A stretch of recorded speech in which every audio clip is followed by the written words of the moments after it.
காயம் தீண்டு தேகம் சீராகும். இது VIT 90.8 வேலூரு நாங்க தாவே. VIT 90.8 வேலூரு நாங்க தாவே.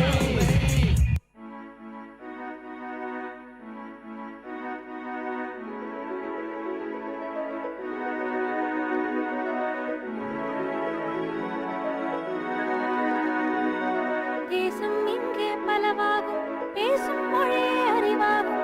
ஜாதி மதங்கள் எல்லா உலகம் VIT-யால் உருவாகும். தேசம் இங்கே பலவாகும், பேசும் மொழியே அறிவாகும். ஜாதி மதங்கள் எல்லா உலகம் VIT-யால் உருவாகும். திறமை கொண்ட பட்டாளம் உங்கள் அன்பால் உலகாளும். மக்கள் பணிக்கு துடிக்கும் எங்கள் இதயம் ஒன்றே அடையாளம். இது VIT, இது VIT 90.8 வேலூரில் நாங்க தாவே. VIT 90.8 வேலூரில் நாங்க தாவே.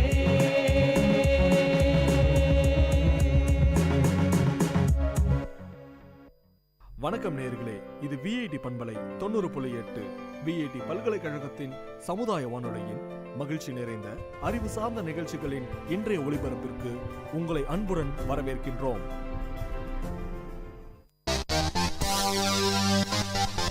உங்கள் VIT பண்பலை 90.8 அன்று இன்று வரலாற்று பதிவுகளிலிருந்து சில துளிகள். செப்டம்பர் 16, 1916 இந்திய கர்நாடக இசைப்பாடகர் MS சுப்புலட்சுமி பிறந்தார்.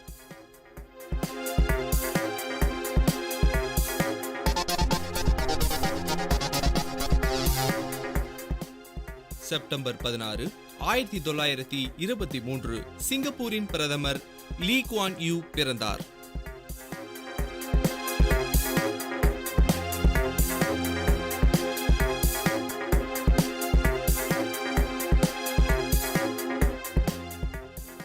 செப்டம்பர் 16, 1887 சிகாகோவில் முதலாக மென்பந்தாட்டம் விளையாடப்பட்டது.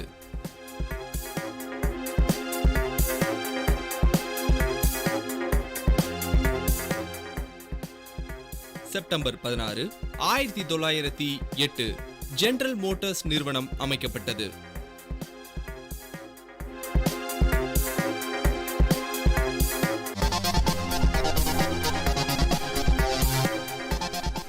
செப்டம்பர் 16, 1975 பப்புவா நியூ கினியா ஆஸ்திரேலியாவிடமிருந்து விடுதலை பெற்றது.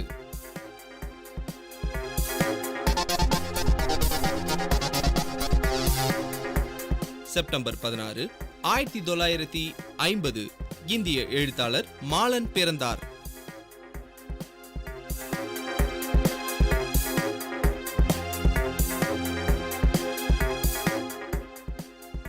செப்டம்பர் 16, 1980 செயின்ட் வின்சென்ட் மற்றும் கிரானடிஸ் ஐக்கிய நாடுகள் சபைகளில் இணைந்தது.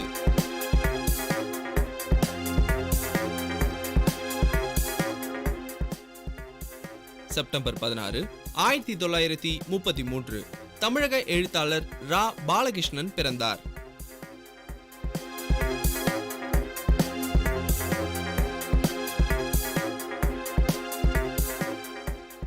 செப்டம்பர் 16, 2009 ஆங்கில இலக்கிய அறிஞரும் புனித ஆசிரியருமான மீனாட்சி முகர்ஜி மறைந்தார்.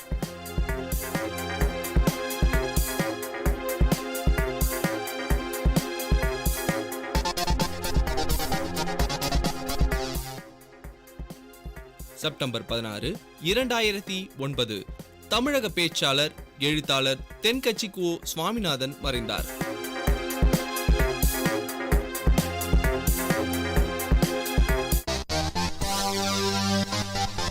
உங்கள் VIT பண்பலை 90.8 அன்று இன்று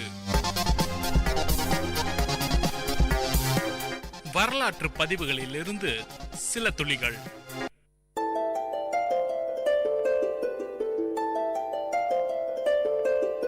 வணக்கம் நேயர்களே, இது விஐடி பண்பலை 90.8 விஐடி பல்கலைக்கழகத்தின் சமுதாய வானொலி.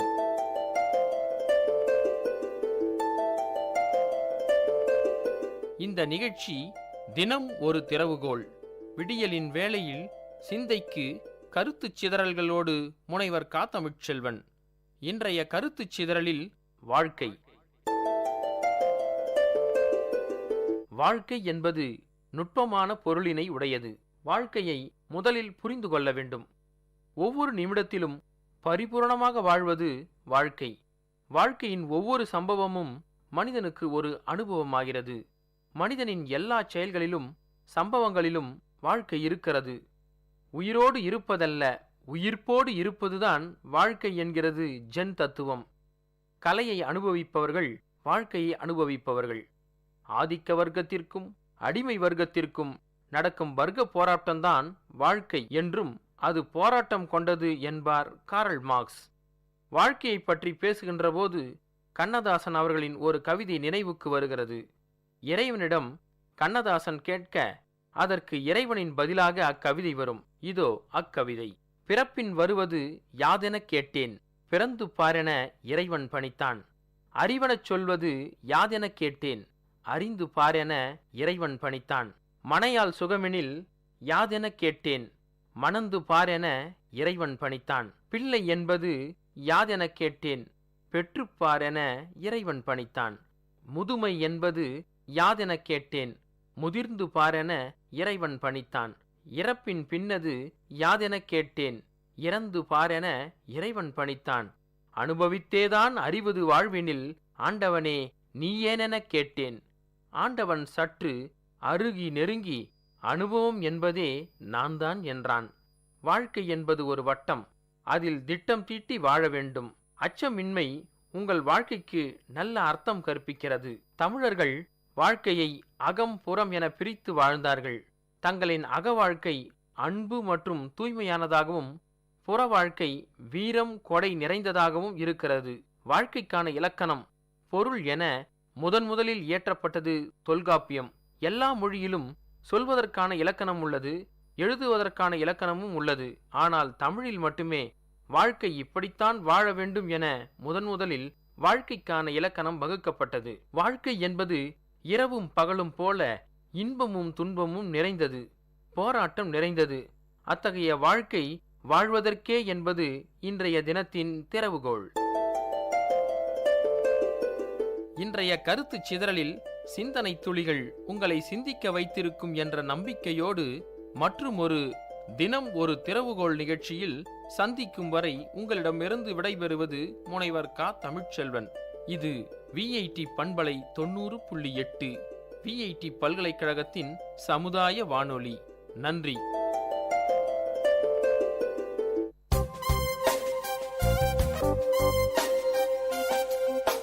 மண் வாசனை உங்கள் விஐடி பண்பலை 90.8 வேளாண்மை சார்ந்த தொழில்நுட்பம், பசுமை படரும் விவசாய தொழில்கள், பண்ணை முறைகள் என மானுடம் காக்கும் உழவு சார்ந்த நிகழ்ச்சி. வணக்கம் நேயர்களே, இது விஐடி பண்பலை 90.8 நிகழ்ச்சி மண்வாசனை நிகழ்ச்சியில் இப்போ இன்னைக்கு நம்ம யார்கிட்ட பேச போறோம் அப்படின்னா வைத்திலிங்கம் உதவி பேராசிரியர் எண்ணெய் வித்துக்கள் ஆராய்ச்சி நிலையம் திண்டிவனம். இவர் நம்மகிட்ட இன்னைக்கு பலவிதமான தகவல்கள் காணத்துக்கு இருக்காங்க. அவர்கிட்ட நம்ம நேரடியாக பேசலாம். வணக்கம் சார். வணக்கம் சார். வைத்திலிங்கம் உதவி பேராசிரியர் எண்ணெய் வித்துக்கள் ஆராய்ச்சி நிலையம் திண்டிவனம். இந்த நம்மளுடைய திண்டிவனம் எண்ணெய் வித்துக்கள் ஆராய்ச்சி நிலையமானது ஒரு திறமை வாய்ந்த ஒரு எண்ணெய் வித்துக்கள் பயிர்களுக்கென்று ஆரம்பிக்கப்பட்ட ஒரு ஆராய்ச்சி நிலையம். இது 1935ஆம் ஆண்டு நம்ம தமிழ்நாட்டில் உலக பொருட்கள் பயன்பெறும் வகையில் இந்த ஆராய்ச்சி நிலையம் ஆரம்பிக்கப்பட்டது. இந்த நிலையத்தினுடைய முக்கிய நோக்கம்னு பார்த்தீங்கன்னா, நம்ம முக்கியமாக நம்மளுடைய எண்ணெய் வித்து பயிரில், அதாவது எண்ணெய் வித்து பயிரின் அரசன் என்று சொல்லக்கூடிய நிலக்கடலை, அந்த நிலக்கடலை பயிரில் புதிய அளவுகளை பயன்படுத்த வேண்டும் என்ற வகையில் நீங்கள் அந்த ஒரு பணியை செய்து வருகிறோம். அந்த வகையில் நம்ம தமிழ்நாட்டிலேயே நம்மளுடைய நிலக்கடலை எங்களுடைய ஆராய்ச்சி நிலையத்தில் வெளியிட்டுள்ளோம். அதில் இதுவரை 13 ரகங்கள் வெளியிட்டுள்ளோம். இப்போ பார்த்தீங்கன்னா உலகத்தில் 3 விதமான வகைகள் இருக்குது. அதாவது கொத்து ரகம், அடற்கொத்து ரகம் மற்றும் கொடி ரகங்கள் இருக்குது. இப்போ கொத்து ரகத்தில் மொத்தம் 7 ரகங்கள் வெளியிட்டிருக்கிறோம். அடற்கொத்து ரகத்தில் 3 ரகங்களும் கொடி ரகத்தில் 3 ரகங்களும் வெளியிட்டிருக்கோம். இப்போ நம்ம தமிழ்நாடு விவசாயம் முக்கியமாக அதிக பரப்பளவில் போட்டிருக்கோம்னு பார்த்தீங்கன்னா கொத்து ரகங்கள். அதில் வந்து புதுசாக லேட்டஸ்டாக என்ன இப்போ இந்த பேரில் என்ன நம்ம நிலையத்திலேருந்து ரிலீஸ் பண்ணியிருக்கோம் அப்படின்னு பார்த்தீங்கன்னா திண்டிவனம் 13 என்று சொல்லக்கூடிய ஒரு கொத்து ரகம். ரொம்ப வயசு வந்து என்னுடைய வயசு பார்த்தீங்கன்னா 95 நாள் தான். இதோட சிறப்பு என்ன அப்படின்னு பார்த்தீங்கன்னா இந்த ரகமானது நம்ம மானாவாரி மற்றும் இரவைக்கு உகந்த ஒரு ரகமாகும். அதாவது மானாவாரியும் போல தண்ணி காட்டிய படத்துக்கு நம்ம போட்டுக்கலாம். அது மட்டும் இல்லை, நம்மளுடைய கொத்து ரகங்களே வந்து நிலங்கள்லாம் பார்த்தீங்கன்னா நம்ம மெயினாக பார்த்தீங்கன்னா எண்ணெய்க்காக நம்ம பயிர் செய்யறோம். அதில் 50% எண்ணெய் சேர்த்து உள்ள ஒரு கொத்து ரக வகையை சார்ந்தது. அது மட்டும் இல்லை, இப்போ நம்ம மணிலா வந்து மானாவாரியில் பயிர் செய்யறோம். அப்போ வந்து மழை போயிட்டு போயிடுச்சுன்னா பயிர் வந்து நம்ம காணிப்போம். ஆனால் அந்த மாதிரி ஏற்படக்கூடிய சூழ்நிலையில வறட்சி உண்டாச்சுன்னா அந்த மாதிரி கடைநிலை வறட்சின்னு சொல்லக்கூடிய, அதாவது நம்ம வறட்சி 70 நாள் வந்து 95 நாள் வரைக்கும் நமக்கு தண்ணி இல்லாமல் மழை இல்லாமல் வச்சுன்னா நமக்கு வந்து பயிர் மகசூல் வந்து பாதிக்கப்படும். அந்த மாதிரி சூழ்நிலையிலும் இந்த ரகமானது அந்த வறட்சியை தாங்கி ஒரு நல்ல தரமான மகசூலை விவசாயிகளுக்கு தர வல்லது. அது மட்டும் இல்லாது இந்த ரகமானது விரும்பத்தக்க வகையில நம்ம காயினுடைய குணங்களை உடையது. அதாவது என்னன்னு பார்த்தீங்கன்னா நம்ம விவசாயிகள் பயிர் செஞ்சாங்கன்னா அதை வியாபாரிகள் அந்த பயிரை வாங்கி அதுக்கு உரிய விலையை தர வேண்டும். ஸோ அந்த வகையில் விரும்பத்தக்க குணங்களை உடைய ஒரு ரகமானது. இது மிகவும் பிரபலம். இதுதான் புதிதாக வெளியிடப்பட்ட ஒரு ரகமாகும்.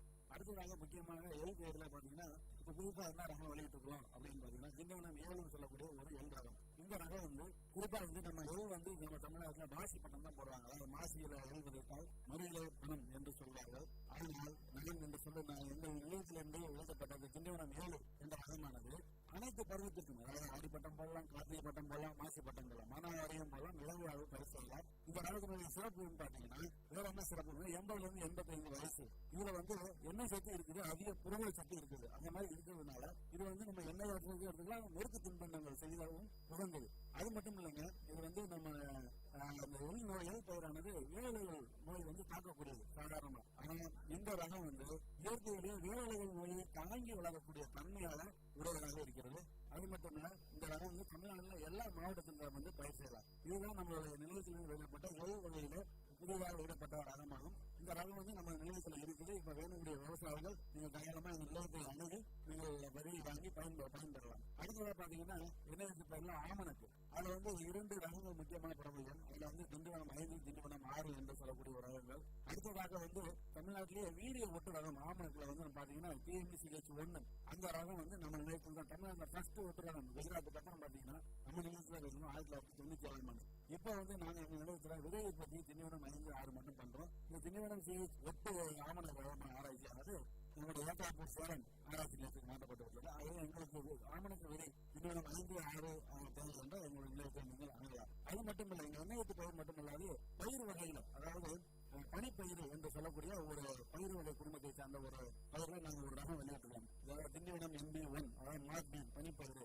இந்த பேர்ல இருக்கு பாத்தீங்கன்னா பனினா பனி சீசன்ல வளரக்கூடிய ஒரு பயிர். மார்கழி மாசம் நம்மளோட விழுப்புரம் மாவட்ட விவசாயிகள் வந்து இந்த பயிரை வந்து மார்கழி மாசத்துல பெய்யக்கூடிய பனியோட ஈரத்தை வைத்து இது வந்து இந்த பயிர் வந்து நல்ல ஒரு அருமையான மகசூலை தர வல்லது. அதிக செலவில்லாத பயிர்கள். வயசு வந்து 65 நாள் தான். நம்ம விவசாயிகள் ஒரு ஏக்கருக்கு தேவையான 8 கிலோ வாங்கி விதைச்சிட்டு நம்ம எப்படி நம்ம இரவையாக புறம்பாடாம நம்ம எடுத்து விட்டு ஒரு கலப்படை போட்டு ஊழிட்டோம்னா அப்புறம் 60 நாள் வச்சு நம்ம அறுவடைக்கு போகலாம். இது சராசரியா ஒரு ஏக்கருக்கு வந்து 450 கிலோ வந்து 500 கிலோ அதாவது தானிய மகசூல் தர வல்லது. அது மட்டும் இல்ல, கொடி மகசூல் வந்து ஒரு ஏக்கருக்கு வந்து 1500 கிலோ கொடுக்கும். அப்ப நம்ம கொடி எடுத்து மாட்டுக்கும் கட்டுக்கலாம். இது விலை வந்து நம்ம கமிட்டிக்கு எடுத்து போனாங்கன்னா நமக்கு ரேட் என்னன்னு பாத்தீங்கன்னா 55 ரூபாய். அதாவது உளுந்து பச்சை பயிரை தவற விட அதிகமான ஒரு உரம். ஆனால் நம்ம பனிப்பருவத்தில் மட்டும்தான் நம்ம வந்து பயிர் செய்யணும். ஒரு ஏக்கருக்கு தேவையான விதை வந்து 8 கிலோ. இந்த ரகம் வந்து எங்க பழைய நிலையத்தில் இருக்குது. திண்டிவனம் எண்ணெய் ஆராய்ச்சி வேண்டிய விவசாயிகள் இந்த நிலையத்தை தொடர்பு கொண்டு நீங்க பெற்றுக் கொள்ளுமா பயன் கேட்டுக்கொள்கிறேன். நன்றி, வணக்கம்.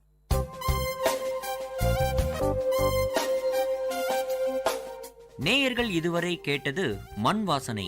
உங்கள் VIT பண்பலை 90.8 வேளாண்மை, வேளாண்மை சார்ந்த தொழில்நுட்பம், பசுமை படரும் விவசாய தொழில்கள், பண்ணை முறைகள் என மானுடம் காக்கும் உழவு சார்ந்த நிகழ்ச்சி.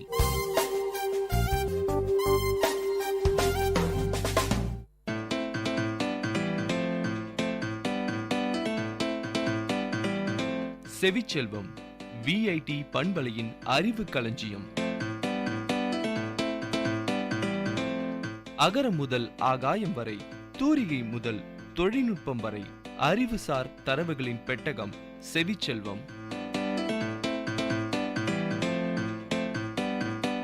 விஐடி பண்பலை 90.8 செவிச்செல்வம் நிகழ்ச்சியில் தூதுவளை பற்றிய அறிவு சார்ந்த தரவுகளோடு உங்கள் ஸ்ரீவித்யா. தூதுவளை இந்தியாவில் அனைத்து இடங்களிலும் பயிராகும் கற்ப மூலிகைகளில் ஒன்றாகும். தூதுவளையின் வேறு பெயர்கள் தூதுலம், தூதுளை எனப்படும். தூதுவளை தமிழகம் எங்கும் தன்னிச்சையாக வளர்க்கப்படுகிறது. வீட்டு தோட்டத்திலும் பயிரிட்டு வளர்க்கப்படுகிறது. சிவப்பு பழங்களையும் வளைந்த முட்கள் நிறைந்த தன்மனையும் உடைய ஏறு கொடி. இது விதைகள் மூலம் இனப்பெருக்கம் செய்யப்படுகிறது. வேர் முதல் பழம் வரை எல்லா பாகங்களும் பயன்படுத்தப்படுகிறது. தூதுவளை நுரையீரல் சம்பந்தமான நோய்களுக்கும் புற்றுநோய்க்கும் சிறந்த மருந்து. தூதுவளை கத்தரி குடும்பத்தை சேர்ந்தது. கத்தரி இலைகள் போல சிறிய சிறிய இலைகளை கொண்டது. கத்தரி பூக்கள் போலவே பூக்களையும் கொண்டது. தூதுவளை கொடியின் இலை, தண்டு, காய், பூக்காம்புகளில் சிறு சிறு முட்கள் நிறைந்திருக்கும். இதற்கு அலர்க்கம், சிங்கவலி என வேறு பெயர்களும் உண்டு. தாவரவியலில் சொலானம் ட்ரைலோபாட்டம் என்பார்கள். இது வெப்பம் உண்டாக்கி, கோழை அகற்றி, உரமாக்கி ஆகிய செய்கைகளை செய்கின்றது. முக்குற்றங்களை தன்னிலைப்படுத்துகிறது. கப நோய்களை தீர்க்கின்றது. உணவுக்கு சுவையை தருகின்றது. இருமல், இரைப்பு, ஆஸ்துமா ஆகியவற்றை குணப்படுத்துகிறது.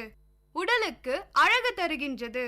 தூதுவளையை கொண்டு நாம் துவையல், ஊறுகாய், சட்னி, ரொட்டி போன்றவற்றை சமைத்து சாப்பிடலாம். இதனால் ஐயத்தால் உண்டாகும் காது மந்தம், காதெழுச்சி, இருமல், நமைச்சல், பெருவயிறு, மந்தம், முக்குற்ற நோய்கள், உடல் குத்தல், வலி குணமாகும். உடல் வலிவடையும். அறிவு தெளிவடையும். தூதுவளை இலையை நிழலில் உலர்த்தி சூரணம் செய்தும் பயன்படுத்தலாம். தூதுவளையை 40 நாட்கள் தொடர்ந்து பத்தியத்துடன் முறைப்படி சாப்பிட்டு வர கண்ணோய்கள், தீக்குச்சி மிகுதியில் கண்களில் வரும் கண்ணோய் குணமாவதுடன் இதர பயன்களும் கிடைக்கும். இலைச்சாற்றை துளி துளியாக காதில் விட்டு வர காதடைப்பு, காதெழுச்சி குணமாகும். தூதுவளை இலையுடன் ஆடாத்தொடை, துளசி, சித்தரத்தை சேர்த்து இருமல் மணப்பாக செய்து சாப்பிட இருமல், இரைப்பு, நாட்பட்ட கபம், ஈஸ்னோபிலியா போன்ற நோய்கள் குணமாகும். முக்குற்ற நோய்கள், மார்பில் இறுகி கெட்டிப்பட்ட கபம், நீர்க்கோர்வை ஆகியவற்றுக்கும் பாம்பு நஞ்சை குணப்படுத்தவும் தூதுளம் பழம் பயன்படுத்தப்படுகிறது. தூதுவளையின் வேரை வெற்றிலை பாக்கோடு சேர்த்து தாம்பூலமாக உபயோகிக்க முக்குற்ற தொடங்கள் நீங்கும். மனித உடலில் வாத, பித்த, கபம் என்னும் முக்குற்றங்கள் ஆட்சி செய்கின்றது. மனிதனின் வாழ்நாளை வாத காலம், பித்த காலம், கப காலம் என்று பிரிக்கப்படுகிறது. மனிதனின் அந்திம காலமாகிய கப காலத்தில் மார்பில் கபம் சேர்ந்து அவன் சளியை துப்பி வேதனைப்படும் வேளையில் மார்பில் இருக்கும் சளியை கரைத்து அவன் வேதனையை தீர்ப்பது இந்த மூலிகைதான். எனவேதான் இதற்கு தூதுவளை என்ற பெயர் வந்தது. தூதுவளை புற்றுநோய்க்கு சிறந்த மருந்து.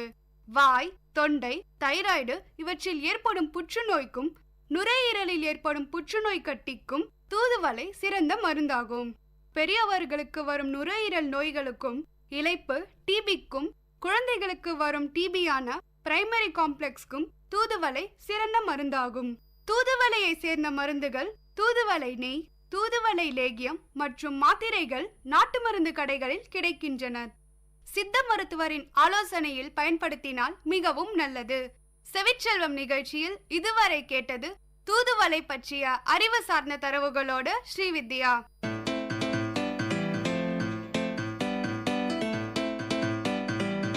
செவிச்செல்வம் விஐடி பண்பலையின் அறிவு களஞ்சியம்.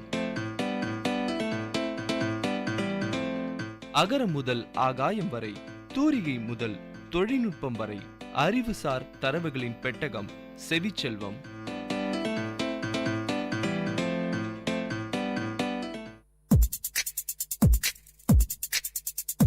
Ladies and gentlemen, guys and girls, this is Data Chunks on VIT Community Radio 90.8 FM.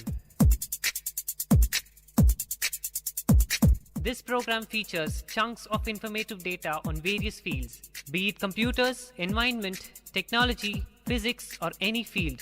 Data Chunks has it all. Hello VIT, I'm Sudeep from MTech ST, and I'm here at Data Chunks to speak out a few points on holograms. If you want to see a hologram, you don't have to look much farther than your wallet. There are holograms on most driver license, ID cards, and credit cards. If you're not old enough to drive or use credit, you can still find holograms around your home. They are part of CD, DVD, and software packaging, as well as just about everything sold as official merchandise. Unfortunately, these holograms, which exist to make forgery more difficult, aren't very impressive. You can see color changes and shapes change when you move them back and forth, but they usually just look like sparkly pictures or smears of colors. Even the mass-produced hologram that feature movie and comic book heroes can look more like green photographs than amazing 3D images. On the other hand, large-scale holograms illuminated with lasers or displayed in darkened rooms with carefully directed lighting are incredible. They are two-dimensional surfaces that show absolutely precise three-dimensional images of real objects. You don't even have to wear special glasses or look through a ViewMaster to see the images in 3D. If you look at these holograms from different angles, you see objects from different perspectives, just like you would if you were looking at a real object. Some holograms even appear to move as you walk past through them and look at them from different angles. Others change colors or include views of completely different objects depending on how you look at them. Holograms have other surprising traits as well. If you cut one in half, each half contains whole views of the entire holographic image. The same is true if you cut out a small piece. Even a tiny fragment will still contain the whole picture. On top of that, if you make a hologram of a magnifying glass, the holographic version will magnify other objects in the hologram just like a real one. Once you know the principle behind holograms, understanding how they can do all this is very easy. So, it's time for you all to explore. You've heard about holograms at Data Chunks with me, Sudeep. Ladies and gentlemen, guys and girls, this is Data Chunks on VIT Community Radio 90.8 FM. See you next time with another interesting, informative chunk of data on Data Chunks.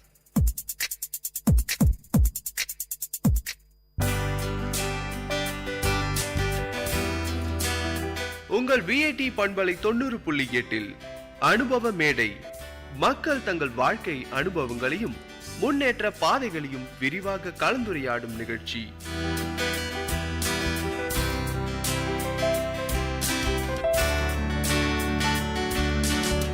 வணக்கம் நேயர்களே, நீங்கள் கேட்டுக்கொண்டிருப்பது VIT பண்பலை 90.8 VIT பல்கலைக்கழகத்தின் சமுதாய வானொலி. இந்த நிகழ்ச்சி அனுபவ மேடை. அனுபவ மேடை நிகழ்ச்சியில் சமுதாய மக்கள் அவங்களுடைய வாழ்க்கை அனுபவங்களை நம்ம கிட்ட பகிர்ந்துக்கிறாங்க. அந்த வகையில் இன்னைக்கு நம்ம கூட 2 பேர் இருக்கிறாங்க. வாங்க நிகழ்ச்சிக்கு போகலாம். வணக்கம் சார், உங்களை அறிமுகப்படுத்திக்கோங்க. என் பேர் சரவணன் சார், காந்தி நகர் ஆட்டோ ஓட்டுறேன். சார், என் பேர் பீட்டர், காங்கேநல்லூர் ஆட்டோ ஓட்டுறேன். எத்தனை வருஷமாக நீங்கள் வந்து ஆட்டோ ஓட்டுறீங்க? எப்படி ஒரு 22 வருஷமாக ஓட்டுறேன். நீங்கள் 22 வருஷமாக வந்து ஆட்டோ நான் ஓட்டிகிட்டு இருக்கிறேன் அப்படின்ட்டு எதனால் வந்து இந்த ஆட்டோ ஓட்டி நம்ம வந்து தொழில் செய்யணும் அப்படின்ற மாதிரி உங்களுக்கு தோணுச்சு? அது படிப்பு அறிவில் ஏதோ ஒரு இது படிப்பு போகணும் மைண்டு, அதுவும் இல்லை. சரி, ஆட்டோ ஓட்டினா டெய்லி நம்ம வீட்டுக்கு செலவுக்காக வீட்டுக்கு குடும்பத்தை பார்ப்போமே, அம்மா அப்பா பார்ப்போம், கல்யாணம் பொண்டாடி பிள்ளைங்களாம் பார்ப்போம். அந்த ஆட்டோ தொழில் வந்தோம்.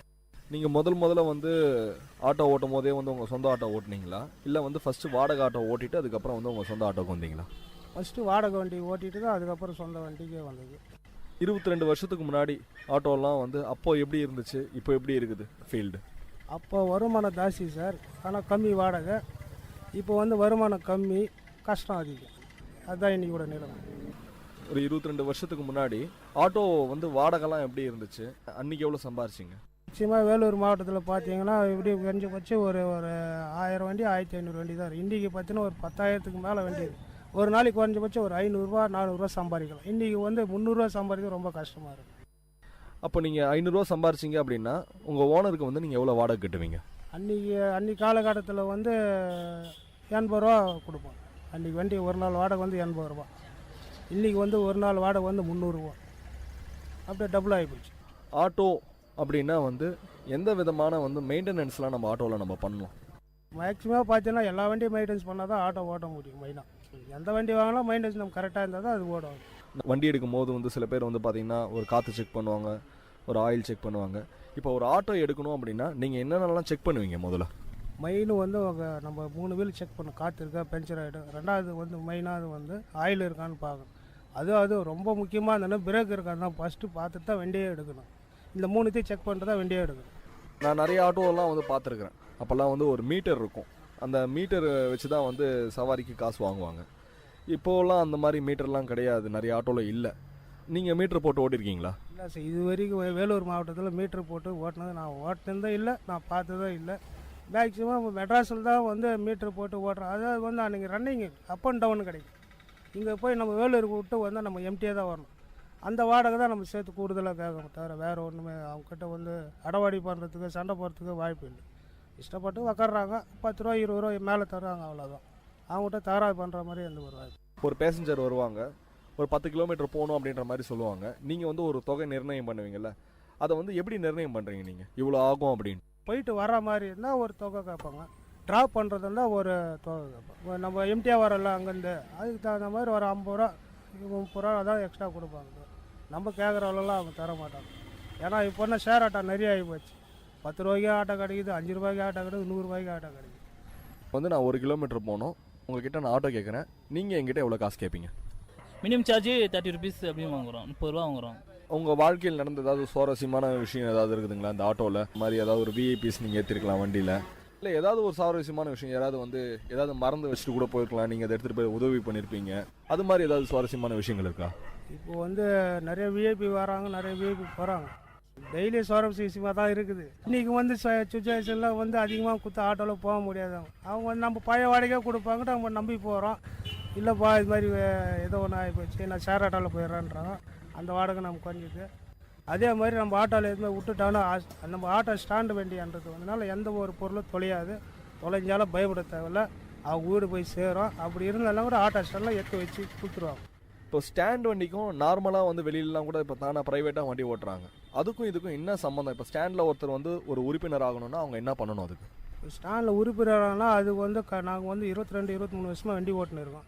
இப்போ திடீர்னு வந்து எனக்கு உறுப்பினர் வேணும், நாங்கள் தர மாட்டோம். நாங்கள் குறிச்சி இத்தனை பேர் தான் ஓட்டணும் ஒரு இடத்துக்கு. இப்போ புதுசாக அவன் எப்படி இருப்பானோ ஏது இருப்பானோ, கஸ்டமரை வந்து பாதுகாப்பாக இட்டுன்னு போவானோ, இல்லை ஏதோ ஒரு சின்ன வயசு பசங்க ஏதோ ஒன்று அவங்களுக்கு ஒரு நம்பிக்கை இல்லாத தீர்மானம் இருக்கும். அவன் பண்ணிட்டு இன்றைக்கி வந்து பண்ணுற தப்புனால நாங்கள் வந்து பாதிப்படக்கூடாது. அதனால தான் வந்து புது உறுப்பினர் சேகரத்துக்கு.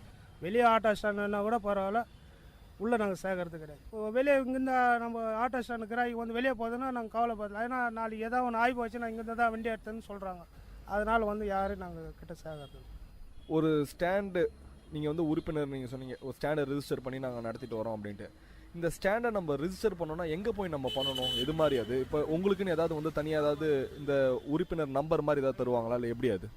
நம்ம கவர்மெண்ட்டு நம்ம ஸ்டாண்டு உரிமைனா பதிவு எண் வாங்கணும். அது பதிவு ரிஜிஸ்டர் ஆஃபீஸ் வந்து பதிவு பண்ணிவிட்டு நம்ம வருஷம் நம்ம வருமானம் இது காட்டிட்டு ஆடிட்டுக்கிட்ட போய் நம்ம என்ன வருமானம், நம்ம என்ன சாதிச்சுக்கிறோம், நம்ம என்ன ஒரு ஆளுக்கு எவ்வளோ சம்பாதிக்கிறோம், அது மாதிரி வருஷத்துக்கு ஒரு டைம் ஆடிட்டு இருப்போம். ஆட்டோ எஃப்சி போகுது அப்படின்ற மாதிரி சொல்லுவாங்க. இந்த எஃப்சின்றது வந்து எத்தனை நாளைக்கு ஒரு முறை நீங்கள் பண்ணுவீங்க? வருஷத்துக்கு ஒரு தாட்டி பண்ணி ஆகணும். ஏன் எஃப்சி பண்ணுறாங்கன்னா, நம்ம பேசஞ்சர் வண்டி ஓடும், பேசஞ்சரை வந்து கரெக்டாக அந்த டைம் போய் சேரணும். நம்ம வண்டி குறைவாக இருந்தால் அந்த டைம் போய் சேர மாட்டோம். அவங்க உயிருக்கு பாதுகாப்பு, நம்மளுக்கு இது 2 குடும்பத்துக்கும் நம்ம முக்கியம் கொடுத்தாகணும். அதனால தான் வருஷத்துக்கு ஒரு டைம் வந்து எல்லாம் புதுப்பிச்சு கவர்மெண்ட்டு வந்து கணக்கு காட்டிக்கணும். கவர்மெண்ட்டில் போய் கணக்கு காட்டி தான் அப்போ எஃப்சின்னு அவர் கையெழுத்து போட்டவரை நம்ம வண்டி ஓட்டலாம், பப்ளிக் சர்வீஸ் ஓட்டலாம் அப்படின்னு ஒரு தகுதி வரும். அதனால தான் எஃப்சின்றது. இன்னொரு விஷயம் நான் நிறைய கேள்விப்பட்டிருக்கிறேன், பேட்ச் அப்படின்ற மாதிரி கேட்பாங்க. இப்போது வந்து உங்களுக்கு அந்த பேட்ச் வந்து எப்படி நீங்கள் வந்து போடுறீங்க? பேட்சுன்றது வந்து நம்ம சாதாரண 2 வீலர்களில் நம்ம பப்ளிக் சர்வீஸு எங்கே வேணா போகலாம், எங்கே வேணா வரலான்றது. சின்ன வண்டி பெரிய வண்டி கூட ஓட்டலாம். பேட்சுன்றதுனால வந்து நம்ம குடும்ப லைஃபுக்கு நம்மளுக்கு இப்போ எதனா ஆகி போச்சுன்னா நம்மளுக்கும் எதனா வரும், பேசஞ்சருக்கும் ஏதோ ஒன்று வரும், லைஃபுக்கு நல்லது. பேட்சுன்றது ரொம்ப லைஃபுக்கு நல்லது. அது மேக்ஸிமம் வந்து பார்த்தீங்க அப்படின்னா ஒரு வண்டிக்கு இன்சூரன்ஸ்ன்றது கண்டிப்பாக இருக்கும். இப்போ உங்களுடைய இன்சூரன்ஸுன்றது வந்து எப்படி எல்லாத்துலேயும் கவர் ஆகுது? இன்சூரன்ஸுன்றது வந்து நம்ம வண்டிக்கும் பேசஞ்சருக்கும் நம்ம 3 பேருக்கும் தான் சேர்ந்து தான் இன்சூரன்ஸ் வருஷத்துக்கு ஒரு டைம் காட்டும். அதுதான் வந்து இன்சூரன்ஸ் பாதுகாப்பு கோசம் தான். அவங்களோட நம்ம வீட்டுக்கும் எதனா ஒன்று ஆச்சுன்னா கொடுக்கணும், இல்லை பேசஞ்சருக்கும் எதனா கொடுக்கணும், வண்டிக்கு எதனா ஃபால்ட் வந்தால் இன்சூரன்ஸ் கிளியர் பண்ணிக்கலாம். அதுதான் வருஷத்துக்கு ஒரு டைம் இன்சூரன்ஸ்.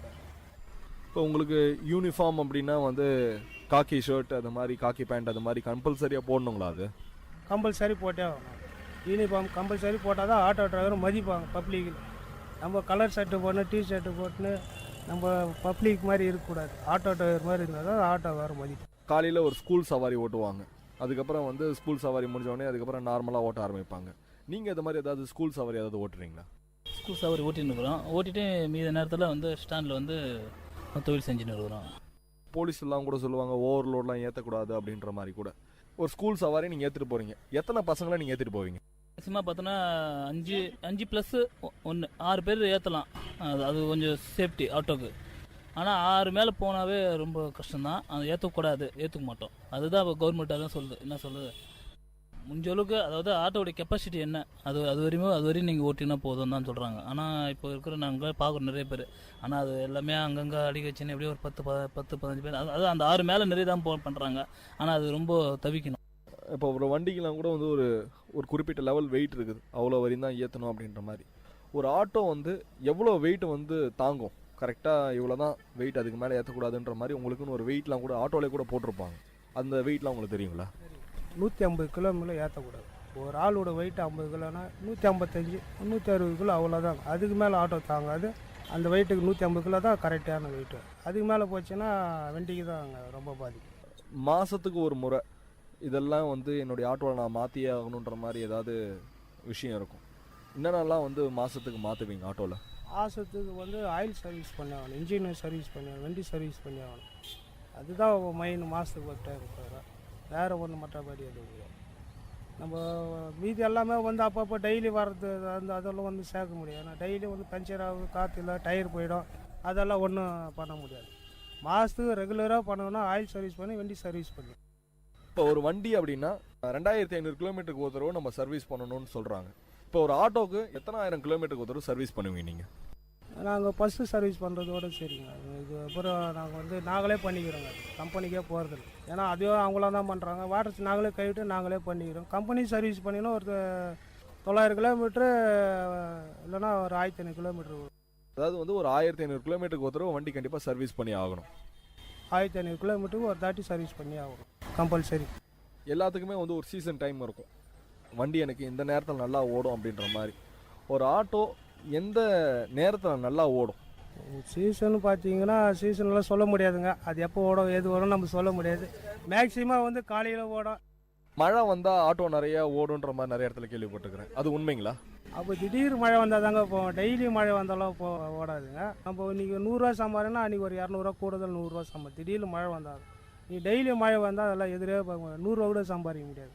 ஏன்னா வண்டியும் பிரேக்கு பிடிக்காது, வண்டி சேதம் ஓட்ட மாட்டோம் நாங்கள் ஃபஸ்ட்டு. டெய்லி மழை வந்தால் சில ரோடு நல்லா இருந்தால் தான் ஓட்ட தவிர நம்ம உள்ளகளில் கூப்பிட்டா கூட போக முடியும். சேரும் சேருந்தால் ஓட்டவே முடியும். ஏன்னா நாளைக்கு நான் திரும்ப நம்ம தொழில் செய்யறதுனால அது நாளைக்கு பாதுகாப்பாக வச்சு. இப்போல்லாம் வந்து எல்லாமே வந்து ஒரு கம்யூனிகேஷன் லெவலுக்கு ஆகிடுச்சு. எல்லாருமே வந்து ஒரு ஆட்டோக்காரோடைய ஒரு ஃபோன் நம்பர்லாம் வச்சுருக்குறாங்க. இன்றைக்கி நீங்கள் கூப்பிட்டா வந்து டக்குன்னு போயிடுவீங்க. இப்போது ஃபோன் வசதி இல்லாத காலத்தில் உங்களை எப்படி மக்கள் தொடர்பு கண்டு எப்படி கூப்பிட்டாங்க? நம்ம வந்து வீட்டான வந்து கூப்பிடுவாங்க, இல்லைன்னா ஸ்டாண்டில் நம்ம தான் போகணும். ரெகுலர் பார்ட்டினா நம்ம வந்து நம்மளை பிடிக்கும், நம்ம அவங்க தகுந்த மாதிரி அட்ஜஸ்ட் பண்ணுவோம், அவங்க நம்மளுக்கு தகுந்த மாதிரி அட்ஜஸ்ட் பண்ணிப்போம். அதனால் வீட்டான வந்து கூப்பிடுவோம், இல்லைன்னா ஸ்டாண்டில் வந்து கூப்பிடுவோம். நான் நிறைய ஆட்டோவில் பார்த்துருக்குறேன், பின்னாடி வந்து ஒரு வாசகங்கள்லாம் நிறைய எழுதி ஓட்டுவாங்க. அது எப்படி நீங்களாக எழுதுறதுங்களா? அதெல்லாம் இல்லை, அதை பற்றி ஏதாவது சொல்லுங்கள். வந்து சில பேர் அவங்களாம் எழுதுவாங்க. ஏன்னா வந்து கவிஞ்சிருங்க அவங்கெல்லாம் வந்து அவங்களாம் அனுபவிச்சு வாய்க்கில் ரொம்ப அனுபவிச்சு பட்டு எழுதுருங்க. அவங்களால ஒன்றும் சொல்ல முடியாது வாய்க்கிலெல்லாம். அது அவங்க இஷ்டம். அது நம்ம பப்ளிக் எது இடைஞ்சல் வரும் இல்லாத போகிறாங்க, அது வரைக்கும் சந்தோஷம். அவ்வளோதான். நம்ம தேசிய கொடி இருக்கோம், பாப்பா பேர் போட்டிருக்கிறோம் பின்னாடி. நானும் நிறைய ஆட்டோவில் பார்த்துருக்குறேன் அந்த விஷயத்தை. பிரசவத்துக்கு நாங்கள் இலவசமாக போகிறோம் அப்படின்ட்டு. அது உண்மையாது? இப்போ யார் பிரசவத்துக்கு ஆட்டோவில் வரதில்லை சார். பைக் ஆட்டோ வரது எல்லாம் 108 ஆம்புலன்ஸ் இருக்குது, காரு இருக்குது, போயிடுறாங்க. இப்போ ஆட்டோவே யாரும் எதிர்பார்க்குது. அப்படி மேக்ஸிமம் வந்தால் இல்லாத போட்டவங்க நான் இலவசமாக தான் போய் ஆகும். ப்ரெக்னன்சி டைமில் யாராவது ஆட்டோவில் கூப்பிட்டு போயிருக்கீங்களா? அது மாதிரி ஏதாவது அனுபவம் ஏதாவது இருக்குதுங்களா? ஆட்டோவில் 2-3 குழந்தை பிறந்திருக்குங்க, ஆட்டோவில் டெலிவரி ஆகிருக்கு. அதெல்லாம் ரொம்ப பாராட்டி வீடு ஸ்வீட்டு கொடுத்து எல்லாம் கௌரவிச்சுக்கிறோம். வண்டியில் 3 குழந்தை பிறந்திருக்கு. அதே மாதிரி சிஎம்சி போகிறவங்க 3 குழந்தை பிறந்திருக்கு. ஏதோ கடவுள் புண்ணியத்தில் ரெண்டு ஜீவனம் நல்லாயிருக்கும். ஆட்டோ ரேஸ்லாம் கூட நடக்குது இப்போ வெளியிலலாம். நீங்கள் வந்து இந்த மாதிரி ரேஸ்லாம் போகிறவங்களுக்கு நீங்கள் அந்த ஆட்டோக்காரங்களுக்கு நீங்கள் என்ன சொல்ல விரும்புகிறீங்க? அவங்கவுங்க ஃபேமிலி பார்த்தாங்கன்னா அது செய்ய மாட்டாங்க. அவங்க குழந்தை குட்டி ஃபேமிலி அவங்களோட கஷ்டத்தை பார்த்தோன்னா அது செய்ய மாட்டாங்க. இன்னவோ தெரியல, அவங்களுக்கு ஒரு ஹாபிட் மாதிரி இருக்குது. நம்ம எதுவும் அவங்கக்கிட்ட நம்ம அறிவுரை சொல்கிறதுக்கு நமக்கு எதுவும் வாய்ப்பு இல்லை. நானும் என்னை பொறுத்த வரைக்கும் அதெல்லாம் போகக்கூடாது தான் நினைக்கிறேன். அவங்களோட ஃபேமிலிக்கு இது அது மெயின்டைன் பண்ணிங்கன்னா போதும். சில பேர் சேஃப்டி கண்டிப்பாக நிறைய டிரைவிங்கில் பார்ப்பாங்க. நான் வந்து இத்தனை கிலோமீட்டர் ஸ்பீடுக்கு மேலே நான் போக மாட்டேன் அப்படின்ற மாதிரிலாம். ஒரு ஸ்பீட் பிரேக்கர் வந்தால் கூட கொஞ்சம் பொறுமையாக தான் ஏற்றி இறக்குவேன் அப்படின்ற மாதிரி. இப்போது உங்களுக்கு நீங்கள் அது மாதிரி என்னென்னலாம் வந்து சேஃப்டி உங்களுக்குள்ளே நீங்கள் மெயின்டைன் பண்ணிட்டு இருக்கிறீங்க? நமக்கு எல்லாமே சேஃப்டி தான். நம்ம கூட வரவங்களும் சேஃப்டி ஆகணும், நம்மளும் சேஃப்டி ஆகணும், வண்டிக்கு சேஃப்டி ஆகணும், எதில் வரவங்களும் சேஃப்டி ஆகணும், நடந்து போகிறவங்களும் சேஃப்டி ஆகணும், டூ வீலரில் வரவங்களும் சேஃப்டி ஆகணும். எல்லாருமே சேஃப்டி தான் ஓடணும். நீங்கள் அதுக்காக அந்த சேஃப்டிக்காக ஏதாவது ஸ்பீடு ஏதாவது கம்மி பண்ணி ஓட்டுறது, நான் இந்த ஸ்பீடுக்கு மேலே நான் போக மாட்டேன் அப்படின்ற மாதிரி ஸ்பீடு ஏதாவது கம்மி பண்ணி ஓட்டுறீங்களா? இல்லை எப்படி அது உங்களுடைய சேஃப்டியை மெயின்டைன் பண்ணுறீங்க? சேஃப்டின்றது ஸ்பீடு வந்து 40 கிலோமீட்டர் 40 ஸ்பீடுக்கு போகவே கூடாது. 40 கெப்பாசிட்டி போனால் நம்ம கண்ட்ரோல் பண்ண முடியும், நம்ம நினச்ச இடத்துல நிற்கவும் முடியும். நீ அளவுக்கு மிஞ்சி ஸ்பீடுக்கு போனால் டிராஃபிக்கில் ஒன்றும் பண்ண முடியாது. இவன் நம்மளும் எதிர்பார்க்க முடியாது, வரவங்களும் எதிர்பார்க்க முடியாது. 40 தான் ரொம்ப கரெக்டானது. தொழிலில் வந்து உங்களுக்கு எவ்வளோ வருமானம் வருது? வருமானம் ஒரு நாளைக்கு சொல்ல முடியாது. ஒரு நாளைக்கு 300 வரும், 400 வரும், ஒரு நாளைக்கு 1000 கூட வரும், இல்லை ஒன்றுமே இல்லாத கூட போகும். கண்டினியூ நம்ம சொல்ல முடியாது. ஏன்னா நம்ம யார்கிட்ட குத்து வைக்கல, கடவுளாக கொடுக்குறது நம்ம வாங்கின்னு போகிறோம். அவ்வளோ எதுவாக இருந்தாலும் எனக்கு மாதம் எப்படியும் வந்து இவ்வளோ வந்துடும் அப்படின்ற மாதிரி நீங்கள் நினைப்பீங்க. அந்த அமௌண்ட் வந்து எவ்வளோ? அது வந்து ஒரு கொஞ்சம் ஒரு குறைந்த அமௌண்ட்டாக கூட இருக்கலாம். அது குறைந்த அமௌண்ட்டாக ஒரு 6000 ரூபாய் இருக்கும் மேக்ஸிமம். 6000 ரூபாய் இருந்தால் தான் என்னோட குடும்பம் செட் ஆகும், ஃபேமிலி ரன்னிங் ஆகும். நைட் டியூட்டி ஓடினா வந்து ஆட்டோ காசு வந்து ரொம்ப அதிகமாக வாங்குறாங்க. அது மாதிரி வந்து ஏன் வாங்குறாங்க? நீங்கள் ஏதோ வெளியூருக்கு போகிறீங்க, திடீர்னு வரீங்க, அந்த டைம் பஸ் இருக்குங்களா, இல்லை டூ வீலர் எடுத்து போக முடியுமா, நாய் இருக்கும், ஏதோ ஒன்று இருக்கும், அதனால் ஆட்டோவில் போகிறாங்க. டபுள் வாடகை 10 ரூபான்றது 20 ரூபா வாங்குறாங்க. அவ்வளோ. ஏன்னா அவங்களும் கண்ணு மூச்சு குடும்பம் குட்டியெல்லாம் விட்டுட்டு தான் வந்து தொழிலுக்கு வராங்க. அவங்களுக்காக ஒன்றும் தப்பு இல்லையா? அதுக்கோசம் தானே வராங்க. 10 ரூபா கிடைக்குமா தானே வராங்க. ஒன்றும் ஏமாத்தில் திருளில் ஒன்றும் போய் சொல்லியா, 10 ரூபா கிடைக்குமா தான் எக்ஸ்ட்ரா வராங்க. அவ்வளோ. ஒரு குடும்ப நிகழ்ச்சி எல்லாம் இருந்துச்சு அப்படின்னா நீங்கள் எல்லாருமே வந்து ஒன்றா சேர்ந்து ஒன்றா இது பண்ணுவீங்களா? எல்லோரும் ஒன்றா நம்ம குடும்பம் மாதிரி, ஒரே குடும்பம் மாதிரி எல்லாருமே ஷேர் பண்ணி நல்லது கெட்டது பார்ப்பாங்க. எல்லாரும் ஒன்று யாருந்த பார்க்கவும் கிடையாது. நீ விரோதி நான் விரோதிலாம் கிடையாது. ஒரு நல்லதாக இருந்தாலும் கெட்டதாக இருந்தாலும் எல்லாம் ஒன்றா போவோம், ஒன்றா வரும். தொழில் சங்க தலைவராக ஒருத்தர் தேர்ந்தெடுக்கணும் அப்படின்னா நீங்கள் எப்படி அதுக்கு ஏதாவது ஒரு ஓட்டிங் சிஸ்டம் மாதிரி ஏதாவது இருக்குதுங்களா, இல்லை எப்படி தேர்ந்தெடுக்கிறீங்க? அதை ஃபஸ்ட்டு நாங்கள் எந்த எதிர்ப்பு இல்லாத எல்லோரும் கலந்து பேசுவோம். எதிர்ப்பு எதுவுமே கிடையாதுன்னா ஒருத்தரை நினைச்சோம். எதிர்ப்புன்னா ஓட்டிங் தான். நீ கெப்பாசிட்டி உன் கெப்பாசிட்டி காட்ட சொல்லுவாங்க. அது மாதிரி யார் வராங்க தலைவர். இப்போ எங்களுக்கெல்லாம் யாரும் எதிர்ப்பு இல்லை. 10 பேர் என்ன சொல்கிறாங்களோ அதான் கேட்பாங்க. நம்ம இடத்துல வரைக்கும் நம்ம ஸ்டாண்டில் பொறுத்த வரைக்கும் அவ்வளோதான். எதிர்ப்பெல்லாம் யாரும் கிடையாது. நம்ம சொல்கிறது 10 பேர் சொல்கிறோமோ அவங்க தான் தலைவர், அவங்க தான் செயலாளர், அவங்க தான் பொருளாளர். அவ்வளோதான். சண்டை சாடியெல்லாம் எதுவுமே கிடையாது. நீங்கள் வந்து 22 வருஷமாக ஆட்டோ ஓட்டுறேன்னு நீங்கள் சொல்கிறீங்க அப்படின்னா வந்து நீங்கள் வந்து ஒரு சீனியர் இந்த துறையில். நீங்கள் இப்போ புதுசாக ஒரு ஆட்டோ ஒருத்தர் போடணும் அப்படின்னு நினைக்கிறாங்க, அவங்களுக்கெல்லாம் நீங்கள் என்ன சொல்ல விரும்புகிறீங்க? அவங்களுக்கெல்லாம் என்ன சொல்ல விரும்புகிறேன்னா, அவங்களுக்கு குடும்பம் இது, குட்டி இது, அக்கா தங்கச்சிக்கிறாங்க, அப்பா இருக்கிறாங்க, அண்ணன் தம்பிக்கிறாங்க. அவங்களாம் நல்லா இருக்கணும்னு நினச்சி யாராக இருந்தாலும் சரி தொழில் செய்யறதுக்கு வரணுன்னா கொஞ்சம் பாதுகாப்போட ஓட்டுங்க. சம்பாதிக்கிறது வீட்டில் கொடுங்க, அனாவசியமாக செலவு பண்ணாதீங்கன்னு சொல்லி நிறைய விஷயங்கள் நல்லா பகிர்ந்துக்கிட்டீங்க. விஐடி கம்யூனிட்டி ரேடியோ சார்பாக ரொம்ப நாங்கள் நன்றியை தெரிவிச்சுக்கிறோங்க. ரொம்ப நன்றி சார். இன்னைக்கு ஆட்டோ டிரைவர் சரவணன் அண்ணா நம்மக்கிட்ட நிறைய விஷயங்கள் நம்மக்கிட்ட பகிர்ந்துக்கிட்டாங்க. மீண்டும் ஒரு அனுபவ மேடை நிகழ்ச்சியில் உங்களை சந்திக்கும் வரை உங்களிடமிருந்து விடைபெறுவது நான் சரவண கார்த்திக். நீங்கள் கேட்டுக்கொண்டிருப்பது விஐடி பண்பலை 90.8 விஐடி பல்கலைக்கழகத்தின் சமுதாய வானொலி.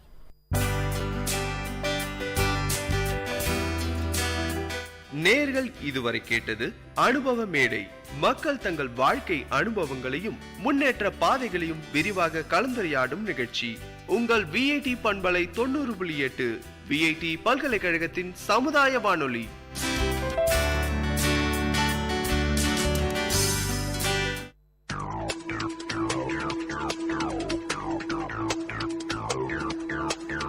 நேர்களை இது விஐடி பண்பலை 90.8. இந்த நிகழ்ச்சி திரைக்கடலோடி கண்டங்களை இணைக்கும் ஒரு புரிதல் தொடர்.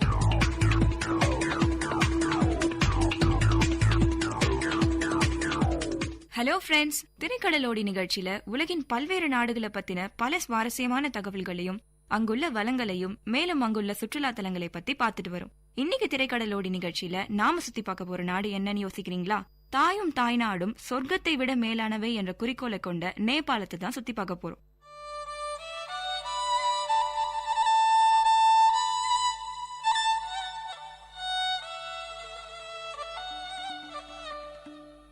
நேபாளம் இமயமலையில் அமைந்துள்ள ஒரு நாடாகும். தெற்காசியாவில் உள்ள இந்நாட்டின் வடக்கில் சீன குடியரசும், தெற்கு, மேற்கு மற்றும் கிழக்கு திசைகளில் இந்தியாவும் அமைந்துள்ளன. நேபாளம் பொதுவாக இமாலய ராஜ்யம் என்று அழைக்கப்படுகிறது. நேபாள நாட்டின் மக்கள் தொகையில் 80% இந்து மதத்தை பின்பற்றுகிறார்கள். தெற்கே வெப்பமான தெராயும் வடக்கே குளிரான இமாலயமும் கொண்ட நேபாளத்தின் புவியமைப்பு பெரிய வேறுபாடுகளை காட்டுகிறது. சிறிய தூரத்திற்குள் சமவெளியில் இருந்து உலகிலேயே மிக உயரமான இமயம் வரை நிலம் மிக விரைவாக உயர்வடைகிறது. சீனாவுடனான எல்லையில் உள்ள எவரெஸ்ட் உட்பட உலகின் முதல் 10 உயரமான மலைகளில் 8 நேபாளத்தில் காணப்படுகிறது. நேபாளத்தின் தலைநகரமும் அதன் பெரிய நகரமுமான காட்மாண்டு விளங்குகிறது. நேபாளத்தின் பெயரின் ஆரம்பம் குறித்த தெளிவான கருத்துக்கள் இல்லாத போதும் நே என்றால் புனிதம் என்றும் பால் என்றால் குகை என்றும் பொதுவான கருத்தாகும். பல்வேறு அரசர்களின் கீழ் நீண்ட பசுமையான வரலாற்றை கொண்டிருந்த நேபாளம் 1990 அரசியலமைப்பு சட்ட முடியாட்சியாக மாறியது. தற்போதைய குடியரசுத் தலைவராக ராம் பரான் யாதவ் பதவி வகிக்கிறார். பிரதமராக மாதவ் குமார் நேபால் பதவி வகிக்கிறார். 1,47,181 கிலோமீட்டர் பரப்பளவு கொண்ட நேபாள் உலகத்தின் 94வது பெரிய நாடாக விளங்குகிறது. அங்கு 27,133,000 மக்கள் வாழ்கிறாங்க. இது உலக நாடுகள்ல 42வது மக்கள் தொகை கொண்ட நாடுன்னு சொல்றாங்க. அங்கு பயன்படுத்தப்படும் நாணயத்தை நேபாள ரூபான்னு சொல்றாங்க. காட்மாண்டு பள்ளத்தாக்கு பிரதேசத்தில் அகழ்ந்தெடுக்கப்பட்ட நியோலிதிக் கால பகுதியை சேர்ந்த ஆயுதங்களின் மூலம் 900 ஆண்டுகளுக்கு முன்னரே இப்பிரதேசங்களில் மக்கள் இருந்ததை காட்டுகிறது. திபேத்திய மியான்மர் இன மக்கள் 2500 ஆண்டுகளுக்கு முன்னர் இங்கு வசித்ததாக கருதப்படுகிறது. இந்தோ ஆரிய மக்கள் சுமார் கிமு 1500 அளவில் இங்கு வந்தனர். மேலும் சுமார் கிமு 1000 அளவில் பல சிற்றரசுகள் தோன்றின. கிமு 250 அளவில் இப்பிரதேசம் வட இந்தியாவின் மௌரிய பேரரசுடைய ஆதிக்கத்திற்கு உட்பட்டது. பின்னர் கிபி 4வது நூற்றாண்டளவில் குப்த பேரரசுடைய ஆட்சியின் கீழான அரசாக செயற்பட்டது. கிபி 5வது நூற்றாண்டுக்கு பின்னர் லிகாவியர் என அழைக்கப்பட்டவர்கள் இப்பிரதேசத்தை ஆட்சி செய்தார்கள்.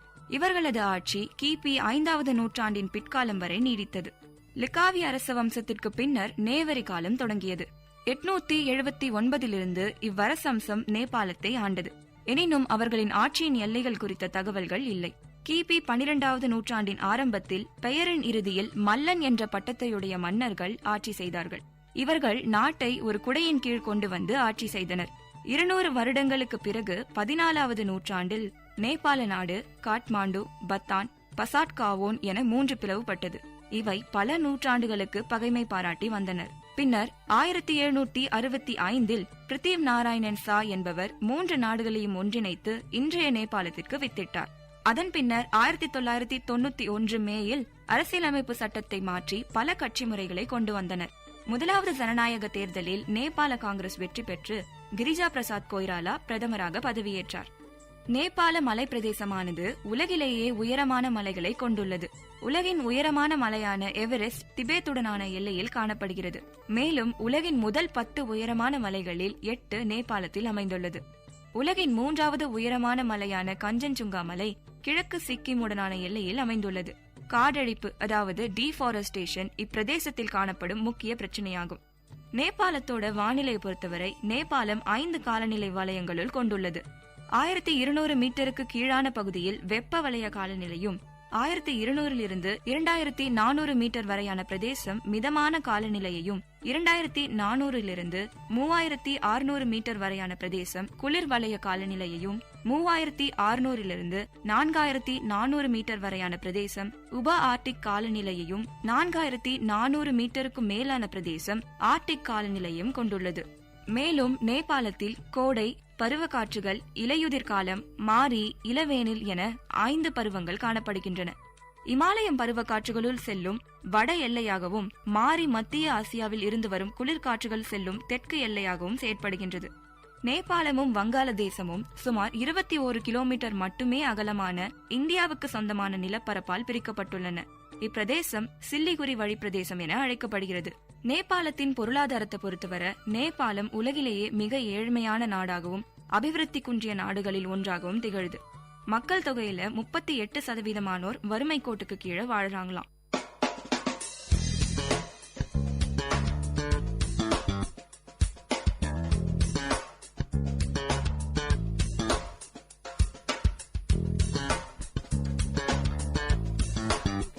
நேபாளத்துல நீர்மின் மூலமா மின்சார உற்பத்தி நடத்துறாங்க.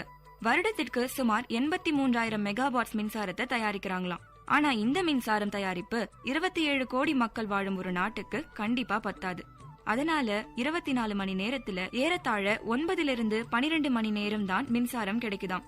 வருங்காலத்துல வேற ஒரு முறை மூலமா மின்சாரத்தை தயாரித்து நேபாளத்திற்கு தடையில்லா மின்சாரத்தை வழங்கணும்னு மிக கடினமா உழைச்சிட்டு வராங்க. நேபாளம் மலைப்பகுதியால சூழப்பட்டதால அங்க இன்டர்நெட் ஸ்பீட் கொஞ்சம் கம்மியா தான் இருக்குன்னு சொல்றாங்க. அங்க வாழும் மக்கள் 260 கிலோபைட்ஸ்க்கும் கம்மியான ஸ்பீட்ல தான் இன்டர்நெட்டை யூஸ் பண்றாங்களாம். இனி வரும் காலங்கள்ல இன்டர்நெட் ஸ்பீட அதிகமாக்குறது தான் அங்கு உள்ளவர்களின் கொள்கையாக கருதப்படுகிறது. நேபாள 7 வேர்ல்ட் ஹெரிடேஜ் பிளேசஸ் இருப்பதாக சொல்றாங்க. காட்மாண்டு, பகத்பூர், லலித்பூர் போன்ற 3 இடங்களை கொண்ட காட்மாண்டு வேலியில தான் வேர்ல்ட் ஹெரிடேஜ் பிளேசஸ் இருப்பதா சொல்றாங்க. அதுல நேபாளத்தின் முக்கிய சுற்றுலா தலங்களான பசுபதிநாத், ஸ்வயம்புநாத், பௌத்த ஸ்தூபா, காத்மாண்டு, பக்தபூர் மற்றும் பதான் தர்பார் ஸ்கொயரும் அடங்கும். அங்குள்ள நாகரிகங்கள்ல மிகவும் அழகானது அவங்களோட நமஸ்தேன்னு வரவேற்கும் கலாச்சாரம் தான். நம்ம ஊர்ல வணக்கம் சொல்ற மாதிரி 2 கைகளை கூப்பி நமஸ்தேன்னு வரவேற்பாங்க. மனிதர்களுள்ள வாழும் தெய்வத்தை வணங்கும் வகையில நமஸ்தேன்னு சொல்றதா அவங்க நம்புறாங்க. நேபாளத்தோட தேசிய கொடி நாட்கரம் வடிவம் அல்லாத வித்தியாசமான வடிவமைப்பை கொண்டது. 2 முக்கோணங்களை மேலும் கீழும் வைத்தது மாதிரி இருக்கும். இந்த 2 முக்கோணங்கள் அங்கு இருக்கும் 2 பெரிய சமயங்களான இந்து மதத்தையும் பௌத்த மதத்தையும் குறிப்பதாக சொல்றாங்க. உலகின் வேறு எந்த நாட்டுக்கும் இப்படி ஒரு அமைப்பு இல்லை. ப்ளூ பார்டரோட சிகப்பு நிறத்துல இருக்கும் நேபாளத்தோட கொடி. கொடியில சூரியனும் சந்திரனோட அமைப்பும் இருக்கும்.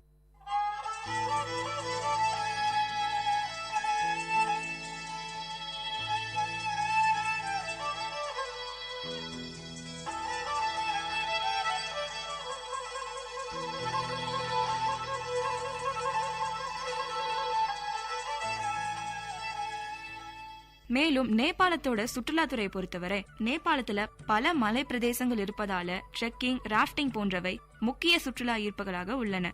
நேபாளம் பொருளாதாரத்துல பின்தங்கி இருந்தாலும் அங்கு வாழும் மக்கள்ல பல கின்னஸ் ரெக்கார்ட்ஸும் இன்டர்நேஷனல் பிரைசஸையும் வின் பண்ணிருக்காங்க. நேபாளம்னு சொன்னதும் முதலில் ஞாபகத்துக்கு வருவது அங்கு வாழும் ஒரு இன மக்களான கூர்க்காங்க தான். கூர்க்காக்கள் அவங்க தைரியத்திற்கு பேர் போனவங்க. அவங்க தைரியத்தை போற்றும் வகையில உலகத்துல பல கோட்ஸ் இருக்கு. ஒரு மனிதன் சாவை பார்த்து பயப்படலனா ஒன்னு அவன் பொய் சொல்லுவான், இல்ல அவன் ஒரு கூர்க்காவா இருப்பான்னு சொல்றாங்க.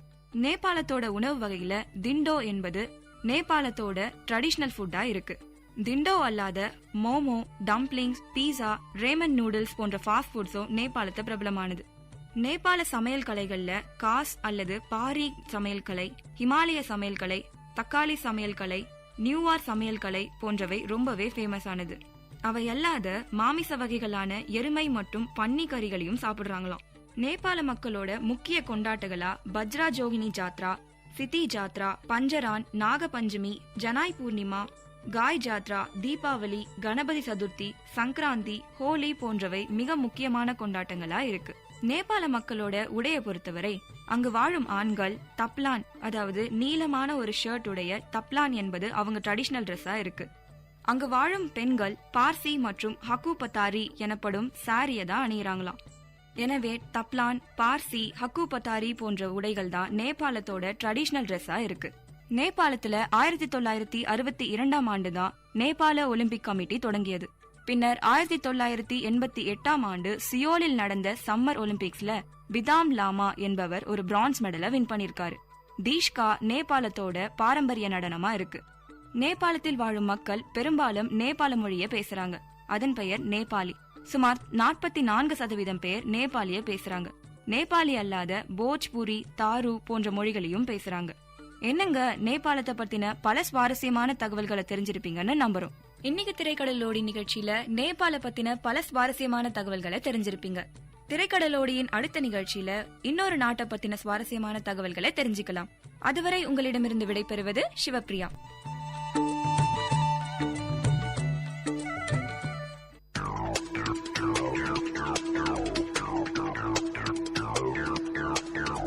நேயர்கள் இதுவரை கேட்டது திரைக்கடலோடி, கண்டங்களை இணைக்கும் ஒரு புரிதல் தொடர்.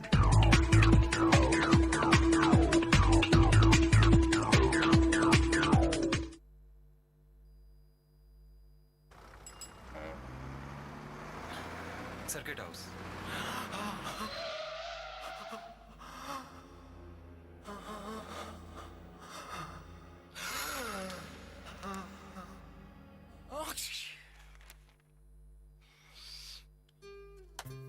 Spread of novel coronavirus can be stopped. Covering your mouth with hanky and tissue while coughing and sneezing could stop spreading it. Help us to help you. Visit your nearest health facility if you have cough, fever or difficulty in breathing, or contact helpline number 9111 2397 8046.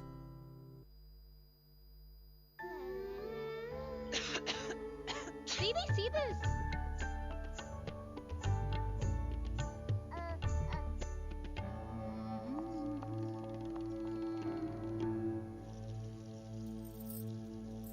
Spread of novel coronavirus disease can be stopped. Washing your hands with soap after coughing and sneezing and before holding your child could stop spreading it. Help us to help you. Visit your nearest health facility if you have cough, fever or difficulty in breathing, or contact helpline number 9111 2397 8046.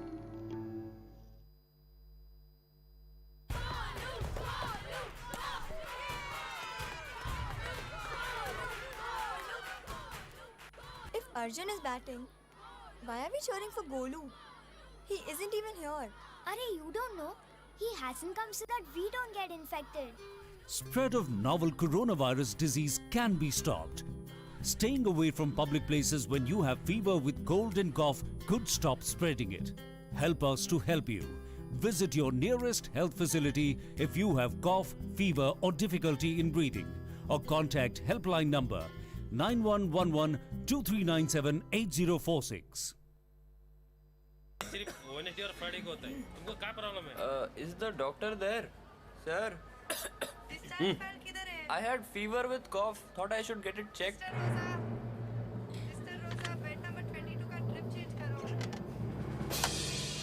Spread of novel coronavirus disease can be stopped.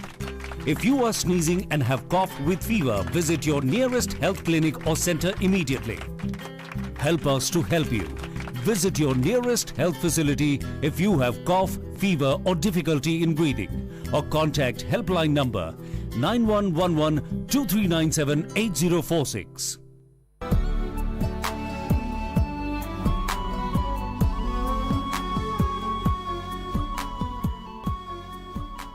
VIT பண்பலை 90.8 நேயர்களுக்கு வணக்கம். இந்த கொளுத்துற கோடையை கொண்டாட்டத்தோடு கடக்க சில அரிய டிப்ஸை நம்ம வேலூர் மக்களுக்காக ஷேர் பண்ண வந்திருக்காங்க வேலூர் ஃபுட்டி யூடியூப் சேனலின் அட்மின் பவித்ரா அருண்குமார். இந்த சம்மர் டிப்ஸ் பகுதியை உங்களுக்காக ஹோஸ்ட் பண்ண வந்திருக்கிறது நான் உங்கள் சுரேஷ் போஸ்.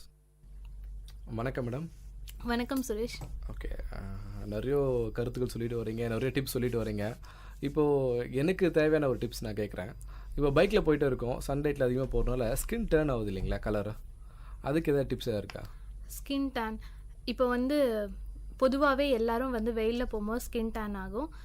ஸ்கின் டேனுக்கு ரொம்ப நல்ல ஹோம் ரெமெடின்னு பார்த்தீங்கன்னா பைத்தியம் பருப்பு, பச்சை பயிறுன்னு சொல்லுவோம் இல்லைங்களா, சாப்பிட்றதுக்கு இல்லை, ஃபேஸ்க்கு பச்சை பயிறு பொடியும், பச்சை பயிறு இப்போ ஒரு கப் எடுத்திங்கன்னா இன்னொரு ஒரு கப் கடலைப்பருப்பு, ரெண்டும் நம்ம வெயிலில் காய வச்சு மிக்சியில் பவுடர் பண்ணி வச்சுக்கோங்க. இது ஃபேஸ் பேக் மாதிரி போட்டாலும் சரி, இல்லை ஃபேஸ் வாஷ் மாதிரி யூஸ் பண்ணலாம்.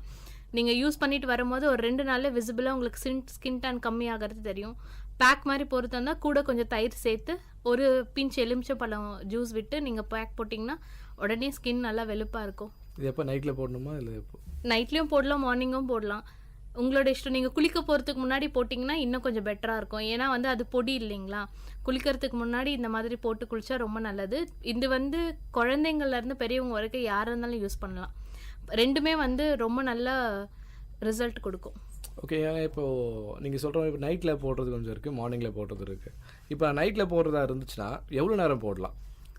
நீங்கள் அது ஒரு 10லேருந்து 15 நிமிஷம் வச்சிங்கனாலே உங்கள் ஸ்கின் நல்லா டைட் ஆக ஆரம்பிக்கும். அதோடு நீங்கள் எடுத்துட்டிங்கன்னா நல்லாயிருக்கும். அது நல்லா வாஷ் பண்ணதுக்கப்புறம் கொஞ்சம் ரோஸ் வாட்டர் மட்டும் ஃபேஸில் நீங்கள் ஸ்ப்ரே பண்ணி விட்டிங்கன்னா போதும், வேறு எதுவுமே வேணாம். இந்த மாதிரி நைட்டில் நீங்கள் போடும்போது இன்னும் கொஞ்சம் நாள் நம்ம ஸ்கின் வெயிலில் போய் எக்ஸ்போர்ட் ஆக போகிறதில்ல, அப்போ இன்னும் நல்ல பெட்டர் ரிசல்ட் இருக்கும். ஓகே, ரொம்ப தேங்க்ஸ்ங்க. ஏன்னா இப்போது ஃபேஸ் பேக்குனால் சில பேர் 1 hour போடுறவங்களாம் இருக்காங்க. அது அந்த இது டைம் வேரியேஷன் எப்படி? காஸ்மெட்டிக் ஃபேஸ் பேக் நம்ம போடும்போது ஒரு 1 hour அந்த மாதிரி இருக்கும். இது நம்ம ஹோம் ரெமெடி தானுங்களே, ஒரு 10லேருந்து 15 நிமிஷத்துக்குள்ளே நம்ம ஸ்கின்ல அந்த மாய்ஸ்சரெல்லாம் ஆரம்பிச்சிரும். இப்போ போட்டிங்கன்னா நல்ல ரிசல்ட் இருக்கும்.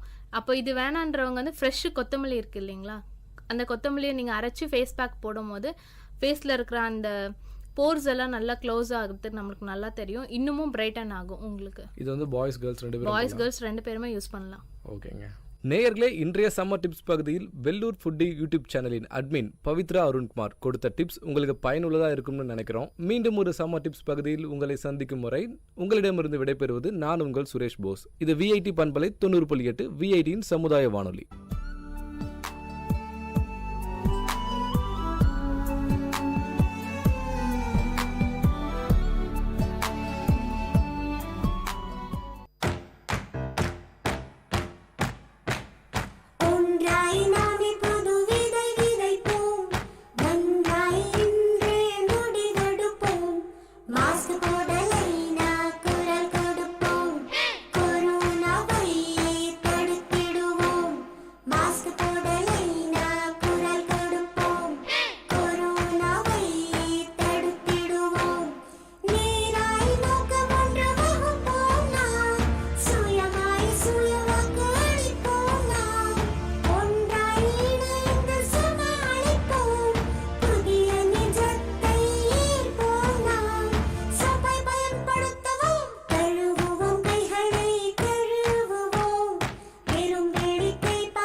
விஐடி பண்பலை 90.8 நேயர்களுக்கு வணக்கம்.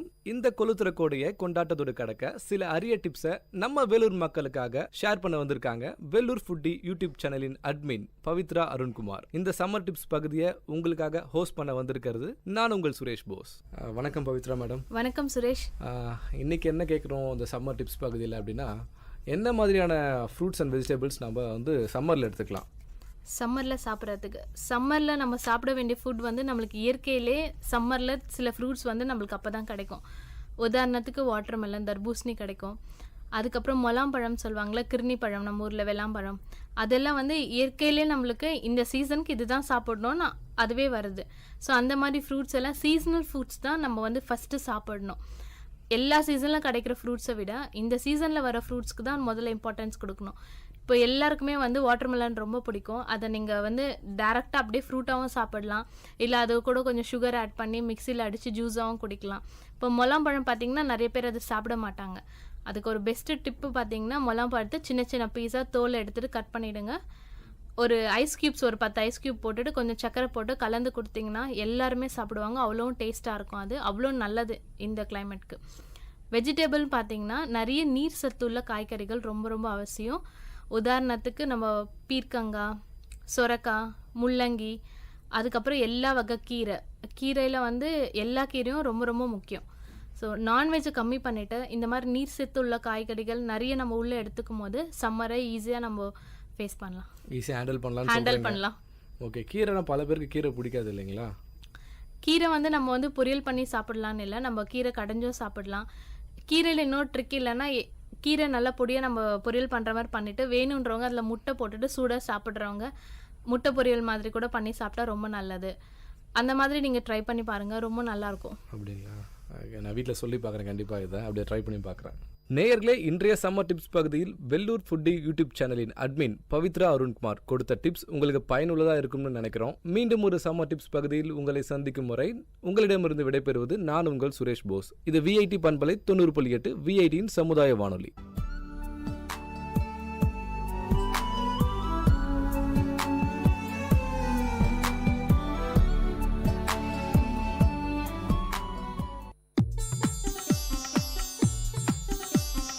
தமிழ்ச்சுடர், வாழும் இலக்கியமும் சங்கமிக்கும் ஒளி ஓவியம். உங்கள் விஐடி பண்பலை 90.8.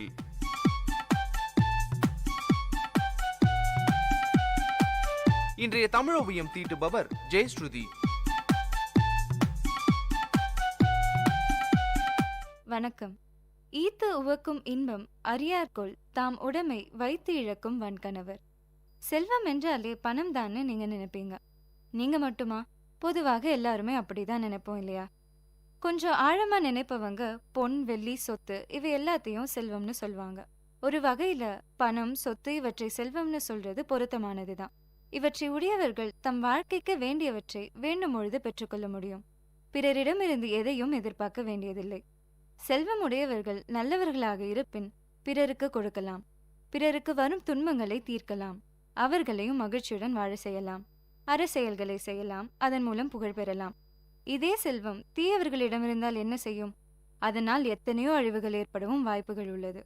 ஆகையால் இந்த செல்வமானது நன்மையும் செய்யும், தீமையும் செய்யும். செல்வம் சென்று விடக்கூடியது. அதனாலேயே இதற்கு செல்வம் என்று நம் முன்னோர்கள் பெயரிட்டு உள்ளனர் போலும்.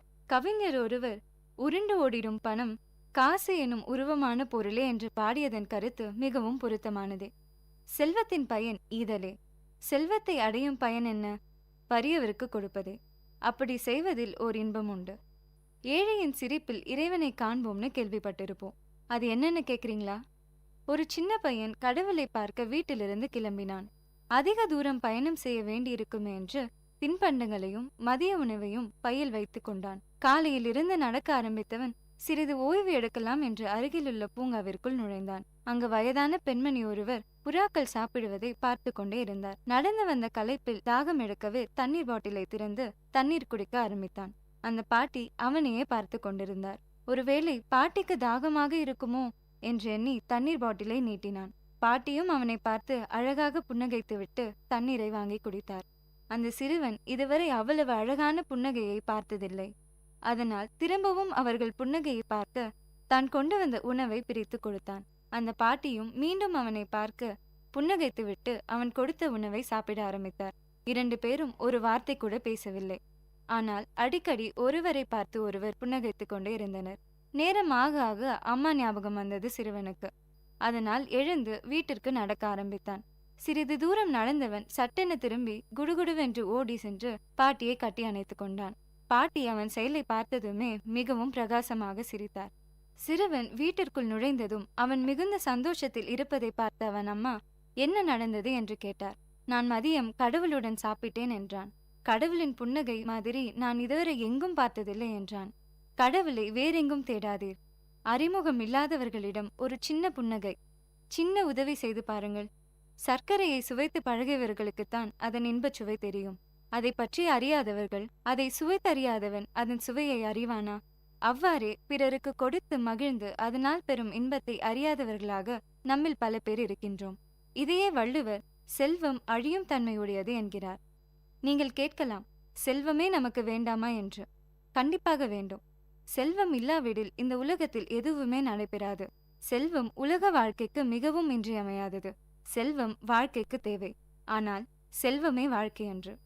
அதனால் செல்வத்தை தேடுவதும் அதை சேர்த்து வைப்பதுமே வாழ்க்கை என இருக்கக்கூடாது. செல்வத்தை பெற்று வாழ்க்கையை வாழ வேண்டும். வாழ்க்கையை வாழ்வது என்றால் தன் பசியை தனித்துக் கொள்வது, தன்னுடைய தேவைகளை பூர்த்தி செய்து கொள்வது மட்டுமே ஆகாது. அதனாலேயே வள்ளுவர் போன்ற பெரியோர்கள் பொருட்செல்வம் மட்டும் குறிப்பிடாமல் வேறு பல செல்வங்களை பற்றியும் கூறியுள்ளனர். வாழ்க்கையை வாழ விரும்புபவன் பொருள் செல்வத்தை மட்டும் பெற்றவனாக இருத்தல் மட்டும் போதாது, வேறு பல செல்வங்களையும் உடையவனாக இருக்க வேண்டும். செல்வத்தை பொருள், உடைமை, ஆக்கம் என்று பல சொற்களால் குறிப்பிடுகின்றார். வாழ்க்கைக்கு வேண்டிய செல்வங்கள் 13 என்று சொல்லலாம். பொருள், கல்வி, கேள்வி, அடக்கம், அருள், அறிவு, அன்பு, ஆழ்வினை அதாவது முயற்சி, ஊக்கம், ஒழுக்கம், நான் அதாவது நாணம், பண்பு, பொறுமை. 13 செல்வங்களும் வாழ்க்கைக்கு தேவையானவை ஆகும். இவை அனைத்தையும் உடையவனே வாழ்க்கையை வாழ்பவன் ஆவான். வாழ்க்கை என்றால் அதற்கு பொருள் மட்டும் போதாது. 13 செல்வங்களும் சேர்ந்ததே செல்வங்களாகும்.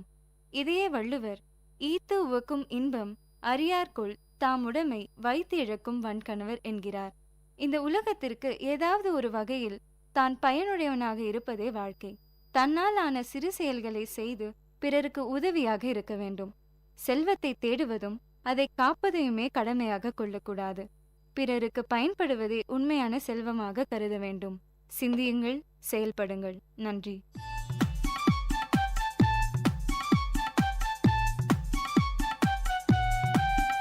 நேயர்கள் இதுவரை கேட்டது வாழ்வையும் இலக்கியத்தையும் இணைத்த ஒளி ஓவியம் தமிழ் சுடர். இன்றைய தமிழ் ஓவியம் தீட்டியவர் ஜெயஸ்ருதி. இது உங்கள் விஐடி பண்பலை 90.8.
Hello everyone, this is Silena from VIT Community Radio.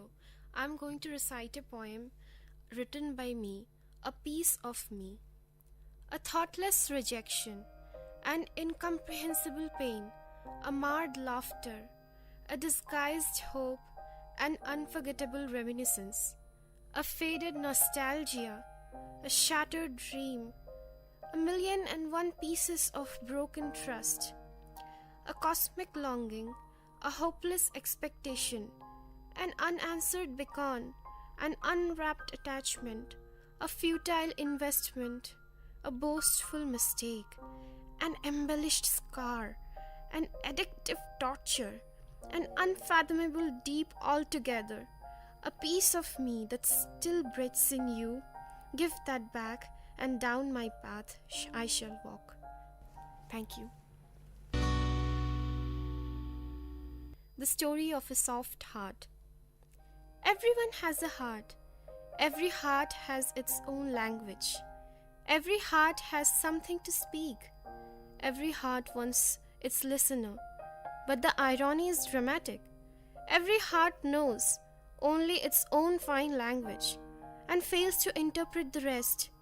Every heart expects to be listened and never chooses to play the listener. There are hearts which are kind and hearts which are ruthless.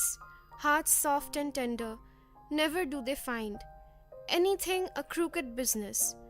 Hearts are as merciful as the nature, embrace one and all. Stones replace some hearts, and every little creature do they appall. And above all, we all know the irony is dramatic, that a soft heart is always destined to be trampled over by a stone, that the softness remains no more, it gets too scarred to expose its scars, and it fortifies itself with high-rise steel bars. It realizes the necessity of protecting itself. It trains itself not to care anymore. It changes and changes until it becomes steel, so the next time no stone dares tread. And thus, apparently, no soft heart does exist. The rest do remain, though, proud and unstirred, the heart, stone and steel. Thank you. only a few people. Hundreds of millions of people share this planet. The predominant fraction is incognizant of your existence. Of the handful of people that you know, are the bulk fraction who don't bother about your existence, followed by the ones who are averse to your existence. Then comes the insignificant count, for whom what matters is only your existence. This insignificant count makes your life really significant and worth living. Don't you ever forget to make them feel special. Don't you ever ignore their existence. Thank you. Fish knows water the last. Traveling since quite some time, down the unfathomable yards of pain, luggage packed on the back, so heavy of miserable disdain. You are tired, your thirst reasons fine. You survive on water, you drink it, and it takes you to cloud 9. As dear as gold and meaningful unto life, serves you the nectar when life and death do strive. Fish swims, survives in water, takes it for granted and knows it the last, until hits the pitch-dry plank with a spine-fracturing thrust. One nurtured, cared, and loved does not perceive love as love, until the day when love does relinquish, does he split with an unsettled soul, that restless forgery does vanquish the truth and plainness of love. He is that fish that knows water the last. Thank you. I miss you, my innocence. Time taking its test, wayward winds raising ghastly storms. Every time my innocence being challenged, amidst each turmoil, when I see faces unveil, all selfish, ruthless, condescending, and sadistic, I grumble, I forge my heart to harden. I become scared and then overly protective. I contemplate on fighting back. Vengefulness and jealousy start peeking through the voids of doubts and uncertainties. My innocence gets smothered unnoticed, and that mirror, being no less cruel, mocks at me and asks, "Who are you?" every time I face it. Horror and doubt, all unknown, have a crunchy snack on my clueless mind. For an ounce of a moment, I stare blank, inner voice of no help, a bleak and barren moor. I utter to myself an impulsive reply, "I miss you, my innocence, I miss you." Thank you. Emotional hibernation. This emotional hibernation comes in cyclic phases. As winter follows autumn, so does my pattern follows its traces. I merrily go through my happy summer days. Least could I surmise my emotional Sabbath. Unnoticed follows the winter that stays. And it is when life succumbs inside to a satirical aftermath. Expectations creep in furtively. What havoc does it create, O Lord? I deluge in the downpour of heft, my feelings lessening to nothingness. I cannot but mourn at the theft. And then I know, feeling sad is better than feeling nothing. At least I'm breathing, I know. Thank you. Never regret whatever. When everything is visibly changing on the outer and inner surfaces, when I feel dimensions expanding and contracting within my cosmic conscience, when I see situations and people change, when I witness the old flowers wither and new ones grow, I realize deep within I'm moving ahead to embrace the ultimate, leaving behind the transitoriness in the depths of my memory. As things seem moving on, I'm assured that it's me sailing through. For the viewer seated in the boat interprets the world flying past and himself standing still. I have changed. They forgot too. They missed keeping their pace with me and are left behind. I emerge out the victor. Those pinpricks were vaccines. They immuned me against the bigger bitter. Thanking each and never regretting one, I move on, never do I turn back. Thank you.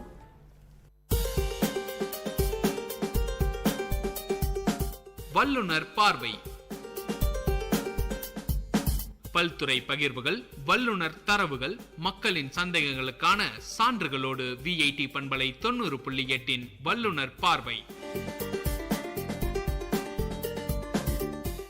வணக்கம் நேயர்களே, நீங்கள் கேட்டுக்கொண்டிருப்பது VIT பண்பலை 90.8 VIT பல்கலைக்கழகத்தின் சமுதாய வானொலி. இந்த நிகழ்ச்சி வல்லுனர் பார்வை. வல்லுனர் பார்வை நிகழ்ச்சியில பல்வேறு துறை சார்ந்த வல்லுநர்கள் கிட்ட நம்ம நிறைய விஷயங்கள் பேசி தெரிஞ்சிட்டு இருக்கிறோம்.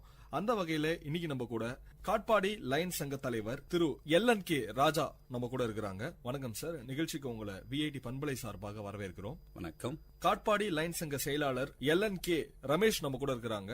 வணக்கம் சார். நிகழ்ச்சிக்கு உங்களை பண்பலை சார்பாக வரவேற்கிறோம். வணக்கம் சார்.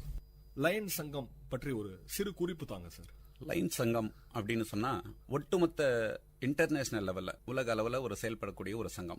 இதுல உறுப்பினரா பல லட்சம் கணக்கான பேர் பாகுபாடின்றி, பணக்கார ஏழ்மை இல்லாம பாகுபாடின்றி எல்லா இடத்திலையும் இந்த லைன் சங்கம் செயல்படுது. லைன் சங்கம் ஒவ்வொரு பகுதியிலையும் ஒவ்வொரு சங்கமா செயல்பட்டு அந்த சங்கத்துக்கு ஒரு குறைஞ்சது ஒரு 20க்கு மேல, குறைஞ்சபட்சம் 20 நம்பர், அதுக்கு மேல எவ்வளவு பேர் வேணா இருக்கலாம், அந்த மாதிரி செயல்படும். இந்த லைன் சங்கம் முழுக்க முழுக்க ஏழை எளிய மக்களுக்கும் உதவி செய்யக்கூடிய ஒரு சங்கமாக தான் நம்ம இந்த லைன் சங்கம். சார், இந்த லைன் சங்கம் ஆரம்பித்து எத்தனை வருடங்களா இருக்குது? இந்த காட்பாடியில் ஆரம்பிச்சு உங்களுடைய சங்கம் எத்தனை வருஷமா நீங்க செயல்பட்டு இருக்கிறீங்க சார்? கிட்டத்தட்ட இந்த லைன் சங்கம் ஏறத்தாழ 100 ஆண்டுகள் முடிந்து இந்த வருஷம் 101 ஆண்டுகள் இன்டர்நேஷனல் லெவல், மொத்த லெவலில் ஆரம்பிச்சு 101 வருஷம் இந்த லைன் சங்கம் வெற்றிகரமா செயல்பட்டுக்கிட்டு வருது. அதே சமயம் காட்பாடியில நாங்க ஆரம்பிச்சு சரியா 10 ஆண்டுகள், இந்த ஆண்டோட 10 வருஷம் செயல்படுறோம். இந்த 10 வருஷமா தொடர்ந்து எங்களோட செயல்பாடும் பொதுமக்களின் சேவையும் ரொம்ப முக்கியமா செயல்பட்டு வருது. நல்லா இருக்கு, தொடர்ந்து கொண்டே இருக்குதுன்னு கூட சொல்லலாம். கண்டிப்பா செயல்பாடுகள் கண்டிப்பா பல்வேறு நலத்திட்டங்கள் இந்த லைன் சங்கம் மூலமாக நீங்க செஞ்சுட்டு இருக்கிறீங்க அப்படின்ற மாதிரி நாங்க கேள்விப்பட்டோம். இப்ப லைன் சங்கத்துல நிறைய ஆக்டிவிட்டிஸ் நீங்க பண்ணிட்டு இருக்கிறீங்க. எந்த மாதிரியான ஆக்டிவிட்டிஸ் எல்லாம் நீங்க பண்ணிட்டு இருக்கிறீங்க சார்? இந்த காட்பாடி லைன்ஸ் சங்கம் பொறுத்த வரைக்கும் ஒவ்வொரு கிளப்பும் ஒவ்வொரு மாதிரி எடுத்துக்குவாங்க. அதுல இந்த காட்பாடி லைன்ஸ் கிளப் முக்கியத்துவம் அப்படின்னு பார்க்கும்போது பார்வையற்றோருக்கு இலவச பார்வை தர்றதுக்கான இலவச கண் சிகிச்சை முகாம் போட்டு அது ஒன்று தருவோம். அதோட இந்த சர்க்கரை இருக்கிறவங்களுக்கு அவங்களுக்கு மருத்துவ இலவச மருத்துவ முகாம் போட்டு அதுக்குன்னு தனியா தரோம். அது மட்டும் இல்லாம குழந்தைகள் படிப்புக்கு அவங்களுக்கு என்ன தேவை, புக்கு, பேனா, பென்சில், ஏழை எளிய அந்த குழந்தைகளுக்கு எந்த விதத்துல அந்த மாதிரி.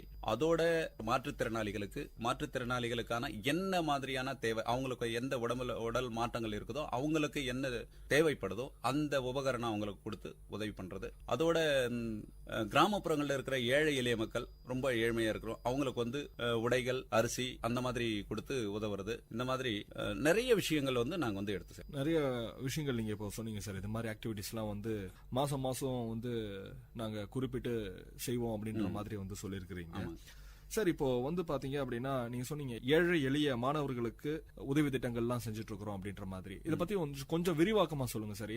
எந்த மாதிரியான ஏழை மாணவர்களுக்கு எது மாதிரியான உதவிகள் நீங்க நலத்திட்டங்கள் செஞ்சுட்டு இருக்கிறீங்க இந்த லைன்ஸ் கிளப் மூலமாக? முக்கியமா கிராமங்கள்ல இருக்கிற ஒரு பள்ளியை தேர்வு பண்ணுவோம்.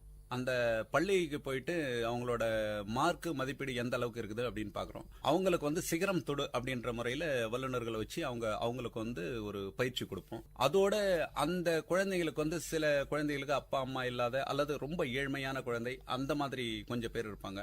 அவங்களுக்கெல்லாம் தேர்வு பண்ணி அவங்களுக்கு வேண்டிய புக்ஸ், பென்சில், பென்னு, கேரியர் என்ன வேணுமோ அவங்களுக்கு பேக், அந்த மாதிரியான விஷயத்த அவங்களுக்கு உதவி பண்ணுவோம், ஊக்குவிப்போம். நீங்க நல்லா படிச்சீங்கன்னா உங்களுக்கு பிற்காலத்துல நாங்க உங்க கூட உதவியா இருந்து நல்ல ஒரு மேலும் படிச்சீங்கன்னா மேல ஒரு நல்ல வேலைக்கு சேர்க்கறதுக்கான ஏற்பாடு சொல்லி ஊக்குவிப்போம். அந்த மாதிரி செய்யும் போது குழந்தைங்களோட அந்த ஆர்வம் நல்ல படிப்புக்கு ஒரு முக்கியம். இது மட்டும் இல்லாத அந்த பள்ளி எந்தெந்த பள்ளின்னு பாக்குறோம், அங்க தண்ணி சரியில்லை, ரொம்ப பக்கத்துல ரொம்ப இதுவா இருக்குது அப்படின்னும் போது அந்த பள்ளியை தேர்வு பண்ணி அவங்களுக்கு ஆர்வ சிஸ்டம், சுத்தமான குடிநீர் கொடுக்கறதுக்கான ஒரு விஷயத்தை கொடுத்திருக்கோம். இந்த மாதிரி மேற்கொண்டு ஏபிஜே அப்துல் கலாம் ஐயா அவர்கள் நினைவு நாள், அப்புறம் சுதந்திர தினம், இந்த மாதிரி நாட்கள்ல போயிட்டு அந்தந்த பள்ளிக்கூடங்களை பார்த்து அவங்களுக்கு புக்ஸ், பென் எல்லாம் கொடுத்து அவங்க கூட ஆர்வமா இருந்து செய்து வரும்போது அந்த பள்ளி ஒரு தனியார் பள்ளிக்கு சமமா அவங்கள படிச்சு வர ஒரு நல்ல வாய்ப்பு இருக்கு. கண்டிப்பா சார், ரொம்ப நல்லா சொன்னீங்க சார். ஏன்னா கல்விக்கு உதவுவது என்பது மிகப்பெரிய ஒரு விஷயம் தான். அதை நீங்க லைன் சங்கத்தின் மூலமாக நீங்க செய்து கொண்டிருக்கும் போது ரொம்ப ஒரு பெருமையான ஒரு விஷயங்களா இருக்குது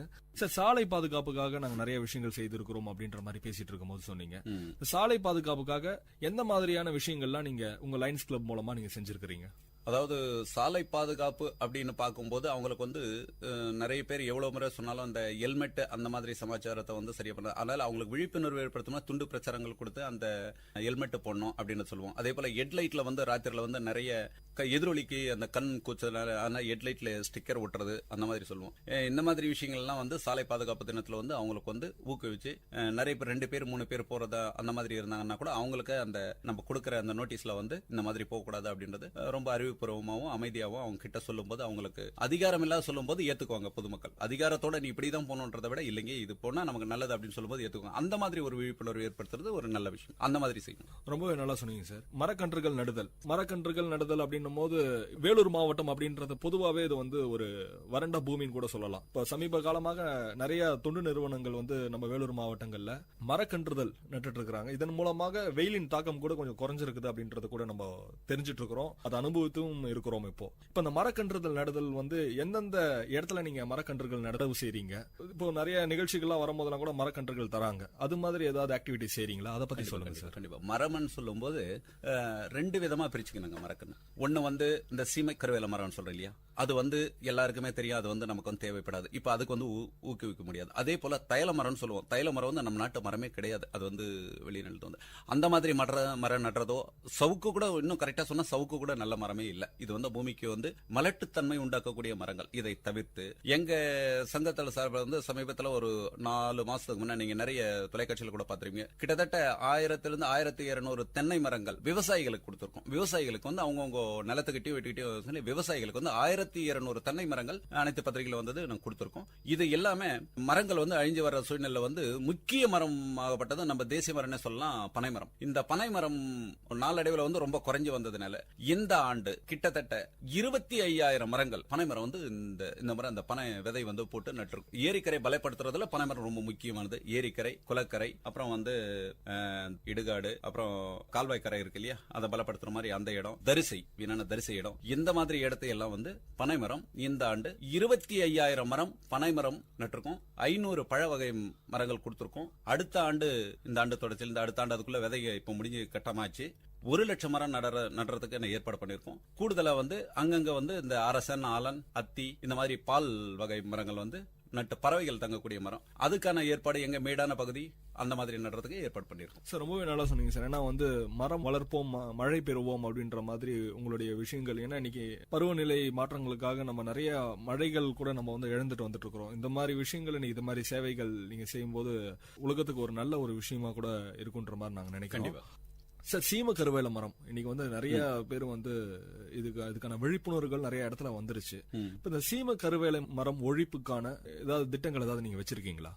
சீமை கருவேல மரம்ன்றது ஒருத்தர் 2 பேர் அளவுக்கு வந்து செய்யற அளவுக்கு அது முடியாத ஒரு விஷயம். ஒருத்தராலே என்னால செய்ய முடியாத அளவுக்கு அது வந்து பெரிய விஷயம். அதே சமயம் சீமை கருவேல மரம் ஒழிக்கிறதுக்கும் ஒரு வழியை வந்து அரசாங்கம் நல்ல வழி வகுக்கலாம். இருந்தாலும் அதனோட காலகட்டங்களில் ஏதோ ஒரு காலகட்டத்தில் அது தள்ளி போயின்னு இருக்குது.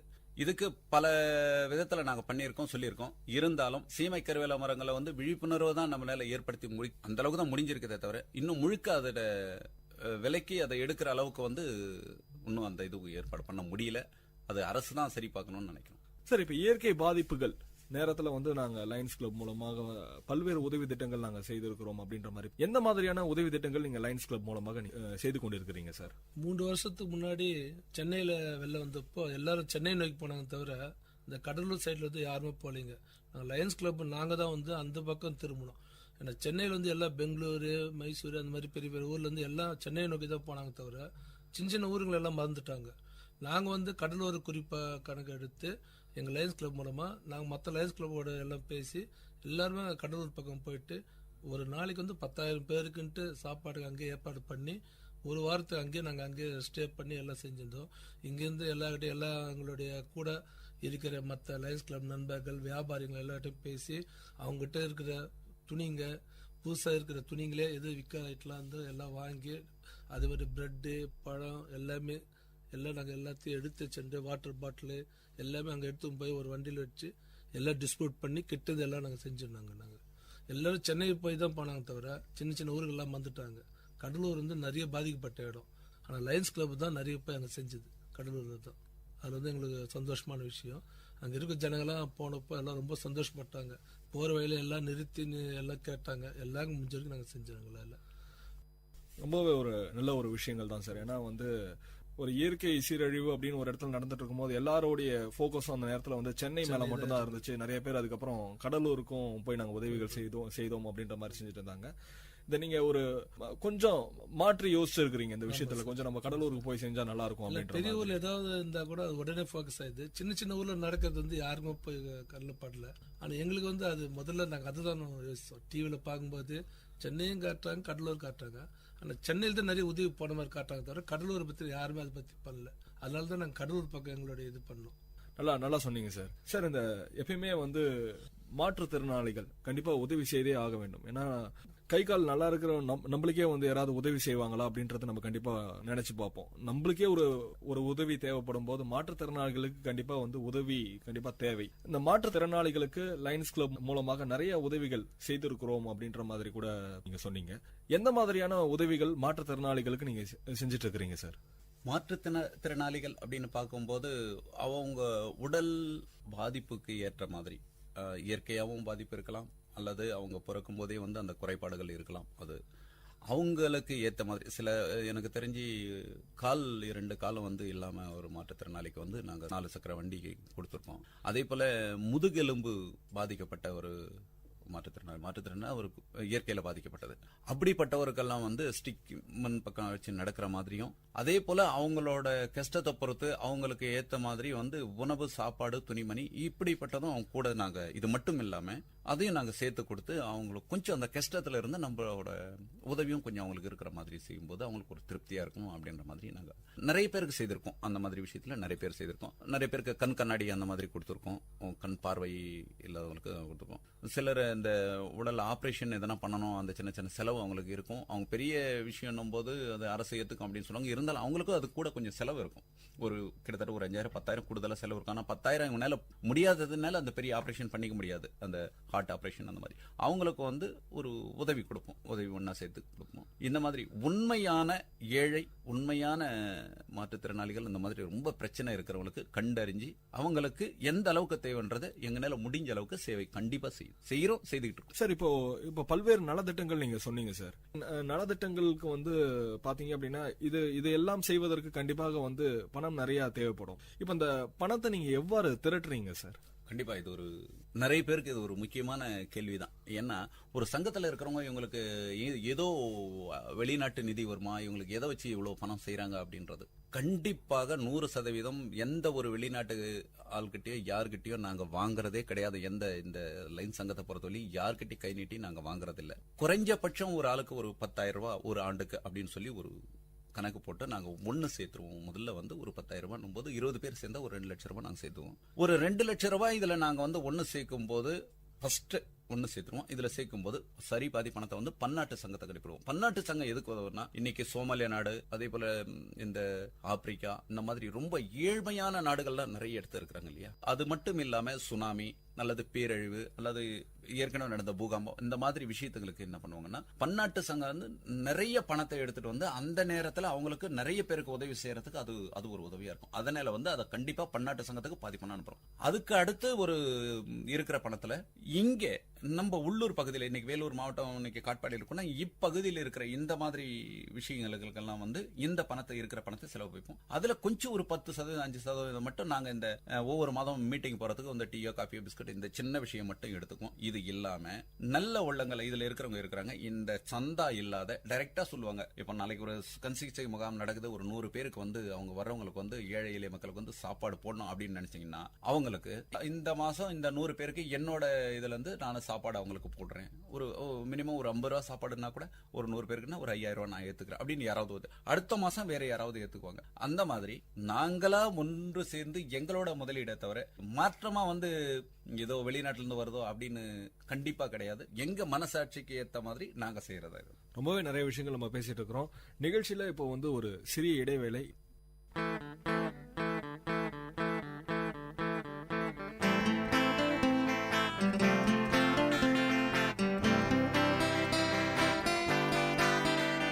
உங்கள் இல்லம் நுழைந்திடும், உங்கள் செவிகளை தீண்டிடும், உங்கள் மனதினை வருடவே பண்பலையாய் மலருதே.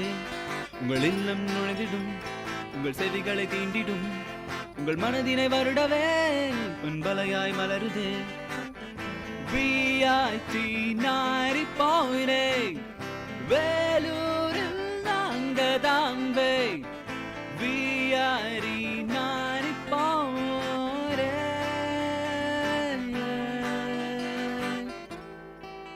நீங்கள் கேட்டுக்கொண்டிருப்பது VIT பண்பலை 90.8 VIT பல்கலைக்கழகத்தின் சமுதாய வானொலி. இன்னைக்கு நம்ம கூட லயன்ஸ் சங்க தலைவர் காட்பாடி LNK ராஜா மற்றும் லயன்ஸ் கிளப் செயலாளர் காட்பாடி LNK ரமேஷ் இவர்கள் 2 பேரும் நம்ம கிட்ட நிறைய விஷயங்களை பகிர்ந்துட்டு இருக்காங்க.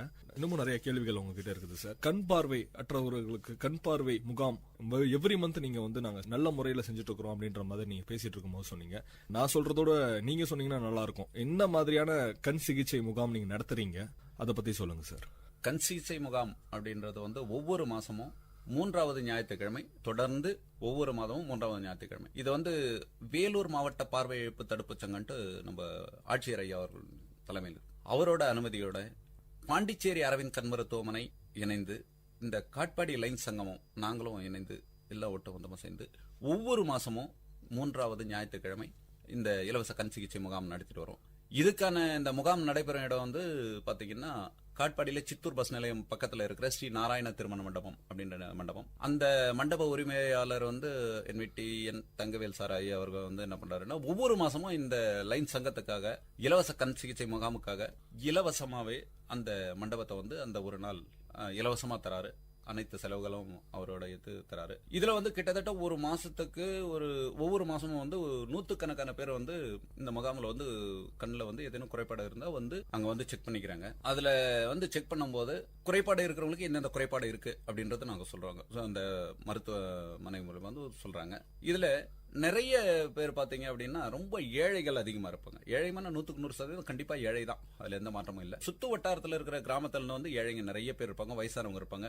அவங்களுக்கு வந்து துணையா மகன் சொந்த பந்தம் இருக்கும், இல்லாத இருக்கும், இல்ல இருந்தும் பணம் இல்லாத குறைபாடா இருக்கும். அப்படிப்பட்டவங்க எல்லாம் கூட வந்து கண் பார்வை நம்ம கிட்ட வரும்போது, அந்த முகாமுக்கு வரும்போது பக்கத்துல இருக்கிற ஒரு 10 அடி தூரத்துல இருக்கிற ஆள் கூட தெரியாத அளவுக்கு ரொம்ப நழுவி கஷ்டப்பட்டு வருவாங்க. அப்படிப்பட்டவங்களை வந்து இங்க மருத்துவர் வந்து இங்க செக் பண்ணி பாண்டிச்சேரி அரவிந்த் கண் மருத்துவமனைக்கு இங்க இருந்து உணவு, போக்குவரத்து, தங்கும் வசதி எல்லாமே இலவசம். எங்க கிட்ட வந்துட்டாலும் அந்த இடத்துக்கு வந்துட்டாலும் எல்லாமே இலவசமா வந்து இந்த சங்கம் பாக்குது. இங்க இருந்து கூட்டு போயிட்டு அங்கேயே ஒரு வாரம் வரைக்கும் அங்க வச்சிருந்து கண் ஆபரேஷன் பண்ணி அந்த உள்வி லென்ஸ் அப்படின்னு சொல்லுவாங்க இல்லையா, உள்ள லென்ஸ் அதையெல்லாம் பொருத்தி திரும்ப இலவசமா எடுத்துன்னு வந்து இதே எடுத்து விட்டுடுவோம். அது வரைக்கும் வந்து வர்ற பயனாளிக்கு வந்து ₹1 கூட செலவு கிடையாது. ஒண்ணு இல்ல. இந்த சங்கத்துக்கு என்ன பெருமை அப்படின்னு பாத்தீங்கன்னா, இங்க இருந்து அந்த முதியோர் வரும்போது 10 அடி கூட தூரம் எனக்கு வந்து இந்த கண் பார்வை தெரியலன்னு ரொம்ப கஷ்டப்பட்டு வரவங்க அந்த ஆபரேஷன் முடிஞ்சு ரிட்டர்ன் கீழே இறங்கும் போது ஒரு அன்பான ஒரு வார்த்தை என்கிட்ட சொல்லுவாங்க. நான் சின்ன குழந்தையில பார்த்த பார்வை இப்ப எனக்கு கிடைச்சிருக்கு. 1 கிலோமீட்டர் தூரத்துல இருக்கிற ஒரு சின்ன விஷயம் கூட பளிச்சுன்னு என்னால பார்க்க முடியுது அப்படின்னு ரொம்ப சந்தோஷமா படும்போது, இதை விட சந்தோஷம் எங்களுக்கு வேற எதுவுமே இல்ல உலகத்துல அப்படின்ற மாதிரி எங்களுக்கு ஒரு மாபெரும் சந்தோஷம் இருக்கும். அதனால வந்து இந்த அறுவை சிகிச்சை முகாமுக்கு இலவச கண் பரிசோதனை முகாம் போடுறதுல நாங்க ரொம்ப சந்தோஷப்பட்டு இதை தொடர்ந்து நடத்திட்டு வரோம். இனிமே தொடர்ந்து நடத்துவோம். அனைத்து பொதுமக்களும் இதையும் பயன்படுத்தி இந்த உங்களுடைய இந்த FM மூலியமா கேட்டு வந்து பயன்பெறணும்னு வேண்டிக்கிறேன். ஒவ்வொரு மாதமும் 3வது ஞாயிற்றுக்கிழமை ஸ்ரீ நாராயண திருமண மண்டபம் விலாசம் வேணும் அப்படின்னா ஸ்ரீ நாராயண திருமண மண்டபம் சித்தூர் பஸ் நிலையம் அருகில் VIT ரோடு சித்தூர் பஸ் நிலையம் அருகில் அந்த மண்டபத்தில் காலை 8 மணி முதல் மதியம் 1 மணி வரை இந்த இலவச கண் பரிசோதனை முகாம் நடைபெறும். இந்த முகாமிற்கு சுத்து வட்டாரத்தில் இருக்கும் அனைத்து முதியோர்களும் அல்லது தங்கள் கண்களில் ஏதேனும் குறைபாடுகள் இருப்பவர்களும் வந்து கலந்து கொண்டு பயன்பெற வேண்டும் என்று மிக இந்த VIT FM மூலமாகவும் இந்த லைன் சங்கத்தின் மூலமாகவும் கண்டிப்பாக தெரிவித்துக் கொள்கிறேன். சார், சர்க்கரை நோயாளிகளுக்கான மருத்துவ முகாம் அதையும் வந்து செஞ்சுட்டு இருக்கிறோம் அப்படின்ற மாதிரி நீங்க சொல்லிட்டு இருந்தீங்க. சர்க்கரை நோயாளிகளுக்கு எந்த மாதிரியான சிகிச்சைகள் நீங்க தரீங்க இப்போ உங்க லைன் சங்கத்தின் மூலமாக? சிகிச்சை அப்படின்றது வந்து மருத்துவர்கள் தான். சிகிச்சைன்றது வந்து மருத்துவர்கள் அவங்க வந்து தான் நமக்கு வந்து இது கொடுக்குறாங்க. ஆனா அவங்களுக்கு வேண்டிய உதவிகளும் விளம்பர உதவியும் நாங்க வந்து கண்டிப்பா தரோம். அது எப்படின்னா, ஒரு கிராமம் இருக்குன்னா அந்த கிராமத்துல இருக்கிறவங்க வந்து பொதுவா வந்து நகரத்துல இருக்கிறவங்க ரொம்ப ஈஸி அன்றாட அவங்க மருத்துவரை பாக்குறதோ மெடிக்கல் பாக்குறதோ அவங்க பாத்துக்கிறாங்க. சாதாரண ஒரு மெடிக்கல் ஷாப்ல கூட போயிட்டு உடனுக்குடனே அவங்க செக் பண்ணிக்கிறாங்க. ஆனா கிராமத்துல இருக்கிறவங்க அதை முழுக்க முழுக்க முழுக்க இது வரைக்கும் அந்த விழிப்புணர்வு வரல. ஆனா நிறைய பேருக்கு கிராமத்திலயும் வந்து இந்த சர்க்கரை வந்து ப்ராப்ளம் இருக்கு, நிறைய பேருக்கு இருக்கு. அதனால ஒரு கிராமத்துக்கு போயிட்டு அங்க இருக்கிறவங்களுக்கு இந்த விளம்பரப்படுத்தி அவங்க எல்லாம் வர சொல்லி அந்த இடத்த நம்ம வந்து அவங்கள செக் பண்ணி பார்க்கும்போது கிட்டத்தட்ட ஒரு 100-200 பேர் செக் பண்ணாலும் ஒரு 5 ஒரு 10 பேருக்காவது அந்த நோய் இருக்கு. ஏன்னா சர்க்கரை வியாதின்றது வந்து நாளடைவில் அவங்களுக்கே தெரியாம ஒரு காலகட்டத்தில் கண் பாதிப்பு ஏற்படக்கூட வாய்ப்பு உண்டு, கண் பார்வை இழக்க கூட வாய்ப்பு உண்டு. அதே போல ஏதேனும் ஒரு அடிப்பட்டா அது வந்து சீக்கிரம் ஆடுறது இல்லை. இந்த மாதிரி சில பிரச்சனைகள் இருக்கு. ஆனா அது கிராமத்தில் இருக்கிறவங்க தெரியாமலே ரொம்ப நாள் வந்து அதை விட்டுறதுனால அதிகம் ஆகிறதுனால அவங்களுக்கு ரொம்ப ஏழ்மையும் அந்த பிரச்சனையும் அவங்கள ரெண்டும் சேர்ந்து வதக்கும் போது அவங்களோட ரொம்ப கஷ்டத்துக்கு ஆளாகிறாங்க. அதனால சில கிராமங்கள்ல தேர்வு செய்து அந்த கிராமங்கள் எங்கனால முடிஞ்ச அளவுக்கு அங்க போயிட்டு அந்த மருத்துவ முகாம் போட்டு மருத்துவரை வச்சு செக் பண்ணி அவங்களுக்கு உதவி பண்ண ஏற்படும். ரொம்பவே நல்லா சொன்னீங்க சார். சர்க்கரை நோயாளிகள் மற்றும் வந்து கண் சிகிச்சை முகாம், இந்த ரெண்டுமே வந்து ஒரு பெரிய உதவிகள் நீங்க லயன் சங்கத்தின் மூலமாக நீங்க செய்து கொண்டிருக்கிறீர்கள். அதுக்கு நாங்க எங்களுடைய பாராட்டுகளையும் நன்றியை கூட நாங்கள் தெரிவித்துக் கொள்கிறோம் விஐடி கம்யூனிட்டி ரேடியோ சார்பாக. இப்ப யாராவது வந்து இந்த சங்கத்தின் மூலமாகவோ நாங்க வந்து நேரடியா நாங்க உதவி நாங்க செய்யணும் அப்படின்ற மாதிரி நிறைய பேர் நினைச்சிட்டு இருப்பாங்க. ஆனா அவங்களுக்கு இன்னைக்கு இருக்க காலகட்டங்கள்ல அதுக்கான ஒரு டைம் கூட இல்லாம இருக்குது. இப்போ அவங்க வந்து உங்க சங்கத்தின் மூலமாக சேர்ந்து ஒரு உதவி செய்யணும் அப்படின்னா எந்த மாதிரியான உதவிகள் செய்யலாம், எது மாதிரியான உதவிகள் நீங்க வரவேற்கிறீர்கள்? எங்களுக்கு வந்து இப்போ உதவி வந்து ஓரளவுக்கு செஞ்சுன்னு இருக்கோங்க. இன்னும் அதிகம் நாங்கள் செய்யணும்னு ஆசைப்படுறோம். அந்த அளவுக்கு மற்றவங்களுடைய ஒத்துழைப்பு இருந்தால் எங்களுக்கு ஒன்றும் நல்லா இருக்கும். ஒரு துணிமணி கொடுக்கறதோ, ஒரு புக்ஸோ, அந்த மாதிரி ஏதோ பணமாவோ ஏதோ கொடுக்குன்னா கூட எங்களை அணுகுனாக்கா நாங்கள் வந்து யார் யார் எப்படி செய்யணுன்றது ஒரு நிறைய ஐடியா இருக்கு. ஆனால் எங்களுக்கு பண பற்றாக்குறை எங்களால் முடிஞ்ச அளவுக்கு சின்ன லெவலில் செஞ்சிருக்கோம். இன்னும் பெரிய லெவலில் செய்யணும்னு ஆசைப்படுறோம். நான் வந்து பிசினஸ் இருக்கிறதால இதுக்குன்னு ஒரு அமௌண்ட் நாங்கள் மாசம் ஒதுக்கி வைக்கிறோம். அந்த மாதிரி எல்லாரும் வியாபாரிகளும் கவர்மெண்ட் எம்ப்ளாயிங்களும் அந்த மாதிரி ஒவ்வொருத்தர் ஒரு சின்ன அமௌண்ட் ஒதுக்கினாக்கா காட்பால் வந்து எவ்வளவு பிரச்சனை இருக்குது எல்லாமே தீர்க்கலாம்னு எனக்கு ஒரு ஆசைப்படுறேன். இந்த வருஷம் நாங்கள் வந்து தலைவர் செயலாளர் பொருளாளர் வருஷம் மாறினு இருக்காங்க. போன வருஷம் செஞ்ச விட இந்த வருஷம் நாங்கள் நல்லா செய்யணும்னு எதிர்பார்க்கிறோம். அடுத்த வருஷம் எங்களோட ஒரு அதிகமாக செய்யணும்னு எங்களை பார்த்து அவங்க ஒரு இன்ட்ரெஸ்ட் வரும். அது மாதிரி இருக்கும்போது இன்னும் அதிகமாக செய்யணும்னு ஆசைப்படுறோம். அது செய்ய ஆசைப்படும் போது அது தகுந்த எங்களுக்கு உதவியோ, நிதி உதவியோ, பொருளாதார உதவியோ, மற்ற துணிமணி கொடுக்கறதோ அது மாதிரி கொடுத்தாக்கா எங்களை இன்னும் நல்லபடி செய்யலாம்னு நான் ஆசைப்படுறோம். அதுவே நீங்கள் எங்களை கான்டாக்ட் பண்ணுறவங்க எங்களுக்கு கான்டாக்ட் பண்ண என்னுடைய நம்பர் இருக்கு. அது என்ன உதவி ஓணுன்றவங்களும் எங்களை கான்டாக்ட் பண்ணாலும் அது எங்கள் சங்கத்து மூலமா எல்லா உறுப்பினர் கலந்து பேசி அவங்க மூலமா நாங்கள் வந்து செய்யறதுக்கு நாங்கள் ரெடியா இருக்கோம். நாங்கள் உங்க மூலமா வந்து உதவி செய்யணும் அப்படின்னு யாராவது அவங்க நினைச்சிட்டு இருந்தாங்கன்னா அவங்களுக்கு உங்களை தொடர்பு கொள்றதுக்கு உங்களுடைய தொலைபேசி என்ன கொஞ்சம் சொல்லுங்க சார். என்னுடைய பேர் வந்து கே ரமேஷுங்க, செயலாளராக இருக்கேன் லயன்ஸ் சங்கத்தில். என்னுடைய நம்பர் வந்து 9443964613. காட்பாடி வள்ளிமலையில் மகாலட்சுமி பாத்திர கடைன்னு ஒன்று ஷோரூம் வச்சுருக்கு. அதுலேருந்து என்னை வந்து கான்டாக்ட் பண்ணாக்கா எந்த உதவி இருந்தாலும் நாங்கள் ஏற்றுறதுக்கு ரெடியாக இருக்கோம், செய்யறதுக்கு நாங்கள் ரெடியாக இருக்கோம். பள்ளி குழந்தைகளா இருக்கட்டும், பல்வேறு நலத்திட்டங்கள் நீங்க செஞ்சுட்டு இருக்கிறீங்க இந்த லயன்ஸ் கிளப் மூலமாக. யாரேனும் இதன் மூலமாக உதவி பெறணும் அப்படின்ற மாதிரி இருந்தாங்கன்னா அவங்களுக்கு உங்களுடைய தொலைபேசி என்ன சொல்லுங்க சார். காட்பாடி லைன்ஸ் சங்கம் அப்படின்னும் போது இப்போதைக்கு தலைவராக வந்து LNK ராஜா என்னோட பேரு. என்னோட செல் நம்பர் வந்து 9245150084. நம்ம கூட இருக்கிற வந்து லைன் ரமேஷ் அவர்கள், அவர் வந்து செயலாளராக இருக்காரு. நமக்கு பொருளாளர் பிரகாஷ் அப்படின்னு இருக்காரு. காட்பாடி லைன் சங்கம் அப்படின்னு சொன்னாலே ரொம்ப ஈஸியா தெரிஞ்சுக்கலாம். எங்களுக்கு தொடர்பு கொண்டு எங்களுக்கு இந்த உதவி வேணும் அப்படின்னு எதிர்பார்க்கிறவங்க வந்து கண்டிப்பா எங்களை வந்து எதிர்பார்க்கலாம். எதிர்பார்க்கிறவங்க வந்து உண்மையான பயனாளிகளாக இருந்தால் நிச்சயமாக காட்பாடி லைன் சங்கம் கண்டிப்பாக அவங்களுக்கு உதவும். அதே போல எங்க கிட்ட ஏதேனும் கொடுத்து அடுத்தவங்களுக்கு உதவி பண்ணணும்னு நினைக்கிற ஒரு நல்ல மனப்பக்குவம் உள்ள மனிதர்களாக இருந்தாலும் எங்களை தொடர்பு கொள்ளலாம். அப்படி தொடர்பு கொள்ளும் போது நாங்க அவங்க கிட்ட இருந்து யாருக்கு என்ன செய்யணும் அப்படின்ற விஷயத்தை, யாருக்கு ஏழ்மையா இருக்காங்கன்றத நாங்க அவங்களுக்கு சரியான முறையில கண்டிப்பாக அவங்களுக்கும் கொடுப்போம். அதனால வந்து எங்களுக்கு உதவி செய்ய வேண்டிய நபர்களும் நல்ல உள்ளங்களும் கண்டிப்பாக வேண்டும். அதே போல் உதவி தேவைப்படுபவர்கள் எந்த மன கூச்சமும் இல்லாமல் எங்களிடம் கேட்கவும் வேண்டும். லைன்ஸ் கிளப்போடைய ஆபீஸ் காட்பாடியில் எங்க இருக்குது அப்படின்றத நீங்க சொன்னீங்கன்னா இன்னும் கொஞ்சம் ஒரு ஈஸியா இருக்கும் வந்து நேர்களுக்கு. பொதுவா வந்து லைன் சங்கத்துக்கு இங்க எல்லாம் எங்குமே பன்னாட்டு சங்கத்துக்கு எப்பவுமே வந்து தனியா ஒரு ஆபீஸ் அப்படின்றது இது வரைக்கும் எங்கேயும், யார் தலைவரா இருக்காரோ அவர் வீடு தான் ஆபீஸ். யார் செயலாளர், தலைவர், செயலாளர், பொருளாளர்கள் இவங்க தான். யார் வேணும்னாலும் அவங்க நேரடியாக தான் தொடர்பு கொள்ள முடியுமே தவிர இதுக்குன்னு தனிப்பட்ட ஆபீஸோ தனியா ஒரு மெயின்டெனன்ஸ் இதுவோ கண்டிப்பா கிடையாது. ஒவ்வொரு ஆண்டும் ஒவ்வொரு தலைவர், செயலாளர், பொருளாளர் மாறும்போது அந்தந்த கணக்கு வழக்கில் வந்து அடுத்த தலைவர், செயலாளர் கிட்ட ஒப்படைப்பாங்க. அவங்க தான் அதை வந்து மெயின்டைன் பண்ணுவாங்க. தொலைபேசி மூலியமாவும் நேராகவும் தான் இதை வச்சு நம்ம பார்க்க வேண்டியது. ரொம்பவே நல்லா சொன்னீங்க சார். இவ்வளவு நேரம் நிறைய விஷயங்கள் சொன்னீங்க. லயன்ஸ் கிளப் மூலமாக இவ்வளோ ஒரு மிகப்பெரிய தொண்டு நாங்கள் செய்து கொண்டு இருக்கிறோம் அப்படின்ற மாதிரி சொன்னீங்க. நிறைய கண் சிகிச்சை முகாம்கள் பற்றி சொன்னீங்க. சர்க்கரை நோயாளிகளுக்கான மருத்துவம் பற்றி கூட வந்து சொன்னீங்க. எங்க மூலமா வந்து இவ்வளோ பெரிய விஷயங்கள்லாம் நாங்கள் செய்துட்டு இருக்கிறோம் அப்படின்ட்டு. சேவை மனப்பான்மை உள்ளவர்களால் மட்டும்தான் வந்து இது மாதிரி செய்ய முடியும் அப்படின்ற மாதிரி நான் நினைக்கிறேன். நான் உங்களுடைய சேவை இன்னமும் கண்டிப்பா வளர வேண்டும். விஐடி கம்யூனிட்டி ரேடியோ சார்பாக நாங்கள் நன்றியை தெரிவித்துக் கொள்கிறோம் சார். நன்றி, வணக்கம். நன்றி, வணக்கம். இன்னைக்கு வல்லுநர் பார்வை நிகழ்ச்சியில காட்பாடி லயன் சங்க தலைவர் லயன் ராஜா மற்றும் செயலாளர் லயன் ரமேஷ் அவர்கள் நிறைய விஷயங்களை நம்ம கிட்ட பகிர்ந்துகிட்டாங்க. மீண்டும் ஒரு வல்லுநர் பார்வை நிகழ்ச்சியில உங்களை சந்திக்கும் வரை உங்களிடமிருந்து விடைபெறுவது நான் சரவண கார்த்திக். நீங்கள் கேட்டுக்கொண்டிருப்பது விஐடி பண்பலை 90.8 விஐடி பல்கலைக்கழகத்தின் சமுதாய வானொலி. நேயர்கள் இதுவரை கேட்டது பல்துறை பகிர்வுகள், வல்லுநர் தரவுகள், மக்களின் சந்தேகங்களுக்கான சான்றுகளோடு விஐடி பண்பலை 90.8 வல்லுநர் பார்வை. நன்றி, வணக்கம்.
வணக்கம், நமஸ்தே, நமஸ்கார், சலாம் அண்ட் வந்தனம். நீங்கள் கேட்டுக்கொண்டிருப்பது விஐடி பண்பலை 90.8. இது விஐடி பல்கலைக்கழகத்தின் சமுதாய வானொலி. உங்க எல்லோரையும் புதுமை பெண்கள் நிகழ்ச்சிக்கு வரவேற்கிறேன். நான் உங்க அட்டானா. இந்த நிகழ்ச்சியில எவ்வளோ கடினமான சூழ்நிலையும் தனக்குன்னு ஒரு பாதையை அமைச்சுக்கிட்டு அதுல அவங்க பயணத்தை தொடர்ந்து அதுல வெற்றியும் அடைந்த பெண்களை பத்தி தான் நான் உங்களுக்கு சொல்ல போறேன்.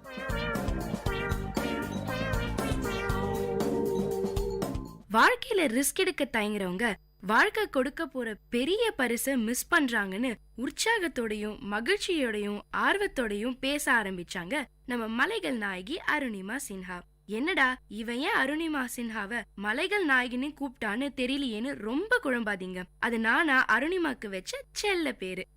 இவங்க உலகத்திலேயே ஏற ரொம்ப கடினமான மலைகள்ல ஏறி சாதனை செஞ்சிருக்காங்க. எவரெஸ்ட், கிளிமஞ்சாரோ இந்த மாதிரி பல மலைகள், கரடு முரடான பாறைகள், விஷ செடி கொடி, தன் பசிய போக்க தீவிரமா அலைஞ்சுகிட்டு இருக்க மிருகங்கள், உரைய வைக்கும் குளிர்னு தன்னை ஒரு பாதுகாப்பான கூட்டுக்குள்ள வச்சுக்கிட்டு இருக்கிற மலைகள்ல ஏறது அவ்வளோ சுலபமான காரியம் கிடையாதுங்க.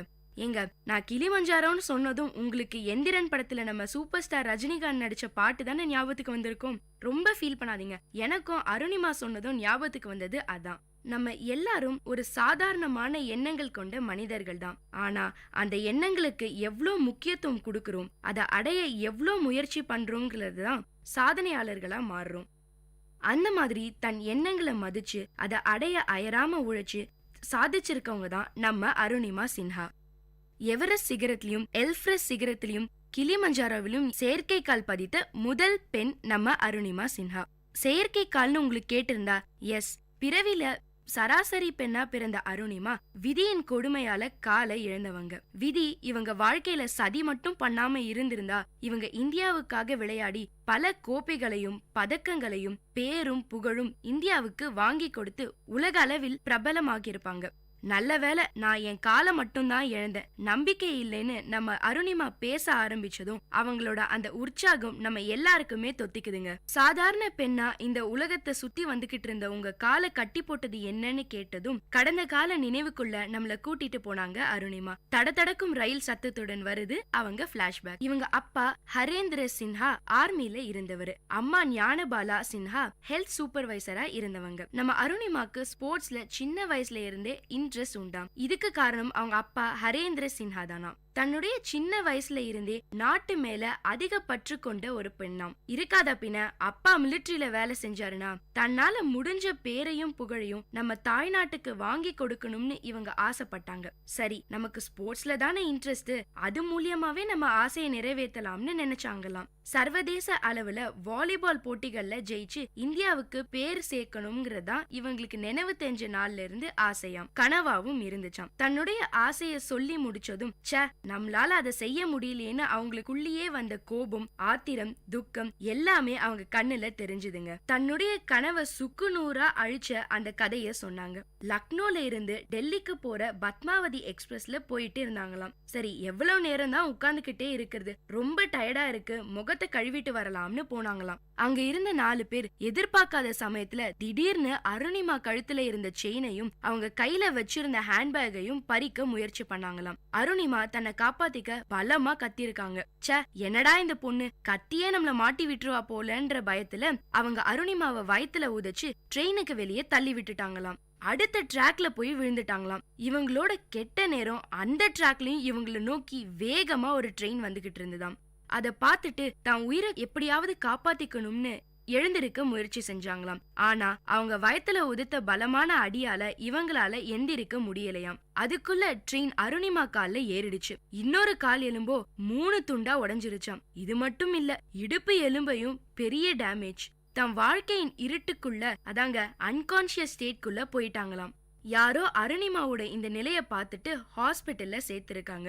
அருணிமா உயிரை காப்பாத்தணும்னா அவங்க காலை எடுக்கிறத தவிர வேற வழியே இல்லைன்னு சொல்லிட்டாங்களாம் டாக்டர்ஸ். தன்னுடைய பொண்ணோட உயிர் தான் முக்கியம்னு அருணிமாவோட காலை எடுக்க அவங்க அப்பாவும் அம்மாவும் சம்மதிச்சாங்களாம். ஆபரேஷன் பண்ணி அவங்க கால் எடுத்துட்டாங்களாம். காலை இழந்து ஹாஸ்பிட்டல்ல மாச கணக்கா படுத்த படுக்கையா இருந்ததை விட தான் கனவெல்லாம் செதஞ்சிருச்சேன்னு ஃபீல் பண்ணதுதான் அதிகமாம். உண்மையான ஊனம் காலையோ இல்ல கையையோ இழக்கிறப்ப இல்ல, தன்னுடைய கனவுகள் அழிஞ்சு போறதுதான்னு சொல்றாங்க நம்ம அருணிமா.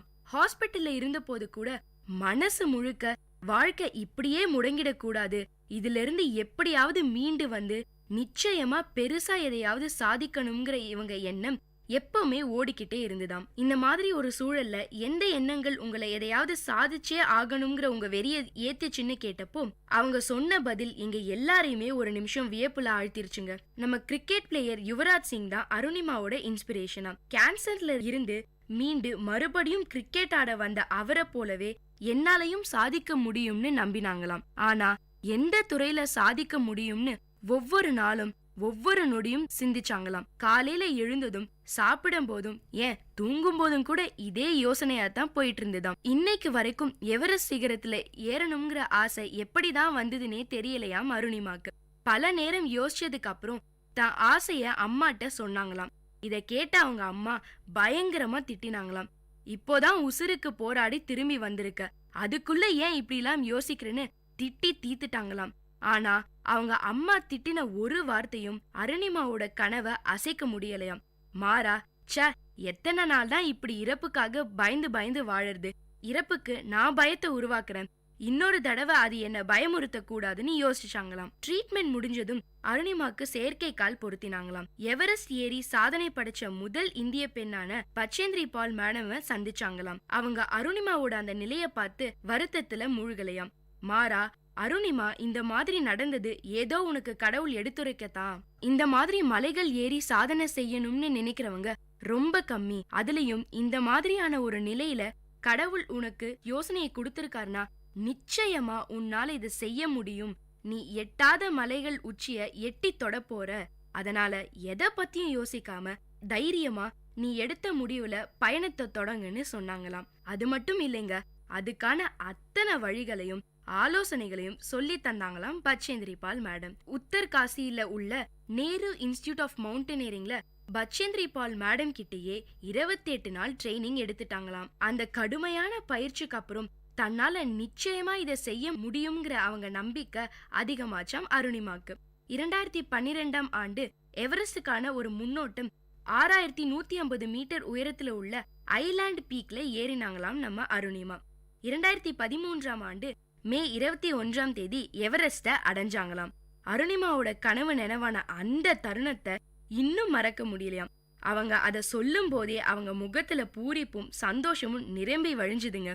அந்த எவரெஸ்ட் மலை உச்சியில ஏறி நின்னு பார்த்தப்ப இந்த உலகமே அவங்க ஆசைக்கும் லட்சியத்துக்கும் முன்னாடி ரொம்ப சின்னதா தெரிஞ்சுதாம். 58 நாள் முயற்சிக்கு பிறகு கிடைச்ச அந்த வெற்றி அது வரைக்கும் நான் பட்ட எல்லா கஷ்டத்தையும் காணாம போக வச்சிருச்சுன்னு கண்கள் விரிய பேசினாங்க நம்ம அருணிமா. உயரத்தை தொட்டதன் பின்னணியில உள்ள வலி நிறைந்த ரத்தம் சிந்திய தருணங்களையும் நமக்காக சொன்னாங்க. முதல் விஷயம், செயற்கைக்கால் என்ற விஷயமே அவங்களுக்கு புதுசு. அதுக்கு பழகவே அருணிமாக்கு பெரிய சவாலா இருந்துச்சாம். அருணிமா கூட எவரெஸ்ட் ஏறின மத்தவங்க எல்லாம் ஸ்பீடா மேல ஏறி போயிட்டே இருந்தாங்களாம். செயற்கைக்காலோட ஒவ்வொரு அடியையும் எடுத்து வச்சு போக அவங்களுக்கு ரொம்ப நேரம் எடுத்துதான். மேல போனவங்க திரும்பி வந்த போதுதான் அருணிமா பாதி தூரத்தை கூட கடக்காம மெதுவா நகர்ந்துட்டே இருந்தாங்களாம். இத பார்த்துட்டு பயங்கரமா கிண்டல் பண்ணி சிரிச்சாங்களாம் மத்தவங்க. உனக்கெல்லாம் எதுக்கு இப்படி ஒரு விபரீத ஆசைன்னு முகத்துக்கு நேராவே கேட்பாங்களாம். ஆனா அதையெல்லாம் பொருட்படுத்தாம அவங்க கவனத்தை ஏறி முடிக்கிறதுல மட்டுமே செலுத்தினாங்களாம். நம்மளால எதை செய்ய முடியாதுன்னு மத்தவங்க சொல்றாங்களோ அதை முடிச்சு காட்டுறதுல இருக்க சந்தோஷமே தனின்னு சொல்றாங்க நம்ம அருணிமா. அவங்களோட அந்த கேலி பேச்சு கூட பல நேரங்கள்ல அருணிமாக்கு தூண்டுகோலா இருந்துருச்சாம். அது மட்டும் இல்லைங்க, எவரெஸ்ட் ஏறும்போது எத்தனையோ முறை அருணிமாவோட செயற்கைக்கால் கழண்டு போயிருக்காம். கூட போனவங்க எல்லாம் அருணிமாவை தனியா விட்டுட்டு போயிருக்காங்களாம். ஆக்சிஜன் சிலிண்டர் காலியாகி என்ன பண்றதுன்னே தெரியாம தவிச்சு போயிருக்காங்களாம். ஆனாலும் இது எதுவுமே அருணிமாவோட லட்சியத்தை கொஞ்சம் கூட அசைக்கல. எப்படியும் நினைச்சதை செய்வேன்னு தன்னையே இல்ல தன்னை மட்டுமே நம்பினாங்களாம். அதே மாதிரிதான் நினைச்சதை சாதிச்சாங்க அருணிமா. மீடியா வெளிச்சம் முழுக்க அருணிமா மேலதானா. கேலி செஞ்சவங்க அவமானப்படுத்தினவங்களும் தேடி வந்து பாராட்டினாங்களாம். தனக்கு நடந்த எல்லாத்தையும் வெற்றிக்கு மைல்கல்லா மாத்திருக்காங்க நம்ம அருணிமா. உடம்புல உண்டாகிற ஒரு ஊனம் மனச எந்த வகையிலும் பாதிக்கிறது இல்லைன்னு நிரூபிக்க நினைச்சாங்க. அதே மாதிரி நிரூபிச்சும் காட்டியிருக்காங்க. இவ்வளவு பெரிய சாதனை செஞ்சதுக்கு அப்புறமும் தன்னடக்கத்தோட தன் கதைய சொன்ன அருணிமாவுக்கு கனவுகள் இன்னும் மிச்சம் இருக்கு. இதுதான் என் சாதனைன்னு திருப்தி அடைய முடியல, செய்ய வேண்டிய விஷயங்கள் இந்த உலகத்துல நிறைய இருக்குன்னு மனசு சொல்லிட்டே இருக்குன்னு நம்மள ஆச்சரியத்துல தள்ளுறது இவங்களோட பேச்சு. இது மட்டும் இல்லைங்க, மாற்றுத்திறனாளி குழந்தைகளை ஸ்போர்ட்ஸ்ல சாதிக்க வைக்க இலவசமா ஸ்போர்ட்ஸ் அகாடமி ஆரம்பிக்கிற ஐடியாவும் இருக்காம். என்னோட தனிப்பட்ட செலவுகளுக்காகவும் ட்ரீட்மெண்ட்காகவும் வரும் பணத்தை இந்த அகாடமிக்காக ஒதுக்கி வச்சிட்டு இருக்கேன்னு சொன்னது என்ன வியப்புல ஆழ்த்திருச்சுங்க. ஒருத்தர் 10 பேர் முன்னாடி ஒரு ஜோக்க சொன்னாராம். முதல் முறை சொன்னப்போ 10 பேரும் சிரிச்சாங்களாம். 2வது முறையும் அதே ஜோக்க சொன்னாராம். 5 பேர் மட்டும்தான் சிரிச்சாங்களாம். அதே ஜோக்க 3வது முறை சொல்லும் போது யாருமே சிரிக்கலையாம். சிரிப்பை ஏற்படுத்தின ஒரு விஷயமே அடுத்தடுத்த நிமிஷங்கள மாறிடும் போது சோகத்துக்கு காரணமான விஷயங்கள் மட்டும் ஏன் அப்படியே மனசுலயே இருக்குன்னு இவங்க கேட்ட அந்த கேள்விக்கு பதில் தெரியாம தான் நம்ம எல்லாருமே இருக்கும். நமக்கு எது கஷ்டத்தை தந்துச்சோ அதையேதான் பிடிச்சிட்டு தொங்கிட்டும் இருக்கும். இந்த எண்ணத்தை மாத்தினா நம்மளும் நம்ம வாழ்க்கைய கிளியரா தீர்மானிக்க முடியும். வாழ்க்கையில எல்லாருக்கும் கஷ்டங்கள் இருக்கு. அதை தாண்டிட்டா நிச்சயமா ஒரு சந்தோஷமும் காத்துக்கிட்டு இருக்கு. ஆனா அந்த காத்திருப்புக்காகத்தான் யாருமே தயாரா இருக்கிறது இல்ல. கஷ்டத்துக்கும் சந்தோஷத்துக்குமான அந்த சின்ன பாதையை கடக்கிறத ரிஸ்க்னு நினைச்சு அலட்சியம் பண்றவங்க அவங்களுக்காக காத்துக்கிட்டு இருக்க எத்தனையோ நல்ல விஷயங்களை மிஸ் பண்றாங்கன்னு சொல்லுறாங்க நம்ம மலைகளின் செல்ல பிள்ளை அருணிமா. அருணிமாவின் அழகான வார்த்தைகள் வாழ்க்கையை அர்த்தப்படுத்துகின்றது. என்ன நேயர்களே, அருணிமாவோட வாழ்க்கை பயணம் நம்ம எல்லாருக்குமே நம்பிக்கையை தந்திருக்கும். உங்களிடமிருந்து விடைபெறுவது உங்க அட்டானா.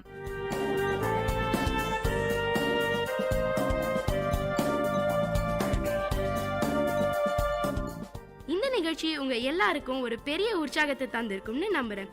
இதே மாதிரி பல விஷயங்களை தெரிஞ்சுக்கணுமா? அப்போ விஐடி பண்பலை 90.8 கேட்டுக்கிட்டே இருங்க.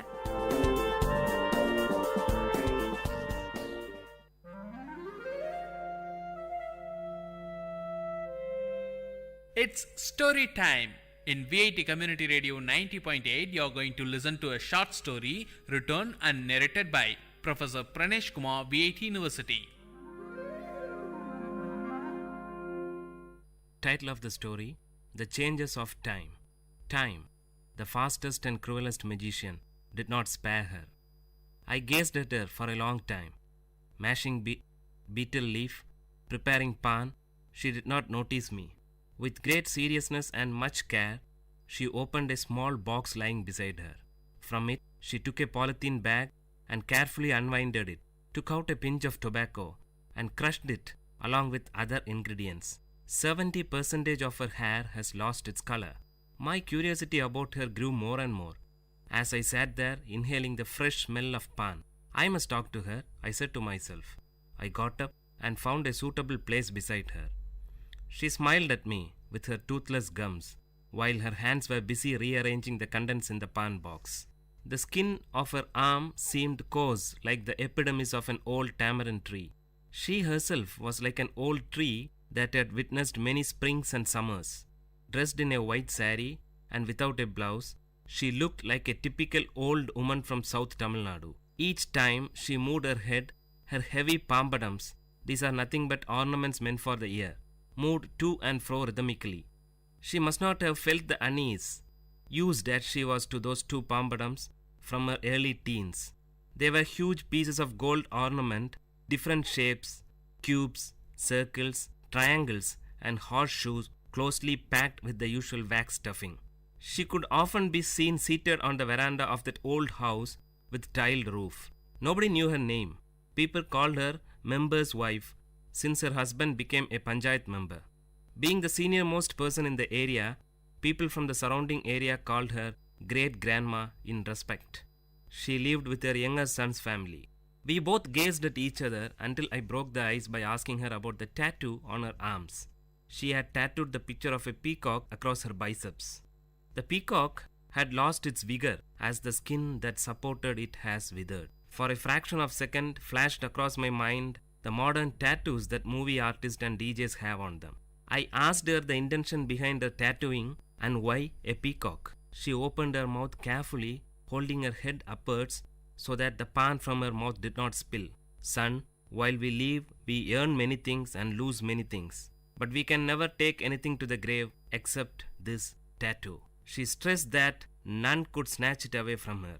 Saying this, she carefully spat out the pan juice. I was taken aback by the philosophical attitude she had for a simple tattoo. Her immediate and sharp answer was impressive, but her reply to my next question was only a stale smile. It was about her age. Might be she did not know her exact age, or she did not wish to reveal it. I don't know for sure. I did not question her anymore, but she started talking. She murmured the names of Tamil months: Thai, Margari, Pankini, Chittirai. It will rain today, she said to herself. She must have observed the casual smile and expression on my face. She continued, I am sure it usually rains on the final day of Mandakiyat festival. It's a local temple festival of South Kanyakumari. But only if the deity is pleased. She seemed to have memorized the dates of local festivals and the names of local deities. Soon she was interrupted by her daughter-in-law approaching her with a tumbler of tea. Placing the tea beside her mother-in-law, she disappeared into the house.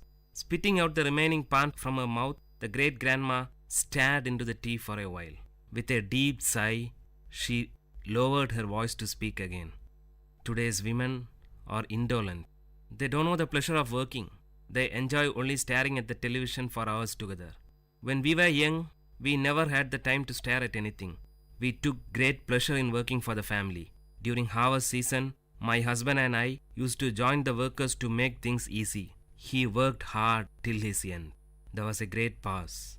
We used to work in full swing throughout the season. During the tamarind season, I buried myself in hectic work. Shelling the tamarind was my prime job then. My daughter and younger brother shared the work with me. We used to divide the heap of tamarind among ourselves and were confined to labor even till after midnight until our share of work was totally completed. Piercing out the seed from the ripe tamarind was the next task. Our happiness knew no bounds since the work was completed in the midst of the heaps of mangoes and jackfruit and other festive eatings. Hearing this from her, I said to myself that she is not aware of the multi-dimensional task that today's women handle. So much for the joys of an uncluttered childhood, she continued. Apart from all this, I had the regular task of preparing palm jaggery from palm juice. Early in the morning before dawn, palm tree climbers would collect palm juice from the small pots tied to the treetop. Those climbers would howl and shriek from the treetop to convey the message that their work was done. As soon as he received the signal, my younger brother would run to collect the juice and bring it home. It would be brought ice cold. I boiled it using dried leaves and finally prepared palm jaggery.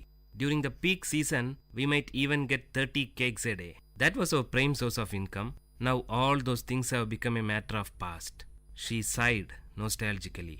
When great-grandma narrated these mundane events, I could visualize them in my mind. I said to myself, she is grieving over a lost culture. This culture must have been prevailed some 75 to 80 years back, roughly in the 1930s. Today, her granddaughter is working for a leading multinational IT company in Chennai. The sharp contrast from palm jaggery to an IT company shouts out loud that change is inevitable. Before she could continue, someone called out to me from behind. It was my friend for whom I had been waiting. We usually played cricket with a few others in a large ground behind the great-grandma's house. The match must have begun and I had to join them. I shook my head to her, telling that I had to leave. Her eyes wore a pathetic expression to convey, "Wait, I have more to say." But her lips remained silent. I left her to join my friends, and from a far distance, I turned back to get a glimpse of her. I could hardly see her. She sat there sipping her tea. By that time, it must have gone cold. Currents of thought about the giant running wheel called time and the disability and helplessness of man or any other mighty power to stop or alter it flashed over my inner mind.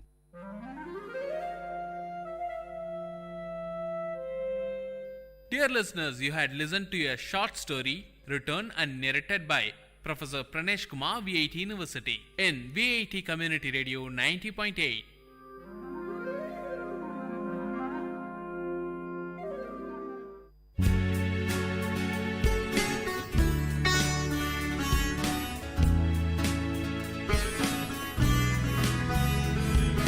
VIT பண்பலை 90.8 VIT பல்கலைக்கழகத்தின் சமுதாய வானொலியில் இது மருத்துவ நேரம்.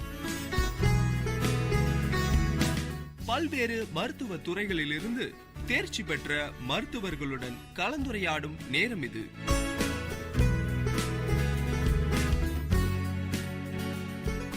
வணக்கம் நேயர்களே, நீங்கள் கேட்டுக்கொண்டிருப்பது விஐடி பண்பலை 90.8 விஐடியின் சமுதாய வானொலி. இந்த நிகழ்ச்சி மருத்துவ நேரம். மருத்துவ நேரம் நிகழ்ச்சியில இன்னைக்கு நம்ம கூட டாக்டர் சி தமிழரசன் நம்ம கூட இருக்கிறாங்க, நேச்சுரோபதி டாக்டர். வணக்கம் சார். நிகழ்ச்சிக்கு உங்களை விஐடி கம்யூனிட்டி ரேடியோ சார்பாக வரவேற்கிறோம். வணக்கம் சார். என்னுடைய பெயர் doctor Tamilarasan, naturopathy consultant. So நான் இந்த வேலூர்ல தொரப்பாடியில என்னுடைய ஓன் கிளினிக்கா நான் வச்சிட்டு இருக்கேன். அலோபதி, யுனானி இதெல்லாம் கேள்விப்பட்டிருக்கிறோம். இந்த நேச்சுரோபதினா என்ன சார்? அதை பத்தி கொஞ்சம் பிரீஃபா சொல்லுங்க சார். இன்றைய காலகட்டத்தில் நேச்சுரோபதி அப்படின்ற போது பாத்தீங்கன்னா மக்களிடையில ஒரு பெரிய ஒரு 75% மக்கள் நேச்சுரோபதி தான் விரும்புறாங்க. அது ஏன்னா இப்போ அலோபதியில போயிட்டு நிறைய ஹெவி டோஸ் மாத்திரலாம் எடுத்து அவங்களுக்கு ஒவ்வொரு ஆர்கன்ஸ் பழுதடைஞ்சிருக்கு. ஸோ ஈவன் பாத்தீங்கன்னா கிட்னி, லங்ஸ் இந்த மாதிரி நம்ம உடல்ல இருக்கிற ஒவ்வொரு உறுப்பும் பாதிப்படையுது. ஸோ இந்த நேச்சுரோபதியில நம்ம எடுக்கிற அந்த ஃபுட் மூலயமா மக்கள் 70% பயனடைகிறாங்க. இது பாத்தீங்கன்னா மக்களிடையே என்ன சொல்லணும்னா, ஒவ்வொரு நேச்சுரோபதி எடுக்கும்போது நம்ம உடல்ல இருக்கிற அந்த கழிவு நீர்கள் எல்லாமே வெளியேறிடும். சரிங்களா? இந்த கழிவு நீர்கள் நம்ம உடம்புல இருக்கிறதுனால தான் ஒவ்வொரு நோயா நம்ம உடம்புல பாதிப்படைகிறது. சார் நல்லா சொன்னீங்க சார். நேச்சுரோபதி இன்னைக்கு எல்லாமே ஒரு இயற்கை சார்ந்த மருத்துவத்துக்கு மீண்டும் வந்துட்டு இருக்காங்க. இந்த நேச்சுரோபதியில நீங்க எந்த மாதிரியான ட்ரீட்மெண்ட்ஸ் எல்லாம் சார் நீங்க தரீங்க? சோ நேச்சுரோபதியில பாத்தீங்கன்னா நம்ம ஃபர்ஸ்ட் ஆஃப் ஆல் நான் கொடுக்குற ட்ரீட்மெண்ட் செல் தெரப்பி என்ற ட்ரீட்மெண்ட் என்னன்னு பாத்தீங்கன்னா, நம்ம உடல்ல இருக்கிற ஒவ்வொரு ஆர்கன்ஸ்ல இருக்கிற ஒவ்வொரு செல்லை பத்தி அதை ரீஃப்ரெஷ் பண்ணி அந்த செல்லை வந்து ரீக்ரோத் பண்றத செல் தெரப்பின்ற ஒரு ட்ரீட்மெண்ட் நான் கொடுத்துட்டு இருக்கோம். அண்ட் செகண்ட் வந்து மேக்னெட் தெரப்பி, காந்தக சிகிச்சை. அந்த காந்தக சிகிச்சை மூலயமா வந்து அதுல இருக்கிற அந்த காந்தக கதிர்கள் மூலயமா நம்ம உடம்புல இருக்கிற நம்ம கெட்ட டாக்ஸின்ஸ் சொல்லுவாங்க, அந்த கெட்ட டாக்ஸின்ஸ் எல்லாம் உடல் கழிவுகள் மூலயமா வெளியேற்றுறோம். ஸோ அதுக்கு வந்து நாங்கள் அந்த மேக்னெட் தெரப்பி என்ற காந்தக சிகிச்சை வந்து கொடுக்குறோம்.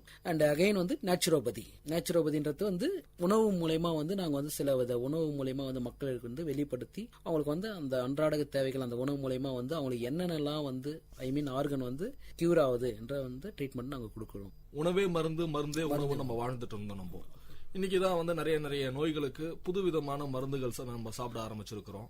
அந்த காலத்துல வந்து பாத்தீங்க அப்படின்னா வெறும் உணவின் மூலமாவே வந்து எல்லாம் மருந்து எடுத்துட்டு தான் இருந்தாங்க. அதுவே நல்லா அவங்க ஆரோக்கியமாவும் இருந்தாங்க. கழிவுகள் மேக்சிமம் வந்து வெளியே போனாலே வந்து உடல் நல்லா ஆரோக்கியமா இருக்கும். அதுக்கேற்ற மாதிரி தான் நாங்க உணவு முறை பழக்க வழக்கங்களும் நாங்க தரோம் அந்த நேச்சுரோபதியிலன்னு சொன்னீங்க. எந்த மாதிரியான உணவு முறை பழக்க வழக்கங்கள் மேற்கொள்ளணும் சார் இந்த நேச்சுரோபதி? பொதுவாக வந்து நம்ம சாப்பிட்ற சாப்பாடு வந்து சில டைம்ல வந்து டைஜஷன் ஆகிறது கிடையாது. டைஜஷன் மீன்ஸ் வந்து செரிமான கோளாறு நிறைய இருக்கு இந்த காலகட்டத்தில். இதை வந்து பாத்தீங்கன்னா வந்து நம்ம மக்கள் வந்து இந்த ஃபாஸ்ட் ஃபுட் ஐட்டம், இந்த எண்ணெயில் ஐட்டம்லாம் வந்து நிறைய விரும்புறதுனால வந்து அவங்களுக்கு டைஜஷன் செரிமான கோளாறு அதிகமாக ஆகுது. இன்னொன்று அந்த காலகட்டத்தில் வந்து பார்த்தீங்கன்னா மக்கள் வந்து எந்த சாப்பாடும் வந்து ருசிச்சு மென்று சாப்பிட மாட்டேங்கிறாங்க. அந்த காலத்தில் சாப்பிட்ட மாதிரி இந்த காலத்தில் சாப்பிட மாட்டாங்க. ஸோ அந்த காலகட்டத்தில் வந்து இந்த மாதிரி சாப்பிட்டாங்கன்னா அவங்களுக்கு வந்து செரிமான கோளாறுன்ற இந்த வியாதி வந்து ஏற்படாது. ஏன் இந்த செரிமான கோளாறு ஏற்படாமல் இருக்கிறதுக்காக தான் வந்து இந்த சுற்றி இருக்கிற நம்ம திடக்கழிவுகளை வந்து வெளியேற்ற முடியல. அதனால மக்களுக்கு வந்து ஒவ்வொரு டைம்ல வந்து 50 வருஷம் வாழ வேண்டிய மக்கள் 40 வயசுலேயே வந்து மரணம் அடைகிறாங்க. ஸோ அதுக்கு வந்து மெயினா வந்து நம்ம வந்து உடல் கழிவுகளை வெளியேற்றணும். அதுக்கு உடல் கழிவுகளை வெளியேற்றணும். நம்ம சாப்பிட்ற சாப்பாடு முறைகள் வந்து ஒழுங்கா பயன்படுத்தி நம்ம சாப்பிட்டு வந்தா மேற்கொண்ட வியாதிகள்லாம் வந்து நம்ம வராம தடுக்கலாம். நல்லா சொன்னீங்க சார். உடல் கழிவு மேக்சிமம் வெளியில போனாலே வந்து மனிதர்கள் நல்லா ஆரோக்கியமா கண்டிப்பா இருக்கலாம். இன்னைக்கு வந்து விட்டமின் குறைபாடு கண்டிப்பா வந்து எல்லாத்துக்குமே நிறைய விட்டமின் குறைபாடுகள் வந்திருக்கு. மேக்சிமம் வந்து பாத்தீங்கன்னா பெண்கள் இதனால வந்து நிறைய பாதிக்கப்படுறாங்க. விட்டமின் குறைபாடை சரி செய்யணும் அப்படின்னா அவங்க எந்த மாதிரியான பழக்க வழக்கங்களை மேற்கொள்ளணும் சார் இந்த நேச்சுரோபதியில? Okay, thank you. அருமையான கேள்வி. இப்போ 96% வந்து அயர்ன் டெபிஷியன்சி அனிமியா என்ற ரத்த சோகை நம்ம உடம்புல வந்து பலவித ரத்த சோகைகள் டைப்ஸ் ஆஃப் அனிமியாஸ் இருக்கு. அதுல குறிப்பாக சொல்லக்கூடிய ஒரு அனிமியா வந்து பாத்தீங்கன்னா அயர்ன் டெபிஷியன்சி அனிமியான்ற மாதிரி சொல்லுவாங்க. ஸோ அந்த அயர்ன் டெபிஷியன்சி அனிமியா வந்து குறிப்பாக வந்து பெண்களை தான் வந்து அதிகமாக தாக்குது. 96% வந்து காலேஜ் படிக்கிற அந்த கேர்ள்ஸ்க்கு, 98% வந்து பிரெக்னன்ட் உமன் அவங்களுக்கு வந்து இந்த அயர்ன் டெபிஷியன்சி ஆனது தாக்குது. ஏன் குறிப்பாக பெண்களுக்கு வந்து அந்த அயர்ன் டெபிஷியன்சி தாக்குதுன்னு பாத்தீங்கன்னா அவங்களுக்கு வந்து சரி வரைய அந்த வயதுக்கு வரும்போது அவங்களுக்கு வந்து அந்த ஹார்மோன்ஸ் வந்து சரியா வந்து வளர்ச்சி அடையாது. ஏன்னு கேட்டீங்கன்னா நம்ம சாப்பிட்ற அந்த சாப்பாடு வந்து சரியா செரிமான கோளாறாகாது. அவங்களுக்கு வந்து அந்த செல்லுக்கெல்லாம் வந்து தேவையான எனர்ஜி ப்ரொடக்ஷன் அவங்களுக்கு கிடைக்காது. குறிப்பாக பெண்களுக்கு வந்து அந்த விட்டமின் ப்ராப்ளம் வந்து ஏன் வருதுன்னா folic acid, vitamin B12 folic acid அப்படி வரும்போது அது கம்மியாகும் போது பெண்களுக்கு வந்து பாதிப்படைத்து வந்து முடி உதிர்தல் அண்ட் வந்து வெள்ளைப்படுதல், அளவுக்கு அதிகமாக வந்து வெள்ளைப்படுதல், இர்ரெகுலர் பீரியட்ஸ் சொல்லுவாங்க. இர்ரெகுலர் பீரியட்ஸ்னா வந்து மாதவிடாய் கோளாறு, 6 மாசம் 7 மாசம் வந்து மாதவிடாய் கோளாறு ஏற்படும். நெயில் லாஸ், நகம் தானாக உடையும். அகைன் வந்து பாத்தீங்கன்னா ஒபிசிட்டி, உடல் பருமன் அதிகமாகும். ஓவரா வந்து பெண்களுக்கு வந்து ப்ளீடிங் டைம், மென்சுரஸ் டைம்ல வந்து ப்ளீடிங் அதிகமாகும் போது கூட அவங்களுக்கு வந்து இந்த விட்டமின் ப்ராப்ளம் வந்து ஏற்படும். இந்த டெஃபிஷியன்சி இதெல்லாம் இருக்கிறதுனால வந்து பெண்களுக்கு இது மாதிரியான பாதிப்புகள்லாம் ஏற்படும் அப்படின்ற மாதிரி நீங்க ரொம்ப நல்லாவே சொன்னீங்க. இன்னைக்கு நிறைய பெண்களுக்கு வந்து பாத்தீங்கன்னா தைராய்டு பிரச்சனைகள், ஏன் பெண்களுக்கு குறிப்பா ஏன் தைராய்டு பிரச்சனைகள் நிறைய இருக்குது? அதான் சார் தைராய்டு அப்போஸ் நல்ல கேள்வி. தைராய்டு பிரச்சனை உங்க பெண்களுக்கு வந்து ஏன் ஏற்படுதுன்னு பாத்தீங்கன்னா உடல்ல இருக்கிற வந்து ஈஸ்ட்ரோஜன் என்ற ஹார்மோன் வந்து அவங்களுக்கு வந்து சரியா வந்து வளர்ச்சி அடையாது அந்த சிறு காலகட்டத்தில். அகைன் வந்து அவங்க சாப்பிட்ற அந்த சாப்பாடு, ஸோ அவங்க வந்து சரியா வந்து அந்த ஃபுட்டுலாம் வந்து சரியா எடுக்க மாட்டாங்க. மேபி வந்து பாத்தீங்கன்னா விட்டமின் B12 ஃபோலிக் ஆசிட் கம்மியானாதான் HB நம்ம ரத்தத்தில் இருக்கிற அந்த ஹீமோகுளோபின் லெவல் வந்து கம்மியாகும் போது தைராய்டு ப்ராப்ளம் ஏற்படும். அகைன் வந்து தைராய்டு ப்ராப்ளம் ஏற்பட்டாலே வந்து பாத்தீங்கன்னா அவங்களுக்கு வந்து பாதிப்படைத்து வந்து பாத்தீங்கன்னா பலவித பிரச்சனைகள் பாதிப்படையும். ஃபர்ஸ்ட் ஆஃப் ஆல் ஒன்னு பாத்தீங்கன்னா மாதவிடாய் கோளாறு அண்ட் அகைன் வந்து ஹெவி ஒயிட் டிசார்ஜ், ஒபிசிட்டின்றது தான் மெயின். ஒபிசிட்டி மீன்ஸ் வந்து உடல் பருமன் வந்து ஏற்படும் பெண்களுக்கு. தைராய்டுனால ஏற்படும் பிரச்சனைகள்ல இருந்து பெண்கள் எப்படி சார் இந்த நேச்சுரோபதி மூலமா எப்படி அவங்கள சரி செஞ்சுக்கலாம் சார்? ஸோ முதல்ல வந்து பார்த்தீங்கன்னா ஒபிசிட்டி, உடல் பருமன். அந்த உடல் பருமனை வந்து அவங்க வந்து கண்ட்ரோலுக்கு கொண்டு வரணும். ஸோ அவங்க வந்து எடுக்கிற அந்த ஃபுட்டு தான் சார் மெயின். வந்து பொதுவாக வந்து அந்த தைராய்டு ப்ராப்ளம் ஏற்படும் போது ஹீமோகுளோபின் லெவல் வந்து கம்மியாகும் நம்ம ரத்தத்தில். அயன் சத்தோட ரத்த அளவு வந்து கம்மியாகும் போது ஸோ அவங்களுக்கு வந்து நம்ம கொடுக்க வேண்டிய ஒரு உணவு என்னன்னு பார்த்தீங்கன்னா, எடுக்க வேண்டியது உணவு வந்து பீட்ரூட் அண்ட் கேரட், இந்த மாதிரி ஒரு சத்தான உணவுப் பொருட்கள், ஆப்பிள், இந்த மாதிரி மாதுளம்பழம் ஜூஸு, வாழைத்தண்டு ஜூஸு, இந்த மாதிரி எல்லாம் வந்து அவங்க கொஞ்சம் சில ஃபுட்டெல்லாம் இருக்கு. இதெல்லாம் அவங்க முறையாக அவங்க எடுக்கணும். செகண்ட் வந்து பார்த்தீங்கன்னா எக்ஸசைஸ் கம்பல்சரி. வந்து அவங்க எக்ஸசைஸ் 3/4 மணி நேரம் டெய்லி வந்து ஒரு 45 மினிட்ஸ்னா வந்து நடைப்பயிற்சி இருக்கணும் அவங்களுக்கு. ஸோ சாப்பிட்டவனே வந்து படுக்கக்கூடாது. அதே மாதிரி லோ பிபியாக இருக்கிறவங்களுக்கு வந்து முக்கியமாக தைராய்டு பிரச்சனைகள் அதிகமாக வரும். ஸோ பிபியை வந்து இன்க்ரீஸ் பண்ணணும். பிபியை இன்க்ரீஸ் பண்ணால் நான் சொன்ன இந்த சில உணவு மருத்துவங்கள்லாம் வந்து அவங்க சாப்பிட்டுட்டே வரணும். டெய்லி வந்து 2 பேரிச்சம்பழம் எடுத்துக்கணும். சரிங்களா? 2 பேரிச்சம்பழம் டெய்லி கம்பல்சரி வந்து பால் சாப்பிடணும். வாரத்தில் 2 நாள் தயிர் அந்த மாதிரி சேர்த்துக்கணும். வாரத்தில் ஒரு முறை வந்து மாதுளம் பழம் ஜூஸ் அவங்க எடுக்கணும், அந்த வயிறை வந்து கிளீன் பண்ணுறதுக்கு. கெட்ட டாக்ஸின்ஸ்லாம் ரிமூவ் ஆனால் தான் அவங்களுக்கு வந்து சில இதெல்லாம் வந்து எடுத்துக்க முடியும். சார், இந்த மாதுளம்பழம் ஜூஸ் சொன்னீங்க. இந்த மாதுளம்பழம் ஜூஸ் வந்து வெறும் வயிற்றுல குடிக்கணுமா, இல்ல வந்து காலையில சாப்பிட்டு அதுக்கப்புறம் கூட குடிக்கலாமா, இல்ல இரவு நேரங்கள்ல குடிக்கலாமா சார்? வெறும் வயிற்றில் குடித்தால் மிக மிக இன்னும் ரொம்ப நல்லது. தைராய்டு பிரச்சனை இருக்கிறவங்க வந்து இந்த மாதிரி மாதுளம்பழம் ஜூஸும் வந்து வெறும் வயிற்றுல குடிங்க அப்படின்ற மாதிரி டாக்டர் சொல்லியிருக்கிறாங்க. கண்டிப்பா நம்ம அதை பின்பற்றுவோம். இப்போ மூட்டு வலி, இன்னைக்கு பெரியவர்களுக்கு என்ன ஒரு பிரச்சனை அப்படின்னு சொல்லி பாத்தீங்கன்னா, மூட்டு வலியால ரொம்ப அவஸ்தைப்படுறாங்க. எதனால குறிப்பா அந்த பெரியவங்களுக்கு மட்டும் ஏன் சார் இந்த மூட்டு வலி வருது? அந்த காலத்து ஃபுட்டு வந்து யாரும் இப்போ வந்து பயன்படுத்த தெரியல சார். நான் ஏற்கனவே முன்ன சொன்ன மாதிரி வந்து இப்போ அந்த ஃபுட்டு சாப்பிட்றவங்களாம் யாருமே கிடையாது. ஸோ ரெண்டாவது வந்து பாத்தீங்கன்னா, This song is presented by SparkX Music Band.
மேகம் மேகம் என்மேல் நீயும் பூவை பொழிந்தாய், அதிலே என்னை கொஞ்சம் நனைய விட்டு மோகம் கொண்டாய். மேகம் மேகம் என்மேல் நீயும் பூவை பொழிந்தாய், அதிலே என்னை கொஞ்சம் நனைய விட்டே மோகம் கொண்டாய். காலை கதிரே உன் பனித்துளி நான், தினம் என்னை கிள்ளியே நீ எழுப்பி விட்டாய். மேகம் மேகம் என்மேல் நீயும் பூவை பொழிந்தாய், அதிலே என்னை கொஞ்சம் நனைய விட்டே மோகம் கொண்டாய்.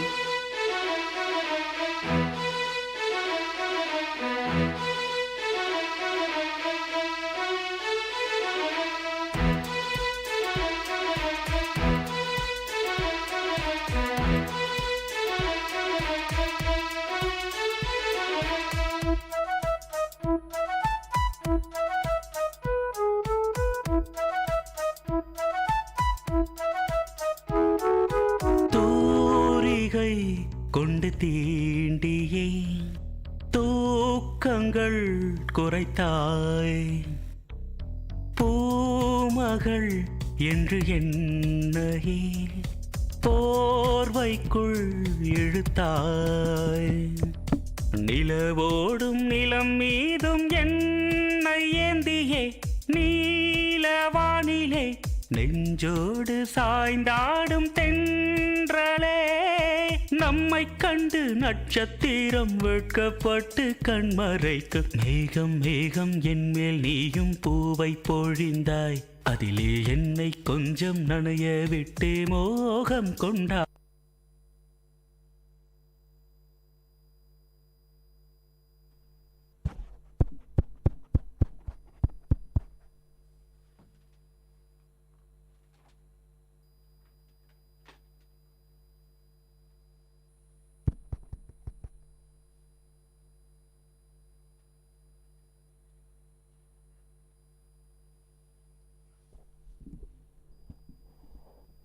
ஹலோ, இது விஐடி கம்யூனிட்டி ரேடியோ.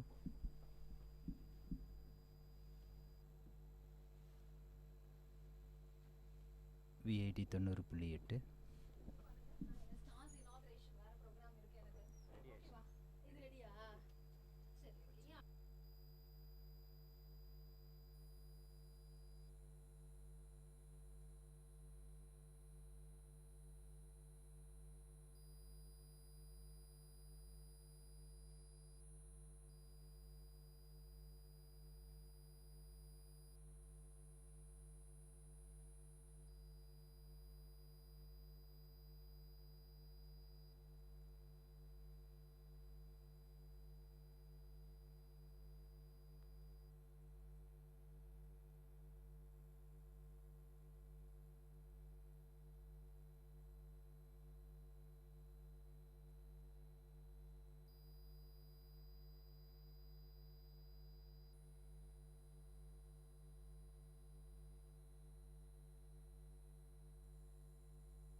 உங்கள் விஐடி பண்பலை 90.8 வழங்கும் கருத்துக்களம்.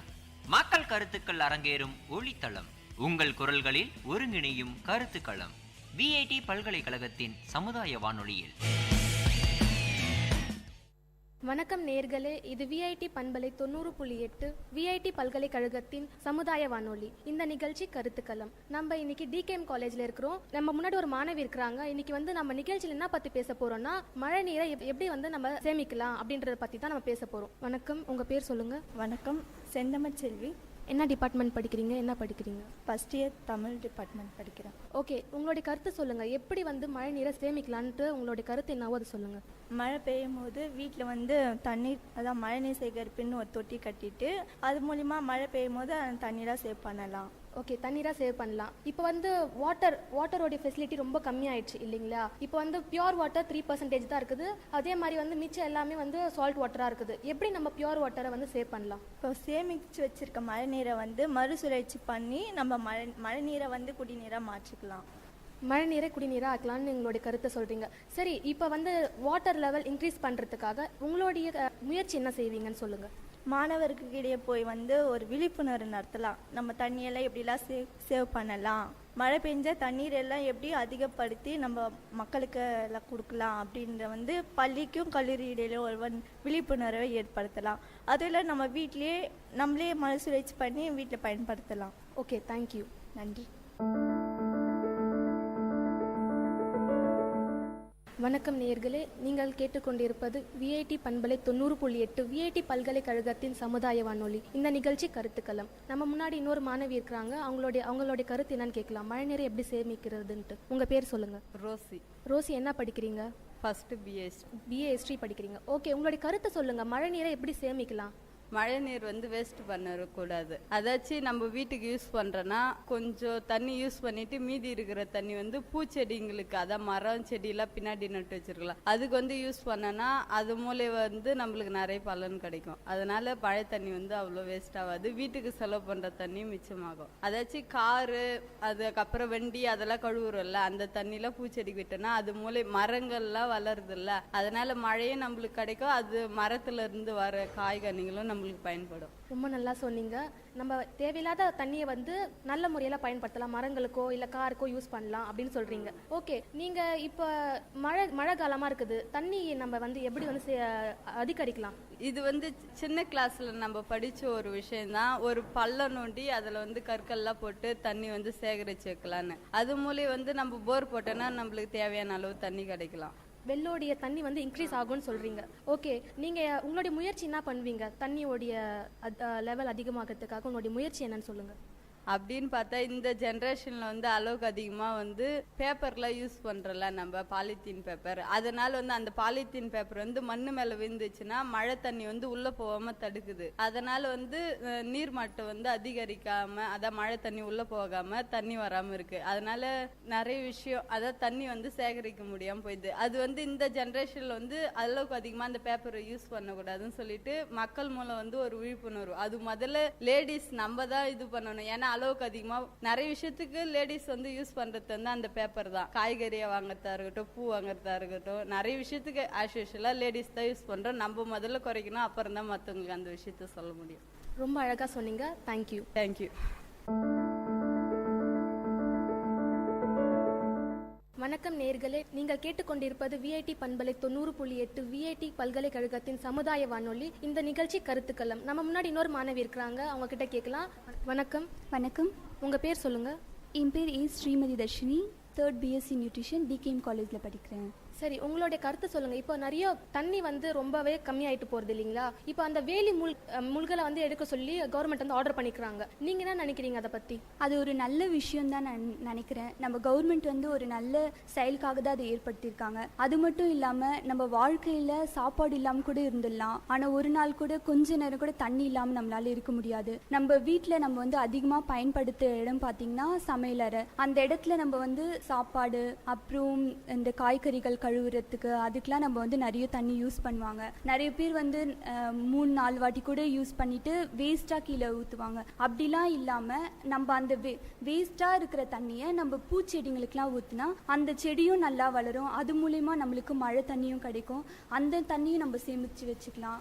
அப்புறம் ரீசைக்கிள் பண்ணி வேறு எதுக்குன்னா வேஸ்டேஜ் இப்போ வாஷ் பண்ணுறதுக்கு, சைக்கிள் வாஷ் பண்ணுறதுக்கு அது மாதிரி கூட நம்ம தண்ணி யூஸ் பண்ணிக்கலாம். ரொம்ப நல்லா சொன்னீங்க. இப்போ வந்து உங்களுடைய முயற்சி என்ன? தண்ணி வந்து எப்படி நம்ம சேமிக்கலாம்னு சொல்லுங்கள். இப்போ வந்து நிறைய பேர் வீட்டில் டாப்லாம் அப்படியே ஓப்பன் பண்ணிவிட்டு அப்படியே தண்ணி யூஸ் பண்ணிட்டு இருப்பாங்க. அது மாதிரி நம்ம இல்லாமல் தண்ணியை வந்து ஒரு வாளியில் பிடிச்சி வச்சு நம்ம யூஸ் பண்ணனா தண்ணியோட சேமிப்பும் அதிகமாக இருக்கும். அப்புறமா வந்து குறைவாக நம்ம செலவு பண்ணலாம்.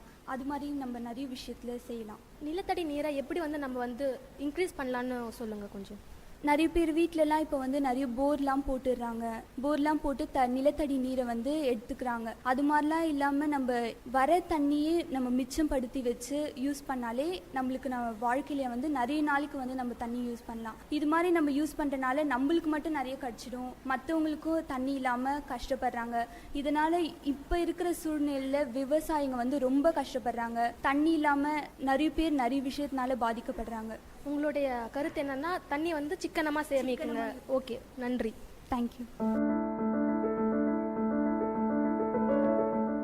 வணக்கம் நேயர்களே, விஐடி பண்பலை 90.8 விஐடி பல்கலைக்கழகத்தின் சமுதாய வானொலி. இன்றைய நிகழ்ச்சி கலத்துக்கலாம். நான் உங்கள் அன்பு தோழி உமா. இந்த நிகழ்ச்சியோட தலைப்பு என்னன்னு பார்த்தீங்கன்னா நிலத்தடி நீரை நம்ம எப்படி சேமிக்கின்றதை பற்றி தான் நம்ம கேட்டுட்டு இருக்கோம். நம்மளோட ஒரு மாணவி இணைஞ்சிருக்காங்க, அவங்க கிட்ட கேட்போம். வணக்கம். வணக்கம். உங்கள் பேர்?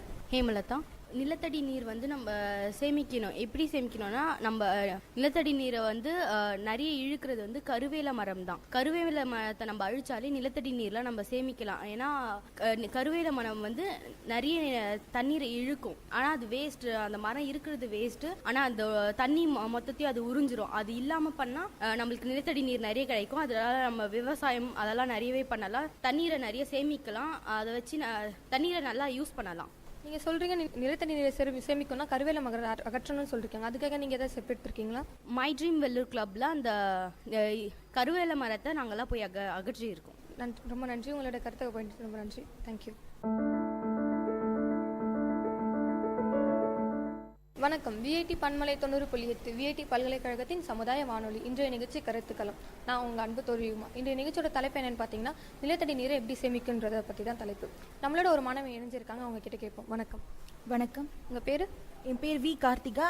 நான் பிபிஏ செகண்ட் இயர் படிக்கிறேன் ஃப்ரம் டிகேஎம் காலேஜ். நீரின்றி அமையாது உலகினில் யார் யாருக்கும் வானின்றி அமையாது ஒழுக்கு, வள்ளுவர் பெருந்தகை. இந்த வள்ளுவர் குரலுக்கு ஏற்ற மாதிரி இப்ப எத்தனை பேர் நம்ம வந்து நீரை பாதுகாத்துட்டு இருக்கோம். என் அன்பு தோழி சொன்ன மாதிரி சீமை கருவேல மரங்கள் அது வந்து இருக்கிறதுனால நிலத்தோட நீர் மட்டம் குறையிறது மட்டும் இல்லாம ஒரு குருவி கூட கூடு கட்ட முடியாத நிலைமை. சுத்தி இருக்கிறவங்களுடைய வந்து உடம்புல இருக்கிற நீர் பசையும் எண்ணெய் பசையும் அது வந்து உறிஞ்சிடுது. அது மட்டும் இல்லாம அந்த ஒரு இடத்துல சீமை கருவேல மரம் இருந்ததுன்னா அதை சுத்தி ஒரு மாடு கட்டினாலோ எதுவா ஏதாவது மனுஷன் நின்னா கூட அவன் உடம்புல இருக்கிற எண்ணெய் பசையும் நீர் சத்தும் போயிடுது. அது மட்டும் இல்லாம ஒரு மாடை கட்டினா அந்த மாடு வந்து கருத்தரிக்கிறதே கிடையாது. அப்படியும் அதை மீறி கருத்தரிச்சா பிறக்கிற அந்த சிசு வந்து ஊனமுற்றதா பிறக்குது. இவ்வளவு பிரச்சனை இருக்கிற அந்த சீமை கருவேல மரத்தை வந்து நம்ம எல்லாம் ஒழிக்கணும். அது எப்படி ஒழிக்கலாம்? இப்ப நம்ம கிட்ட வந்து எல்லார்கிட்டயுமே ஒரு லேண்ட் இருக்கும். அதை பாத்தீங்கன்னா அங்க இருக்கிற சீமை கருவேல மரங்களை அழிச்சாலே போதும். ஒருத்தர் வந்து 5 ஏக்கர் 10 ஏக்கர் வச்சுட்டு இருக்கவங்க எல்லாம் கூட இருக்காங்க. அவங்க அதை வந்து நம்ம வந்து சரியா பாதுகாக்கிறது கிடையாது. நம்ம இடத்துல இருந்துட்டு போட்டோம், அது ஏதோ ஒரு யூஸுக்கு நினைச்சிருக்கோம். அது வந்து ஃபர்ஸ்ட் எப்படி இந்தியாக்குள்ள வந்தது? அந்நிய நாடுகள் வந்து நம்ம இந்தியா விட்டு போகும்போது மழை வரக்கூடாது, நாட்டோட வளம் கெடணும்ன்றதுக்காக யூஸ் பண்ண விதை தான் அதெல்லாம். அதை நம்ம வந்து அழிக்கணும். அதை சீரான முறையில நம்ம பாதுகாத்தாலே முதல்ல பெரிய மழை நீர் சிக்கனத்தை வந்து நம்ம வந்து ஏற்படுத்துற மாதிரி ஒரு இடத்துல இருக்கிற மழை நீரை வந்து அந்த இடத்துல அந்த முள் மரம் இருந்ததுன்னா இருக்கிற சுத்தி இருக்கிற ஃபுல்லா நீரையும் உறிஞ்சிட்டதுக்கு அப்புறம் அந்த இடத்துல எப்படி நம்ம எவ்வளவுதான் வாட்டர் சேவ் பண்ணாலும் இவங்க சொல்ற மாதிரி என் தோழிகள்லாம் சொன்ன மாதிரி டேப்பை மூடி வச்சாலும் சரி எது பண்ணாலும் ஒரு இடத்துல வந்து இப்ப நான் வரும்போதே வெள்ளூர் வரும்போதே நான் ஆர்னில இருந்து வரேன். வெள்ளூர் வரும்போதே நான் ஒரு 100கணக்கான மரம் பார்த்திருப்பேன். அப்ப அந்த இடத்துல இருக்கிற மரம் அந்த சுத்தி இருக்கிற தண்ணி எல்லாம் எங்க போகுது? அப்ப எப்படி நம்ம வெள்ளூர்ல தண்ணி பஞ்சத்துக்கு தீக்கிறது? முதல்ல கருவேலை மரங்களை அழிக்கணும். ரொம்ப அழகா சொன்னீங்க. அந்த கருவேலை மரத்தால் மனிதனுக்கும் பாதிப்பு இருக்கு, அதை தவிர விலங்குகளுக்கும் பாதிப்பு இருக்குன்னு சொன்னா அதை அகத்தினாலே போதும் அப்படின்னு நீங்க சொல்றீங்க. இதுக்கான உங்களோட ஸ்டெப் ஏதாச்சும் இருக்கா? எங்க ஊர்ல நான் வந்து அவேர்னஸ் ஏற்படுத்திருக்கேன். எங்க பட்டா இருக்கிறவங்க எங்க வீட்டு பக்கத்துல இருக்கிறவங்க கிட்ட எல்லாம் ஃப்ரீயா இருக்கிற டைம்ல இந்த சீம கருவேல மரங்களை அழிக்க சொல்லியும் அந்த இதுவை யூஸ் பண்ண வேணாம். துணிப்பை மோஸ்ட்லா ஃபர்ஸ்ட் அவேர்னஸ் கிரியேட் பண்ணணும். மற்றவங்க பார்த்து துணிப்பை வந்து நம்ம யூஸ் பண்ணலாம். இப்போ நாங்கள் வந்து கடை வச்சுட்டு இருக்கோம். எங்கள் சைடில் வந்து பார்த்தீங்கன்னா எங்கள் கடையில் வந்து பிளாஸ்டிக் கவரை யூஸ் பண்ணுறது இல்லை. இதுக்குன்னு சொல்லிட்டு காசு செலவானாலும் பரவாயில்லன்னு சொல்லிட்டு துணிப்பைகளை யூஸ் பண்ணிட்டு இருக்கோம். துணிப்பை நம்ம கொடுக்கும்போது அது பார்க்கறதுக்கு அட்ராக்ஷனாகவும் இருக்கும். ஏதோ ஒரு புது மாடலாக நெக்ஸ்ட் டைம் வரும்போது அந்த பேக்கை நீங்கள் கொண்டு வாங்க, இதையே நீங்கள் யூஸ் பண்ணுங்கன்னு சொல்லும் போது இதை கொண்டு வந்தீங்கன்னா நான் ₹1 கம்மியாக தரேன், அந்த மாதிரி ஒரு அவேர்னஸ் கிரியேட் பண்ணும்போது எல்லா இடமும் வந்து அந்த ஒரு நல்ல ஒரு முன்னேற்றம் ஏற்படும் நான் நம்புறேன். ரொம்ப அழகாக சொன்னீங்க. முதல்ல நம்ம மாறணும், அதுக்கப்புறம் தான் மற்றவங்கள மாற்றணும் அப்படின்ற மாதிரி. இந்த உங்களோட கருத்தை பகிர்ந்துட்டு நன்றி. தேங்க்யூ. வணக்கம் நேயர்களே, இது விஐடி பண்பலை 90.8 விஐடி பல்கலைக்கழகத்தின் சமுதாய வானொலி. இந்த நிகழ்ச்சி கருத்துக்களம். இது நான் உங்க ஸ்ரீமதி. நம்ம இன்னைக்கு எதை பத்தி அலச போறோம்னா, நீரை எப்படி சேமிக்கலாம், தண்ணீரை பாதுகாக்கலாம், அதை பத்தி நம்ம பேச போறோம். இன்னைக்கு நம்ம கூட டிகேஎம் கல்லூரியிலிருந்து ஒரு மாணவி இருக்காங்க. அவங்க பேர் என்னன்னு கேட்கலாம். ஹேமிஷாலினி. என்ன படிக்கிறீங்க? நான் பிகாம் படிக்கிறேன். நீங்கள் தண்ணீர் எப்படி எப்படிலாம் சேமிக்கலாம்னு நீங்கள் நினைக்கிறீங்க, இல்லை எப்படி எப்படிலாம் பாதுகாக்கலாம், எந்த முறையில்? முதல்ல நம்ம வீட்டில் கடைப்பிடிக்கணும். டேப் தண்ணி வந்துச்சுன்னா வேஸ்ட் பண்ணாமல் லிமிட்டாக நம்மளுக்கு எவ்வளோ யூஸ் பண்ணணுமோ அந்த அளவுக்கு லிமிட்டாக யூஸ் பண்ணலாம் அப்படின்னு நான் சொல்கிறேன். இன்னொன்று என்னென்னா, வெளியில் டேப் தண்ணி போச்சுன்னா நம்ம கொஞ்சம் போயிட்டு கொஞ்சம் கேர் பண்ணிக்கணும். அப்படி நம்மளால் முடியலன்னா யார் அதுக்கு ரெஸ்பான்சிபிலிட்டியாக இருக்காங்களோ அவங்க கிட்ட போய் சொன்னால் அவங்க நிச்சயமாக அவங்க ஸ்டெப் எடுத்து செய்வாங்க. வீட்டில் வந்து நிறைய பிளான்ஸ் எல்லாம் டெஸ்ட்ராய் பண்ணக்கூடாது. அந்த பிளான்ட் எல்லாம் நம்ம நட்டு வச்சாங்கன்னா நிச்சயமா நம்ம சேமிக்கலாம். நிலத்தடி நீரை எப்படியெல்லாம் நம்ம அதிகரிக்கலாம் நீங்க நினைக்கிறீங்க? எந்தெந்த வழிமுறையெல்லாம் பின்பற்றலாம்? முதல்ல நம்ம மண்ணெல்லாம் எதுவுமே எடுத்து டிஸ்ட்ராய் பண்ணக்கூடாது. லேண்டை வந்து வீடு கட்டுறேன் அப்படின்னு சொல்லிட்டு அதுலேருந்து மண்ணெல்லாம் எடுத்து யூஸ் பண்ணினால தண்ணியெல்லாம் ரொம்ப டிஸ்ட்ராய் ஆகுது. ஸோ இதனால் ட்ரைனேஜ் வாட்ரு, அப்புறம் நிறைய கவர்மெண்ட்ஸ் எல்லாம் கார்பரேஷனில் பார்த்துருக்கீங்க. ஸோ அதை வேஸ்ட் பண்ணாமல் இருந்தால் நம்ம நிச்சயம் இது பண்ணலாம். நீங்கள் எந்தெந்த மாதிரி ஸ்டெப்ஸ் எல்லாம் இதுக்காக எடுத்திருக்கீங்க, இல்லை யார்கிட்டயா இது மாதிரி சொல்லியிருக்கீங்களா இது மாதிரிலாம் பண்ணணும் அப்படின்னு விழிப்புணர்வு ஏற்படுத்தியிருக்கு? நான் வந்து தண்ணீர் சேமிக்கணும்னு நான் மந்த்லி ஒரு பிளான்ட்டு வீட்டுக்கு பின்னாடி ஒரு கார்டனில் நட்டு வைப்பேன். அது என்னுடைய ஒரு சின்ன ஒரு ரெஸ்பான்சிபிலிட்டியாக நான் எடுத்திருக்கேன் இந்த இயர்லேருந்து. அது அது மாதிரி நான் ஃபஸ்ட்டு செஞ்சேன்னா நிச்சயம் அதை பார்த்து மற்றவங்க செய்வாங்க. இதனால் நம்ம நிச்சயமாக மழை நீர் சேமிக்கலாம். இதன் மூலமாக நீங்கள் நேயர்களுக்கு என்ன தெரிவிக்கிறீங்க? எப்படி எப்படிலாம் தண்ணீரை சேமிக்கணும், என்னென்ன முறையெல்லாம் பின்பற்றலாம், வருங்காலத்தில் எப்படி சங்கதிங்களா தண்ணியை அதிகரிக்கிறதுக்கு என்னென்னலாம் பண்ணலாம் நீங்கள்? முதல்ல நம்ம மரத்தெல்லாம் வெட்டக்கூடாது. அது வந்து இப்போன்னு இல்லை, எப்போவுமே அது வந்து டிஸ்ட்ராய் பண்ணக்கூடாது. ஏன்னா நம்மளுக்கு அடுத்து வர ஜென்ரேஷன் வந்து ரொம்ப பாதிக்கும். ஸோ அதனால் அதை டிஸ்ட்ராய் பண்ணாமல் இருந்தாலே நிச்சயம் நம்ம தண்ணி இது பண்ணலாம். அற்புதமான தகவல் சொல்லியிருக்கீங்க. உங்கள் கருத்துக்கு நன்றி.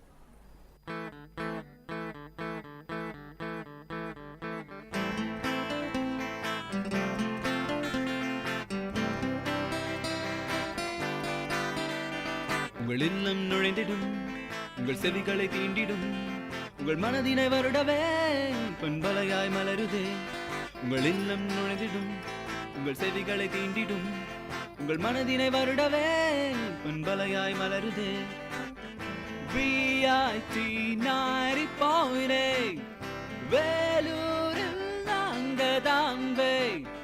VIT 90.8.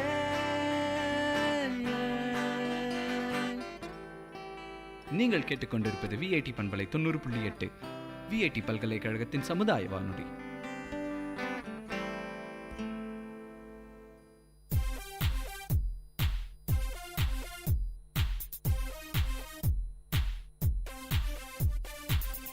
Hey Mintu, do you know anything about waste sorting? Now, is that any of your new eco-conservation ideas? Exactly, you know me so well. Yeah. Tell me, what is it? Actually, this is very simple. Just sort waste into biodegradable and non-biodegradable waste bins, and this way you can do some waste management. That sounds cool. Go green!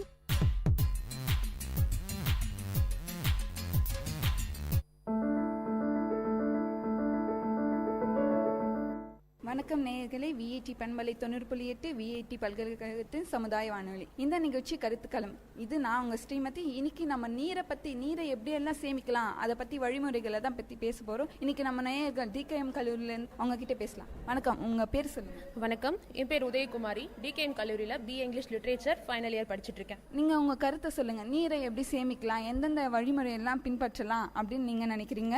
கண்டிப்பா இந்த கருத்தை சொல்றதுக்கு நான் நிஜமாவே கடமைப்பட்டிருக்கேன். ஏன்னா வேலூர்னாவே ஃபுல்லாவே வெயில்னு சொல்லிட்டு இருப்போம். அது வெயில் மட்டுமே அப்படின்னு சொல்லிட முடியாது. எல்லாத்துக்குமே ஃபேமஸ்னு சொல்றதை விட தண்ணி பஞ்சம் நிறையவே இருந்துட்டு இருக்கு. முக்கியமான இது எடுத்துக்கிட்டீங்கன்னா, தனிப்பட்ட மனிதனா வீட்டுல எல்லாருமே வந்து நேரம் இருக்கிறது கிடையாது. நேரம்னா வாளியில புடிச்சு தண்ணியை யூஸ் பண்றதுக்குலாம் எனக்கு நேரம் இல்லை அப்படின்னு சொல்லிட்டு போற யங்ஸ்டர்ஸ் இருக்காங்க. ஸோ அப்படிப்பட்ட இடங்களை நம்ம என்ன பண்ணலாம்? டாப்ஸ் யூஸ் பண்ணுவாங்க இல்லையா, ஷவர் யூஸ் பண்ணுவாங்க. அந்த ஷவரோட அந்த அளவு குறைச்சிட்டோம் அப்படின்னா அவங்க கரெக்ட் டைமுக்கு குளிச்சுட்டு வெளியில வரதுக்கு கரெக்டா இருக்கும். தண்ணி வீணாவது தடுக்கலாம். அது மட்டும் இல்லாம தானியங்கி குழாய்களை யூஸ் பண்ணலாம், பயன்படுத்தலாம். இந்த மாதிரி பயன்படுத்துறதுனால இப்போ வந்து ஒரு 500 மில்லி லிட்டர் தண்ணி நம்ம பயன்படுத்துறோம் நார்மலா கை கழுவும் போது அப்படின்னா, தானியங்கி குழாய்களை பயன்படுத்தும் போது 80 மில்லி லிட்டர் தான் வீணாவது. அதுக்கப்புறம் இன்னொரு விஷயம் என்ன சொல்றோம் அப்படின்னா, இப்ப நம்ம வந்து சமையல் அறையில நிறைய தண்ணி பயன்படுத்துறோம், முக்கியமா இந்த வாஷ் பேஷன்ல. அப்புறமா காய்கறி கட் பண்ணும்போது நிறைய தண்ணி யூஸ் பண்றோம். அந்த மாதிரியான தண்ணிகளை கண்டிப்பா குடிக்க திரும்ப பயன்படுத்த முடியாது. அந்த தண்ணியை நேரா எங்க அனுப்பலாம் அப்படின்னு பாத்தீங்கன்னா, செடிகளுக்கு அனுப்பலாம். இப்ப எல்லாருக்குமே வந்து செடிகளுக்கு தண்ணி ஊத்தணும், வீணாவாம இருந்தா நிலத்தடி நீர் பாதுகாப்பா இருக்கும்னு சொல்றாங்க. ஆனா தண்ணி ஊத்துறதுக்கும் சில நேரங்கள் இருக்கு. எப்படின்னா, வெயில் காலங்கள்ல தண்ணி ஊத்தும் போது அந்த நீர் எல்லாமே ஆவியாய் வேஸ்டா போயிடுது. சோ நிலத்தடி நீரை சேமிக்க முடியாது. குளிர்ச்சியான நிலை இருக்கும் போது, தட்பவெப்ப நிலை இருக்கும் போது, அந்த மாதிரி நேரங்களில் செடிகளுக்கு தண்ணி ஊத்தும் போதோ தண்ணி வந்து நிலத்தடியில பாதுகாக்கப்படுது. சோ இதுதான் என்னோட கருத்து. உலக தண்ணீர் தினம் கொண்டாடணும், ஆனா அந்த அளவுக்கு நாம தண்ணீரை சேமிச்சு வச்சிருக்குமான்னு தெரியல. அதனால ஒவ்வொரு தனி மனிதனும் அவங்களால முடிஞ்ச கடமைகளை செய்யணும் அப்படின்றதான் என்னோட கருத்து. நன்றி. நன்றி. வணக்கம் நேயர்களே, இது விஐடி பண்பலை 90.8. இது விஐடி பல்கலைக்கழகத்தின் சமுதாய வானொலி. இந்த நிகழ்ச்சி கருத்துக்களம். இன்னைக்கு நம்ம எந்த டாபிக் பற்றி பேச போகிறோம்னா, எவ்வளோ மழை நீர் பெய்தாலும் நிலத்தடி நீர் மட்டும் அதிகரிக்க மாட்டிருக்கு. என்ன காரணம் நம்ம இன்னைக்கு பேச போகலாம். இன்னைக்கு நம்ம டிகே மகளிர் கல்லூரியில் இருக்கோம். நம்மளோட ஒரு மாணவி இருக்காங்க, வாங்க பேசலாம். வணக்கம். என்னுடைய பேர் ஜெனிட்டா. நான் செகண்ட் பிஎஸ்சி ஜுவாலஜி படிக்கிறேன். எவ்வளோ மழை நீர் பெய்தாலும் நிலத்தடி நீர் மட்டும் அதிகரிக்க மாட்டேங்குது. என்ன காரணம்? ஏரி குளங்களெல்லாம் நம்ம வந்து ஒழுங்கான முறையில் பாதுகாத்தோம் அப்படின்னாலே அது வந்து நிறைய தண்ணி சேகரிக்கிறதுக்கு வரி வருது. ஏரியிலேருந்து அதிக அளவு மணல் அள்ளுறது மூலமாக அது வந்து அதிக அளவு பள்ளமாகுது. அது வந்து ஒருவாக தூர்வார முடியறது இல்லை. அதனால இந்த காரணங்களால் தண்ணி வந்து அதிக அளவு ஏரி குளங்களில் தேங்கிறது கிடையாது. இதனாலவே ஆக்சுவலி நிறைய தண்ணி வந்து வீணாகுது. அதனாலவே பாதுகாக்க முடியறது கிடையாது. ஏரி குளம் பாதுகாத்தா நிலத்தடி நீர் அதிகரிக்கும்னு சொல்கிறீங்க, கரெக்ட் தான். இப்போ நிறைய பில்டிங் எல்லாம் கட்டியிருக்காங்க, அதனால தண்ணி வந்து உள்ளே போக மாட்டிருக்கு. ஏன்னா சிமெண்ட் ரோட் தான் போடுறாங்க. சிமெண்ட் ரோட் போடுறதுனால நிலத்தடி நீர் உள்ளே போக மாட்டிருக்கு. இதுக்கு நீங்கள் என்ன சொல்கிறீங்க? என்ன ஸ்டெப் எடுக்கலாம்?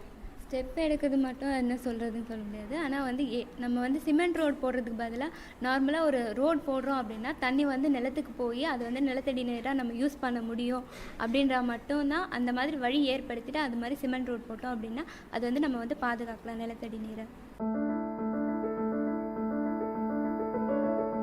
வணக்கம் நேயர்களே, இது விஐடி பண்பலை 90.8. இது விஐடி பல்கலைக்கழகத்தின் சமுதாய வானொலி. இது கருத்துக்களம். நம்ம எங்கே இருக்கோம்னா, எவ்வளோ மழை நீர் இருந்தாலும் நிலத்தடி நீர் மட்டும் அதிகரிக்க மாட்டிருக்கு. என்ன ரீசன் அப்படின்ட்டு ஒரு சில பேரை கேட்க போகிறோம். வணக்கம், உங்கள் பேர்? என் பேர் எஸ் சத்யபிரியா. நான் செகண்ட் பிஎஸ்சி ஜுவாலஜி படிக்கிறேன், செகண்ட் இயர் படிக்கிறேன். இப்போ நிலத்தடி நீர் சேமிக்கிறதை பற்றி சொல்கிறீங்களே, நிறைய பெரிய பெரிய பில்டிங்லாம் உருவாக்குறாங்க. அப்புறமா நிறைய தொழிற்சாலைகள்லாம் உருவாக்குறாங்க. அந்த தொழிற்சாலையெல்லாம் யூஸ் பண்ணுறாங்க. அந்த தண்ணி வந்து வேஸ்ட்டாக திரியும் வர தண்ணி வந்து யூஸ் ஆக மாட்டேங்குது. அந்த தண்ணியெல்லாம் வேஸ்ட் பண்ணி திரியும் நிலத்தடி நீருக்கு வந்து வந்துடுதா. அது வந்து விவசாயம் பண்ண முடியாது போயிடுது. அதனால ரொம்ப கஷ்டமாயிருது, நம்மளுக்கு சாப்பாடுக்கெல்லாம் ரொம்ப கஷ்டமாயிருது. அதனால அந்த மாதிரி தண்ணிலாம் மறுசுழற்சி செஞ்சு வேற எதனா பிளான்ட்டுக்கு யூஸ் பண்ணலாம். நிறைய போர் போடுறாங்க, நிறைய வீட்டில் தனக்குன்னு ஒரு 2-3 போர் போட்டுக்கிறாங்க. அந்த மாதிரி போடக்கூடாது. ஒரு போர் போட்டுக்கலாம், அது வந்து கொஞ்சமான தண்ணி யூஸ் பண்ணிக்கலாம். நிறைய தண்ணி யூஸ் பண்ணுறதுனால ரொம்ப கஷ்டமாயிருது. நம்ம தண்ணி யூஸ் பண்ணுறோம், வேணான்னு சொல்லலை. ஆற்று சைட்லலாம் மணல் வந்து நிறைய வாடுறாங்க. அந்த மணல் வாரதுனால தண்ணி வந்து சேமிக்க முடியாத போயிடுது. நிறைய பள்ளத்தோட தோண்ட தண்ணி வந்து சேமித்து வைக்க முடியாமல் அளவுக்கு ஆயிடுது. அப்புறமா வந்து செடிங்களாம் நிறைய வளர்க்கலாம். நெக்ஸ்ட்டு வந்து விவசாயங்கள் அவங்களால நிறைய யூஸ் பண்ண முடியல. இப்போது தண்ணி கம்மியாயிட்டு இருக்கிறதுனால அவங்க எப்படி கட்டுப்பாடோட யூஸ் பண்ணலாம், இந்த செடிக்கு இந்த அளவுக்கு தண்ணியை யூஸ் பண்ணால் போதும், ஏன்னா நிறைய யூஸ் பண்ணுறாங்க அவங்க தான். நீங்கள் என்ன சொல்கிறீங்க இதை பற்றி? எங்கள் வீட்டில் விவசாயம் செய்கிறாங்க, நெல் பயிர் செய்வாங்க, அப்புறமா கேழ்வரகு அந்த மாதிரிலாம் செய்வாங்க. கேழ்வரகு வந்து 2 டைம்ஸ் வந்து தண்ணி பாய் வைப்பாங்க. அது வந்து ஒரு டைம் வந்து தண்ணி பாய் வச்சாவே போதும், அது நல்லா வளர்ந்துடும். அதுக்கு வந்து தண்ணி விடணும்னு ரொம்ப அவசியம் ஒன்றும் கிடையாது. நெல் பயிருக்கு வந்து எப்படின்னா தண்ணி வந்து ஈரம் வந்து காத்துனே இருக்கணும். அப்போ தான் நெல் பயிர்கள் மணி வந்து பெருசாக வரும். அப்போ தான் சாப்பாடு தான் நல்லாயிருக்கும். தேங்க்யூ, நல்லா சொன்னீங்க. இவ்வளோ நேரம் நம்ம கூட இருக்கவங்க நல்லா பேசினாங்க. இன்னும் நிறைய நேயர்கள் வெயிட் பண்ணுறாங்க, அவங்க கூட பேசலாம். வணக்கம் நேயர்களே, இது விஐடி பண்பலை 90.8. இது விஐடி பல்கலைக்கழகத்தின் சமுதாய வானொலி. இந்த நிகழ்ச்சி கருத்துக்களம். இன்னைக்கு நம்மளோட ஒரு நேயர்கள் இருக்காங்க. நம்ம என்ன டாபிக்னா, எவ்வளோ மழைநீர் இருந்தாலும் நிலத்தடி நீர் மட்டும் அதிகரிக்க மாட்டுக்கு என்ன காரணம்ட்டு நம்ம டிஸ்கஸ் பண்ணலாம் நம்ம கூட இருக்கிறவங்க கூட. வணக்கம். வணக்கம், என் பேர் மோகனப்பிரியா, டிகேஎம் காலேஜில் படிக்கிறேன். மழைநீரை சேகரிக்கிறோம் அப்படின்னு மட்டும் சொல்கிறோம். மழை முதல்ல வந்தால் தானே அது வர தண்ணியை நம்ம சேகரிக்க முடியும். முதல்ல வந்து அதுக்கு மரத்தை வெட்டாமல் இருக்கணும். மரத்தை வெட்டாமல் இருந்தால் தான் மழை வரும். அதுக்கப்புறம் தான் அந்த மழையை நம்ம சேமித்து வைக்கணுமா வைக்க வேண்டாமான்ற டாப்பிக்கே நம்ம பேசணும். இங்கே இப்போ வர ஜென்ரேஷன் பார்த்திங்கன்னா மரம் வந்து ரொம்ப கம்மியாயிட்டு போகுது. அதனால மழைநீரும் ரொம்ப கம்மியாயிட்டு போகுது. ஸோ கண்டிப்பாக சேகரித்து வைக்கிற கட்டாயத்தில் தான் நம்ம இப்போ இருக்கிறோம். அதனால் தண்ணியை வந்து எதுக்கு யூஸ் பண்ணணுமோ அதுக்கு மட்டும் தேவையான அளவு நம்ம யூஸ் பண்ணிக்கலாம். இப்போ செடிக்கெல்லாம் தண்ணி ஊற்றுறோன்னா, இப்போது நம்ம ட்ரெஸ்லாம் வாஷ் பண்ணுற அந்த வேஸ்ட் வாட்டர்ஸ்லாம் கூட நம்ம செடிக்கெலாம் தோட்டத்துக்கெலாம் யூஸ் பண்ணிக்கலாம். அதுக்காக பியோர் வாட்டர் தான் நம்ம யூஸ் பண்ணணும் அப்படின்லாம் அவசியம் கிடையாது. ஸோ நம்ம தேவையான அளவுக்கு நம்ம வாட்டர் வந்து சேவ் பண்ணலாம். அப்புறம் இந்த மழைநீர் சேகரிப்பு அந்த திட்டத்தெல்லாம் நம்ம கொண்டு வந்து இன்னும் நல்லா அதை டெவலப் பண்ணி தண்ணியை வந்து நல்லா சேகரிக்கலாம். அதுக்கப்புறம் இப்போ வந்து குடி தண்ணீரை கூட வாட்டர் பாட்டிலில் நம்ம விற்கிற நிலைமை ஆயிடுச்சு இப்போ இந்த ஜென்ரேஷனில். ஸோ அந்த நிலைமை மாறணும்னா மழைநீரை சேகரிக்கணும். அதுக்கு முன்னாடி மரத்தை வெட்டாமல் இருக்கணும். உங்களால் முடிஞ்ச அளவுக்கு மரத்தை நல்லா நட்டு வைங்க. உங்கள் வீட்டுக்கு ஒரு மரம் வளர்க்கணும் அப்படின்னு சொல்லிட்டு கவர்மெண்ட் சொல்லியிருக்காங்க. ஸோ அந்த ரூல்ஸை வந்து எல்லாருமே ஃபாலோ பண்ணால் நல்லா இருக்கும்னு நான் நினைக்கிறேன். அந்த ரூல்ஸை ஃபாலோ பண்ணி மரம் நட்டு அந்த மரத்து மூலயமா நம்மளுக்கு மழை நிறைய கிடைக்கும். மழை வந்தால் தண்ணி நம்ம பஞ்சமே கிடையாது, தண்ணிக்கு பஞ்சமே வராது. ஸோ நல்லா மரத்தை நல்லா நட்டு வைக்கலாம். அப்புறம் வாட்டர் வந்து எந்த அளவுக்கு யூஸ்ஃபுல்னு நம்ம எல்லாருக்குமே தெரியும். ஏன்னா வாட்டர் இல்லாமல் நம்மளால இருக்கவே முடியாது. தண்ணி வந்து அவ்வளோ இம்பார்ட்டன்ட் திங் நம்மளோட இதுவில். இந்த உலகத்தில் பார்த்தீங்கன்னா ஃபுல்லாக மோஸ்ட்லி நிறைய தண்ணி தான் இருக்குது. ஆனால் குடிக்கிறதுக்கும் விவசாயத்துக்கும் இதுக்கு மட்டும் தண்ணி இருக்க மாட்டேங்குது. ஸோ அது வந்து ரொம்ப ஒரு இக்கட்டான சூழ்நிலையாக இருக்குது. சுற்றி தண்ணி இருந்தோம், உலகத்தில் சுற்றி தண்ணி இருந்தோம், குடிக்கிறதுக்கு தண்ணி இல்லை, விவசாயத்துக்கு தண்ணி இல்லை. இதுக்கான ரீசன் வந்து என்ன பார்த்தீங்கன்னா மழைநீர் வராமல் இருக்குது. நெக்ஸ்ட்டு நம்ம தண்ணியை வந்து சேவ் பண்ணாமல் இருக்கும். ஸோ தண்ணியை சேவ் பண்ணி மரத்தெல்லாம் நல்லா நட்டு மழைநீர் வர அளவுக்கு நம்ம வந்து நம்ம சூழ்நிலையை நம்ம மாற்றிக்கிட்டா இன்னும் நல்லாயிருக்கும். மழையும் நம்மளுக்கு நல்லா வரும், தண்ணியும் நம்மளுக்கு நல்லா கிடைக்கும். வறட்சின்ற ஒரு இதுவே இருக்காது நம்ம உலகத்தில். ஸோ மழைநீரை வந்து சேகரிக்க என்னோட கருத்து இதுதான். சூப்பராக சொன்னீங்க. நீங்கள் மக்களுக்கு என்ன சொல்ல வரீங்க? விழிப்புணர்வு எப்படியெல்லாம் ஏற்படுத்தலாம் மழைநீர் சேகரிப்பை பற்றி? இப்போ வந்து நிறைய ஸ்கூல் காலேஜஸ்லாம் நிறைய அவேர்னஸ் கொண்டு வராங்க. மழைநீரை எப்படி சேகரிக்கணும், அப்புறம் மரம் நடணும் அப்படின்ற நிறைய அவேர்னஸ் கொண்டு வராங்க. ஸோ அதெல்லாம் நல்லது தான். அதை இன்னும் நல்லா டெவலப் பண்ணணும். எல்லா ஸ்கூல்ஸ் எல்லா காலேஜஸும் இந்த இன்ஃபர்மேஷனை வந்து சொசைட்டிக்கு தெரியப்படுத்தணும் அப்படின்னு நான் நினைக்கிறேன். நல்லா சொன்னீங்க, நல்ல பாயிண்ட் எல்லாம் சொல்லியிருக்கீங்க. மக்கள் இதை பயன்படுத்துவாங்கன்னு நம்புகிறேன். தேங்க்யூ. நன்றி. வணக்கம் நேயர்களே, இது விஐடி பண்பலை 90.8. இது விஐடி பல்கலைக்கழகத்தின் சமுதாய வானொலி. இந்த நிகழ்ச்சி கருத்துக்களம். வணக்கம். நம்ம எங்கே இருக்கிறோன்னா டிகேஏ மகளிர் கல்லூரியில் இருக்கிறோம். நம்மளோட ஒரு மாணவி இருக்காங்க, பேசலாம் வாங்க. வணக்கம். வணக்கம், என் name Srimathi Dharshini, 3rd BSc நியூட்ரிஷன். நான் ராணிப்பேட்டிலேருந்து வரேன். நான் இப்போ என்ன சொல்ல வரேன்னா, காலேஜ் நிறைய இடத்துல வந்து நிறைய அவேர்னஸ் கொடுக்குறாங்க. அது மாதிரி நம்ம வீட்டில் இருக்கவங்களுக்கு கூட அவேர்னஸ் கொடுக்கலாம். நம்மளால வெளியே போய் மற்றவங்களுக்கு சொல்ல முடியலனாலும் நம்ம வீட்லேயே வந்து சின்ன குழந்தைங்களா இருப்பாங்க. அவங்களுக்கு வந்து தண்ணியோட இம்பார்ட்டன்ட்னா என்னன்னு தெரியாது. அது நம்ம வருங்காலத்தில் கிடைக்குமா அப்படின்னு தெரியாம இதுக்கு மேலே நம்ம யூஸ் பண்ணுவோமா இந்த தண்ணி, அது மாதிரிலாம் தெரியாமல் வீணாக்கிட்டு இருக்காங்க. அவங்கள்ட்ட போய் நம்ம சொல்லலாம், இது மாதிரிலாம் வீணாக்கக்கூடாது அப்படின்னு சொல்லி அவங்கள்ட்ட சின்ன வயசுலேருந்தே நம்ம வளர்த்தோம்னா அவங்க வந்து பெரிய வயசில் வந்து அவங்க கஷ்டப்பட தேவையில்லை.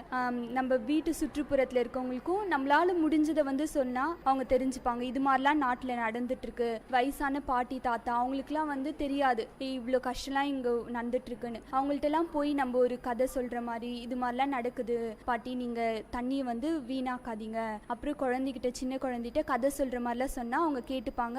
நம்ம பெரியவங்க என்ன பண்ணுறோமோ அதை தான் வந்து சின்ன குழந்தைங்களும் திரும்ப பண்ணுவாங்க. அவங்க எதிர்க்க நம்மளும் வந்து தண்ணியை கரெக்டாக சேமிச்சோன்னா அவங்களும் அதை புரிஞ்சுட்டு நல்லபடியாக யூஸ் பண்ணுவாங்க. நல்லா சொன்னீங்க. நீங்கள் என்ன சொல்ல விரும்புகிறீங்க மழைநீர் சேகரிப்பை பற்றி? எப்படியெல்லாம் சேகரிக்கலாம், இந்த மாதிரி சேகரித்தா நிலத்தடி நீர் அதிகரிக்கும் அப்படின்னு நீங்கள் என்ன சொல்ல வரீங்க? வீணாக்காமல் நம்ம சேகரிக்கணும். கிடைக்கிற தண்ணியை வந்து சிக்கனமாக பயன்படுத்தணும். அனாவசியமாக யூஸ் பண்ணக்கூடாது. தேங்க்யூ. வணக்கம் நேயர்களே, இது விஐடி பண்பலை 90.8 விஐடி பல்கலைக்கழகத்தின் சமுதாய வானொலி. இந்த நிகழ்ச்சி கருத்துக்களம். வணக்கம். நம்ம பேச போற டாபிக் வந்து தண்ணீர் சேகரிப்பு. நம்ம கூட ஒரு மாணவி இருக்காங்க, அவங்க கூட பேசலாம். வணக்கம். வணக்கம். நீங்க எங்கிருந்து வரீங்க? நான் டிகே மகளிர் பெண்கள் கல்லூரி. உங்க பேரு? உமா மகேஸ்வரி. தண்ணீரெல்லாம் எப்படி சேமிக்கலாம், நிலத்தடி நீரெல்லாம் எப்படி சேமிக்கலாம்ன்றத பத்தி கொஞ்சம். நம்ம முதல்ல வந்து தண்ணியை நிறைய வேஸ்ட் பண்ணாமல் இருந்தாலே நம்ம நிறைய தண்ணி சேமிக்கலாம். அது எப்படின்னு பார்த்தீங்கன்னா ரீசைக்கிள் பின் அப்படின்ட்டு ஒரு டாபிக் இருக்குது. அது நிறைய பேருக்கு தெரியுமா தெரியாதுங்கிறது கூட தெரியாது. நம்ம யூஸ் பண்ணுற தண்ணியே மறுசுழற்சி செஞ்சு மறுபடியும் நம்ம அதை யூஸ் பண்ணோம்னா தண்ணி வந்து நம்ம ரொம்ப குறைக்கலாம். ஏன்னா இப்போ நம்ம யூஸ் பண்ண தண்ணியை ரீசைக்கிள்ன்ற அப்படி ஒரு டாப்பிக்கில் நம்ம மறுபடியும் அதை க்ளீன் பண்ணி நாமளே அதை யூஸ் பண்ணோம்னா அடுத்த வர ஜென்ரேஷனுக்கு நம்ம தண்ணி சேமிச்சு வைக்கலாம். அதுவும் இல்லாமல் அவங்களும் நிலத்தடி நீரை சேமிக்கிறதுக்காக கற்றுப்பாங்க. அதுக்கப்புறம் பார்த்தீங்கன்னா விவசாயிகள் வந்து ரொம்ப தண்ணி இல்லாமல் கஷ்டப்படுறாங்க. விவசாயிகளுக்கு பார்த்தீங்கன்னா இந்த நம்ம நாட்டில் வந்து நிறைய விஷயமே அவங்களுக்கு தெரியாமல் இது வரைக்கும் இருக்குது. நம்ம இந்த மாதிரி இடத்துல அவேர்னஸ் கிரியேட் பண்ணால் அவங்களும் நிறைய விஷயம் தெரிஞ்சுப்பாங்க. அவங்களும் தண்ணி எப்படி சேமிச்சு நம்ம சிக்கனமாக எப்படி நம்ம விவசாயம் பண்ணுறதே தெரிஞ்சுப்பாங்க. முதல்ல அவங்க கிட்ட இருந்து நம்ம அவேர்னஸ் கிரியேட் பண்ணணும்னு ஆசை. நீங்க அது மாதிரி ஏதாவது பண்ணியிருக்கீங்களா? நான் வந்து நிலத்தடி நீரை சேமிக்கிறதுக்காக எங்கள் வீட்டில் ஒரு சின்னதாக ஒரு தொட்டி மாதிரி கட்டி வச்சிருப்போம். அது வந்து நான் ஒரு அவேர்னஸ் மூலமாக தெரிஞ்சுக்கிட்டு நான் எங்கள் வீட்டில் சொல்லி அதை வந்து நான் ரெடி பண்ணி கட்டி அந்த மாதிரி தான் நிலத்தடி நீரை சேமிச்சு வச்சுட்டு இருக்கேன். நன்றி. நன்றி. வணக்கம் நேயர்களே, இது விஐடி பண்பலை 90.8. இது விஐடி பல்கலைக்கழகத்தின் சமுதாய வானொலி. இந்த நிகழ்ச்சி கருத்துக்களம். நான் உங்க அன்பு தோழி கார்த்திகா, டிகேஎம் காலேஜ்ல இருந்து பேசுறேன். நம்ம கூட இப்ப பேசுறதுக்காக மகளிர் கல்லூரியில இருந்து ஒரு மாணவி தயாரா இருக்காங்க. இப்ப நம்ம அவங்க கிட்ட கேட்கலாம். உங்க பேர் சொல்லுங்க. யூவி பூவி. நான் செகண்ட் பிஎஸ்சி மேக்ஸ் படிக்கிறேன். இப்போ நிலத்தடி நீர் சேகரிப்பு எப்படி அதை நம்ம பாதுகாக்கணும், இது எல்லாத்தையும் விட நிலத்தடி நீர் மட்டத்தை எப்படி அதிகரிக்கலாம், அதை பற்றி உங்களோட கருத்து என்ன? இப்போ எல்லாமே வந்து தமிழ்நாட்டில் இருக்கிற மிகப்பெரிய பிரச்சனையில் வந்து தண்ணீர் பிரச்சனை இப்போ ரொம்ப வந்து பெரிய பிரச்சனையாக இருக்குது. இதனால் வந்து நம்மளோட நாட்டோட நம்ம இந்தியாவோட முதுகெலும்பே விவசாயம் தான். விவசாயத்துக்கு அடிப்படையானதே தண்ணீர் தான். இது தண்ணீர் குறைஞ்சி போகிறதுக்கு முக்கியமான காரணம்னா நம்ம நிலத்தடி நீர் குறையிறது சொல்லலாம். இதை நம்ம வந்து பல வழியில் பாதுகாப்பலாம். இப்போ வந்து நம்ம உதாரணமாக எடுத்துனா 2015 வெள்ளம் வந்துச்சு. அப்போது அவ்வளோ தண்ணி வந்து நம்மளால் பாதுகாக்க முடியாமல் தான் போச்சு. ஏன்னா அவ்வளோ தண்ணியை வந்து கடலில் தான் போய் தேவையில்லாமல் கலந்துச்சு. அப்போ நம்ம நினச்சிருந்தா கண்டிப்பாக அதை பாதுகாத்துருக்கலாம். இது மாதிரி நம்மளுக்கு எப்போ மழை வருதோ அப்போல்லாம் வந்து அதை ஒழுங்காக ஏரி குளம்லாம் நம்மளுக்கு எவ்வளோ இருக்குது, அது சரியான முறையில் அதெல்லாம் தூர்வாரி அதெல்லாம் ஒழுங்காக நிலத்தடி நீர் சேமிச்சா கண்டிப்பாக நம்ம விவசாயிகளுக்கு எந்த பிரச்சனையும் இருக்காது. மழை வர டைமில் ஒழுங்காக சேமிச்சா அவங்களோட விவசாயமும் கண்டிப்பாக நல்லபடியாக இருக்கும். அதனால எந்த பிரச்சனையும் வராது. நம்ம எல்லாருமே வந்து 3வது உலக போர் வந்து தண்ணீருக்காக தான் வரும் சொல்லிட்டே இருக்குமே தவிர அதற்கான நடவடிக்கை வந்து எதுவுமே எடுக்காம தான் இருக்கும். அதனால் இது மாதிரி சின்ன சின்ன ஒரு செயல்களால் கூட கண்டிப்பாக நிலத்தடி நீரை நம்ம பாதுகாக்கும். இப்போ நீங்கள் சொல்கிற மாதிரி பார்த்தீங்கன்னா விவசாயம்னு எடுத்துக்கிட்டோம்னா இப்போ எவ்வளோ பிரச்சனை விவசாயத்தில் நடந்துட்டு இருக்கு. அதை வந்து எப்படி சீரான முறையில் வந்து நம்ம வந்து விவசாயத்துக்காக நீரை பயன்படுத்தலாம் அப்படின்ற மாதிரி ஏதாவது சில கருத்துக்கள் எங்களோட பகிர்ந்துக்கோங்க. விவசாயிகளுக்காக நீர் நம்ம தரது பார்த்திங்கன்னா இப்போது அணைகள்லாம் இருக்குது. அதெல்லாம் வந்து நம்ம தமிழ்நாட்டுக்கு கிடைக்கிற மாதிரி பண்ணி நம்மளும் முடிஞ்ச அளவுக்கு தமிழ்நாட்டில் அணைகள் இருக்குது, அது தண்ணியும் இருக்குது, அது மழை வரப்போ ஒழுங்காக சேமித்து அது விவசாயிகளுக்கு கொடுத்து நம்ம விவசாயத்தை காப்பாற்று. உங்கள் தரப்புலேருந்து பார்த்தீங்கன்னா எப்படி நிலத்தடி நீர் சேகரித்துக்கான அவேர்னஸை நீங்கள் எப்படி கிரியேட் பண்ணிட்டு இருக்கீங்க, எப்படி கிரியேட் பண்ணிட்டு வரீங்க, அதை பற்றி கொஞ்சம் ஷேர் பண்ணிக்கோ. என்னால் முடிஞ்ச அளவுக்கு பெரிய விஷயம்லாம் இல்லை, சின்ன சின்ன விஷயம். அதாவது தண்ணி எங்கே வேஸ்ட்டாக போச்சுன்னா அதை பாதுகாக்கிறது, அது முடிஞ்ச அளவுக்கு நம்மளுக்கு தெரிஞ்சவங்களுக்கு சொல்கிறது, இது மாதிரி மரம் நடுறது, தண்ணி வந்துச்சுன்னா அதை நாங்கள் ஒழுங்காக சேமித்து எங்கள் வீட்டிலே கிணறு இருக்குது, அது மூலமாக நாங்கள் வந்து அந்த மழை தண்ணி வரும்போது மாடியிலேருந்து வரது வந்து கிணத்துக்குள்ளே விடுறோம். இது மாதிரி சின்ன சின்ன விஷயங்களை செஞ்சு அது மாதிரி பண்ணிட்டு வரோம். நன்றி தோழி. வணக்கம் நேயர்களே, இது விஐடி பண்பலை 90.8. இது விஐடி பல்கலைக்கழகத்தின் சமுதாய வானொலி. இந்த நிகழ்ச்சி கருத்துக்களம். இன்னைக்கு நம்ம பேச போற டாபிக் என்னன்னா நிலத்தடி நீரை நம்ம எப்படி எல்லாம் சேமிக்கலாம்னு நம்ம கேட்க போறோம். இன்னைக்கு நம்மளோட ஒரு மாணவி இருக்காங்க, அவங்க கிட்ட கேட்கலாம். உங்க பேர்? மீனா. என்ன படிக்கிறீங்க? டிகேஎம் காலேஜில் தான் ஃபர்ஸ்ட் பிஏ ஹிஸ்ட்ரி படிக்கிறேன். இன்னைக்கு நான் கேட்க போற கேள்வி என்னன்னா நிலத்தடி நீரை எப்படியெல்லாம் சேமிக்கலாம் அப்படின்றத பொறுத்து உங்களோட கருத்து. போர்லாம் போடுறது அதெல்லாம் விட்டுடலாம். நிறைய போர் ஒருத்தரே வந்து தண்ணி வரலன்னு சொல்லிட்டு ரொம்ப ஆழத்தில் போய் போர் போடுறாங்க. அந்த போர் வருது, அந்த மண்ணெல்லாம் வெளியே வர்றதுனால விவசாயம் பண்ண முடியல. அந்த மண்ணெல்லாம் வெளியே வந்துச்சுன்னா அந்த மண்ணில் வந்து எந்த செடியுமே வளரவே வளராது. அதனால வந்து விவசாயம் வந்து அந்த இடத்துல வந்து விவசாயம் செய்ய முடியாது. அவங்களாம் வந்து பாதிக்கப்படுவாங்க. அதுக்கப்புறம் வந்து சிமெண்ட் சாலை போட்டோன்னா தண்ணி வந்து உள்ளே போகும், தண்ணி வந்து அவ்வளோ இழுக்காது. தார் சாலை போட்டோன்னா அது தண்ணி ரொம்ப இழுக்கிறதுனால ரொம்ப தண்ணி வந்து வேஸ்ட் ஆகும். நம்ம யூஸ் பண்ணுற தண்ணியை விட அது நிறைய தண்ணி வந்து அது இழுத்துக்கும். நீங்கள் சொன்ன கருத்து ரொம்ப நல்லா இருந்துச்சு. இது மக்களுக்கு போய் சேரும்னு நான் நம்புகிறேன். நேயர்கள் இதுவரை கேட்டது மக்கள் கருத்துக்கள் அரங்கேறிய கருத்துக்களம். உங்கள் விஐடி பண்பலை 90.8. நன்றி, வணக்கம்.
மாணவிகளின் மொழிகளோடும் மாணவர்களின் திறன்களோடும் வாராவாரம் ஆர்ப்பாட்டம், பள்ளி பிள்ளைகளின் கொண்டாட்டம்.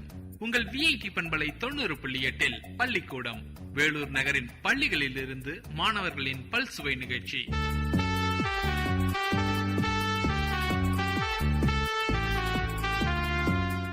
Hello everybody, my name is Sanchita Sahu and I am of 6th standard. I am studying in Shishti Vidyashram. And today I have got a topic in the chit called chocolate. So today I would be talking about the topic chocolate. So one day there was a very happy family in which there were 3 characters. The mom named as Annie, father John and son Charlie. So one day at the evening, Charlie was playing in his garden and Annie, cooking some cookies for Charlie, just warned him that not to go to the forest side and warned him to not eat chocolates so much because he was a very nice chocolate eater. So at that time, what happened? Charlie did not obey and just went to the forest side. And as though he was a chocolate eater, he just noticed a chocolate factory. And at last, there was a witch that was who was making the chocolates. And Charlie just said him that he would like to eat a chocolate. The witch just gave all the handmade chocolate, and Charlie was always crying with pain, ache, stomach ache. And that time he remembered his mom's words that not to eat so much chocolates and never to go to the forest side. And that time he just cried, went to his house, and then Annie, his mother, just said him to obey parents' words. And moral of the story, be always with the parents and obey parents' words.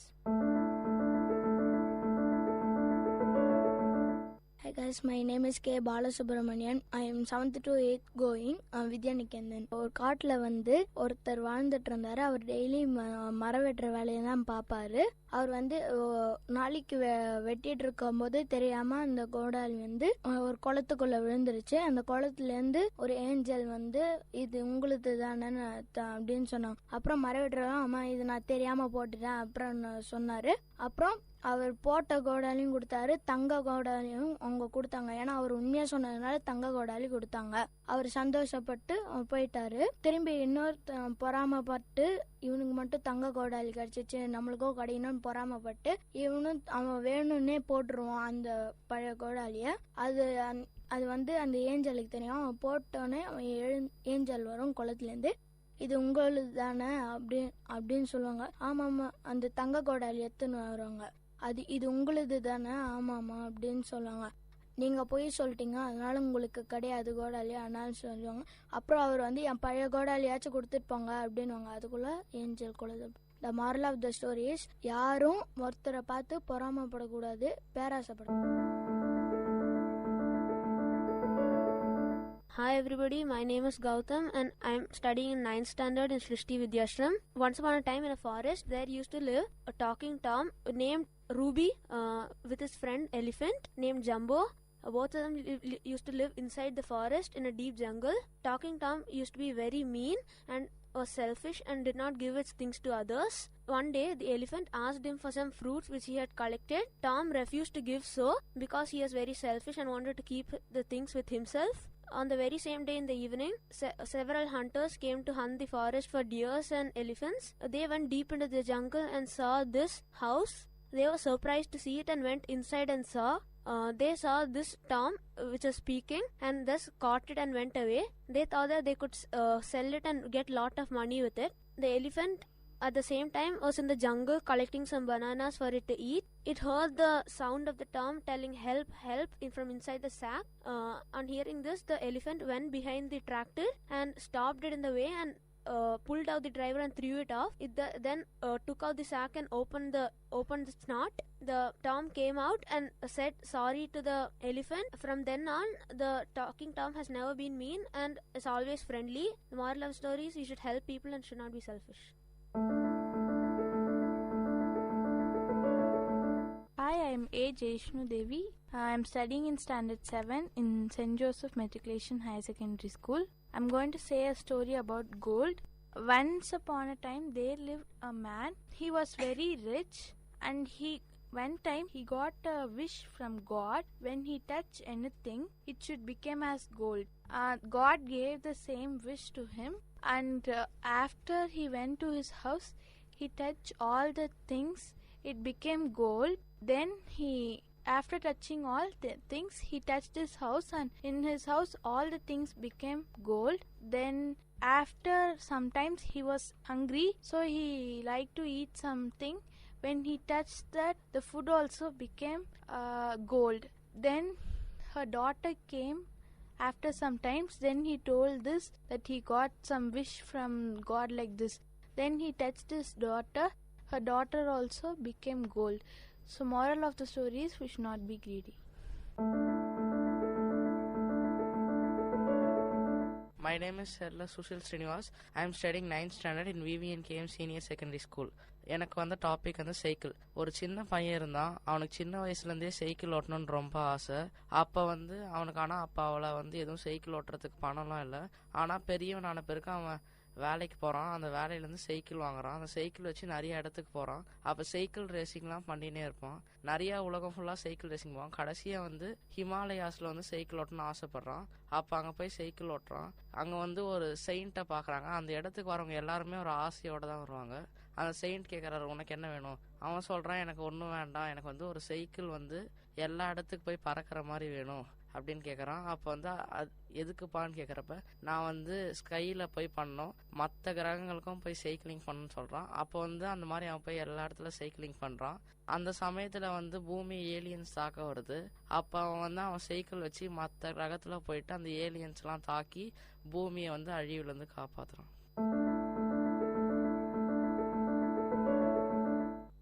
Hi guys, I am Premarupa from Vidyaniketan. I am studying 10th standard. எனக்கு கொடுத்துருக்க topic வந்து பெண்.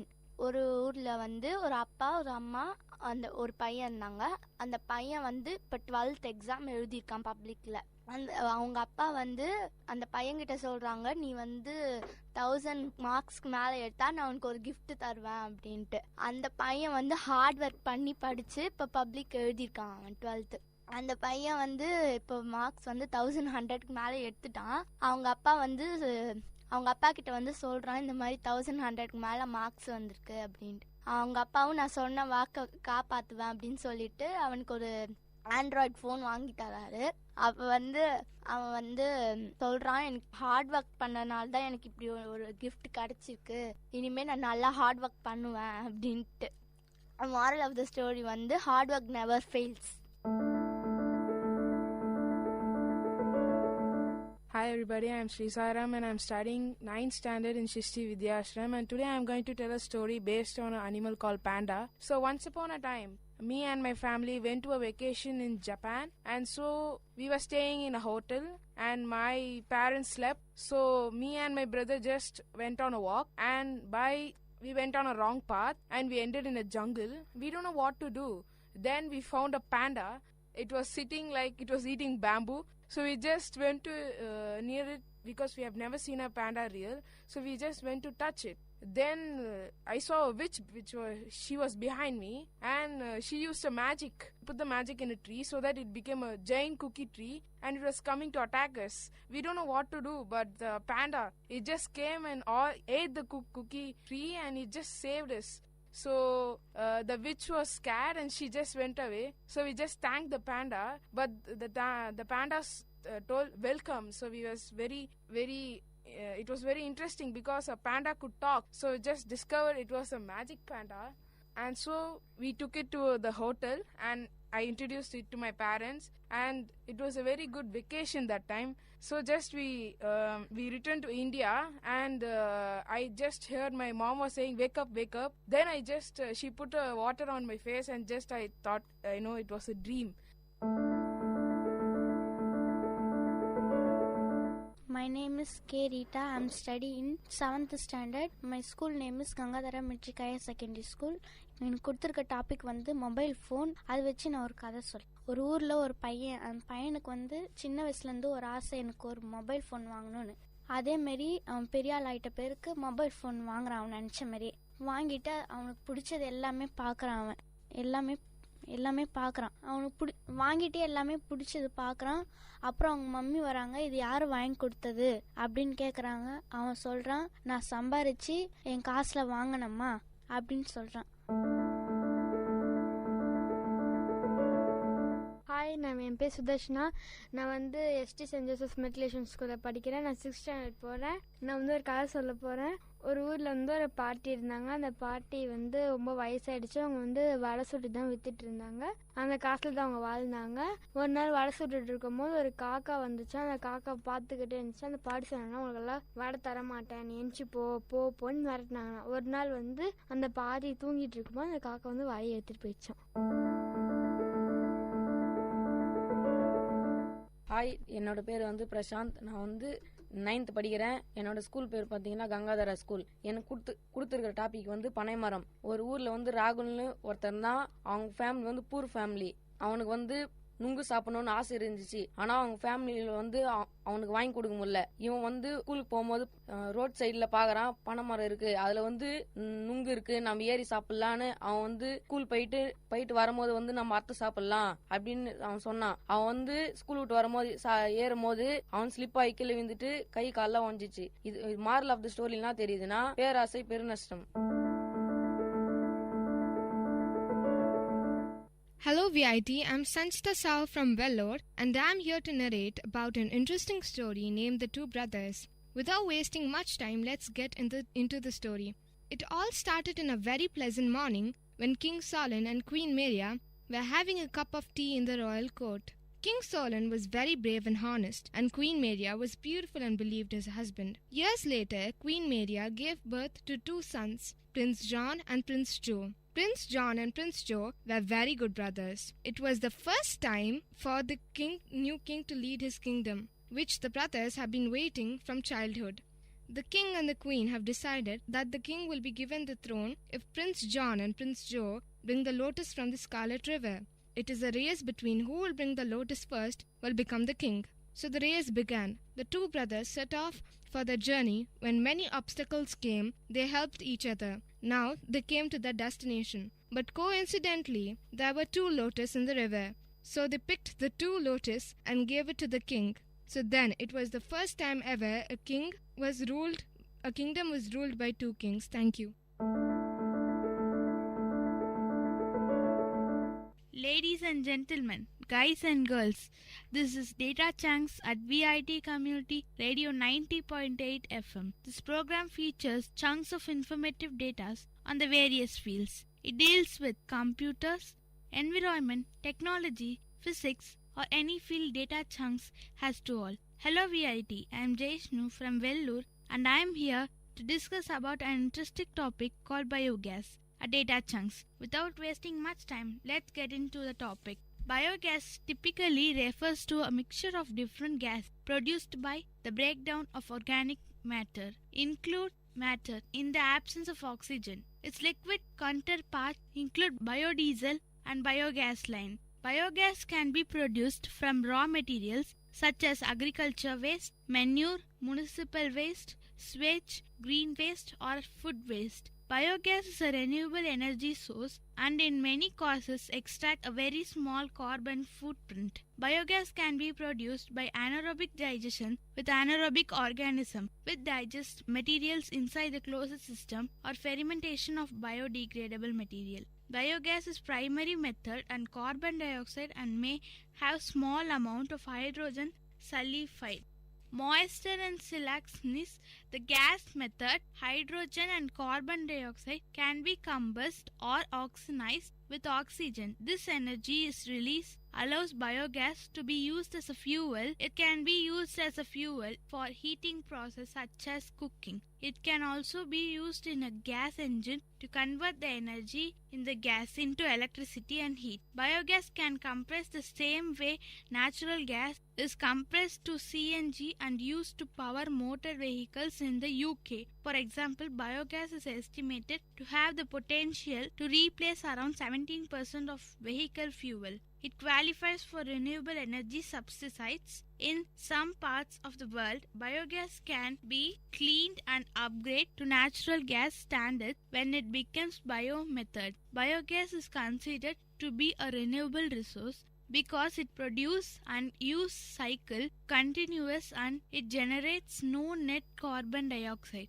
Organic materials grows is converted and used and then regrows in a continuous repeating cycle from a carbon pesticide. As much carbon dioxide is absorbed from the atmosphere in the growth of the primary bioresource as is released when the material is ultimately covered to energy. நேயர்கள் கேட்டுக்கொண்டிருப்பது பள்ளிக்கூடம் உங்கள் VIT பண்பலை 90.8 வேலூர் நகரின் பள்ளிகளில் இருந்து மாணவர்களின் பல்சுவை நிகழ்ச்சி.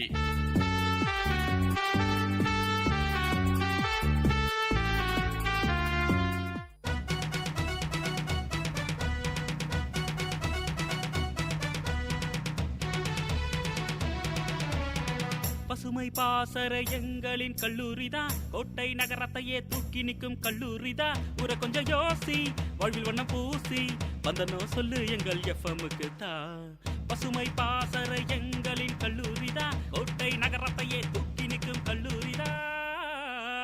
Ladies and gentlemen, guys and girls, this is Data Chunks only at VAT Community Radio 90.8 FM. This program features chunks of informative data on various fields. Discuss about various trending topics in different arena. Hello VAT, I am Ella Sushil Srinivas from Vellore and ready to share about the future designing aid 3D printing only on Data Chunks. Without much delay, I am delighted to talk about 3D printing. 3D printing, also known as additive manufacturing, refers to process used to create a three-dimensional object in which layers of material are formed under computer control to create an object. Object can be of almost any shape or geometry and are produced using a digital model data from a 3D model or another electronic data source, such as an additive manufacturing file, AMF file. The futurologist Jeremy Rifkin claimed that 3D printing signals the beginning of a third industrial revolution, succeeding the production line assembly that dominated manufacturing starting in the late 19th century. The term 3D printing originally referred to a process that deposits a binder material onto a powder bed with an inkjet printer head layer by layer. More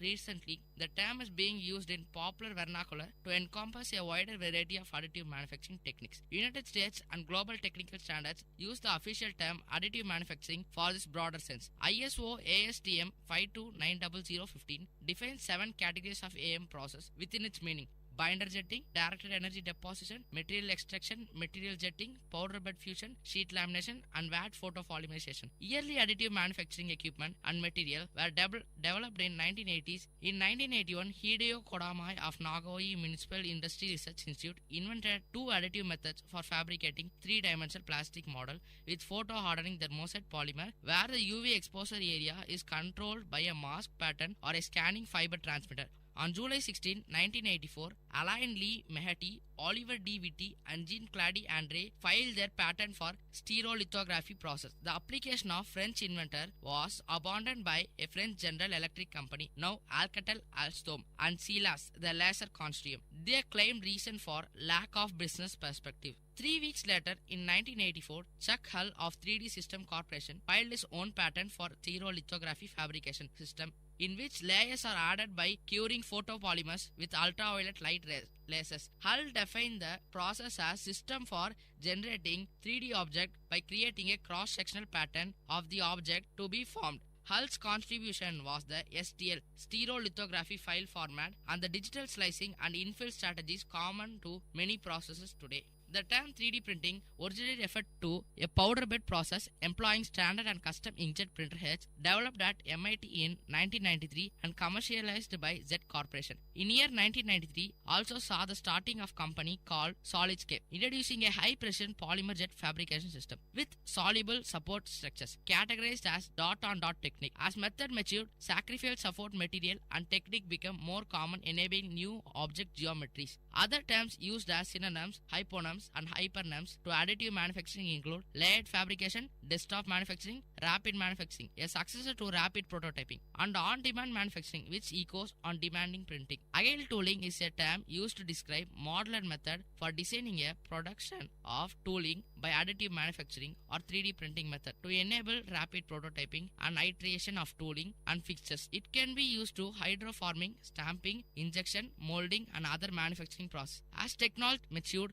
several authors had begun to speculate the 3D printing could aid in sustainability development in developing world. 3D printing models may be created with computer-aided design (CAD) package via a 3D scanner or by a plain digital camera and photogrammetry software. 3D printed models created with CAD result in reduced error and can be corrected before printing, allowing verification in the design of the object before it is printed. The manual modeling process of preparing geometric data for 3D computer graphics is similar to plastic art such as sculpturing. 3D scanning is a process of collecting digital data on shape and appearance of real object, creating a digital model based on it. Before printing a 3D model from an STL file, it must be examined for errors. Most CAD applications produce error in output STL files. Holes, face, normal, self-intersections, noise shell, or manifold errors. A step in STL generation known as repair fixes such problem in the original model. Generally, STLs have been produced from a model obtained through 3D scanning often have more of these errors. This is due to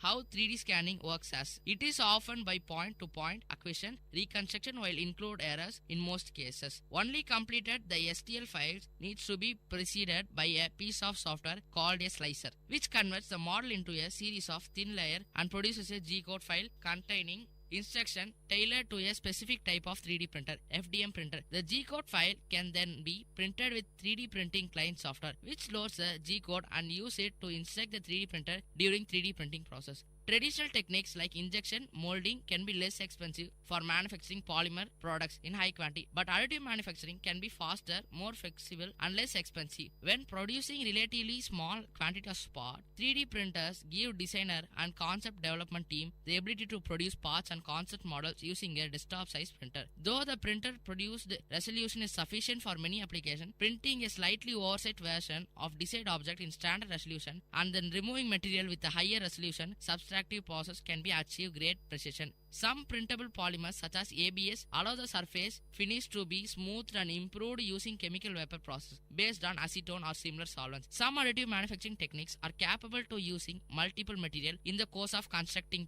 parts. These techniques are able to print in multiple colors and color combinations simultaneously and would not necessarily require painting. A large number of additive processes are available. The main difference between processes are in way layers are deposited to create parts and in material that are used. Each method has its own advantage and drawbacks, which is why some companies offer a choice of powder and polymer for material used to build the object. Others sometimes use standard off-the-shelf business paper as the build material to produce durable prototype. The main consideration in choosing a machine are generally speed, cost of 3D print of printed prototype, choice and cost of the material, and color capabilities. Printers that work directly with metal are generally expensive. However, less expensive printers can be used to make a mold, which is then used to make metal parts. The earliest application of additive manufacturing was on the tool room end of the manufacturing spectrum. For example, rapid prototyping was one of the earliest additive variants, and its mission was to reduce the lead time and cost of developing prototypes of new parts and devices, which was earlier only done with subtractive tool room method such as CNC milling, turning and precision grinding. In 2010s, additive manufacturing entered production to much greater extent. Additive manufacturing of food is being developed by squeezing out food layer by layer into three-dimensional objects. A large variety of foods are appropriate candidates such as chocolates and candy, and flat foods such as cracker, pasta and pizza. In 2005, Academics Journal had begun to report on possible artistic application of 3D printing technology. As of 2012, domestic 3D printing was mainly practiced by hobbyists and enthusiasts. However, little was used to practical household application. For example,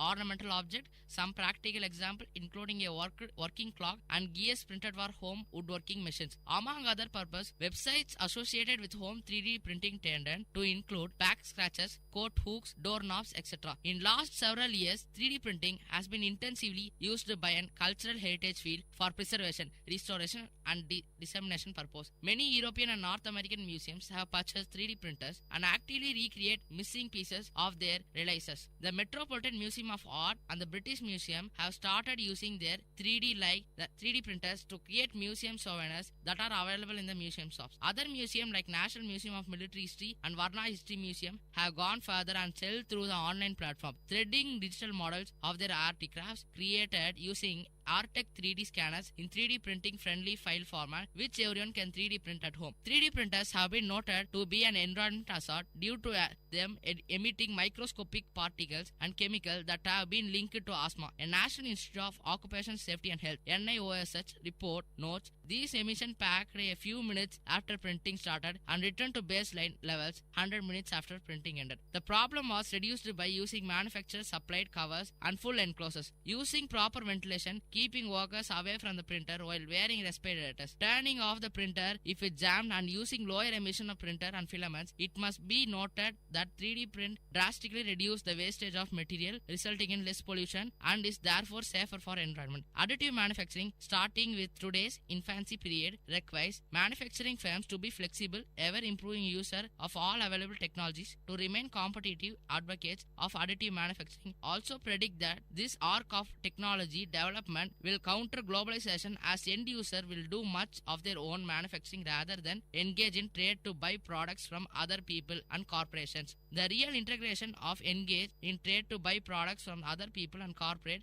the newer additive technologies into commercial productions, however, a matter of complementing traditional subtractive method rather than displacing them entirely. As 3D printer become more accessible to consumers, online social platforms have developed to support the community. This includes websites that allow users to access information such as how to build 3D printer, as well as social forums that discuss how to improve 3D print quality and discusses 3D printing news, as well as social media websites that are dedicated to share 3D models. RepRap is a wiki-based website that was creating to hold all information on 3D printing and has developed into a community that aims to bring 3D printing to everyone. Furthermore, there are other websites such as Pinshape, Thingiverse and My Mini Factory, which were created initially to allow users to post 3D files for anyone to print, allowing for decreased transaction cost of sharing 3D files. These websites have allowed greater social interaction between users, creating community dedicated to 3D printing. You have heard about 3D printing in Data Chunks with me. For more updates, stay tuned to VIT Community Radio 90.8 FM. Thank you.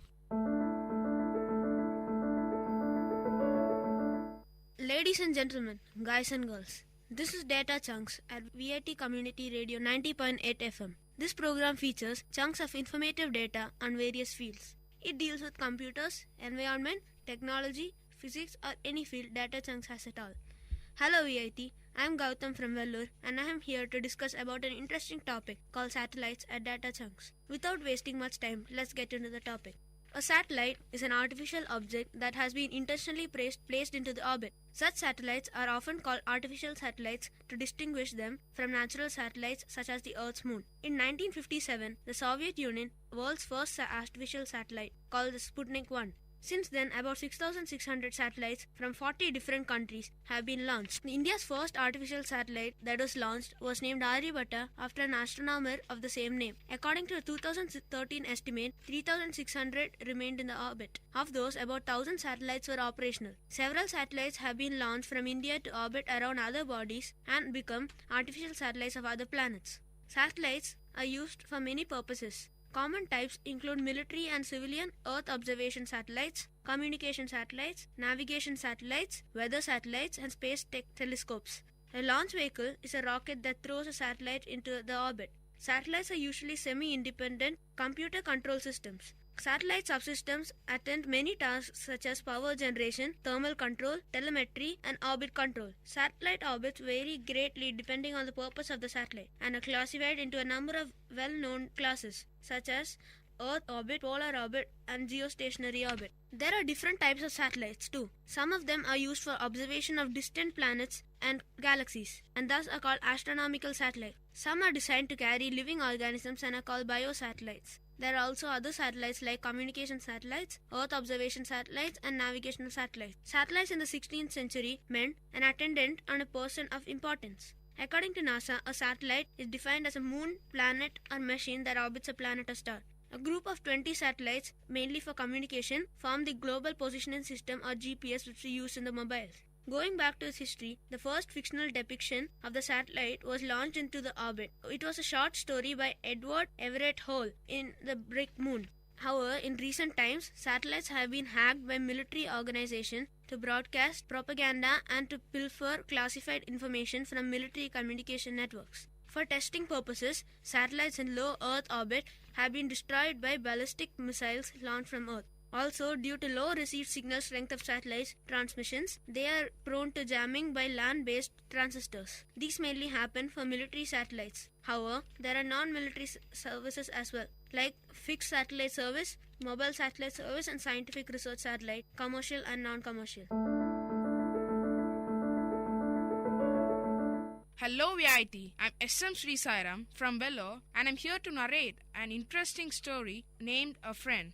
A friend. Once upon a time, there lived a man in a village. He had a dog. He was always with stress and angry. He would always come to his house and show his anger at the dog by beating and torturing it. But the dog was always thankful to its master. As the days passed, the man went old and got some deadly diseases. He was too weak to get to the ground floor to eat the medicine. Suddenly, the dog, which he tortured, came and took the medicine and gave him in the first floor. There were tears in the man's eyes. He was very thankful to the dog. The man soon recovered. As the day after since, he looked the dog as part of his family. He took care of it well. The dog was also loyal to its master. Moral: a friend in need is a friend indeed. Ladies and gentlemen, guys and girls, this is Data Chunks at VIT Community Radio 90.8 FM. This program features chunks of informative data on various fields. It talks about computers, environment, technology, physics, or any field.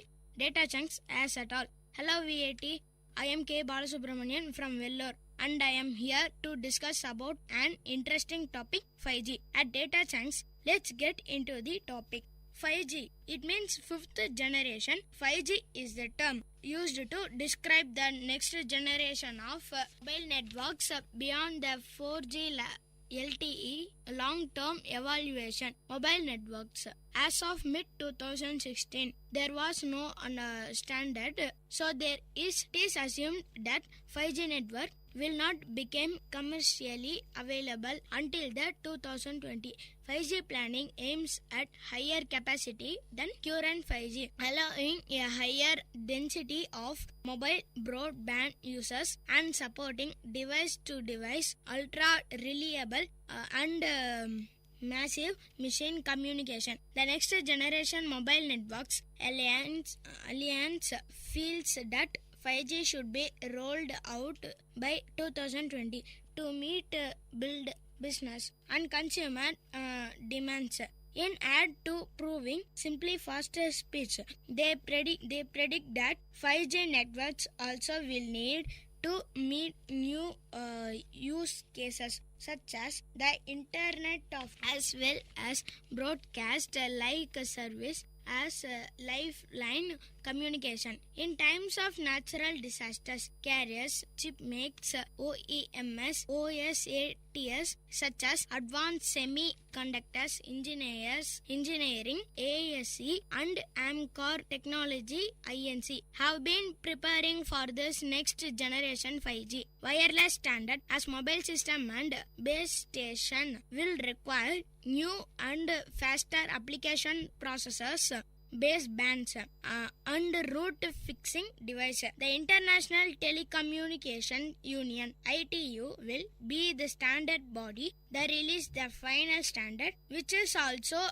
being referred International Mobile Telecommunications 2020. The 3GPP is mobile industry standards body that will submit a proposed specification with telecommunication 2020 standard. Mobile operators and vendors all participation in 3GPP specification process. The vision of 5.6 is becoming clearer as we move closer to 2020. Most experts say 5G will features network speeds that the blazingly fast at 206.16 ns or higher mere millisecond. Not only will people be connected to each other, but so will machines, automobiles, public safety.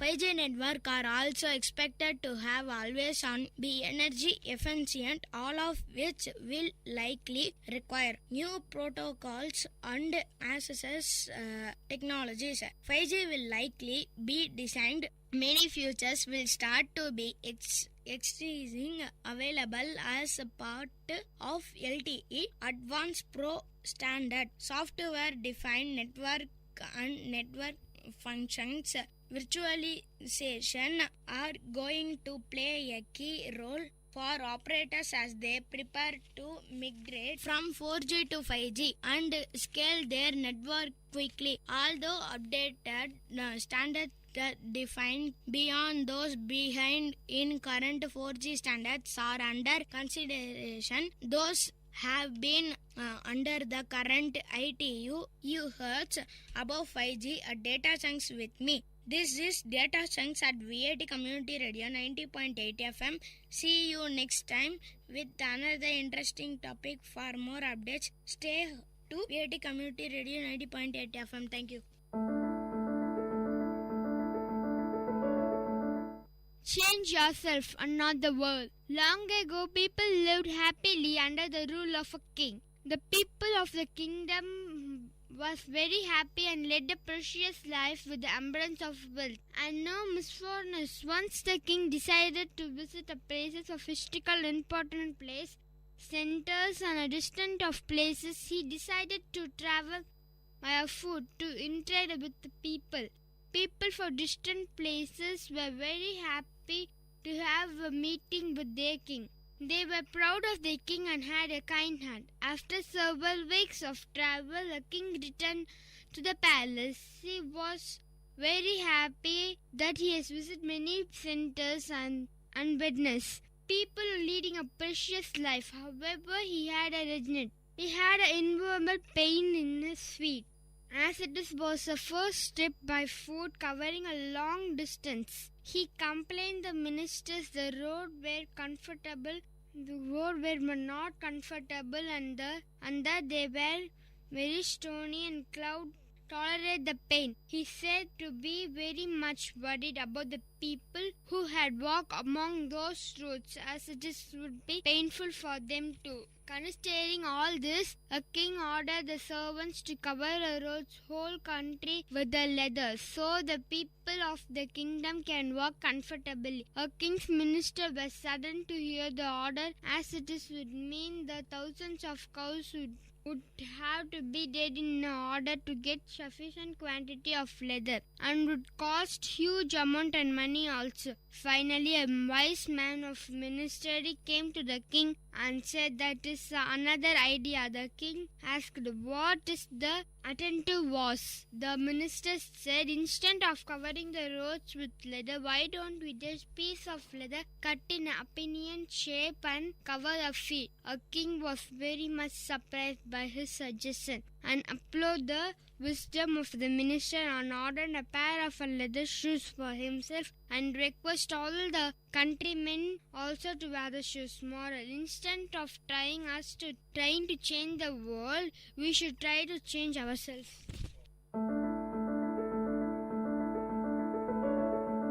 Ladies and gentlemen, guys and girls, this is Data Chunks of VIT Community Radio 90.8 FM. This program features chunks of informative data on various fields. It deals with computers, environment, technology, physics, or any field Data Chunks has at all. Hello VIT, I'm Sanchita Sahu from Vellore, and I am here to discuss about a major topic called climate change at Data Chunks.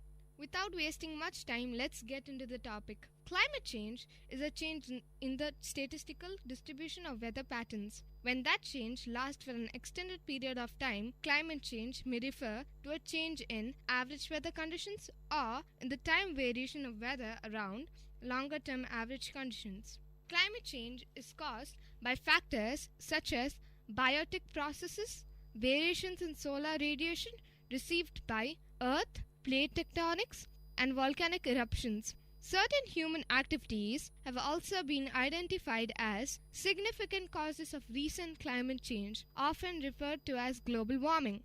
Scientists actively work to understand past and future climate by using observations and theoretical models. A climate record extending deep into the Earth's past has been assembled and continues to be built up based on geological evidence from borehole temperature profiles, cores removed from deep accumulations of ice, floral and faunal records, glacial and pre-glacial processes, stable isotope and other analysis of sediment layers, and records of parts of sea levels. More recent data are provided by the instrumental record extending deep into the Earth's past has been assembled. General circulation models based on the physical sciences are often used in theoretical approaches to match past. Climate data make future projections and link causes and effects in climate change. The most general definition of climate change is a change in the statistical properties of climate system when considered over long periods of time, regardless of cause.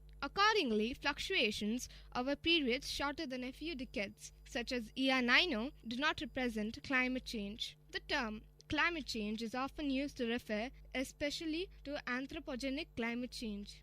Anthropogenic climate change is caused by human activity as opposed to changes in climates that may have resulted as part of Earth's natural processes. In this sense, especially in the context of environment policy, the term climate change has become synonymous with anthropogenic global warming. Within scientific journals, global warming refers to surface temperature increases, while climate change includes global warming and everything else that increasing greenhouse gas level affect. A related term is climate change. In 1996, the World Meteorological Organization, WMO, proposed the term climate change to encompass all forms of climatic variability on time scales longer than 10 years regardless of cause.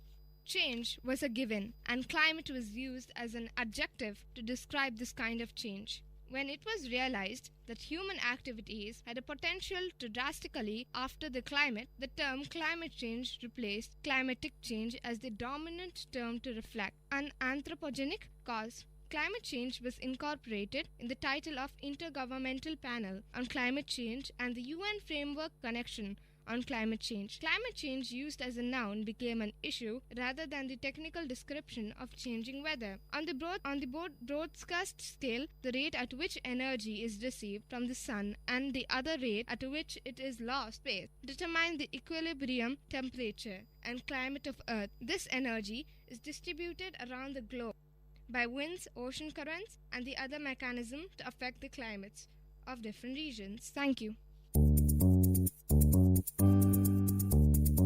நேயர்கள் இதுவரை கேட்டது உங்கள் VIT பண்பலை 90.8 பள்ளிக்கூடம் வேலூர் நகரின் பள்ளிகளில் இருந்து மாணவர்களின் பல்சுவை நிகழ்ச்சி.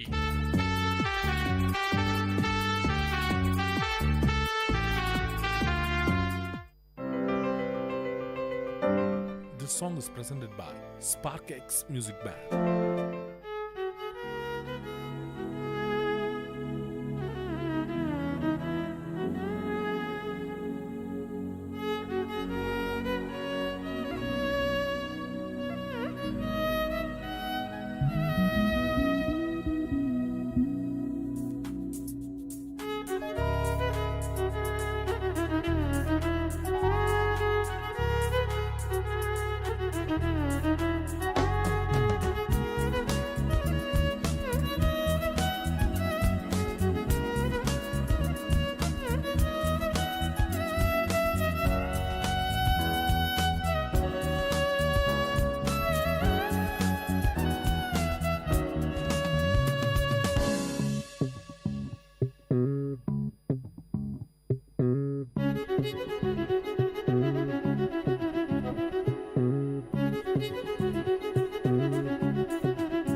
மேகம் என்மேல் நீயும் பூவை பொழிந்தாய், அதிலே என்னை கொஞ்சம் நனைய விட்டு மோகம் கொண்டாய். மேகம் மேகம் என்மேல் நீயும் பூவை பொழிந்தாய், அதிலே என்னை கொஞ்சம் நனைய விட்டே மோகம் கொண்டாய். காலை கதிரே உன் பனித்துளி நான், தினம் என்னை கிள்ளியே நீ எழுப்பி விட்டாய். மேகம் மேகம் என்மேல் நீயும் பூவை பொழிந்தாய், அதிலே என்னை கொஞ்சம் நனைய விட்டே மோகம் கொண்டாய்.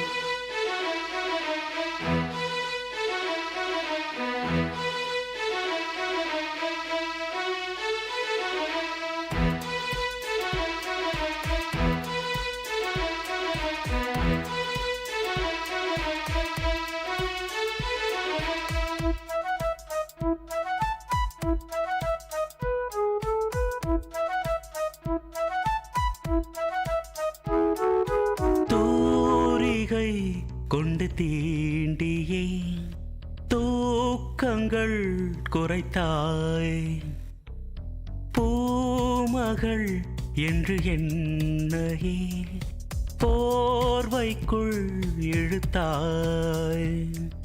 நிலவோடும் நிலம் மீதும் என்னை ஏந்தியே நீலவானிலே நெஞ்சோடு சாய்ந்தாடும் தென்றலே, நம்மை கண்டு நட்சத்திரம் வெட்கப்பட்டு கண்மறைக்கு. மேகம் மேகம் என்மேல் நீயும் பூவை பொழிந்தாய், அதிலே என்னை கொஞ்சம் நனைய விட்டே மோகம் கொண்டாய்.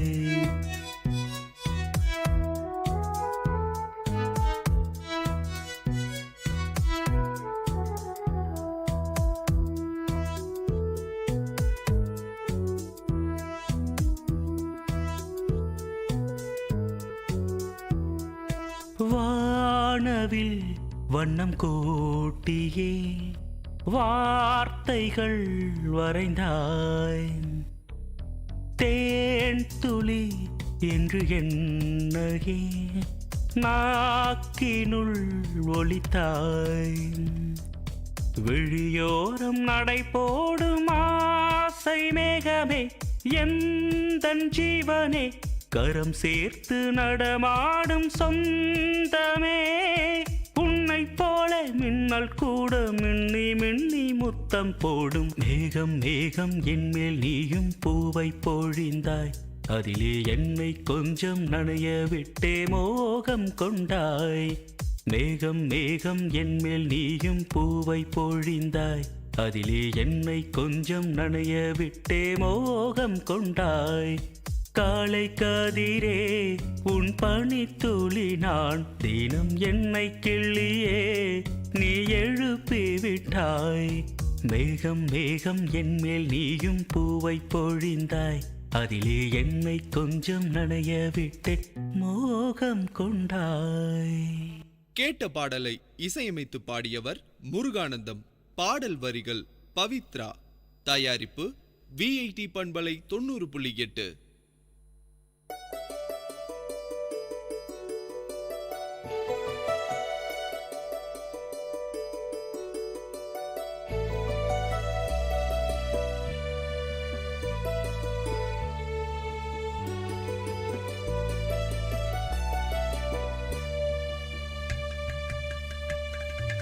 வண்ணமய குதூகலம் வானதிரும் கொண்டாட்டம், கலைகளின் சங்கமம் கவிஞர்களின் கைவண்ணம். வண்ணமய குதூகலம் வானதிரும் கொண்டாட்டம், கலைகளின் சங்கமம் கவிஞர்களின் கைவண்ணம். எண்ணங்கள் தொடும் உயரம் விண்ணளவு நாம் அறிவோம், ஒன்று கூடி எல்லோரும் கொண்டாடுவோம். Festivity, festivity, இதுவே VIT festivity, festivity, oh festivity.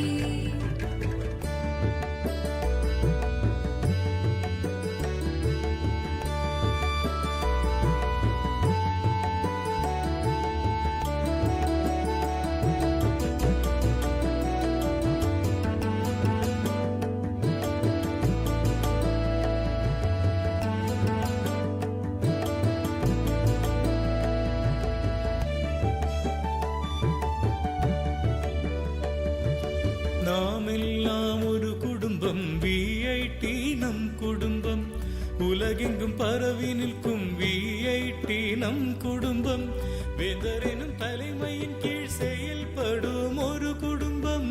வேந்தரெனும் தலைமையின் கீழ் செயல்படும் ஒரு குடும்பம். மனமகிழ்ந்து எல்லோரும் கொண்டாடுவோம். ஃபெஸ்டிவிட்டி ஃபெஸ்டிவிட்டி இதுவே விஐடியின் ஃபெஸ்டிவிட்டி. வண்ணமய குதூகலம் வானதிரும் கொண்டாட்டம், கலைகளின் சங்கமம் கவிஞர்களின் கைவண்ணம். ஃபெஸ்டிவிட்டி ஓ ஃபெஸ்டிவிட்டி ஃபெஸ்டிவிட்டி ஓ ஃபெஸ்டிவிட்டி.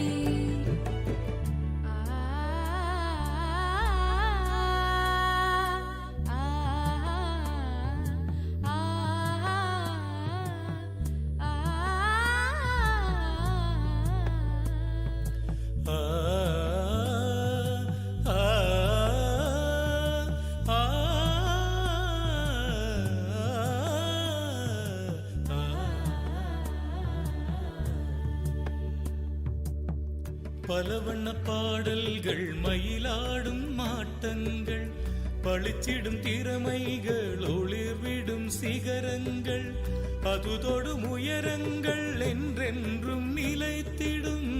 அதுதொடும் உயரங்கள் என்றென்றும் நிலைத்திடும். விண்வியக்கும் ஒரு சொர்க்கம் இனி இங்கே அமைந்திடும். ஃபெஸ்டிவிட்டி இதுவே விஐடியின் ஃபெஸ்டிவிட்டி. வண்ணமய குதூகலம் வானதிரும் கொண்டாட்டம், கலைகளின் சங்கமம் கவிஞர்களின் கைவண்ணம். வண்ணமய குதூகலம் வானதிரும் கொண்டாட்டம், கலைகளின் சங்கமம் கவிஞர்களின் கைவண்ணம். எண்ணங்கள் தொடும் உயரம் விண்ணளவு நாம் அறிவோம். ஒன்று கூடி எல்லோரும் கொண்டாடுவோம். ஃபெஸ்டிவிட்டி ஃபெஸ்டிவிட்டி இதுவே விஐடியின் ஃபெஸ்டிவிட்டி. ஃபெஸ்டிவிட்டி ஓ festivity.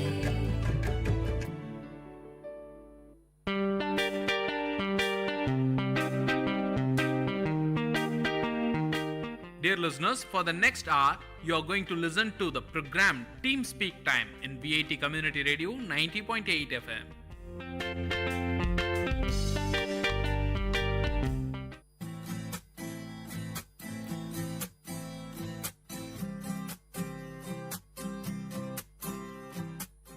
Hello friends, you are listening to VIT Community Radio 90.8 FM और ये है आपका शो लर्निंग जर्मन और मैं हूँ आपका होस्ट एंड दोस्त हिमांशु मंघानी और मैं हूँ आपकी होस्ट श्राव्या।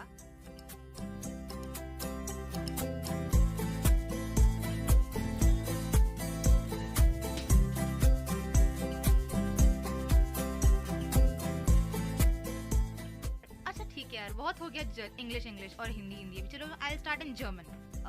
हेलो फ्रेंडे, Dies ist VIT Community Radio 90.8 FM und ihre Zohyorte Learning German. Ich bin Himanshu मंघानी und ich bin Shravya.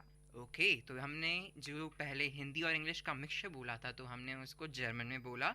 हमने बोला कि Dies ist VIT Community Radio 90.8 FM, मतलब That means this is VIT Community Radio 90.8 FM. और फिर बाद में हमने बोला Here is Zohyor Learning German. So Zohyoren मतलब to learn, to listen. So, you are listening to VIT Learning German show. और ich bin Himanshu मंघानी मतलब मैं हूँ हिमांशु मंघानी und ich bin Shravya मतलब and this is Shravya. Okay, तो देखिए अब धीरे धीरे हमने इंट्रोडक्शन तो तुम्हें बता ही दिया है। तो आज सबसे पहले हम क्या पढ़ने वाले हैं? सबसे पहले मुझे तो सुबह सुबह ये याद आ गया कि हम होंगे कामयाब। क्यों, ऐसा क्यों? ऐसे ही, मतलब विल पावर बढ़ गया बहुत। तो तब मुझे याद आया कि भाई हमने तो अपने लिसनर्स को विल, शैल और ऐसे मॉडल वर्ब्स के बारे में तो बताया ही नहीं। तो ठीक है, आज सोचा हम आज मॉडल वर्ब्स कवर अप कर लेते हैं, यानी कि will, shall, like, would, might, may and all. Okay, तो इसको बोलते हैं मॉडल वर्ब्स। चलो ठीक है, अब धीरे धीरे हम इतना आगे बढ़ चुके हैं तो अब ये इस मॉड पे आ गए हैं कि हम आज ये पढ़ेंगे। तो सबसे पहले रिवीजन करा देते हैं कि लास्ट 2 क्लासेस में हमने क्या किया। हाँ। हमने कुछ 10 रूट वर्ड्स पढ़े थे, तो वो कौन से थे Shravya? 10 root words? Root words जैसे कि मतलब पॉजिटिव प्रोनाउन। अरे हाँ, मेरा का हाँ, माइन। भूल गई। तो फॉर हम मेरा का बोलेंगे माइन, तुम्हारा, यानी कि जब हम एक बंदे को स्पेसिफाई कर रहे हैं तब हम बोलेंगे दाइन, पर जब हम बहुत सारे लोगों को स्पेसिफाई कर रहे हैं हम यूज करेंगे यूर। Oh cool. तो इसको ऐसे बोल सकते हैं, आई के लिए बोलेंगे माइन, और आर के लिए बोलेंगे उनसेर, और यू के बोलेंगे, हाँ, यू के लिए बोलेंगे दाइन, और यू ऑल के लिए बोलेंगे यूर। हाँ, और फिर बाद में ही और इट के लिए सीन, साइन, और फिर जी के लिए बोलेंगे ईयर। ईयर, ठीक है। सारे जी के लिए मतलब हाँ। फॉर्मल इनफॉर्मल जो कुछ भी हो हम ईयर ही यूज हाँ, करेंगे। क्योंकि जी लड़कियों के लिए भी बोलते हैं, रिस्पेक्ट के लिए भी बोलते हैं, और दे ऑल के लिए भी बोलते हैं, यानी थर्ड पर्सन प्लूरल के लिए भी बोलते जी हैं। हाँ। और फिर- कल हमने आर्टिकल्स भी किए थे, डेफिनेट और इनडेफिनेट आर्टिकल्स के लिए हम कौन सा प्रोनाउन यूज करते हैं। तो द के लिए देर दी दास, मस्कुलिन, फेमिनिन और न्यूट्रल के ऑर्डर था। और फिर ए और एन को बोलेंगे आइन। आइन में ही हम मास्कुलिन और न्यूट्रल के लिए यूज करेंगे आइन, और फेमिनिन और प्लूरल के लिए यूज करेंगे आइन। ठीक है, तो बेसिकली 10 वर्ड्स हो गए। आई के साथ माइन, यू ऑल के साथ यूर, और यू सिर्फ सिंगुलर है उसके लिए डाइन, आर के लिए उनसे, ही और इट के लिए सीन, और जाय के लिए सीन नहीं साइन। Himanshu, okay sign. तुम्हारा ये आई और ई का चक्कर कब चलेगा मुझे नहीं पता। अब पता नहीं, कभी भी कहीं तो सही होगा ही होगा। देखते देखते सही करा देती हूँ, मैं ही सही कराऊंगी तुम्हें। जरूर। और जी के लिए बोलेंगे आयर। हाँ, ठीक है, चलो बहुत बढ़िया। तो अब मॉडल वर्ब से बोलते, सबसे पहले बताओ कि वोलन का मतलब क्या होगा। वोलन मतलब विल। तो अच्छा ठीक है, मैं अभी आपको याद होगा कि हमने पिछले थोड़े बहुत क्लासेस के पहले हमने आपको ये बताया कि हम different kinds of verbs use करते हैं और उसमें डिफरेंट केसेस होते हैं, यानी first person singular, first person plural, ऐसे। तो वापस से हम विल यानी कि वोलन एज इन जर्मन हम ऐसे ही करेंगे। तो अभी मैं इश के लिए बोलूंगी विल, डू के लिए बोलूंगी विल्स्ट, यानी कि विल में एस टी डालो, एर जी और एस उसमें भी बोलूंगी विल। वियर के लिए बोलूंगी वॉलन, यू रूट वर्ड को कोई छेड़खानी नहीं करेंगे, याद रख लेना भाइयों। और ईयर के लिए बोलेंगे वॉल्ट, और फिर जी के लिए बोलेंगे विल। ओके, तो मतलब कुछ इसको ऐसे ही याद करें ना, क्योंकि ये ऑर्डर तो हमेशा सेम ही रहने वाला है। हाँ। क्यों ना इनको याद ही कर लें, क्योंकि इसमें थोड़ा सा चेंज है। क्योंकि हमने बोला था कि जो थर्ड पर्सन सिंगुलर है, ही, शी और इट, उसमें टी लगता है, हाँ। ये हटा के, बट इस केस में नहीं है। तो ये वोलन वाला जो वर्ड है, ये मॉडल वर्ब्स को हम आपको एक पैरोडी की तरह याद करा देंगे, क्योंकि आपको ऐसे सोचना नहीं होगा कि फर्स्ट पर्सन सिंगुलर है या सेकंड पर्सन सिंगुलर। अगर आपको अपने आप ये शब्द एक जुगलबंदी में याद हैं, रटे हुए हैं, तो आप आगे चल के भी इन्वेंट कर सकते हैं, कुछ डिस्कवर कर सकते हैं किसी सेंटेंस में, और कुछ समझ सकते हैं उस सेंटेंस के थ्रू। हाँ, और लिसनर्स ने आपको ये भी बता दूं, हम यूजुअली हमने आपको पहले जब हम आपको वर्ब सिखा रहे थे, हमने आपको ये बोला कि अगर मैं लूंगी गेहन यानी टू गो, तो उसमें से मैं ईएन हटा दूंगी और मेरा गे बन जाएगा मेरा मॉडल, मतलब मेरा रूट वर्ड। सही एकदम। पर यहाँ पे ऐसा नहीं है, मैं यहाँ पे मेरा विल का मतलब है वॉलन, बट मैं वॉल यूज नहीं कर रही हूँ यहाँ पे, मैं विल ही यूज कर रही हूँ यहाँ पे। तो इसलिए इसका मतलब ये हुआ, इन शब्दों को याद ही कर लीजिए, क्योंकि ये बहुत ज्यादा यूज होते हैं, और इसलिए आप यार हमें कामयाब होना है तो हाँ, हमें ये शब्द सीखने पड़ेंगे। हाँ जरूर, क्यों नहीं सीखेंगे। तो चलिए आज हम विल को भी सबसे पहले स्टार्ट करते हैं। विल को वांट विल या वांट, इन दोनों के लिए आप बोल सकते हैं वोलन, रूट वर्ड। इश के साथ लगेगा विल, डू के साथ लगेगा विल्स्ट, ईयर एस जी के साथ लगेगा विल, और वेयर जी जाय के साथ लगेगा वोलन, और आयर के साथ लगेगा वोल्ट। तो उस केस में आप आयर के साथ लगेगा यहाँ पे, चलिए ठीक है, वोल्ट। और तो इस केस में यूँ भी देख सकते हैं कि दो चीज़ें अलग है, बाकी वही रूल फॉलो कर रहा है। डू के लिए हम एस टी लगाते हैं तो वो विल्स्ट है ही, और थर्ड पर्सन प्लूरल के लिए जाय होता है, तो इस केस में भी कोई छेड़खानी नहीं है, और ना ही फर्स्ट पर्सन प्लूरल के लिए। और रही बात आयर यू ऑल के लिए, तो टी लगता है, तो इसमें भी टी लगा है। तो दो केस बिल्कुल अलग हैं जो रूल को फॉलो नहीं कर रहे, जैसे कि इश का वोल नहीं है, इश का विल ही है, और एयर एस जी का भी विल ही है। हाँ, यहाँ पे बस चेंज हुआ है इश में और एर जी एस में, बाकी सब में जो हम नॉर्मल कंडीशंस लेते हैं वही है। तो देखिए एक ये चीज भी ऑब्जर्व करी है कि अगर आप इश, एयर, एस और जी के लिए बोलेंगे, तो ये जो 6 मॉडल वर्ब्स हम पढ़ने वाले हैं उन सब में कोई चेंज नहीं होता, चारों के लिए एक ही है। जैसे कि वोलन के लिए विल है, तो इश विल, एर विल, एस विल, जी विल।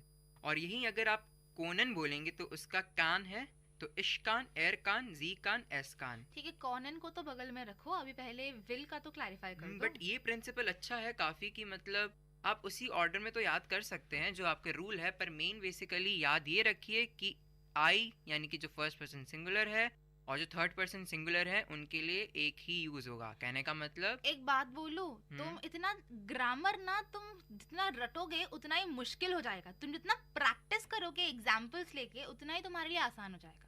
हाँ बट ये एक बचपन में तुमने तो याद नहीं किया कि हम ए एप्पल बोलेंगे या एन एप्पल बोलेंगे, वो बस तुम सीखते रहे, मतलब हर रोज तुम दोस्तों से बात करते रहे, तो तुम्हें आया, तो वापस हम अपने जीपी, वो क्या था तुमने क्या बोला था लास्ट क्लास में, हमारा सिग्नेचर, अच्छा हमारे शो का signature, GVP, grammar, vocabulary and practice. तो जीवीपी फॉलो करते रहिए और सीखते रहिए। हाँ बट जिससे जो पर अपन ने वॉवल्स जो पढ़े रहे थे क्योंकि हमको पता था ए ई आई ओ यू, तो उस बेस पे अपन सब लगा देते थे। हाँ, तो अब इस केस में मालूम भी है। हाँ, तो इस केस में भी ये बेसिक हो सकता है कि जो इश और एयर जी एस है, तो उसके लिए कोई चेंजेस, मतलब चारों के लिए एक ही वर्ड है, कोई मतलब चेंज नहीं है।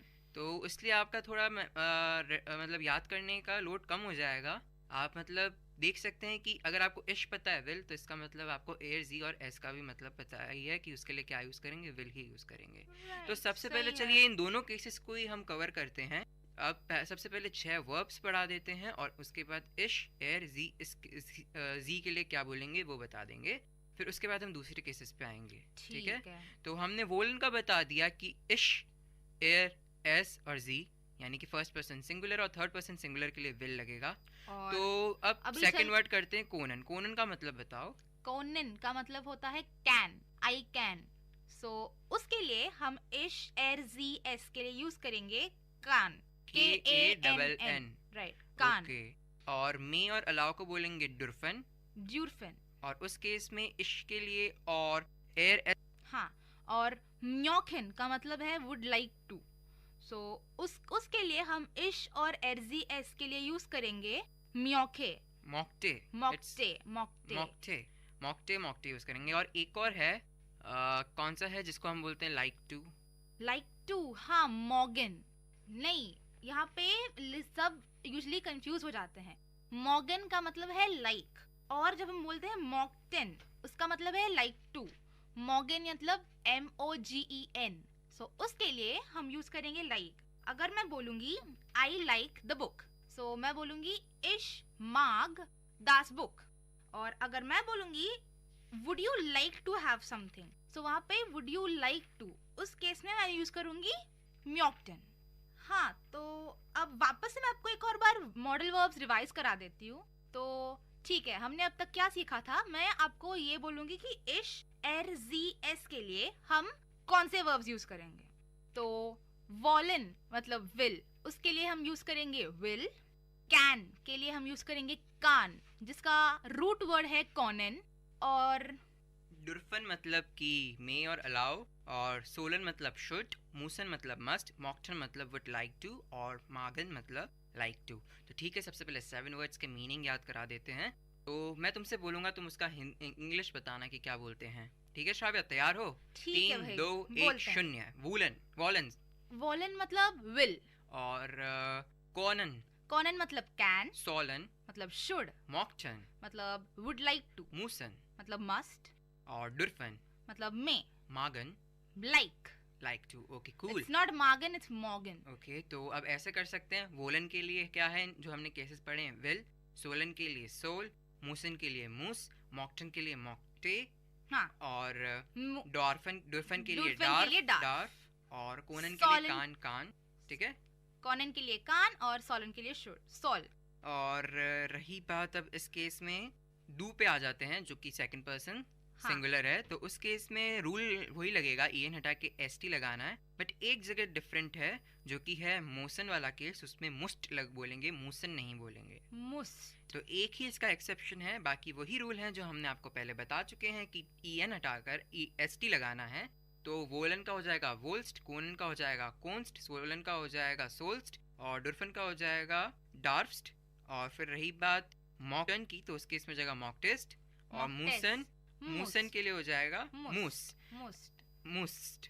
ओके, कोई इसमें एक्सेप्शन नहीं है, मैं शायद गलत बोल एक्सेप्शन गया। नहीं है क्योंकि यहाँ पे तुम ओके, ओके। एसटी लगाओ, मूस में ऑलरेडी डबल एस है तो तुम तीसरा एस तो लगाओगे नहीं, तो इसलिए वो बनेगा मोस्ट। ओके, तो काम अपना आसान हो गया। आपने 3 तो केसेस पकड़ लिए सिंगुलर वाले, जिसमें फर्स्ट पर्सन सिंगुलर और थर्ड पर्सन सिंगुलर के लिए एक ही शब्द यूज करना है, जो कि रूल से थोड़ा सा अलग है। और रही बात सेकंड पर्सन सिंगुलर की, मतलब डू की, तो उस केस में हमें एसटी ऐड कर दो। वही हमारा पुराना रूल।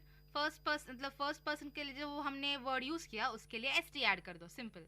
ठीक है, और अब थर्ड केस आ जाते हैं, जो कि है हमारा थर्ड पर्सन प्लूरल और फर्स्ट पर्सन प्लूरल। जिस केस में हमने बोला था रिस्पेक्ट करते हैं, तो इसके लिए कैपिटल एस लगा देंगे जी में। और अगर थर्ड पर्सन प्लूरल की बात करें तो जी है नॉर्मल, मतलब दे ऑल, और यूं बोलेंगे वेर मतलब आर, फर्स्ट पर्सन प्लूरल के लिए। तो इस केस में भी कोई टेंशन नहीं, कोई भी दिक्कत नहीं होगी। तुमने जो पहले के रूल्स पढ़ रखे हैं वही पता होने चाहिए, तो इसमें भी कोई चेंज नहीं है। और बस तुम्हें रूट वर्ड पता होना चाहिए क्या है। तो ठीक है, तो सबसे पहले रूट वर्ड भी बताओ श्राव्या, और उसको क्या बोलेंगे वो भी बताओ श्राव्या, ठीक है? याद रखिए दोस्तों, अभी हम विर और जी को पकड़े बैठे हैं और उसके लिए कोई भी रूट वर्ड में चेंज नहीं है। तो आपके पास एक अच्छा मौका है कि आप रूट वर्ड के मीनिंग्स भी जान सकें, क्योंकि अब जो यूज कर रहे हैं हम रूट वर्ड्स वो एज इट इज वाले रूट वर्ड्स हैं, कोई चेंज नहीं है। क्योंकि ग्रामर कहती है जब एकता है तो कोई चेंज नहीं है, कोई भी तुम्हें बदल नहीं सकता। एकता एंड ऑल, ओके फाइन। तो ठीक है, चलो शुरू करते हैं। अभी मैं शुरू से करती हूँ वॉलन। वॉलन मतलब विल या वांट। सो मैं इश और एस दी एस के लिए यूज करूंगी विल, डू के लिए यूज करूंगी विल्स, विर जी जी यानी कि सारे plurals, are and they all उनके लिए यूज कर, ईयर यानी कि यू ऑल उसके लिए मैं यूज करूंगी वॉल। श्राव्या ये बाद में करेंगे, अभी सिर्फ उस वाले केस को पकड़ो, विर जी और जाए वाले केस को, क्योंकि तुम्हें सिर्फ रूट वर्ड बताना है और उसके मीनिंग बताना है। चलो ठीक है श्राव्या, तुम रहने दो, मैं ही स्टार्ट कर लेता हूँ, ठीक है? तो विर जी जी, विर मतलब वी, जी मतलब दे, और जी यानी कि एस जिसमें छोटा है मतलब यू विथ रिस्पेक्ट। अगर मुझे बोलना हो वी विल, यू विल और दे विल, तो मैं बोलूँगा विर वोलन, जी वोलन, जी वोलन। कॉनन के लिए बोलूँगा विर जी जी कोनन। और डुरफन के लिए बोलूँगा, जिसका मतलब है मी और अलाउ। कहने का मतलब अगर मैं बोलना चाहूँ वी मे अलाउ, तो विर डुरफन। अगर मैं बोलूँ शी मे अलाउ, तो मैं बोलूँगा जी डुरफन, मतलब स्मॉल एस आई और ई, जी डुरफन। अगर मैं बोलना चाहूँ दे मे अलाउ, तो उसके लिए बोलूँगा जी डुरफन। फ़र्क सिर्फ इतना सा है कि जो छोटा जी था, कहने का मतलब जिसमें छोटा एस था, जिसके लिए हमने बोला था शी, अगर उस छोटे एस में बड़ा एस कर दो यानी कि जी, तो वो हो जाएगा यू विथ रिस्पेक्ट, यानी अगर रिस्पेक्ट देना हो। Very simple. चौथा वर्ड सोलन। जोलन मतलब शुड। अगर मुझे बोलना हो वी शुड, तो मैं बोलूँगा विर जोलन। अगर मुझे बोलना हो शी शुड, तो मैं बोलूँगा जी जोलन। ठीक है, बहुत इजी है। जो वर्ड था वो रूट वर्ड बिल्कुल चेंज नहीं हुआ, जैसा कि मैं हमेशा बोलता आया हूँ कि एकता में रहो, तो इसलिए कोई चेंज नहीं है। अब आगे बढ़ते हैं। मूसन।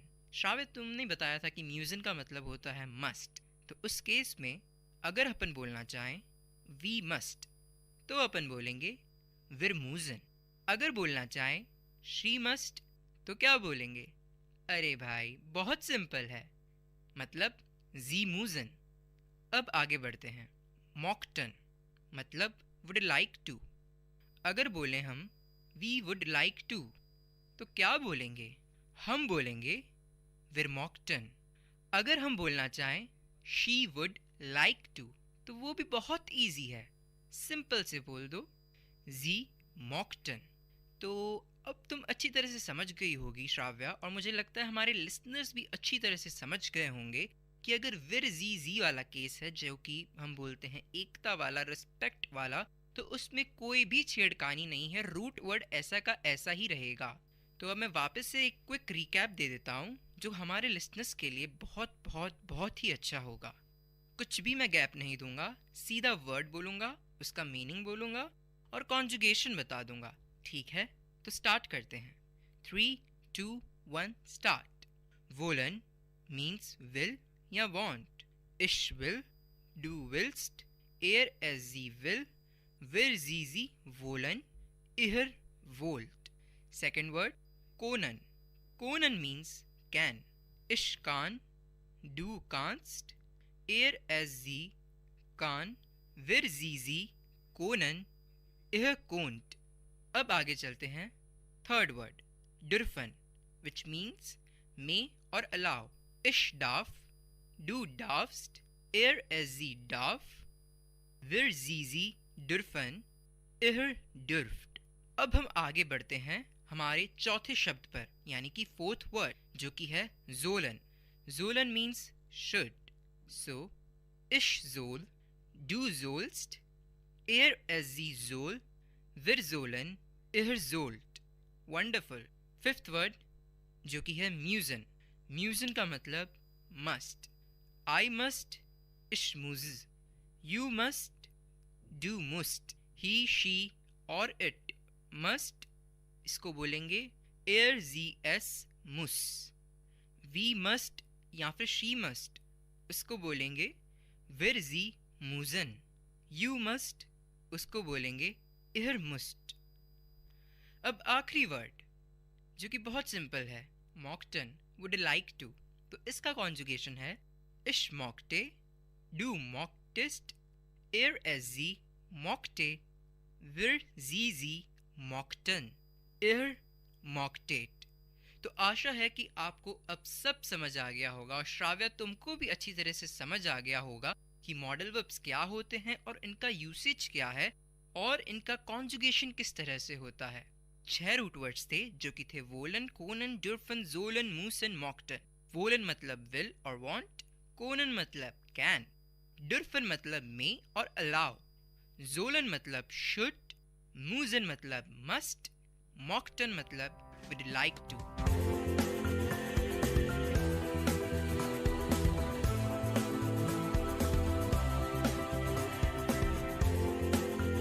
आशा करती हूँ कि हमने आज आप लोगों को बहुत कुछ सिखाया है. तो यहाँ पे हम साइन ऑफ करते हैं. मैं हूँ श्राव्या कर्रा और मैं हूँ हिमांशु मंघानी, और आप सुन रहे हैं अपना फेवरेट शो लर्निंग जर्मन, और ये है VIT community radio 90.8 FM.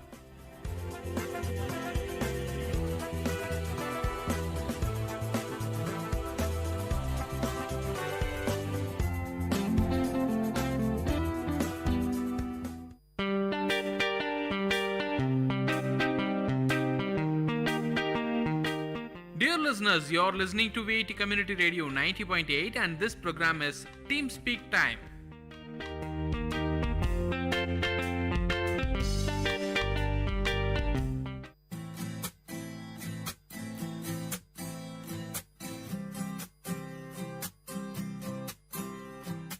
Hallo Freunde, dies ist VIT Community Radio 90.8 FM und dies ist Show Learning German. Ich bin Himanshu Manghani. Und ich bin Shravya.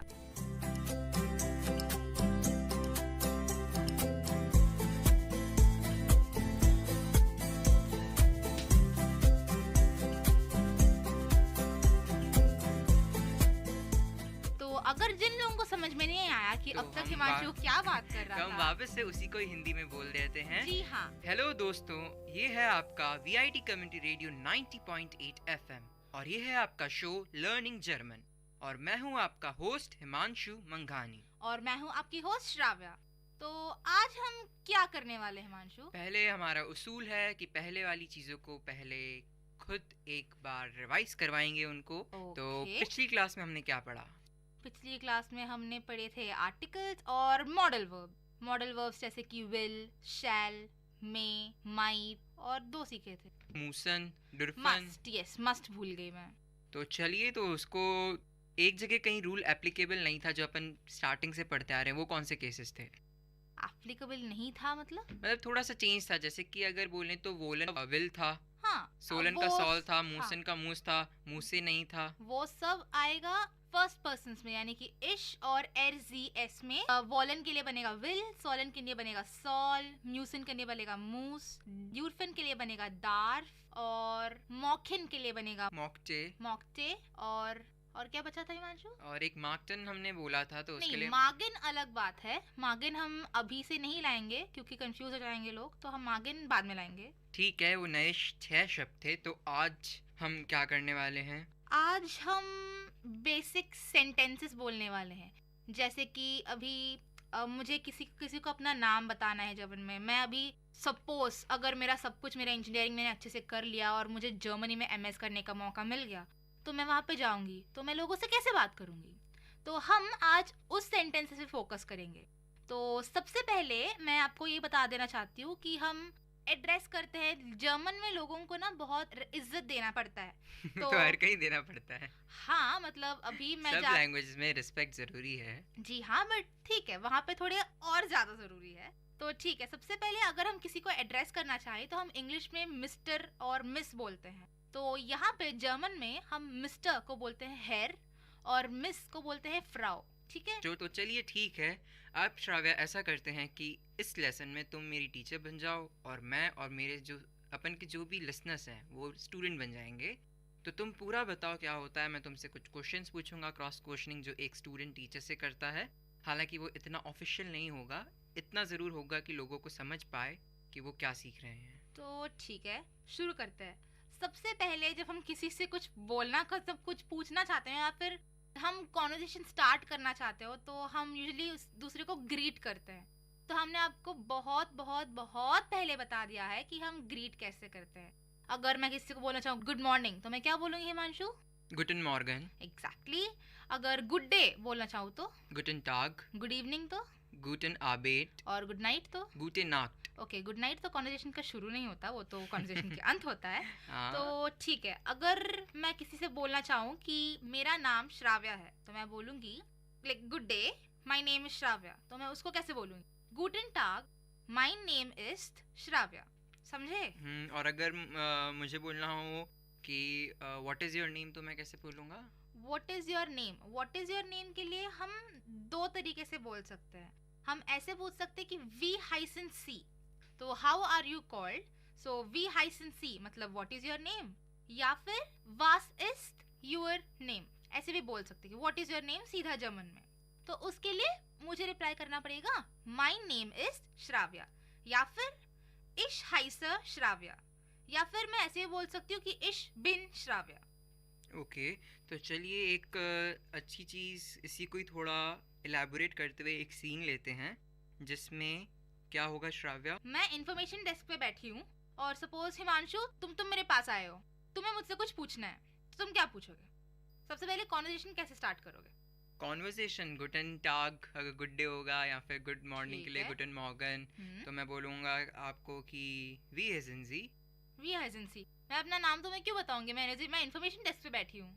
Information desk पे बैठे तो तुम क्या चाहती हो कि तुमसे क्या पूछा जाए? मुझे क्या पता, तुम्हें जो पूछना पूछो। कुछ बोल दो, मुझे कुछ समझ नहीं आ रहा क्या पूछूं अभी तुमसे। चलो ठीक है, तो मैं ही एक एग्जांपल दे देती हूँ। मैं बोलूंगी गुटन टाग, माय नेम इज श्राव्या। तो इन्फॉर्मेशन डेस्क पे जो कोई भी बैठा होगा वो बोलेगा गुटन टाग फ्रॉ श्राव्या। गुटन टाग फ्रॉ श्राव्या। ठीक है, तुम मुझे समझाओ क्योंकि मैं तुम्हारा स्टूडेंट हूँ, ठीक है ना? क्योंकि तुम आज प्रैक्टिस करके आई हो, मैं एक बिल्कुल स्टूडेंट की तरह प्रैक्टिस करके आया हूँ कि मेरे को बिल्कुल समझना है, वो भी तुमसे। अच्छा, तो मेरे को आज इतना नहीं पता पड़ेगा, पर मुझे इतना ज़रूर पता पड़ेगा कि मुझे क्या लिसनर्स को सुनाना है और प्रैक्टिस करवानी है ताकि एक अपन अच्छी तरीके से आगे बढ़ सके। तो जर्मन यार ने ऐसे तो कोई भी भाषा में सरनेम होता है और मिडिल नेम और लास्ट नेम ऐसे होते हैं। तो जर्मन में भी वॉरनामा मतलब फर्स्ट नेम और नाकनामा मतलब लास्ट नेम। ठीक है, तो अगर कोई मुझसे पूछेगा कि वास इज योर फोरनामा मतलब what is your first name, so मैं बोलूंगी माइन फोरनामा इज श्राव्या। और कोई मुझसे पूछेगा वास इज योर नाकनामा, तो मैं बोलूंगी करा इज माइन नाकनामा। नाकनामा मतलब लास्ट नेम, लास्ट नेम यानी सरनेम। वॉरनामा मतलब फोरनामा मतलब फर्स्ट नेम। हाँ, ठीक है, तो मेरा फोरनामा है हिमांशु और मेरा नाकनामा है मंगानी। राइट। और जर्मन में हम जिस तरह से लिखते हैं, लिखना और प्रोनाउंसिएशन अलग होता है, तो इसलिए तुम सी साई में कंफ्यूज हो जाते हो। और हम यहाँ पे फोरनामा प्रोनाउंस करते हैं बट लिखते हैं उसको VORNAME। ओके, तो वो हम इंग्लिश के अनुसार प्रोनाउंस करेंगे तो बनेगा वॉरनेम, बट नो, इट्स फॉरनामा। अगर मान लो तुमने मुझे बोला कि मेरा जो लास्ट नेम है वो है फॉरनामा, क्या बोले तुम? First name. फॉरनामा इज अ फर्स्ट नेम। अगर मेरा फर्स्ट नेम तुमने मान लो अमित बोल दिया तो मैं बोलूंगा 9 माइन फॉरनामा इस्ट हिमांशु। 9 मतलब नहीं, माइन पॉजिटिव प्रोनाउन हो गया, मेरा नाम वॉरनामा इस्ट हिमांशु मंघानी। राइट। या फिर अगर आप लोगों को वॉरनामा और नाकनामा बहुत कंफ्यूज हो रहे हैं आप, तो आप सीधे से बोल सकते हैं कि इश बिन श्राव्या या इश हाइसर श्राव्या। ठीक है चलिए, पर अगर क्वेश्चन टैग की बात करें, अगर मैं बोलूँ what is your first name, तो इसको मैं बोल दूंगा वास इस्ट दू वॉरनामा। दू या योर, तुम योर। हाँ, व्हाट इज योर तो दाइन वॉरनामा। नाइन वॉरनामा। वास इज दाइन वॉरनामा। तो मैं बोलूंगी माइन वॉरनामा इज श्राव्या। और अब उसके बाद एक और चीज, चलिए तो अब ये दास टेलीफोन और ये सब तो कर ही चुके हैं, नंबर भी हम बता ही चुके हैं। तो अगर मैं एक छोटा सा क्वेश्चन पूछूं हिमांशु तुम्हें, रिवीजन रिकैप जैसा, वी हाइस्ट न्यूमर 4 ऑफ द्यूस्ट। वी हाइस्ट न्यूमर 4 ऑफ द्यूस्ट। क्या बोली तुम? वी हाइस्ट न्यूमर 4 ऑफ द्यूस्ट। न्यूमर 4 क्या होता है? न्यूमर 4 मतलब नंबर 4। वी हाइस्ट मतलब how is it called, how is number 4 ऑफ द्यूस्ट कॉल्ड। ओके, तो मतलब नंबर 4 को हम जर्मन में क्या बोलते हैं? तो क्या बोलते हैं? VIER स्पेलिंग है उसकी, और उसको बोलेंगे देयर। Good good good. डांके डांके शोन। Das ist richtig। richtig का मतलब है करेक्ट होता है, तो that is correct। Das ist richtig। ऐसे काफी कुछ हम नंबर्स फॉर्म कर सकते हैं, या फिर हम ऐसे पूछ सकते हैं वी हाइस्ट न्यूमर 1 ऑफ द्यूस्ट, तो उसका आंसर होना चाहिए 1 मतलब 1। हाँ, और मैं यहाँ पे सब बता दूं, हमने देवदास के काफी केसेस किए हुए हैं, और यहाँ पे सारे नंबर्स जो होते हैं उन्हें जर्मन में फेमिनाइन के अंडर ट्रीट किया जाता है, तो वो बनेगा दी आइंस, दी ज्वाई, दी द्राई, दी वियर, ऐसा। बट हम मोस्टली इनके लिए तो यूज नहीं करते हैं, क्योंकि हम जब कोई नंबर यूज करते हैं किसी नंबर को किसी चीज से रिलेट करके यूज करते हैं, तो हम जिस चीज से उसको रिलेट कर रहे हैं उसका हम आर्टिकल यूज कर देंगे। एक ऐसे एग्जाम्पल दे सकती हूँ, आई हैव टेकन 3 बुक्स। मैं बस नहीं बोलूंगी आई हैव टेकन 3, 3 तो क्या, तो ऐसा कुछ नहीं होने वाला। तो आई हैव टेकन 3 बुक्स, तो यहाँ पे बुक होगा तुम्हारा दास ब्यूक, तो मैं दास के रिलेटेड आर्टिकल यूज कर लूंगी। बट रेगुलरली जनरल इन्फॉर्मेशन के लिए सारे नंबर्स दी के अंडर आते हैं, फेमिनिन के अंडर आते हैं। चलो काफी बढ़िया है ये तो। अब चलिए एक और चीज़ अगर ये देखें कि रिपोर्टर और एक सिंगर, और मतलब मान लो मैं क्वेश्चन पूछता हूँ हिंदी में बोलूँगा या इंग्लिश में, तो मुझे बताना उसमें जर्मन में क्या बोलेंगे। अगर मान लो कोई रिपोर्टर की जो एक नॉर्मल लाइन होती है वो जर्मन में क्या कहलाएगी, सिंगर की जो नॉर्मल लाइन होती है वो क्या कहलाएगी, टूरिस्ट अगर होते हैं जो उनकी जनरल लाइन होती है, जो अधिकतर टूरिस्ट वो लाइन ज़रूर बोलेंगे, तो वो जर्मन में कैसे बोलेंगे। अगर मान लो कोई श्रोता, कोई लिसनर जर्मन गया है, तो वो लोग रिपोर्टर से मिलेंगे, सिंगर से अगर मिलते हैं, या फिर टूरिस्ट से मिलते हैं, या किसी लड़की से मिलते हैं, या किसी पुलिस वुमेन से मिलते हैं, या किसी सेल्स पर्सन से मिलते हैं, या सेल्स वुमेन से मिलते हैं, तो एक उनका एक तकिया कलाम शब्द होता है। जैसे हमारा तकिया कलाम शब्द है जो हम स्टार्टिंग में बोलते हैं, वो 4 लाने शब्द नहीं, सेंटेंस। तकिया कलाम का मतलब वो शब्द जो बात बात पे एक बंदा रिपीट करता है और वो शब्द उसकी पहचान बन जाती है। अच्छा ठीक है, मुझे इतनी शुद्ध हिंदी नहीं आती, तो ठीक है, मुझे माफ कर दीजिएगा। कोई बात नहीं, सीखने का ही नाम जिंदगी है, और जिंदगी गुलजार है। आगे बढ़ते हैं। इसका मतलब क्या हुआ, जिंदगी गुलजार है? मुझे क्या पता, कोई शो का नाम था, वो याद आ गया, बोल दिया मैंने। अच्छा, जिंदगी गुलजार है यानी कि फूलों के जैसी महकती है। हाँ। चहकती है, चहकती नहीं है, चिड़िया चहकती है, फूल नहीं चहकते, फूल महकते हैं। तो चलिए ठीक है, अगर मैं बोलूं रिपोर्टर बोल रही है, तो रिपोर्टर को बोलेंगे देयर रिपोर्टर इन।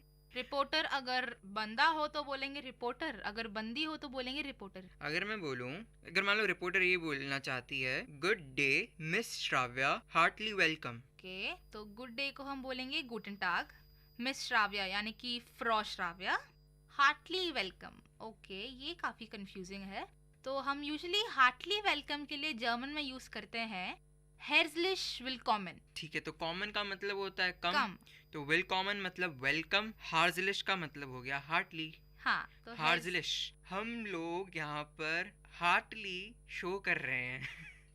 अच्छा ठीक है, दिल से शो कर ले दिल से शो कर रहे हैं तो ठीक है, हम हेrzlich शो कर रहे हैं। herzlich willkommen मतलब हार्टली वेलकम तुमने बताया, थैंक यू डांके शोन। और उसके बाद अगर मान लो कोई सिंगर मिल जाए मुझे तो सैंगरिन, यहाँ पे अगर वो लड़की है। हाँ तो वो लड़की बोले कि thank you for the flowers. Okay, सबसे पहले आप तो अब तक जान ही गए होंगे कि थैंक यू का मतलब है डांके और ब्लूमेन यानी कि फ्लावर्स।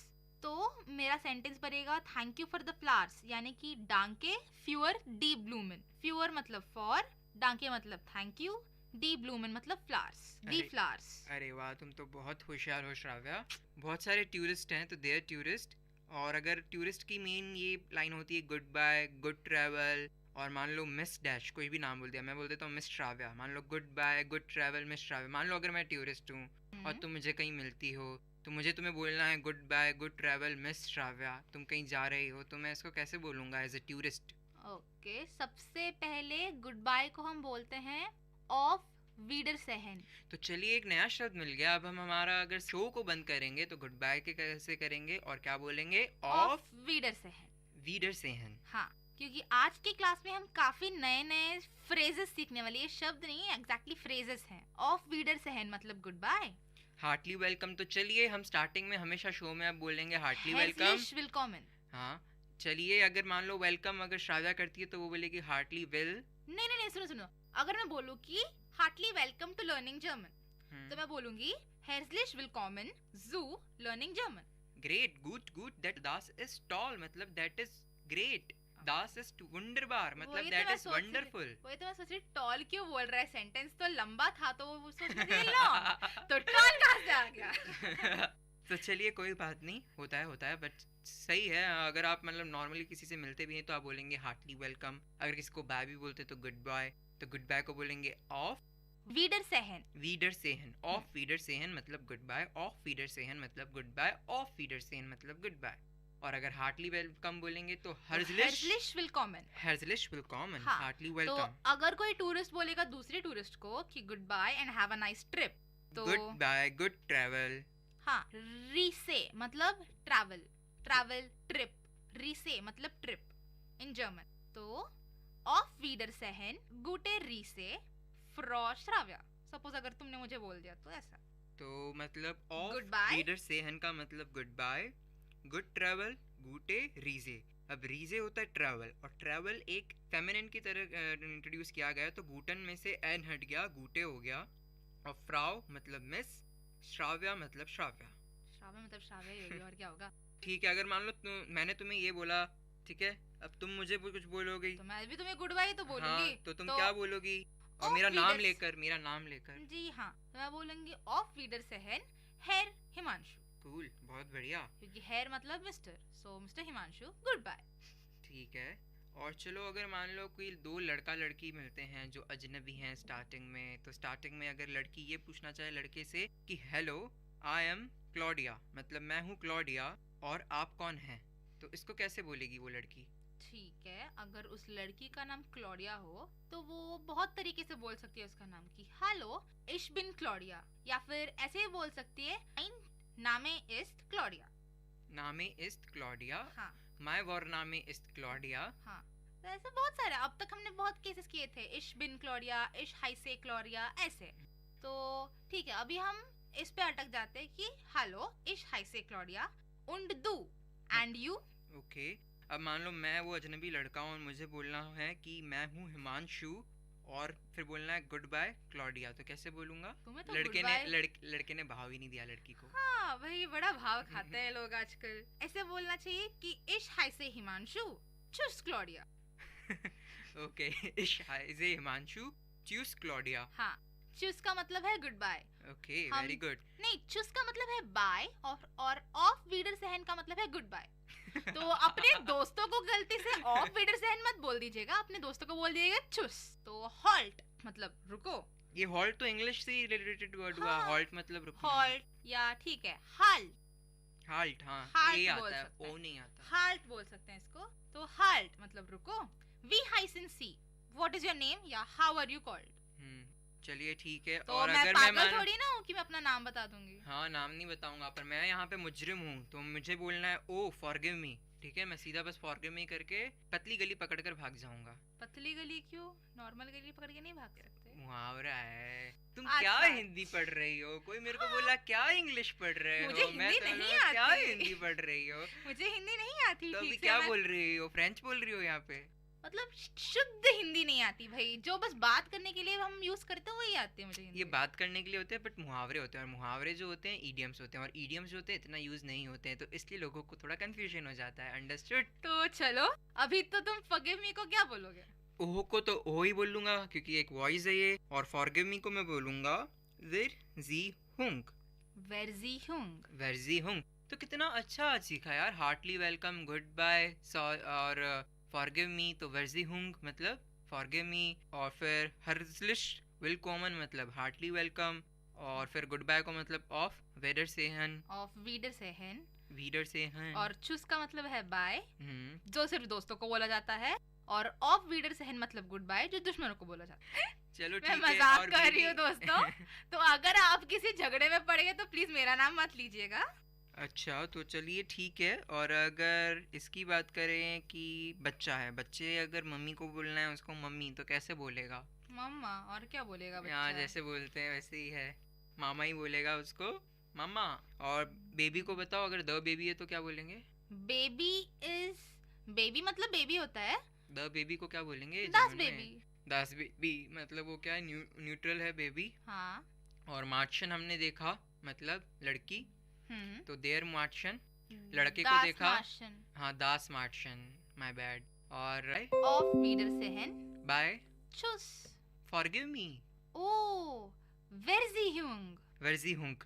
चलो ठीक है यार, बहुत अच्छे वर्ड्स थे यार ये। अब नॉर्मली अपन भी ऐसे ही बोलेंगे, ऑफ विडर सेहन वर्जी हुंक हर्जलिश Herzlich विलकॉम कॉमन। चलो अब आगे नेक्स्ट हम क्या करेंगे? क्योंकि हम अगला क्लास करने वाले हैं थोड़ा और इंफॉर्मेटिव, यानी कि जैसे कि हमने पिछले क्लास में बोला था कि ऑटोमैट्स के बारे में। ऑटोमैट्स मतलब मशीन्स, यानी कि अगर मैं किसी से कॉन्वर्स कर रही हूँ, मुझे वहाँ पे जाना है और मशीन से कुछ पैसे लेने हैं, तो पैसों की मशीन को हम क्या बोलते हैं हिमांशु? गेल्ड ऑटोमाट मतलब Right. एटीएम। हाँ, और वो होता है देर गेल्ड ऑटोमाट। तो अभी सबसे पहले छोटे छोटे सिंगुलर और प्लूरल हो जाए। जैसे कि अभी मेरे पास टेलीफोन है, सो दास टेलीफोन होता है, तो उसका अगर मैं प्लूरल लूँ तो यहाँ पे मैं एक चीज बता दूँ आपको, चाहे हमारा सब्जेक्ट देर हो या दी हो या दास हो, जब हम उसका प्लूरल फॉर्म लेते हैं उसका हमेशा पहले उसका आर्टिकल दी बन जाता है। ठीक है, जैसे कि अभी मेरे पास है देर साफ्ट। साफ्ट मतलब जूस, सो उसका प्लूरल बनेगा दी साफ्टे। मतलब सो अगर मेरे पास है दास टैक्सी मतलब अ टैक्सी, उसका प्लूरल दी टैक्सीज। अगर मेरे पास है दास होटल तो उसका प्लूरल होगा दी होटल्स।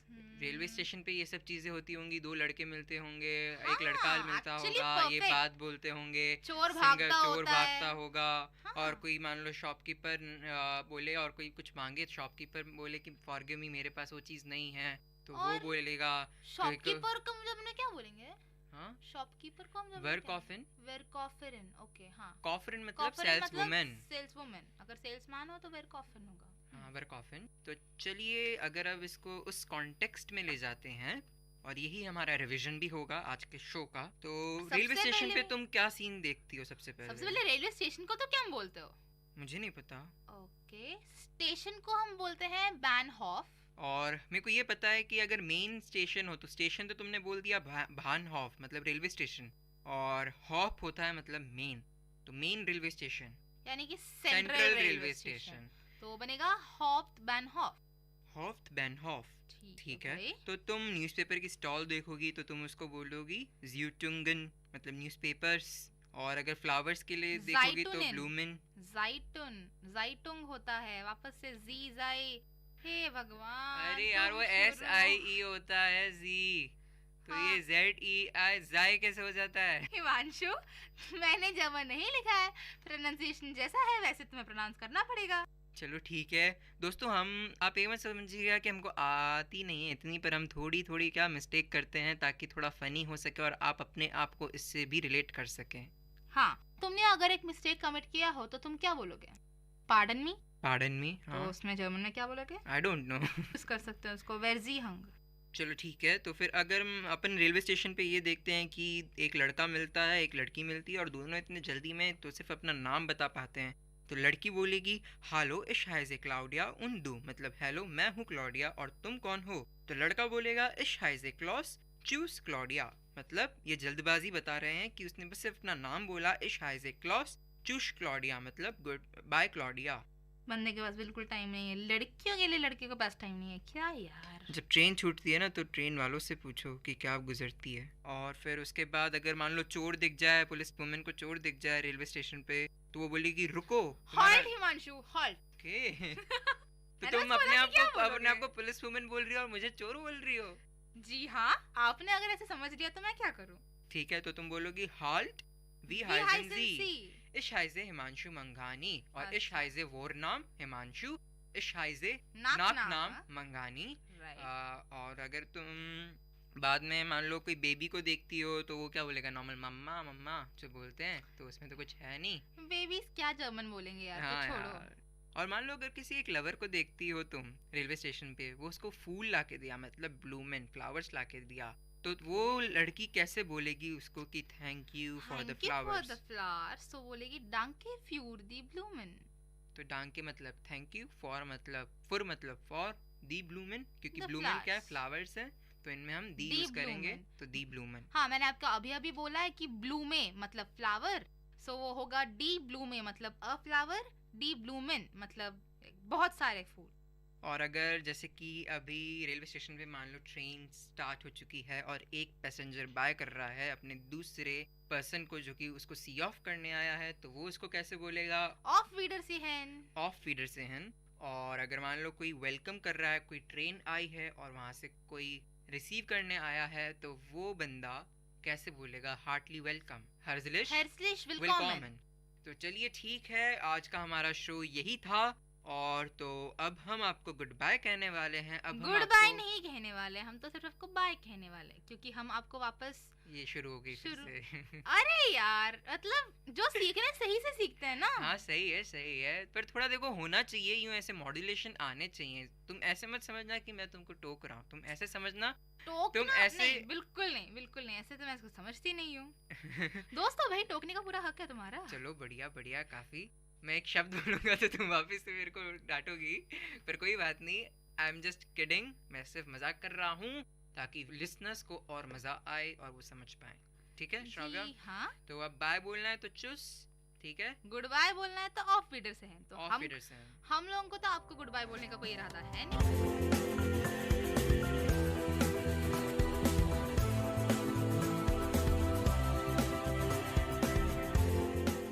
जी हाँ, हम जल्दी वापस आएंगे एक और एपिसोड के साथ। Ich bin Shravya, Ich bin Himanshu मंघानी, Ihr zuhörte Learning German, मतलब आप सुन रहे थे learning German, und dies ist VIT Community Radio 90.8 FM, मतलब ये है VIT Community Radio 90.8 FM।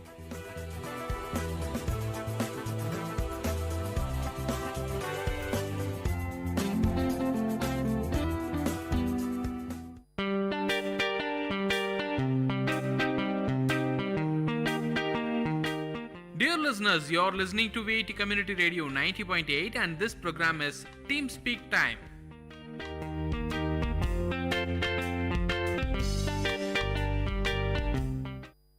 வணக்கம் நேயர்களே, இது VIT பண்பலை 90.8 VIT பல்கலைக்கழகத்தின் சமுதாய வானொலி. இந்த நிகழ்ச்சி அறுசுவை நேரம் வழங்கிக் கொண்டிருப்பது நான் உங்க பிரியங்கா, நான் உங்க நிவேதா. இந்த நிகழ்ச்சியில நீங்க முழுக்க உணவு பத்தி தாங்க கேட்க இருக்கீங்க. உணவோட நற்குணங்கள், உணவுல இருக்கிற பல வகைகள், அத பத்தி தான் நம்ம பேச இருக்கோம். உணவு அப்படின்னு எடுத்துக்கிட்டோம்னாவே அது மனித வாழ்க்கையில ஒரு அத்தியாவசியமான விஷயம் பிரியங்கா. இப்ப இருக்க காலத்துல அது ஆடம்பரமான விஷயமா மாறிட்டு இருக்கு. ஆமா நிவேதா, இதுதான் எனக்கும் தோணுது. என்னன்னு பார்த்தோம்னா அந்த காலகட்டத்துல இருந்து இந்த காலகட்டம் வரையும் பார்த்தோம்னாவே உணவு பல வகையா மாறிக்கிட்டே வருது. நம்ம உணவு முறையும் ரொம்பவே மாறிட்டு வருது. அதுக்கப்புறம் நிவேதா, உணவுன்னு எடுத்துக்கிட்டாலே அது சுவைதான். ஒரு உணவு முழுமை அடையுது அப்படின்னு நம்ம நினைக்கிறோம்னாவே அதுல இருக்கிற அறுசுவைன்னு தான் நான் சொல்லுவேன். நம்ம டைட்டிலேயே பார்க்கலாம், அறுசுவைன்ற ஒரு வார்த்தை இருக்கு. அறுசுவைன்னா நீ என்ன நினைக்கிற நிவேதா? அறுசுவைனா 6 வகையான சுவைகள் பிரியங்கா. இனிப்பு, புளிப்பு, உப்பு, துவர்ப்பு, காரம் மற்றும் கசப்பு. இதுதான் அறுசுவை. இந்த அறுசுவைகளும் வந்து நம்ம உணவுல இருக்கணும். அதுதான் வந்து நம்ம தமிழர் கலாச்சாரத்துல ஒரு முக்கியமான ஒரு விஷயம். அது மட்டும் இல்லாம இப்ப நல்லா சமைக்கிறவங்களன்னு பார்த்தேன்னு வச்சுக்கோ, அவங்கள எப்படி சொல்லி கூப்பிடுவாங்கன்னா அறுசுவை அரசன், அறுசுவை அரசி அப்படின்னு தான் சொல்லி கூப்பிடுவாங்க. 6 சுவையுமே வந்து நம்ம உணவுல ரொம்பவே முக்கியமான ஒரு விஷயம். கண்டிப்பா நிவேதா, நீங்க வந்து தமிழர் கலாச்சாரம்னு பேசுறப்பதான் எனக்கு ஒரு விஷயம் ஞாபகம் வந்துச்சு. அது என்னன்னு பார்த்தோம்னா விருந்தோம்பல். விருந்தோம்பல்னு ஒரு விஷயம் வந்து நம்ம கலாச்சாரத்துல இருக்கு. அது என்ன, நண்பர்கள் யாரா இருந்தாலும் நம்ம வீட்டுக்கு வரப்ப அவங்களுக்கு விருந்தளித்து அவங்கள சந்தோஷப்படுத்துறது நம்ம வழக்கமாவே இருக்கு. நிவேதா, விருந்துன்னா உனக்கு என்ன தோணுது? எனக்கு விருந்துனாலே வாழை இலை தான் பிரியங்கா ரொம்பவே ஞாபகம் வருது. அந்த காலத்துல எல்லாம் வாழை மரம் வந்து எல்லார் வீட்லயுமே வந்து வளர்த்துட்டு வருவாங்க. வாழை இலை வந்து எளிதாக கிடைக்கக்கூடிய ஒரு விஷயம். அதுல உணவு பரிமாறுறது வந்து நம்ம விருந்தோம்பல்ல ஒரு முக்கியமான ஒரு விஷயம். அது மட்டும் இல்லாம நிவேதா, வாழை இலையில சாப்பிடும்போது அது ருசியே தனிதான். சுட சுட சாப்பாட்டை வந்து ஒரு பெரிய வாழை இலை வச்சு அதுல வர ஒரு மனமும் ருசியும் தனிதான் நிவேதா. இதுல எனக்கு பிடிச்ச விஷயம் என்னன்னு பாத்தீங்கன்னா, சூடா இருக்கிற பாயாசத்தை வந்து வாழை இலையில ஊத்தி அதை வழிச்சு சாப்பிடுறப்ப வர ருசி இருக்கே, என்ன ருசி. வாழை இலைய பத்தி பேசணும். வாழை இலையில எப்படி பரிமாறணும்னு உங்களுக்கு தெரியுமா? கண்டிப்பா தெரியும் எனக்கு. வாழை இலையில வந்து உணவு பரிமாறுற முறை அப்படின்னு வந்து நம்ம தமிழர்கள் கலாச்சாரம் வந்து ஒரு முறை இருக்கு.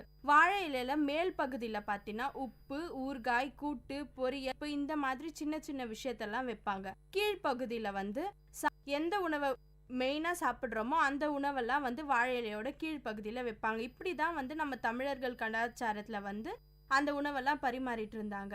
நம்மளுக்கும் சில பழக்க வழக்கங்கள்லாம் இருக்கு பிரியங்கா நம்ம தமிழர்கள் கலாச்சாரத்துல. அதுல எத்தனை வகையான உணவுகள் இருக்கு அப்படின்னு உனக்கு தெரியுமா? கண்டிப்பா நிவேதா, இப்ப நான் சொல்றேன். தமிழரோட உணவு வகைகள் பத்தி வந்து நான் இப்ப சொல்ல இருக்கேன். என்னன்னு பார்த்தோம்னா 4 வகைகள் இருக்கு. கடலுணவு, இறைச்சி, மரைக்கறி உணவு, சிறப்புணவுகள் ஒரு சிலது இருக்கு. கடல் உணவுன்னு எடுத்துக்கிட்டோம்னா அதுல மீன், இறால், நண்டு இந்த மாதிரி வகைகள் இருக்கு. இறைச்சின்னு எடுத்துக்கிட்டோம்னா நம்ம வந்து சண்டேனா சாப்பிட்ற ஒரு சில விஷயம் தான் நிவேதா இது. அதுதான் கோழி, ஆடு இந்த மாதிரி விஷயங்கள். இதில் வந்து அந்த காலத்தில் மாடு, மான் இந்த மாதிரி சாப்பிட்டுட்டு இருந்தாங்க. ஆனால் இப்போ வந்து நம்ம இதெல்லாம் சாப்பிட்டோம்னா சும்மா விட மாட்டாங்க. அதனால நம்ம கோழி, ஆடோட நிறுத்திப்போம். அடுத்ததாக பார்த்தோன்னா வந்து மரக்கறி உணவு இருக்குது. இது வந்து தாவர உணவுகள், அதாவது காய்கறி, பச்சை காய்கறிகள் இந்த மாதிரி ஒரு விஷயம் தான் இதில் வந்து சேரும். சிறப்பு உணவுகள்னு எடுத்துக்கிட்டோன்னு பார்த்தீங்கன்னா கூழ் பொங்கல். உங்களுக்கு நல்லாவே தெரிஞ்சிருக்கும், ஆடி மாசம்னாவே கூழ் பொங்கலுக்கு தான் சொல்லிடுவோம். கூழ் எடுத்துட்டு போயிட்டு அந்த கோயில்கிட்டே வச்சு பொங்கல் வச்சு ரொம்ப சந்தோஷமான ஒரு தருணம் தான் அது. சரிங்க நிவேதா, இப்போ வந்து நம்ம தமிழர் உணவு வகைகள் பத்தி பார்த்தோம். இப்போ அடுத்ததான் நான் உங்ககிட்ட ஒன்று கேட்டு தெரிஞ்சுக்க இருக்கேன். தமிழர்களோட உணவு உட்கொள்ளும் முறையை பத்தி உங்களுக்கு எனக்கு தெரியும் பிரியாங்க. தமிழர்களோட உணவு உட்கொள்ளும் வகை வந்து மொத்தம் 12 வகைகள் இருக்கு. நம்ம வந்து நம்மளுக்கு தெரிஞ்செல்லாம் சாப்பிட்றது, தண்ணி குடிக்கிறது, இது மட்டும் தான் நம்ம எல்லாமே. எனக்கும் அவ்வளவுதான் தெரியும் நிவேதா. 12 வகைகள் சொல்றீங்க, அப்படி என்னென்ன இருக்கு? 12 வகைகள்ல முதல் வந்து அருந்துதல். அப்படின்னா வந்து மிகச்சிறிய அளவு உணவு தான் உட்கொள்ளுதல். அதுக்கு பேரு தான் வந்து தமிழர் கலாச்சாரத்துல அருந்துதல் அப்படின்னு சொல்றாங்க. அடுத்ததுன்னா உண்ணல், உட்கொள்ளல். இதுதான் வந்து உறிஞ்சல். அப்படின்னா நம்ம ஜூஸ் அதெல்லாம் வந்து உறிஞ்சி சாப்பிடுவோம், அதுதான் உறிஞ்சல் அப்படின்னு சொல்றாங்க. அடுத்ததா பாத்தீங்கன்னா குடித்தல். நீர் உணவு வந்து பசி தீர சாப்பிடுறது. குடித்தல்லே வந்து நம்ம நீர் உணவு, அது வந்து ரொம்ப பசியார சாப்பிட்றோம் அப்படின்னா அது பேர் வந்து குடித்தல். அடுத்து வந்து தின்றல். அப்படின்னா தின்பண்டங்களை தின்றல். தின்பண்டங்கள் அப்படின்னா வந்து சின்ன சின்ன ஐட்டம்ஸ்லாம் நம்ம நிறையவே தெரியும், அதுதான் வந்து தின்றல். அடுத்ததா பாத்தீங்கன்னா தொய்த்தல். சுவை. நம்ம வந்து ஒரு உணவை ரசிச்சு ருசிச்சு சாப்பிடணும், அப்பதான் வந்து அந்த உணவு நம்மளுக்கு சரிமானம் ஆகும்னு கூட நம்ம பெரியவங்களா சொல்லி கேட்டிருப்போம். தூய்த்தல் அப்படின்னாவே சுவைத்து மகிழ்ந்து சாப்பிட்ற ஒரு தூய்த்தல்னு சொல்றாங்க. அடுத்ததா ஒரு விஷயம் நக்கல். நக்கி துளாவி சாப்பிடுறது. அது நம்ம எல்லாருமே பண்ற ஒரு விஷயம் தான். நேரத்துக்கு முன்னாடி சொன்ன நீ பாயசத்தை எப்படி சாப்பிடுவேன்னு, அந்த விஷயம் தான் நக்கல். அடுத்ததா பார்த்தோம்னா நுங்கல். அப்படின்னா முழுவதையும் ஒரே வாயில எடுத்து சாப்பிடுறது. இது நம்ம எப்போ பண்ணுவோம்னு உங்களுக்கு தெரியுமா நிவேதா? அடுத்தவங்களுக்கு கொடுக்காம நம்ம மட்டும் சாப்பிடணும்னு நினைக்கிறப்பதான் இதை பண்ணுவோம். கண்டிப்பா நிவேதா, அடுத்து சொல்லுங்க. பருகல். அது வந்து நீரியர் பண்டங்களை சிறுக குடிப்பது. நம்ம வந்து குடித்தல் பத்தி பார்த்தோம், அது வந்து பசி தீர நீரியர் பண்டங்களை குடித்தல். இது வந்து பருகல்னா கொஞ்சமான அளவு வந்து நீர் ஆகாரங்களை வந்து சாப்பிட்றது தான் வந்து பருகல். அடுத்தது பாத்தீங்கன்னா மாந்தல். மாந்தல்னா மடமடவென உட்கொள்வது, அதுதான் மாந்தல். நம்ம தினமும் காலேஜுக்கு கிளம்புறப்ப இந்த வேலையை தான் பண்ணுவோம்னு நினைக்கிறேன். கண்டிப்பா. அதுக்குன்னா மெல்லல். அப்படின்னா கொஞ்சம் கடிய பண்டங்களை வந்து நம்ம வந்து பல்லால கடிச்சு சாப்பிட்றோம் அப்படின்னா அதுக்கு பேர் வந்து மெல்லல். அதாவது உனக்கு கடிய பண்டம்னா என்னன்னு ஞாபகம் வருது? எனக்கு வந்து தோன்றது வந்து கடிய உணவுன்னு எனக்கு தோன்றது என்னன்னு பார்த்தோன்னா கடல உருண்டை நிவேதா. ரொம்பவே கடினமாக இருக்கும் அதை கடிச்சு மென்று சாப்பிட்றதுக்கு. அதுக்கு பேர் தான் வந்து மெல்லல்னு சொல்கிறாங்க பிரியங்கா. அதுக்கு அடுத்தது வந்து விழுங்கல் அப்படின்னு கடைசி வகை வந்து விழுங்கல். அது வந்து பல்லுக்கும் நாக்குக்கும் இடையில தொண்டை வழியாக சாப்பிட்றதுக்கு பேர் தான் வந்து விழுங்கல். இது நம்ம எப்போ பண்ணுவோன்னா நமக்கு ஏதாவது உடம்பு சரியில்லாதப்ப வீட்டில் வந்து கஷாயம் காய்ச்சி கொடுப்பாங்க. அது மட்டும் இல்லாமல் மருந்து தருவாங்க பார்த்தீங்களா, இந்த மாதிரி விஷயத்தை தான் நம்ம விழுங்கல். தமிழர் கலாச்சாரத்தில் வந்து இந்த 12 வகையாக உணவு உட்கொள்ளும் முறை வந்து இந்த 12 வகை தான். சரிதா, நீங்கள் இப்போ சொன்ன தமிழர்கள் உட்கொள்ளும் முறையை பற்றி நான் கேட்டு தெரிஞ்சுக்கிட்டேன். இப்போ அடுத்ததாக பார்த்தோன்னா நீங்கள் வந்து வாழை இலையில் உணவு எப்படி பரிமாறுவாங்கன்ற ஒரு விஷயத்த வந்து நான் கேட்டு தெரிஞ்சுக்கிட்டேன் உங்ககிட்ட. அதில் வந்து எனக்கு ரொம்பவே வந்து என்னை ஈர்த்த விஷயம் என்னன்னு பார்த்தீங்கன்னா இனிப்பு தான். எதனால் அப்படின்னு பார்த்தீங்கன்னா எனக்கு மட்டும் இல்லை, எல்லாருக்குமே இனிப்புன்றது வந்து எந்த ஒரு புது காரியம் தொடங்கினாலோ இனிப்பை பரிமாறி தான் தொடங்குவோம் இல்லையா? கண்டிப்பாக பிரியங்கா. ஏதாவது ஒரு நல்ல விஷயம் நடந்தாலோ இல்லை நம்மளுக்கெல்லாம் நம்ம வந்து மாணவர்கள் நம்ம வாழ்க்கையில் நம்ம ஏதாவது ஒரு பரீட்சையில் வந்து பாஸ் பண்ணாலோ எல்லாருக்கும் முதல்ல நம்ம தர விஷயம் வந்து சரிதான் பிரியங்கா. எந்த ஒரு விஷயத்தையும் ஆரம்பிக்கிறதுக்கு முன்னாடி வந்து நம்ம இனிப்பு எடுத்து தான் ஆரம்பிப்போம். நம்ம நிகழ்ச்சியிலையும் வந்து இது முதல் நாள் அப்படின்றதுனால நம்ம இனிப்பை பற்றி நம்ம பேசணும் நிவேதா. இப்போ நான் என்ன சொல்ல போகிறேன்னு பார்த்தீங்கன்னா இனிப்பு வந்து நமக்கு 2 விதமாகவும் கிடைக்கும். நம்ம வீட்லேயும் நம்ம இனிப்பை செஞ்சு சாப்பிடலாம், கடையிலையும் போய் வாங்கி சாப்பிடலாம். இப்போ நம்ம இந்த நிகழ்ச்சியில் தொடர்ந்து கேட்க போகிற விஷயம் என்னன்னு பார்த்தீங்கன்னா தீபாவளி, விநாயகர் சதுர்த்தி இந்த மாதிரி ஒரு சில விசேஷ நாட்களில் வீட்டில் செய்கிற உணவு எப்படி செய்கிறேன்னு நான் இப்போ எல்லாருக்கும் சொல்ல போகிறேன். சரிங்க நிவேதா, உங்களுக்கு தீபாவளினாலே என்ன ஞாபகம்? நிறைய இனிப்பு வகைகள்லாம் இருக்குது பிரியங்கா. அதுதான் எனக்கு ஞாபகம் வருது. அதுவும் எனக்கு ரொம்பவே பிடிச்ச ஒரு இனிப்புனா அதிரசம் தான். என் கண்ணுக்கு அதுதான் தெரியும். எத்தனை இனிப்பு வகைகள் இருந்தாலும் அது வீட்டில் வேற படைச்சிட்டு தான் அதிரசத்தை சாப்பிட கொடுப்பாங்க. அது வரைக்கும் நான் அதை பார்த்துட்டே இருக்கிறதுலே அதிரசம் பார்க்கவே எனக்கு அவ்வளோ பிடிக்கும் தெரியுமா? என்ன நிவேதா, நீ கொடுக்கறதுக்கு முன்னாடியே திருடி சாப்பிடுவேன்றது எங்களுக்கு தெரிஞ்ச விஷயம் தானே? அது வந்து உனக்கு தான் தெரிஞ்ச விஷயம், எங்கள் வீட்டில் இருக்கவங்களுக்கு தெரியாது. சரி சரி, செய்கிறது எப்படின்னு நான் உனக்கு சொல்கிறேன், நீ கேட்டுக்கோ. கேட்டுட்டு வீட்டில் போய் ஒரு வாட்டி செஞ்சு பாரு. கண்டிப்பாக சொல்லு, நானும் ஒரு நாள் செஞ்சு எங்கள் அம்மாவை சர்ப்ரைஸ் பண்ணுறேன். வேணா நிவேதா, நீயே செஞ்சு நீயே தான் சாப்பிடணும், யாருக்கும் டெஸ்ட்லாம் பண்ணிடாத. சரி பிரியங்கா, நீ முதல்ல எப்படி செய்யறதுன்னு சொல்ல. கண்டிப்பாக சொல்கிறேன் நிவேதா. முதல்ல நம்ம என்ன பண்ணோன்னு பார்த்தீங்கன்னா பச்சரிசி மாவு இருக்கு இல்லையா, அதை எடுத்து அரைச்சி வச்சுக்கோங்க. சில பேர் பார்த்தோன்னா நான் நிறைய செய்ய போகிறேன், மற்றவங்களுக்கு கொடுக்க போகிறேன் அப்படின்றவங்க கடைக்கு போய் மெஷினில் தான் அரைச்சிட்டு வருவாங்க. நான் கொஞ்சமாக வீட்டு வரைக்கும் செய்ய போகிறேன் அப்படின்றவங்க வீட்லேயே மிக்சியில் அரைச்சி வச்சுப்பாங்க. இதில் முக்கியமான விஷயம் என்னன்னு பார்த்தீங்கன்னா பச்சரிசி மாவு அரைச்ச உடனே அது ஈரமான பதத்தில் இருக்கிறப்பவே அதை நம்ம ஜல்லிச்சு வச்சுக்கணும் நிவேதா. சில பேர் என்னன்னு பார்த்தோன்னா எனக்கு வந்து அதிரசம் கட்டியாக இருக்குது, என்னால் கடிக்க முடியல அப்படின்னு சொல்லுவாங்க. இதனோட காரணம் என்னன்னு பார்த்தோன்னா ஒரு காரணம் ஜல்லிக்காத காரணத்தினால்தான். கண்டிப்பாக அந்த ஈரமான பதத்தில் இருக்கிறப்பவே ஜல்லிச்சு வச்சுக்கணும். அந்த பதம் போறதுக்கு முன்னாடியே அடுப்புல ஒரு பாத்திரம் வச்சு அதுல 1/4 டீ டம்ளர் தண்ணியை ஊத்தி அதை வந்து கொதிக்க வைக்கணும். இந்த கொதிக்க வைக்கிறதுக்கு முன்னாடியே நம்ம கொஞ்ச நேரத்துக்கு முன்னாடி வெள்ளை சிறிய சிறிய துண்டுகளா வெட்டி அதை வந்து அந்த பாத்திரத்துல தண்ணி காஞ்சதுக்கு அப்புறமா அந்த பாத்திரத்துல போட்டு நல்லா வேக வைக்கணும். வேகிறப்ப கொஞ்சம் கொஞ்சமா அந்த வெள்ளத்தோட ஸ்மெல் நமக்கு வரும். இந்த வெள்ளத்தை எதுக்காக பிரியங்கா இப்படி பாயில் பண்றோம்? இந்த வெள்ளத்தை எதுக்காக பாயில் பண்ணுறோன்னு பார்த்தீங்கன்னா நிவேதா, இப்போ நமக்கு பச்சரிசி மாவு இருக்குது, அதோட கலர்ந்து நமக்கு அதிரசம் தட்டுற பதம் வரணும்னா வெள்ளத்தை வந்து பாகு எடுத்து அதுக்கப்புறமா தான் நம்ம அந்த மாவை அதில் கலக்க முடியும். வெள்ளத்தை பாகு எடுக்கணும்னு சொல்கிறீங்க. நிறைய பேருக்கு இந்த விஷயம் தெரியாமல் இருந்திருக்கும். பாகு பதம் அப்படின்னு சொல்லுவாங்க. அந்த வெள்ளம் வந்து கரெக்டான பதத்துக்கு வந்துடுச்சா, அது பார்க்கறதுக்கு ஏதாவது ஒரு விஷயம் இருக்கா? கண்டிப்பாக இருக்கு நிவேதா. இது வந்து நிறைய பேருக்கு தெரியாத ஒரு விஷயம் கூட. ஏற்கனவே நான் சொன்ன மாதிரி அதிரசம் எனக்கு வந்து கட்டியாக இருக்குது, என்னால் கடிக்கவே முடியல அப்படின்னு சொல்கிறவங்க வந்து இது கண்டிப்பாக வந்து பின்பற்ற வேண்டிய ஒரு ஒன்று தான். என்னன்னு பார்த்தோன்னா பாகு வந்து நமக்கு அந்த ஸ்மெல் வரப்பவே ஒரு பிளேட்டில் வந்து கொஞ்சமாக தண்ணி ஊற்றி அந்த பாகை வந்து ஒரு டீஸ்பூனில் எடுத்து கொஞ்சமாக இந்த தண்ணியில் ஊற்றணும் நிவேதா. தண்ணியில் ஊற்றுறப்ப அந்த பாகு வந்து அந்த தண்ணியில் கரையவே கூடாது. கரையாமல் அடியில் போயிட்டு அந்த பாகு அப்படியே இருந்துச்சுன்னா அந்த பதம் நமக்கு வந்துருச்சு நம்ம தெரிஞ்சுக்கலாம். இன்னொரு முறையும் இருக்குது. என்னன்னு பார்த்தோன்னா இதே மாதிரி தண்ணி வந்து தட்டில் ஊற்றாமல் அதை கொஞ்சம் கையில் எடுத்து அந்த பாகில் விட்டோம்னா நமக்கு ஒரு சத்தம் வரும். அந்த சத்தம் வரப்பவே நம்ம பாகு வந்து நம்ம எதிர்பார்க்குற பதத்தில் வந்துருச்சு அப்படின்னு நம்ம தெரிஞ்சுக்கலாம். கண்டிப்பாக பிரியங்கா, இந்த விஷயம் எல்லாருக்குமே ரொம்ப ஒரு பயன் தரக்கூடிய ஒரு விஷயமா இருக்கும். எல்லாருக்குமே அதிரசம் பண்ணுறது அப்படின்னு நிறைய பேருக்கு தெரியும். ஆனால் இந்த பாகு வந்து கரெக்டான பதத்தில் எடுக்காததுனால தான் அதிரசம் வந்து நீ சொன்ன மாதிரி கடினமாகிடும், யாராலையும் சாப்பிடவே முடியாமல் போயிடும். இந்த ஒரு விஷயத்த வந்து எல்லாரும் தெரிஞ்சுக்கிட்டாங்கன்னா கண்டிப்பாக எல்லாருனாலையும் அதிரசம் ரொம்ப நல்லாவே செய்ய முடியும்னு நமக்கு தெரிஞ்சுக்கலாம் நிவேதா. இப்போ வந்து நம்ம பார்த்தீங்கன்னா அடுப்பில் வந்து பாகு நமக்கு ரெடி ஆயிடுச்சு. இப்போ இன்னொரு பக்கம் பார்த்தோன்னா நமக்கு வந்து ஜல்லிச்சு வச்ச பச்சரிசி மாவு வந்து ரெடியாக இருக்குது. இப்போ நம்ம அடுத்ததாக நம்ம அதிரசம் செய்கிற ஒரு முறையை வந்து தொடங்கலாம். இப்போ அந்த பாகில் வந்து கருப்பு எல்லை போடணும்னு நான் கேட்டுக்கிறேன். எதுக்குன்னு கேட்டிங்கன்னா, வெள்ளை எள்ளும் போடலாம், கருப்பு எள்ளும் போடலாம். ஆனால் அதிகமாக சுவை ஊட்டக்கூடியது வந்து கருப்பு எள்ளு தான். இப்போ பாகு ரெடியாக இருக்குது, பச்சரிசி மாவு ரெடியாக இருக்குது. பச்சரிசி மாவு சில பேர் என்ன பண்ணுவாங்கன்னா, மொத்தமாகவே இந்த பாகில் கொட்டிட்டு கிண்ட ட்ரை பண்ணுவாங்க. அப்போ என்ன ஆகும், மொத்தமாக கட்டிடும். அப்போ நமக்கு உருண்டை பிடிச்சி அதை தட்டுறப்ப நமக்கு அந்த பதமே வராது. கொஞ்சம் கொஞ்சமாக பாகு சூடாக இருக்கிற அந்த நேரத்திலே கொஞ்சம் கொஞ்சமாக நம்ம வந்து அந்த பச்சரிசி மாவை கொட்டி அதை வந்து கிண்டிக்கிட்டே இருக்கணும். அப்போ நம்ம எதிர்பார்க்குற பதம் நமக்கு கிடைக்கும். அப்போவே நம்ம கொஞ்சம் அந்த மாவை கிள்ளி தொட்டு பார்த்தோம்னா நமக்கு அது வந்து சாஃப்டாக இருக்கா அப்படின்றது வந்து நமக்கு தெரிஞ்சிடும். அப்படி செஞ்சதுக்கு அப்புறமா நம்ம அதை வந்து உருண்டை பிடிச்சி வச்சுக்கணும்.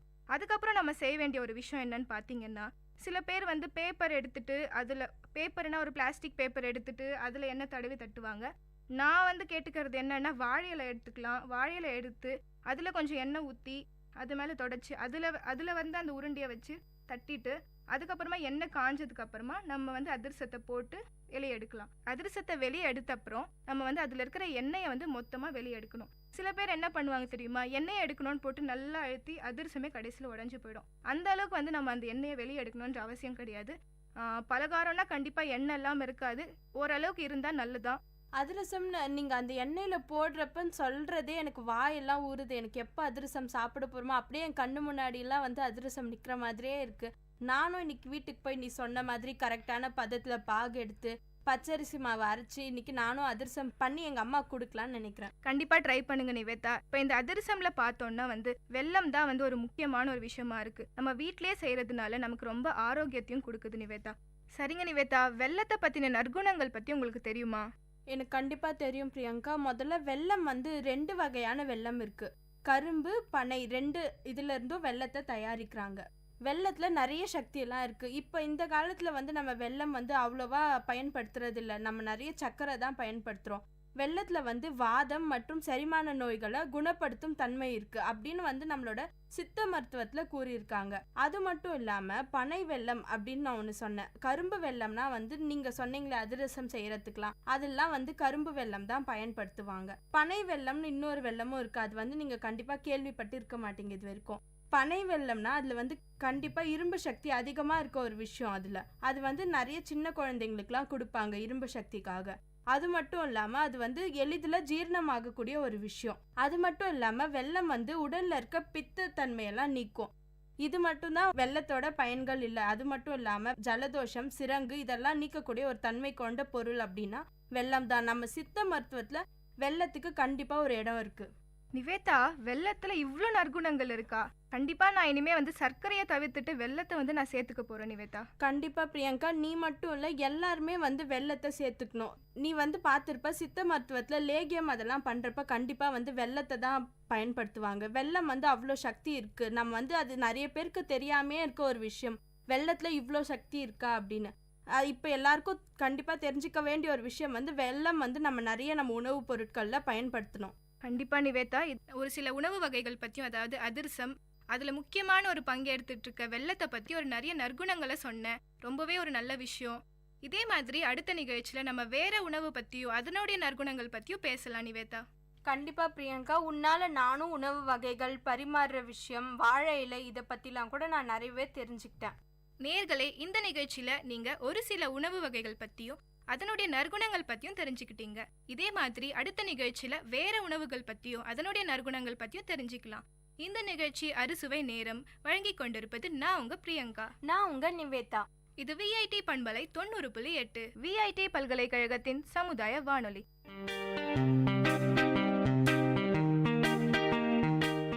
Dear listeners, you had listened to the program Team Speak Time in VIT Community Radio 90.8. Thank you for listening.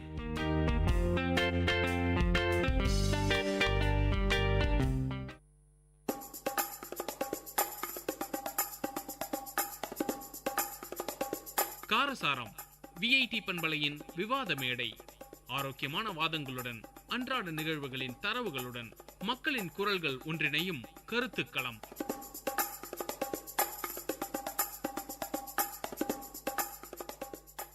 வணக்கம், இது உங்கள் VIT பண்பலை 90.8. நான் உங்கள் அன்பு தோழன் ரஞ்சித் பேசுறேன். நம்ம இன்னைக்கு சினிமா மக்களின் கண்ணோட்டத்தில் எப்படி இருக்குன்னு பார்க்க போறோம். நம்ம கூட இதை பத்தி பேச 4 தோழர்கள் வந்திருக்காங்க. இப்போ அவங்களே அறிமுகம் செஞ்சுக்க போறாங்க. நான் ஹரிஷ், குடியாத்தம்ல இருந்து வரேன். வணக்கம், நான் தயாநிதி பேசுகிறேன். நான் வேலூர்லேருந்து வரேன். வணக்கம், இது சிவநரேந்திரன். நான் வெள்ளூர்லேருந்து வரேன். வணக்கம், நான் வாசுதேவன், வாலாஜாலேருந்து வரேன். சினிமா, அதாவது முன்னெல்லாம் நாடகத்தின் மேலே இயல் இசையோட நடந்த விஷயம் இப்போ வந்து திரையரங்கங்களில் 3 மணி நேரம் ஒரு காட்சியாக போய்கிட்டு இருக்கு. அது நிறைய பரிணாம வளர்ச்சிகளும் அடைஞ்சிட்டு இருக்கு. அது மக்களை எப்படி இருக்குது அப்படின்னு நம்ம பார்க்க போகிறோம். நீங்கள் சொல்லுங்கள், உங்களோட பார்வையில் சினிமானா என்ன? சினிமா அதாவது அன்றாட வாழ்க்கையில் நம்ம எப்படி ஒவ்வொரு நாளும் டே டு டே அப்டேட் ஆகிக்கிட்டே இருக்கோமோ, நம்ம வளர்றதுக்கு ஏற்ற மாதிரி சினிமாவும் வளர்ந்துக்கிட்டே இருக்கு. அந்த காலத்துல எல்லாம் இசை நாடகம்ட்டுன்னு சிம்பிளாக இருந்த விஷயம் இப்போ வந்து 3 மணி நேரம்குள்ள ஒரு பெரிய விஷயத்த சொல்கிற விஷயம்தான் சினிமா. இந்த சினிமாவை வந்து பொழுதுபோக்காகவும் இல்லை மோட்டிவேஷன் சொல்கிற மாதிரியும் பல கருத்துக்களை சொல்கிற மாதிரி கற்பனை விஷயங்கள் அப்படின்ட்டு பல விதமாக பிரிக்கிறோம். என் கண்ணோட்டத்தில் சினிமாவை பார்க்குறது வந்து என்னென்னா, ஒரு விஷயம் அது வந்து நம்மளுக்கு பல விஷயங்களை சொல்லி கொடுக்கறது, அதுதான் சினிமா. என்னோட பார்வையிலேருந்து சினிமாவை சொல்லணும்னா, ஒரு அன்றாட மக்கள் வந்து தன்னோட ஸ்ட்ரெஸ்ஸு தினமும் ஒர்க் பண்ணிவிட்டு அவங்களோட ஸ்ட்ரெஸ்ஸை குறைக்கிறதுக்காக குடும்பத்தோடு போய் பார்க்குறது ஒரு விஷயமா நான் நினைக்கிறேன். என்னோட கண்ணோட்டத்தில் பார்த்தீங்கன்னா, இப்போது சினிமான்றது ஒரு பொழுதுபோக்கு அம்சம். மேலும் பார்த்தீங்கன்னா, இப்போ நான் ஒரு காலேஜ் ஸ்டூடெண்ட்ன்ற போது ஃப்ரெண்ட்ஸுங்களோட போய் படம் பார்க்குறது ஒரு சந்தோஷமான விஷயம். அவ்வளோதான். இப்போது என்னோட கருத்து என்னென்னு பார்த்தீங்கன்னா, முன்னொரு காலத்தில் சினிமா வந்து ஒரு பொழுதுபோக்குக்காக உருவாக்கப்பட்டது. இப்போ பலரோட கனவாகியும் அதுவே அவங்க ஃப்யூச்சராக கன்சிடர் பண்ணிட்டும் அவங்க லைஃப்பையே ஸ்பாயில் பண்ணுற அளவுக்கு வளர்ந்துருக்கு. அந்தளவுக்கு வந்து சினிமா வளர்ச்சி அடைஞ்சு நிறைய பேர் அடிக்ட் ஆன மாதிரி அந்தளவுக்கு வளர்ச்சி அடைஞ்சிருக்கு. ஓகே, இப்போ வந்து சினிமா வந்து நிறைய சினிமாவில் நன்மைகளும் இருக்குது, தீமைகளும் இருக்குன்னு சொல்கிறோம். இப்போ உங்கள் எல்லாருக்கும் பிடித்த சினிமா, ஏன் அந்த சினிமா உங்களுக்கு பிடிச்சிருக்கு அப்படின்னு சொல்லுங்கள். சினிமாவை பிடிக்கிறதுக்கு பல காரணங்கள் இருக்குது. நமது தோழர்கள்லாம் சொன்னாங்க, ஒவ்வொருத்தரும் ஒவ்வொரு கருத்துக்களை சொன்னாங்க. பொழுதுபோக்குக்காக சினிமாவை பார்க்குறோம், என்டர்டெயின்மெண்ட்டுக்காக பார்க்குறோம், அதுக்கப்புறமா வந்து அது பலருடைய எதிர்காலமாக பார்க்குறோம் அப்படின்னு அவங்கவுங்களும் ஒவ்வொரு கருத்துக்களை முன் வச்சாங்க. என்னோட பார்வையில் நான் ஏன் சினிமாவை ரசிக்கிறேன் அப்படின்னும் போது, அது வந்து எனக்கு பல விஷயங்களை சொல்லி கொடுக்குது. எப்படி இந்த உலகம் முன்னேறுது, பல தலைவர்கள் வாழ்ந்தாங்க, இல்லாட்டி இதுக்கப்புறமா உலகம் எப்படி இருக்கும், இந்த மாதிரி விஷயங்களை வந்து பல தெரியாத விஷயங்களை சொல்லி கொடுக்குது. அதனால் எனக்கு வந்து சினிமாவை பார்க்க பிடிக்குது, நான் ரசிக்கிறேன். அது மட்டும் இல்லாமல் புது நடிகர்கள், காமெடியன்ஸ் அப்படிலாம் வரும்போது என்டர்டெயின்மெண்ட்டாகவும் இருக்குது. இதனால் நான் சினிமாவை ரசிக்கிறேன். நான் ஏன் சினிமாவை ரசிக்கிறேன் அப்படின்னு பார்த்தீங்கன்னா, இப்போது நிறைய சினிமா வந்துருக்கு. எனக்கு வந்து நான் ஒரு ஆத்லெட், அதாவது விளையாட்டு வீரன். நான் வந்து எனக்கு வந்து இந்த விளையாட்டு சம்மந்தப்பட்ட சினிமாக்கள், இந்த மாதிரி பொழுதுபோக்கு ஒரு விஷயத்த தகுந்த மாதிரி சினிமாக்கள் எனக்கு ரொம்ப பிடிக்கும். இப்போ சினிமாவில் பார்த்தீங்கன்னா நிறைய நம்ம கற்றுக்க வேண்டியதும், நம்ம பசங்க நம்மளுக்கு கற்றுக் கொடுக்க முடியாத வேண்டியதும் அது மூலிமா அவங்களுக்கு கற்றுக் கொடுக்க யூஸ் ஆகுது. இப்போ சமீபத்தில் பார்த்தீங்கன்னா பசங்க டூன்ற திரைப்படம் ரொம்ப அழகாக எடுத்திருக்காருங்க. அதனால் வந்து நிறைய பேரண்ட்ஸ் எப்படி அவங்க பசங்களை வளர்க்கணுன்ட்டும், பசங்க எப்படி பேரண்ட்ஸ்கிட்ட பழகணும், எப்படி அவங்க லைஃப்பை கேரி பண்ணணும் அப்படின்ற அளவுக்கு ஒரு கருத்து சொல்லக்கூடிய படமாக அமைஞ்சிருக்கு. சினிமா எவ்வளோ பொது வாழ்க்கையில் ரிலேட் ஆகிருக்கு, அது வந்து பொது வாழ்க்கையில் எவ்வளோ ரிஃப்ளெக்ட் ஆகுது அப்படின்னு நீங்கள் நினைக்கிறீங்க? பொது வாழ்க்கைன்னும் போதே நம்மளை சுற்றி இருக்கிற எல்லா விஷயங்களும் அதில் கவர் ஆகிடுது. பாலிடிக்ஸ், அதுக்கப்புறமா அன்றாட விஷயங்கள், பெரிய பெரிய நம்மளுக்கு தெரியாத விஷயங்கள், வெளிநாட்டில் நடக்கிறது, இது எல்லாமே வந்து அதில் கலந்து வருது. பொது வாழ்க்கையில் நம்மளுக்கு தெரியாத பல விஷயங்களையும் உண்மைகளையும் வெளிப்படுத்த சினிமா ஒரு ஆயுதமாக இருக்குது. கண்டிப்பாக சினிமாவை ஆயுதம்னே சொல்லலாம். எதனாலன்னா பாலிடிக்ஸ் விஷயம் மெயின்னு நான் சொல்லிடுவேன். அப்போ சினிமா வந்து நிஜ உலகத்துக்கு சாத்தியமா? சினிமாவில் நடக்கிற எல்லாமே, சினிமாவில் நடக்கிற எல்லாத்தையுமே நிஜ உலகத்துக்கு சாத்தியம் சொல்ல முடியாது. ஏன்னா ஃபிக்ஷனல் அப்படின்னு சொல்கிறாங்க, கற்பனை கதைகளும் இருக்குது. ஆனால் வந்து முக்கியமான பல விஷயங்களை சினிமா மூலயமா மக்கள்கிட்ட சேர்க்க முடியும் அப்படின்றது என்னோட தாழ்மையான கருத்து. சினிமாவனால் பலர் வந்து அதை வந்து அவங்க லைஃபோட கனெக்ட் பண்ணுறதுனால வேறு மாதிரி ஆகுது. இப்போ நம்ம எக்ஸாம்பிளுக்கு எடுத்தோம்னா லவ் ஃபெயிலியர் ஆகுதுன்னா அவங்க காட்டுற தோற்றமே வேறு. இப்போது குடிச்சிட்டு ரொம்ப வேறு மாதிரி காட்டுறதுனால அதை ஃபாலோ பண்ணி இவங்களும் அந்த மாதிரி ஆகிடுறாங்க. ஸோ அதை வந்து மக்கள் இதை டிபெண்ட் பண்ணி இருக்காங்க. ஸோ அதுக்கேற்ற மாதிரி எடுக்கலாம். அவர் சொன்னதும் ஒரு சரியான பதில் தான். எதனாலனா சினிமாவில் வர எல்லாமே பொது வாழ்க்கைக்கு கண்டிப்பாக சாத்தியமானதே இல்லை. ஏன்னா அங்கே நடக்கிற எல்லா விஷயங்களும் நம்ம பொது வாழ்க்கையில் புகுத்தும் போது பயங்கர கான்ட்ராஸ்ட் அதுவும் இதுவும். அவர் சொன்ன மாதிரி சமுதாயத்தில் நடக்கிற நிறைய அநியாயங்களை வந்து நம்ம தட்டி கேட்க முடியாத சில விஷயங்கள்லாம் இருக்குது. ஆனால் சில விஷயத்தை நம்மளால் செய்ய முடியாத விஷயங்களும் அவங்க சொல்கிறாங்க.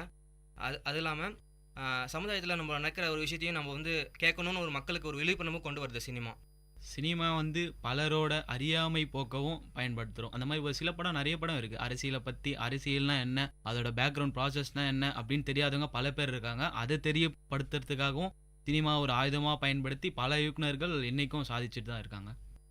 ஒரு சினிமாவில் நீங்கள் எதை முக்கியம்னு நினைக்கிறீங்க? சினிமான்றது நிறைய விஷயம் இருக்குது. சினிமாட்டோகிராஃபி, எடிட்டிங், டைரக்ஷன், கதை, திரைக்கதைன்னு எவ்வளோ விஷயங்கள் இருக்குது. உங்களோட ஒவ்வொருத்தர் பார்வையிலையும் சினிமாவில் இதுதான் முக்கியம் அப்படின்னு நீங்கள் எதை நினைக்கிறீங்க?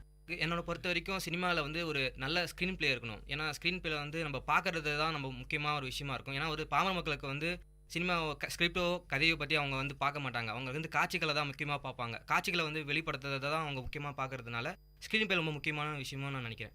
ஸ்க்ரீன் பிளே மட்டும் நல்லா இருந்தால் போதாது, அதோட சேர்ந்து கதையும் இருக்கணும். அப்போ தான் அவங்களுக்கு வந்து அதன் மூலியமாக அவங்க ஏதாவது தெரிஞ்சுக்கிற மாதிரி நம்ம ஒரு கதையை அமைக்கிற மாதிரி இருக்கு. கதை, ஸ்க்ரீன் பிளே, டைரக்ஷன், இது எதை பற்றியுமே நான் பேச விரும்பல. இது எல்லாத்த பற்றியும் நான் பேச விரும்புகிறேன். இது எல்லாமும் கலந்து அடித்தட்டில் இருக்கிற மக்களுக்கு, ரொம்ப நாலேஜ் இல்லாத, எஜுகேஷன் பேக்ரவுண்டும் இல்லாதவங்களுக்கும் புரியணும், ஐடி பீப்புள்ஸ்க்கும் புரியணும்.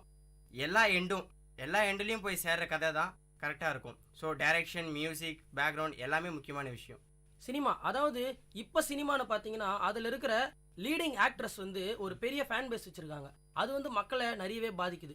அந்த ரசிகரோட படம் ரிலீஸ் ஆகலைனாலோ இல்லை அது ரிலீஸ் ஆனாலோ அதால் சமூகத்துக்கு வந்து நிறைய இன்டரப்ஷன் வருது. ஸோ அது வந்து சமூகத்தை எந்த அளவுக்கு பாதிக்குதுன்னு நினைக்கிறீங்களா? ஒரு நடிகருக்காகவே ஒரு படம் பார்க்குறது சரி அப்படின்னு நீங்கள் நினைக்கிறீங்களா? என்னை பொறுத்த வரையும் அது ரொம்ப தவறான விஷயம். நற்பணி மன்றம், ரசிகர் மன்றம் அப்படின்றது வந்து அந்த ஆக்டருடைய பிரதிபலிப்பாக இருந்து மக்களுக்கு அவங்களால முடிஞ்ச நல்லதை பண்ணுறதுக்காக மட்டும்தான் அந்த மன்றங்களே தவிர, இந்த மாதிரி பேனர் அடிக்கிறது, போஸ்டர் ஒட்டுறது, காசை வேஸ்ட் பண்ணுறது, ப்ராப்ளம்ஸ் பண்ணுறது அவங்களுடைய நோக்கமாக இருக்கக்கூடாது. அப்படிப்பட்ட மன்றங்களும் சங்கங்களும் தேவையில்லாத ஒரு விஷயம். அதுக்கடுத்த கொஸ்டின் வந்து ஆக்டருக்காக படம் பார்க்குறது, அது ஒரு கூடாத விஷயம்னு நினைக்கிறேன். எல்லா படத்துக்கும் சப்போர்ட் பண்ணணும், எல்லா படத்தையும் கருத்து ஆராய்ஞ்சி அதுக்கப்புறமா தேவையானதை யூஸ் பண்ணிக்கணும்னு நான் நினைக்கிறேன். இந்த காலத்துலலாம் வந்து சோஷியல் நெட்வொர்க்கில் நடக்கிற போஸ்ட்டு பார்த்து தான் சினிமாவோட கதையும் ஸ்கிரிப்டை பற்றியும் முடிவு பண்ணுறாங்க. சோஷியல் நெட்வொர்க் நண்பர்கள்லாம் ஒன்றோட கனெக்டடாக இருப்பாங்க. அவங்க வந்து ஒரு படத்தை பார்த்துட்டு நல்லா இருந்த கதையை கூட நல்லா இல்லைன்னு கூட சொல்ல முடியும், நல்லா இல்லாத கதையை கூட நல்லா இருக்குன்னு சொல்ல முடியும். இதனால் வந்து யாருக்கும் வந்து நஷ்டம் அதிகமாகும், ப்ரொடியூசருக்கும் நஷ்டம் அதிகமாகும். இதனால் வந்து சோஷியல் நெட்வொர்க்காக இருக்கிறதுனால சினிமாவோட இது வந்து கம்மியாகிடுச்சு தான் நான் சொல்லுவேன். இப்போ பார்க்குற படம்லாம் பார்த்தீங்கன்னா ஃபேன் பேஸ்டு படமாக இருக்கிறதுனால அவங்க டீசரை வந்து இவங்க வந்து கிளாஷ் பண்ணுறதுக்காகவும் அந்த மாதிரி தான் ஒரு விதமான ரசிகர் இருக்காருன்னா அவர் வந்து இத்தனை கோடி பேர் பார்த்துருக்காங்கன்னா அதை வந்து ஓவர்டேக் பண்ணி இன்னொரு ரசிகர் வந்து முள்ளில் இருக்கணும் அப்படி தான் பார்க்குறாங்க. கதை பேஸ் பண்ணியோ ஒரு ஃபைட் மாதிரி ஆயிடுச்சு அவங்க ஃபேன்ஸுக்குள்ளேயே. போட்டிகளும் பொறாமைகளும் பிரச்சனைகளும் இல்லாத ரசிகர் மன்றங்களும் நற்பணி மன்றங்களும் மட்டும்தான் இங்கே நாங்கள் எதிர்பார்க்குறோம். அப்படி ஒரு நாள் எல்லாம் மாறும்ட்டு நினைக்கிறோம்.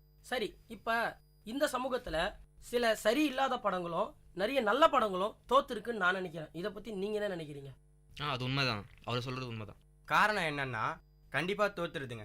ஒரு ஹை எண்ட் பட்ஜெட்டு, பெரிய ஆக்டரு இவங்கெல்லாம் நடித்தா மட்டும்தான் படம் நல்லாயிருக்கும். பயங்கர ப்ரொடியூசர் இருந்தால், பெரிய மியூசிக் டைரக்டர் இருந்தால் அப்போ மட்டும்தான் படம் ஹிட் ஆகும்.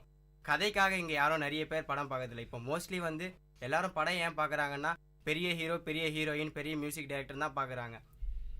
எப்போ இந்த பெரிய குரூவை விட்டுட்டு நல்ல கதைக்காகவும் நல்ல டைரக்டருக்காகவும் படம் பார்க்குறாங்களோ அப்போ கண்டிப்பாக நல்ல கருத்துள்ள படம் சக்ஸஸ் ஆகும். அப்படி சொன்னாலும் சில படங்கள் வந்து வெற்றி பெறுது, சில நல்ல கதைகளும் வந்து இடம்பெறுது தமிழ் சினிமாவில். அதனால் வந்து நிறைய நேஷ்னல் அவார்ட்ஸும் தமிழ் சினிமா வந்து வாங்கியிருக்கு. என்னென்னா இன்னும் ஆஸ்கர் லெவலுக்கு நம்ம தமிழ் சினிமா வந்து போகணும், ஹாலிவுட் லெவலுக்கு நம்ம போகணும், வளரணும்னு நான் நினைக்கிறேன். இப்போது சினிமான்றது வந்து எந்த விதத்தில் பார்க்கப்படுதுன்னு பார்த்தீங்கன்னா ஃபுல்லாகவே அந்த படத்துக்கு எவ்வளவு விளம்பரம் கொடுக்க முடியுமோ அந்த விளம்பரம் இட்டுக்கேற்ற மாதிரி தான் படமும் அதுக்கேற்ற மாதிரி பார்க்கப்படுது. இப்போ இதுக்கு முன்னாடி இருக்கிற படம்லாம் பார்த்தீங்கன்னா டீசர், ட்ரெய்லர் இந்த மாதிரிலாம் இல்லை. இப்போ டீசர், ட்ரெய்லர், ஃபர்ஸ்ட் லுக் இந்த மாதிரி போட்டு இம்ப்ரெஸ் பண்ணியும் பல கோடி செலவு பண்ணி விளம்பரம் பண்ணியும் இதன் மூலியமாகவே படத்தினுடைய எக்ஸ்பெக்டேஷன் அதிகப்படுத்தி அதன் மூலியமாக தொழில் பண்ணுற மாதிரி ஒரு படம் வர மாதிரி இருக்குது. இப்போது விளம்பரங்களையும் விமர்சனங்களை மட்டும் நம்பாமல் அந்த விளம்பரங்களையும் விமர்சனங்களை கொடுக்குறவங்களும் கரெக்டாக துல்லியமான இதுவை கொடுத்தாங்கன்னா எந்த பட்ஜெட்டில் எடுக்கிற படமோ யார் நடித்த படமோ கருத்து கரெக்டாக இருந்தால் ஹிட் ஆகிறதுக்கு நிறைய வாய்ப்புகள் இருக்குது. சினிமா வந்து தமிழகம், இந்தியா அப்படின்றத தாண்டி உலக அளவில் போயிடுச்சு. இப்போ இங்கே வந்து நம்ம வெறும் தமிழ் படங்களை மட்டும் பார்க்குறது இல்லை, எல்லா வகையான படமும் பார்க்குறோம். ஹாலிவுட் படம்ஸ் வந்து இப்போ தமிழகத்தில் இல்லை, இந்தியாவிலே ஒரு மிகப்பெரிய தாக்கத்தை ஏற்படுத்தியிருக்கு. காரணம் அதோட பிரம்மாண்டம், அதில் காட்டுற புதிய புதிய விஷயங்கள், 3D அனிமேஷன், 2D அனிமேஷன், இதெல்லாம் தான் சினிமாவோட மிகப்பெரிய வளர்ச்சி இப்போ இருக்கிற காலகட்டத்துக்கு. அந்த மாதிரி சொன்னீங்கன்னா உங்களுக்கு எந்த வகையான ஹாலிவுட் படங்கள் பிடிக்கும், இல்லை ஆங்கில திரைப்படங்கள் பிடிக்கும்னு நினைக்கிறீங்க? முதல்ல நான் பார்த்த படம் ஹாலிவுட்டில் வந்து காஜிலா ஒரு படம். அப்போ நான் வந்து ரொம்ப சின்ன பையனாக இருந்தேன். முதல்ல ஒரு பெரிய உருவத்தை வந்து திரையரங்களில் பார்க்குறேன். அது வந்து பிரம்மாண்டமும் அந்த ஹாலிவுட்டோட முதல்ல அதை பார்த்துட்டு அதுதான் முதல் டைம். அந்த படத்தையும் நான் அன்றைக்கி ஒரு நாளே 3 தடவை பார்த்தேன். பார்த்துட்டு அந்த படத்தை பற்றி கனவாக நான் கண்டேன். அது மாதிரி அடுத்த பாட்டு வரும், அந்த காஜிலாக்கு என்ன ஆகும் அப்படின்னு ஒரு சின்ன வயசில் என்னோட திங்கிங் வந்து மாறிடுச்சு, முழுசாக மாறிடுச்சு. அப்புறம் வந்து ஹாரி பாட்டர் படம்லாம் வந்துட்டு சீரியஸ்னு சொல்லிட்டு பார்ட் 1 பார்ட் 2 பார்ட் 3 சொல்லிட்டு தொடர்ந்து வந்துச்சு. அது வந்து அந்த படத்துங்களை பார்க்கறது அடிக்ட் ஆகிட்டேன் நான் சொல்லப்போனால். அப்புறம் வந்து ஸ்பைடர்மேன் படம் வந்தது. ஸ்பைடர்மேன் படம் பார்த்துட்டு சவுத்துலலாம் நடந்து போயிருக்கேன். ரொம்ப பெரிய விஷயங்களை ரொம்ப சிம்பிளாக எல்லாருக்கும் புரியிற மாதிரி பிரம்மாண்டமாக எடுக்கிறது தான் ஹாலிவுட். அப்படி பார்க்கும்போது இந்த அதனுடைய பெரிய விஷயம் என்னன்னா கண்டினியூவேஷன். இந்த பார்ட் முடிஞ்சோன்னா இந்த பார்ட், இந்த பார்ட் முடிஞ்சோன்னா இந்த பார்ட், அதையும் பெரிய விஷயமா காமிக்கிறது. இந்த Lord of Rings, Harry Potter இதெல்லாம் பார்த்தோம்னா பயங்கர பெரிய விஷயங்கள். பெரிய பெரிய மாளிகைகள், கோபுரங்கள், அதுக்கப்புறமா இந்த கோல் காமிக்கிறது, இந்த ஹில்ஸ் காமிக்கிறது, இதெல்லாம் வந்து எல்லாரையும் இருக்கும். எல்லா வயசு பசங்களையும் சரி இளைஞர்கள் எல்லாருக்குமே காமனாக பிடிச்ச விஷயமா இருக்கிறதுனால ஹாலிவுட் படங்கள் ரொம்ப ஹிட் ஆகுது. ஹாலிவுட் பார்த்தீங்கன்னா அவங்க ஒரு பொதுவாகவே ரிசர்ச் பேஸ் பண்ணி அதை மூலியமாக படம் எடுக்கிற மாதிரி இருக்கும்.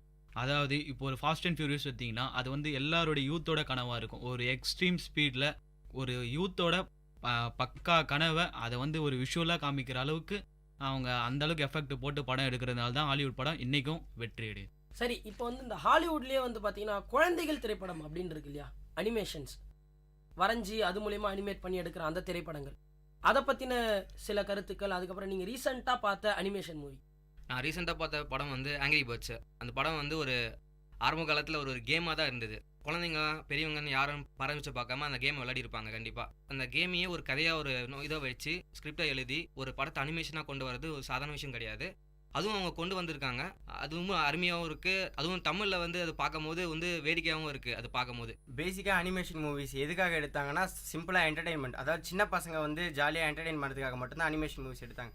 அப்புறம் வளர வளர என்ன ஆயிடுச்சு, அனிமேஷன் மூவிஸ்லேயே வந்து பல நம்மளுடைய இதிகாசங்களையே இம்ப்ளிமெண்ட் பண்ண ஆரம்பிச்சிட்டாங்க. இந்த ராமாயணம், மகாபாரதம் இந்த மாதிரி விஷயங்கள்லாம் நம்ம பசங்களுக்கு தெரியாமலே வளர்த்துட்டோம். இதை சொல்கிறதுக்கு பெரியவங்களும் கிடையாது, ஸ்கூல்லேயே சொல்லிக் கொடுக்க ஆள் கிடையாது. ஆனால் அந்த நேரத்தில் இந்த அனிமேஷன் மூவிஸில் இது எல்லாத்தையும் போட்டதுனால பசங்களுக்கு நாலேஜும் டெவலப் ஆச்சு, அட் த சேம் டைம் அவங்கள என்டர்டெயின் பண்ண மாதிரியும் ஆச்சு. அதே வந்து எல்லா லாங்குவேஜ்லையும் பப்ளிஷ் பண்ண ஆரம்பிச்சிட்டாங்க. ஒரு அனிமேஷன் மூவி எடுத்து எல்லா லாங்குவேஜ்லையும் பயங்கர ஹிட் ஆகிட்டு இருக்கு. நானும் ஆங்கிரி பேர்ட்ஸ்லாம் பார்த்தேன், எல்லாமே வந்து ரொம்ப நல்ல மூவி. நம்ம காரசாரம் நிகழ்ச்சியில் சினிமாவை சார்ந்த நிறைய விஷயங்களை பற்றி பேசிகிட்டு இருக்கோம். ஒரு சிறு இடைவேளைக்கு பிறகு நம்ம தொடருவோம்.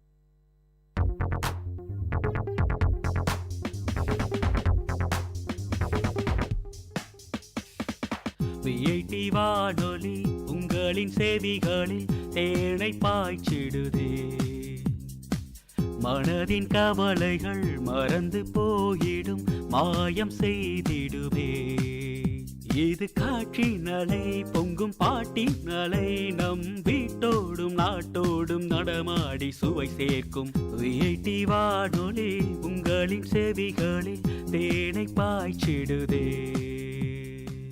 இடைவேளைக்கு பிறகு காரசார நிகழ்ச்சியில் உங்களை வரவேற்கிறோம். நாம் இப்பொழுது சினிமாவை பற்றின தகவல்களை பார்க்க போகிறோம். சினிமா அதாவது அது திரையரங்கோட நிற்காம தொலைக்காட்சி, செல்போன் இப்படி நிறைய விஷயத்துக்கு வந்துடுச்சு. இப்போ அதை பற்றியும் சினிமா எத்தனை வகைப்படுது அப்படின்னு பார்க்க போகிறோம்.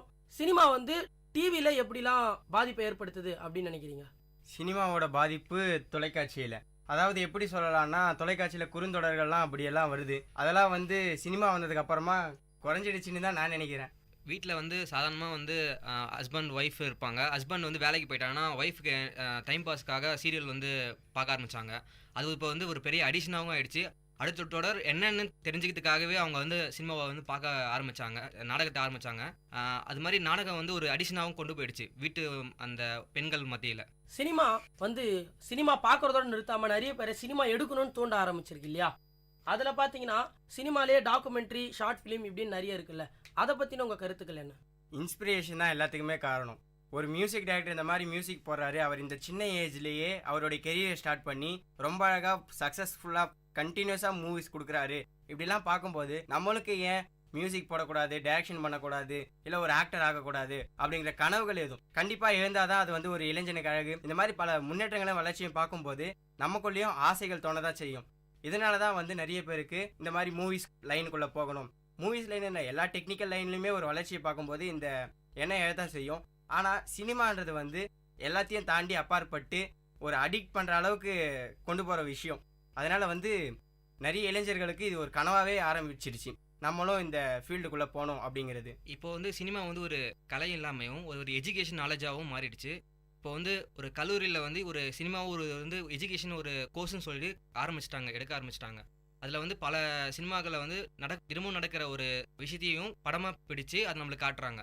அது வந்து சில டாக்குமெண்ட்ரி ஃபிலிம்ஸ்னு சொல்கிறாங்க. டாக்குமெண்ட்ரி ஃபிலிம்ஸ்னால் நம்ம நாட்டில் நடக்கிற ஒரு சமூகத்தில் என்னென்ன ஏற்றத்தாழ்வு இருக்குது, என்னென்ன விதமான சூழ்நிலைகளை மக்கள் வந்து வாழ்கிறாங்க, இதெல்லாம் வந்து டாக்குமெண்ட்ரி ஃபிலிம்ஸ் சொல்லிட்டு. சினிமாவை வந்து ஒரு ஆயுதமாக பயன்படுத்துறதுக்கு காரணம் என்னன்னு பார்த்தீங்கன்னா, ஒரு சாதாரண மனுஷனோட ஆசை என்னன்னு பார்த்தீங்கன்னா, குறைஞ்ச நாட்களிலேயோ இல்லை நம்ம செய்கிற வேலை வந்து ரொம்ப ஈஸியாகவும் எஃபெக்ட் கம்மியாக போட்டும் ஃபேமஸாகவும் ஆகணும், அதே நேரத்தில் ரிச்சாகவும் ஆகணும். அதுதான் ஒரு சாதாரண மனுஷனோட ஆசையாக இருக்கும்.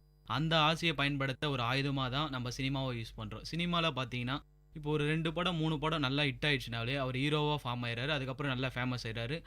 ஒரு செலிப்ரிட்டியாக ஃபார்ம் ஆகிறதுனால தான் சினிமாவாக பல பேர் இன்ஸ்பிரேஷனாக எடுக்க காரணமாக இருக்கும் நான் நினைக்கிறேன். அதை தவிர இப்போ அன்றாடமாக நம்ம படிக்கிறோம். +2 முடிச்சுட்டு என்ன படிக்கலாம் அப்படின்னு யோசிக்கும் போது ரொட்டீனாக திருப்பி படித்த எல்லாரும் படிக்கிற படிப்பு பிஇ, மெடிக்கல், இல்லாட்டி யூஜி கோர்சஸ் இப்படின்னு இல்லாமல் புதுசாக டெக்னாலஜிஸ் டெவலப் ஆகிருக்கு. விஎஃப்எக்ஸ், 3D அனிமேஷன், அதுக்கப்புறமா மல்டிமீடியா இப்படின்லாம் வந்துருச்சு. வேறு ஆப்ஷன் இல்லாமல் இல்லை புதுசாக ஏதாச்சும் படிக்கணும்னு நினைக்கிறவங்களுக்கும் இந்த சினிமா ஒரு வழியாக இருக்குது. அதுவும் இல்லாமல் நண்பர் சொன்னார் குறும்படங்கள், கருத்து படங்கள் அப்படின்னுட்டுலாம். இந்த குறும்படம்ன்றது வந்து இப்போ பயங்கர ஃபேமஸான ஒரு விஷயம். ஷார்ட் ஃபிலிம் எடுக்கிறது நிறைய பேருக்கு கனவாகவே இருக்குது. நிறைய பேர் எப்படி சினிமாவில் புகுறாங்கன்னா ஷார்ட் ஃபிலிம்ஸ் மூலயமா மட்டும்தான். ஒரு சின்ன கருத்தை ஒரு 3 நிமிஷத்துலேருந்து 40 நிமிஷத்துக்குள்ளே பதிவு பண்ணுற விஷயம் வந்து சாதாரண விஷயம் இல்லை. அதுக்காக அவங்க போடுற எஃபர்ட் அதுவும் சாதாரண விஷயம் இல்லை. இதை வந்து குறும்படம்னு சொல்கிறாங்க. கருத்து படம் பயங்கர பெரிய கருத்தை மக்கள் மத்தியில் கொண்டு வரதுக்கு இந்த கருத்து படங்கள் ரொம்ப யூஸ்ஃபுல்லாக இருக்குது. இந்த ஸ்லம்டாக் மில்லியனர் படம்லாம் பார்த்ததுக்கப்புறம் தான் வந்து எப்படி ஏழைங்கள்லாம் வாழ்கிறாங்க, எப்படி டெவலப் ஆகுறாங்க, பசங்க எப்படி எஜுகேட் இல்லாமல் இருக்காங்க அப்படின்லாம் பல பேருக்கு தெரியுது. அதனால் கருத்து படங்களும் இந்த சமூகத்துக்கு தேவையான ஒரு முக்கியமான விஷயம். கருத்து படங்கள் ஜாஸ்தி ஆகணுன்றது தான் என்னுடைய எண்ணம். உங்களில் யாருக்காச்சும் இந்த மாதிரி சினிமாவில் டெக்னிக்கலாக இன்வால்வ் ஆகணும் அப்படின்ற ஐடியா இருக்கா? சொல்லப்போனால் சினிமாவில் இன்வால்வ் ஆகணுன்றது எல்லாருக்குமே ஒரு வகையான கனவு தான். அப்படின்னு பார்க்கும்போது ஒரு நாள் எல்லாருமே அந்த கனவை கண்டவங்களாக தான் இருப்பாங்க. அப்படி பார்க்கும்போது நானும் சினிமாவில் அது பண்ணணும் இது பண்ணணும். ஒரு நாள் இந்த வீடியோவை பார்க்கும்போது இது விஎஃப்எக்ஸ், இந்த இதில் வந்து அந்த இடத்துல பிரிட்ஜு கிடையாது, மொத்தமே வந்து ஒரு சின்ன விஷயம், ஒரு ரோட்டில் நடந்ததை இந்த மாதிரி பிரம்மாண்டமாக மாற்றிருக்காங்க அப்படின்னு சொல்லும்போது அது எப்படி மாற்ற முடியும்? ஒரு சின்ன ரோட்டில் ஒரு வியூவை ஒரு சீனை எடுத்துகிட்டு அது பெரிய அரண்மனையில் நடக்கிற மாதிரியோ மாளிகையில் நடக்கிற மாதிரியோ மாற்றுறாங்க அப்படின்னும் போது அது எப்படி நடக்கும்? கோச்சடியான ஒரு மூவி எடுத்து ரொம்ப ஷார்ட் டைமில் எடுத்த ஒரு அனிமேஷன் மூவி அப்படின்னு சொன்னாங்க. எப்படி அனிமேஷன்ஸ் டெவலப் ஆகுது, எப்படி எதை பண்ணுறாங்க அப்படின்னு ஆர்வம் ஜாஸ்தி ஆகும்போது எனக்கும் அதெல்லாம் பண்ணணும்னு ஆசை வந்திருக்கு. சினிமா வந்து தற்போது இளைஞர்களுக்கு பலம் நினைக்கிறீங்களா இல்லை பலவீனம் நினைக்கிறீங்களா? பலமும் சொல்லலாம், பலவீனமும் சொல்லலாம். பலம்னு பார்த்தீங்கன்னா சமுதாயத்தில் நடக்கிற விஷயத்தை தட்டி வைக்கணும்னு ஒரு உணர்வு கொண்டு வருது சினிமாவை பார்க்கறதுனால. பலவீனம்னு சொல்லணும்னா தேவையில்லாத விஷயங்களை வந்து கொண்டு வரதுன்னு சொல்லலாம். இப்போ தேவையில்லாமல் காதலிக்கிற வயசில் காதலிக்கணும், படிக்கிற வயசில் படிக்கணும்னு சொல்லுவாங்க. அது மாதிரி படிக்கிற வயசில் காதலிக்கிறாங்க, காதலிக்கிற வயசில் படிக்கிறாங்க, மாறி செய்கிறாங்க. எல்லாமே விஷயங்கள் வந்து மாறிடுச்சு. இப்போ பள்ளிகளில் படிக்கிற மாணவர்கள் வந்து இதனால் வந்து படிக்காமல் அவங்களோட படிப்பில் வந்து ஆர்வம் காட்டாமல் காதல் அப்படி சொல்லிட்டு அவங்க வந்து திசை மாறி போயிடுறாங்க. இதனால் வந்து நிறைய பாதிப்பும் இருக்குது சினிமா மூலமாக. சினிமாவோட பலமே பலவீனமாக மாற ஆரம்பிச்சிச்சுன்னு தான் சொல்லணும். ஏன்னா இப்போ சினிமாவாக பார்க்காம சில முடியாத விஷயங்களை வாழ்க்கையில் இம்ப்ளிமெண்ட் பண்ணும்போது அது பலவீனமாக ஆகுது. பலம்னு பார்த்தோம்னா அது நம்மளை மோட்டிவேட் பண்ணுறது. பலவீனம்னு பார்த்தோம்னா அந்த மோட்டிவேஷனையே பயங்கர பெரிய லெவலுக்கு எடுத்துகிட்டு போயிட்டு நம்மளால் முடியாததை பண்ணி மாட்டிக்கிறது. அதனால சினிமாவோடைய நல்ல கருத்துக்களை மட்டும் எடுத்துக்கினா அது பலமாகவும், நம்மளை தாண்டின நம்மளால் முடியாத இல்லாட்டி நம்மளுக்கு சம்மந்தம் இல்லாததை பண்ணும்போது அது பலவீனமாகவும் இருக்குது. என்னோட கருத்து என்னன்னு பார்த்தீங்கன்னா சினிமா வந்து ஒரு பலவீனமாக தான் பார்க்கப்படுது. ஏன்னா இப்போ ஒரு ஹீரோவோ இல்லை ஒரு ஹீரோன்னு காமிக்கும் போது பேக் பஞ்சர்ஸ், ராக்கர்ஸ் அந்த மாதிரி தான் காமிப்பாங்க. அந்த மாதிரி எடுக்கும்போது பார்த்தீங்கன்னா ஒரு ஹீரோ வந்து எந்த மாதிரிலாம் இருக்கக்கூடாதோ அந்த மாதிரிலாம் நம்ம பையன் இருப்பான். அப்போ அவன் மனசுலேயும் நான் தான் ஒரு ஹீரோ அப்படின்னு நினைப்போட வாழ்ந்து அவனோட ஃப்யூச்சரே ஸ்பாயில் பண்ணுற அளவுக்கு மூவி பல எடுக்கப்படுறதுனால அதையும் அவன் ஃபாலோ பண்ணி வாழ்க்கையில் கெட்டு போகிற அளவுக்கு மாறிடுறான். சில படங்கள் வந்து சில வயது சில ஏஜ் கேட்டகரிக்காகவே எடுப்பாங்க. பட் அது வந்து சின்னவங்களோ இல்லை பெரியவங்களோ பார்த்து அது வேற மாதிரி புரிஞ்சுக்கிற நிறைய சுச்சுவேஷன்ஸ் இருக்கு இல்லையா? அது வந்து எந்த மாதிரி தாக்கத்தை இந்த சமூகத்துக்கு தப்பாக ஏற்படுத்துதுன்னு நினைக்கிறீங்க? ஒரு கதையை பார்க்குற எல்லாருனாலையும் அந்த கதையில் சொல்லப்பட்ட கருத்தை எடுத்துக்கவே முடியாது. ஏன்னா இங்கே மனுஷங்க வந்து வேற ஒரு மைண்ட் செட்டோட இருக்கிறவங்க. ஒரு கருத்தை எவ்வளோ தெளிவாக தான் சொன்னாலும் பார்க்குறவங்களுடைய பாயிண்ட் ஆஃப் வியூவில் அது மாறத்துக்கு பல சான்சஸ் இருக்குது. ஸோ வந்து அது சில பேருக்கு பாசிட்டிவ் தாட்ஸை கொடுக்கலாம், சில பேருக்கு நெகட்டிவ் தாட்ஸை கொடுக்கலாம். இதை வந்து based on perception of person, அவங்கள பொறுத்து தானே தவிர சினிமாவை பொறுத்து இல்லை. இப்போ சமீப காலமாக பார்த்தீங்கன்னா சினிமாவை யூஸ் பண்ணி சம்பாதிக்கிறது எப்படின்றதுக்காகவே பல பேர் இருக்காங்க. மூவின்னு பார்த்தீங்கன்னா சில மூவிகள் வந்து மக்களுக்கு வந்து டேரெக்டாக கரெக்டாக சொல்லலாம். இப்போ வந்து ஒரு படத்தில் பார்த்தீங்கன்னா ஒரு தனியார் கம்பெனி வந்து தண்ணி எடுத்து யூஸ் பண்ணுற மாதிரி காட்டியிருப்பாங்க. அதனால வந்து கோஆப்ரேட் கம்பெனிஸில் என்னென்ன நடக்குது, என்னென்ன விஷயங்கள் நம்மளுக்கு அப்போ தான் முதல்ல நம்மளுக்கு தெரியுமே அந்த விஷயங்கள் இதெல்லாம் நடக்குது, நம்ம ஊரில் நடக்குது நம்மளுக்கே தெரியாமல் இவ்வளோ நாள் இருந்தது, அது நம்ம சினிமா பார்த்து தான் தெரிஞ்சுக்கிறோம். இந்த கருத்துக்களை நேரடாக சொன்னாலே அவங்க வந்து கேஸ் போட்டுறாங்க. கேஸ் போடுறதுனால என்ன ஆகுதுன்னா நம்ம உண்மையெல்லாம் தெரியாமல் போயிடுது. சில படங்கள்லாம் ரிலீஸ் பண்ண விட மாட்டாங்க கருத்துக்கெல்லாம் டேரக்டாக சொல்கிறதுனால. அதனால வந்து சினிமாக்களோட சுதந்திரம் பறிபோகுதுன்னு நான் நினைக்கிறேன். சினிமாவில் வந்து பல கருத்துக்களை நேரடியாக சொல்கிறது மூலயமா பலவிதமான பாதிப்புகள் ஏற்படுதுன்னு நம்மளுடைய தோழர் சொன்னார். அது என்னமோ உண்மைதான். அதுக்காக மட்டும்தான் பல கருத்துக்களை இன்டைரக்டாக சொல்ல வராங்க. அதாவது அவங்களுடைய ஏதோ ஒன்றத்தை வச்சு பிரதிபலிக்கிறாங்க. இவங்க தான் அதை பண்ணாங்க, இவங்க தான் அதை செஞ்சாங்க, இவங்க தான் அதுக்கு காரணம் அப்படிங்கிற மாதிரியெல்லாம். இந்த விஷயங்கள் என்ன ஆகுதுன்னா அந்த இவங்க அப்படி அப்பாற்பட்டு மற்றவங்களும் நம்மளையா தான் சொல்கிறாங்களோ அப்படின்ற மாதிரியான பிரச்சனைகள்லாம் எழுது. இதனால தான் நான் சொன்னேன் முதல்லையே, சினிமா வந்து அந்த கருத்தை ஒவ்வொருத்தங்க ஏற்ற மாதிரி புரிஞ்சுப்பாங்க அப்படின்னு. சினிமாவில் சில தப்பான விஷயங்களை காட்டும் பொழுது அந்த கேரக்டருக்கு அந்த விஷயம் தேவை, புரியுதுங்களா? அந்த கேரக்டர் வந்து சிகரெட் பிடிக்கலாம், இல்லை தண்ணி அடிக்கலாம், சில தப்பான விஷயங்கள் செய்யலாம். ஆனால் அந்த சினிமா மூலயமா எல்லாரும் அட்மையர் ஆகுறாங்க அப்படின்னு நான் நினைக்கிறேன். நீங்கள் என்ன நினைக்கிறீங்க? இப்போ வந்து பள்ளி மாணவர்கள்லாம் பார்த்தீங்கன்னா அவங்க ஒரு விஷயத்த வந்து ஒரு திரையில் காட்டும் போது அது வந்து ஒரு பார்க்க ஒரு பிரம்மாண்டமாகவும் ஒரு வில்லனுக்கு வந்து ஒரு இதுவாகவும் இருக்கும், ஒரு வீரோசமும் காட்டுற மாதிரி இருக்கும். சிகரெட் பிடிக்கிறதோ தண்ணி அடிக்கிறதோ வந்து ஒரு ஆம்பளைக்கான ஒரு இதுவாக இருக்கும். ஒரு ஆம்பளை ஆகணும்னா சிகரெட் பிடிச்சா போதும் அப்படின்னு பள்ளி மாணவர்களுக்கு வந்து ஒரு இதுக்கு அடிச்சிடும். அது வந்து இது மாதிரி நான் ஆம்பளை ஆகணும்னா சிகரெட் பிடிச்சா ஆகணும் அப்படின்னு சொல்லிட்டு அவங்களுக்கு ஒரு எண்ணம் மாறுது. அந்த எண்ணம் மாறுறதுனால என்ன ஆகுது, பள்ளி மாணவர்களும் சிகரெட் பிடிக்க ஆரம்பிச்சிடுறாங்க. அது இல்லாமல் தண்ணியும் அடிக்க ஆரம்பிச்சிடறாங்க. அவங்க அடிக்ட் ஆகிட்டாங்கன்னா பின் வர காலத்தில் வந்து அவங்க தான் கஷ்டப்படுறாங்க. இதில் சினிமாக்காரங்களும் யாரும் வந்து ஹெல்ப்பும் பண்ண போகிறது கிடையாது. இது வந்து அவங்க சமூக சீரழிவுன்னு சொல்லுவேன். இந்த ரசிகர் மன்றங்களும் ரசிகர் நற்பணி மன்றங்களும் என்ன பண்ணுதுன்னா இன்னமும் அந்த ஆக்டரை பற்றின வெறியை ஜாஸ்திப்படுத்துது. ஒவ்வொரு படம் ரிலீஸ் ஆகும் போதும் அந்த ஆக்டருக்காக அவங்க பலவிதமான வேலைகளை செய்கிறாங்க. அந்த படத்தில் அவங்க அந்த ஆக்டரை அட்மையர் பண்ணுறாங்க. அப்படி பண்ணும்போது என்ன ஆகுதுன்னா ஆக்டர் என்ன பண்ணுறாங்க, எந்த விதமான பழக்கங்களை யூஸ் பண்ணுறாங்களோ அதை அவங்க வாழ்க்கையிலையும் இம்ப்ளிமெண்ட் பண்ணுறாங்க. அவங்கள மாதிரி நம்ம ஸ்டைலாக இருக்கணும், அப்போ தான் வந்து நம்மளையும் எல்லாரும் ரசிப்பாங்க, பார்ப்பாங்க, மதிப்பாங்க அப்படின்ட்டுன்னு. அதுக்காக அவங்க பண்ணுற சில தீய விஷயங்கள், அதாவது படத்துக்காக அவங்க பண்ணுற சில தீய விஷயங்களை இவங்களும் பண்ணி நம்மளும், அதாவது நம்ம லாங்குவேஜில் சொல்லணும்னா கெத்தாக தெரியணும் அப்படின்றதுக்காக பண்ணுறது தான் இந்த மாதிரியான விஷயங்கள். இதெல்லாம் வந்து தேவையில்லாத ஒரு விஷயம். அந்த ஏஜில் இருக்கிற பசங்களுக்கு வந்து அது புரியாத ஒன்று. அட்மையர் ஆகிறது வந்து அந்த ஏஜோட ப்ராப்ளமே தவிர பசங்களுடைய ப்ராப்ளம் இல்லை. அதை கொஞ்சம் தெளிவாக கிளியராக சினிமா எடுக்கிறவங்களே புரிஞ்சுக்கின்னு கரெக்டாக பண்ணாங்கன்னா அது சமூகத்துக்கு நல்லதாக இருக்கும். கண்டிப்பாக அதை சொல்லி ஆகணும். என்னென்னா இப்போ படத்தில் பார்த்தீங்கன்னா ஒரு நடிகர் பைக் ஓட்டுறாரு, ஒரு ஸ்பீடில் போனால் வேகமாக போகிறாரு, அந்த மாதிரி காட்டுறாங்க. இப்போ சில நிறைய வாலிபர்கள் பார்த்தீங்கன்னா வேகமாக போகிறது, நிறைய ஆக்சிடென்ட் நடக்குது, இந்த மாதிரி நிறைய கெட்ட விஷயங்களும் சொல்கிறாங்க. ஆனால் இதுவும் இல்லாமல் சினிமா நிறைய நல்ல விஷயத்தையும் சொல்கிறாங்க. சரி, இப்போ நீங்கள் ஒரு சினிமா எடுக்கிறீங்க அப்படின்னா அந்த சினிமா எப்படி எடுப்பீங்க? எல்லாருக்குமே புரியுற மாதிரி எடுக்கணும், முக்கியமான விஷயம் அதுதான். அப்புறம் வந்து எல்லாருமே விரும்பி பார்க்குற மாதிரி இருக்கணும், ஃபேமிலி பார்க்குற மாதிரி தான் இருக்கணும். ஏன்னா வந்து தனி நபர்கள் எடுக்கலாம், படத்தை எடுக்கலாம், ஆனால் வந்து குழந்தைங்களும் எல்லாம் சேர்ந்து வந்து பார்க்கறதுக்கு நல்லா இருக்கும்னு நினைக்கிறேன். என்னோட கதைக்களம் வந்து எந்த ஒரு தனிப்பட்ட நபரையும் பாதிக்காத, சமூகத்துக்கு ஒரு நல்ல கருத்தை சொல்கிற, பொழுதுபோக்குக்கும் சம்மந்தப்பட்ட தெளிவான ஒரு படமாக இருக்கும். என்னோட கருத்து என்னென்னு பார்த்தீங்கன்னா, ஒரு படம்ன்றது ஒரு 3 மணி நேரம் என்டர்டைன்மெண்ட்டோட மட்டும் இல்லாமல் அவன் வெளியே போகும்போது ஏதோ ஒரு இன்ஸ்பிரேஷனோடையோ இதன் மூலியமாக அவன் ஏதாவது செய்யணும் அப்படின்ற துடிக்கிற அளவுக்கு ஒரு கருத்து உள்ள படமாக செய்யணும்னு ஆசை. இப்போ இருக்கிற ஜென்ரேஷனுக்கு பார்த்தீங்கன்னா ஒரு கமர்ஷியல் ஃபிலிம், அதாவது வரீங்க ஹீரோ என்ட்ரி ஆகிறாரு, காமெடியாக கொண்டு போகுது, ஒரு பாட்டோட முடியுது, அந்த மாதிரி ஃப்ரீயாக எடுக்கணும். அந்த மாதிரி தான் என்னுடைய இது. இப்போ இருக்கிற இளைஞர்களுக்கும் மக்களுக்கும் கமர்ஷியல், லவ், ஃபைட், அதுக்கப்புறமா பாலிடிக்ஸ், இதை பேஸ் பண்ண மூவிஸை பற்றி மட்டும் தெளிவாக இன்னமும் புரியல. அதை தெளிவாக சொல்கிற அளவுக்கு படங்கள் நான் எடுக்க விரும்புகிறேன்.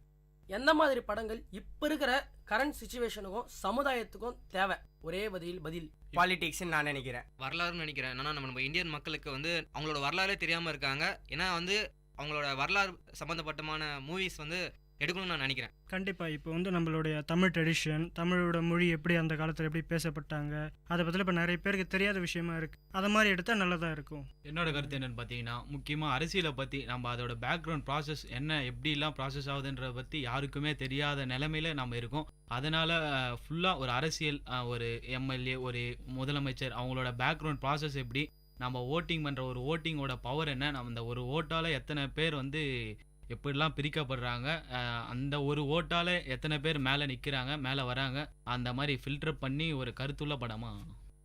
சரி தோழர்களே, இப்போ இருக்கிற சினிமாவில் எந்த விஷயத்த மாற்றப்படணும் நீக்கப்படணும்னு நினைக்கிறீங்க? இப்போ இருக்கிற படங்களில் பார்த்தீங்கன்னா காதல் கம்மி பண்ணிட்டோம். வாழ்க்கையில் முன்னேற விதமான படம், ஒரு மோட்டிவேஷனுக்குரிய படமாக இருக்கணும். ஏன்னா வாழ்க்கையில் வந்து எவ்வளோ பெரிய பெரிய விஷயங்கள்லாம் இருக்குது. ஆனால் நம்ம இன்னமும் ரொம்ப காமெடியான படமும் என்டர்டைன்மெண்ட் பேஸ்டான படமும் மட்டுமே எடுத்துகிட்டு இருக்கோம். ஆனால் ஹாலிவுட்டாக பார்த்தீங்கன்னா பல விதமான கோணங்களில் காமிக்கிறாங்க. நம்ம படம் பார்த்தீங்கன்னா ஃபுல்லாகவே ஒரு என்டர்டைன்மெண்ட் காமெடி பேஸ் பண்ண படமாக மட்டுமே போய் கொண்டு இருக்குது. இதை மாற்றணும்னு நினைக்கிறேன். என்னை பொறுத்த வரைக்கும் பார்த்தீங்கன்னா இந்த மது, சிகரெட்டு இது ரெண்டும் இல்லைன்னா நல்லா இருக்கும். சரி நேயர்களே, இன்று நம் சினிமாவை பற்றின பல கருத்துக்களை பார்த்தோம். மீண்டும் ஒரு நல்ல தலைப்போட ஒரு காரசாரம் நிகழ்ச்சியில் சந்திப்போம். நேர்கள் இதுவரை கேட்டது விஐடி பண்பலை 90.8 காரசாரம், மக்களின் குரல்கள் ஒன்றிணைந்த கருத்துக்களம்.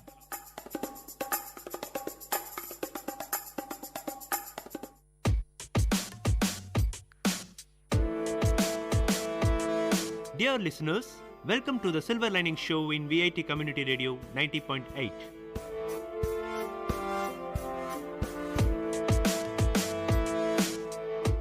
The program to reach heights, a motivation to enhance the positivity in you.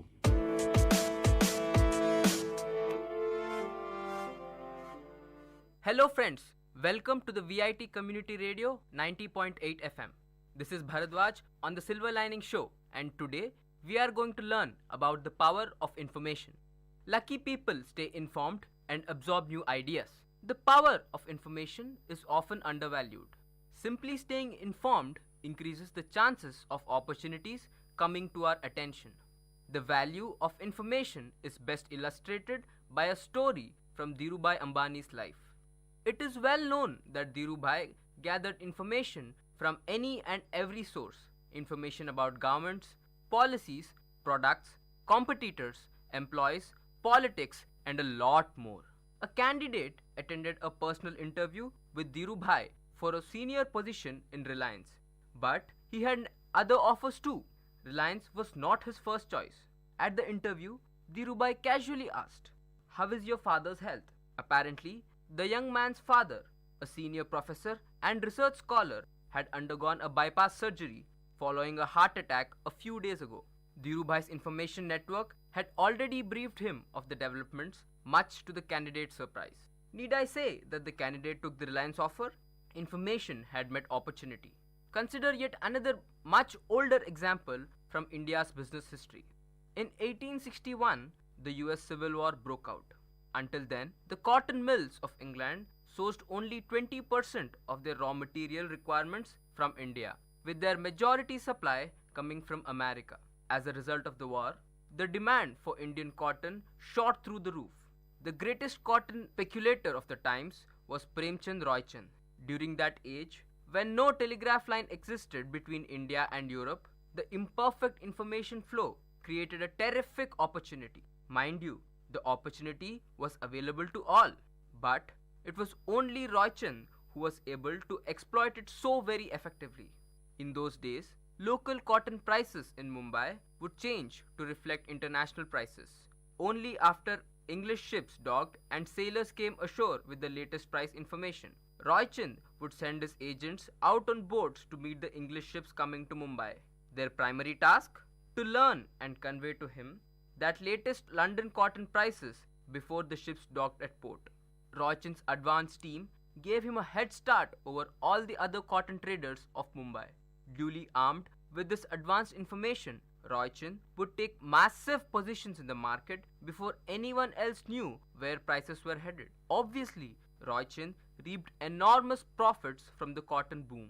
Good luck? Yes, but it emerged from the remaining informed. Being aware of what is happening around us, listening to informed individuals, keeping track of the news, and reading books is a crucial part of the opportunity flow. Take the case of Jamsetji Tata. In Jamsetji's biography, author R.M. Lala says, Jamsetji was among the early Indians to benefit from a Western education. He chose the field of business as a career, but it did not run his whole life. For though Mr. Tata was a businessman, he was a scholar. Learning was indeed his chief recreation and delight, wrote F.R. Harris. He knew the value of reading and of creative thinking that springs up when a mind is at leisure with itself. Throughout his life, he kept time each day for reading and contemplation. In these couple of quiet hours before he went to office at about 1 p.m., and usually after dinner, his great schemes were conceived. On the other hand, Mohandas Gandhi, later to be known as Mahatma Gandhi, was not a voracious reader. However, whatever he had read seemed to affect him rather deeply. In one particular instance, it changed him dramatically. The book in question was John Ruskin's Unto This Last, 4 essays on the first principles of political economy. In 1903, when Gandhi, aged 34 years, was leaving to Durban, his friend Henry Pollock saw him off at Johannesburg railway station and gave him Ruskin's book for the journey. Gandhi read the book from cover to cover during the 24-hour train journey, and Gandhi, who stepped off the train at Durban, was a transformed man. Gandhi had decided to change his entire life to match the ideals prescribed by John Ruskin. Many years later, examining what he owed to Great Britain, Gandhi wrote, "Great Britain gave me Ruskin, whose Unto This Last transformed me overnight from a lawyer and city dweller into a rustic living away from Durban on a farm 3 miles from the nearest railway station." Had he not read Ruskin, Gandhi would have probably remained a lawyer, and the great transformation from Mohandas to Mahatma would never have happened. The profound change that a single book could bring in Gandhi's life shows how new ideas can open up new vistas of thinking, and more often than not, opportunities present themselves in the form of ideas. One may not be able to act immediately on the idea, but that does not make it any less powerful. Hasmukhbhai Parekh lived in a chawl with his father. He somehow managed to study, work part-time, and then incredibly earn a degree from the London School of Economics. His stint as a lecturer at St. Xavier's College, Mumbai, for 3 years transformed him into an excellent speaker. After working with a stockbroking firm for some years, he joined ICICI, one of the earliest financial institutions sponsored by the World Bank in cooperation with India and America. Joining ICICI as a deputy manager in 1956, he retired as its chairman in 1978. At age 68, most men look back at their years and prepare for a life of retirement, but not Hasmukhbhai. He dropped in to meet the then Secretary of Finance, Dr. Manmohan Singh, and sought his cooperation for establishing a new company. It was to be called the Housing Development Finance Corporation, or famously known as the HDFC. Some years later, Hasmukhbhai's friend and prolific writer R.M. Lala asked what had inspired him to establish HDFC. Hasmukhbhai replied, "I thought of it when I was in England at the London School of Economics, but that must have been almost 40 years ago," exclaimed Lala. Hasmukhbhai nodded.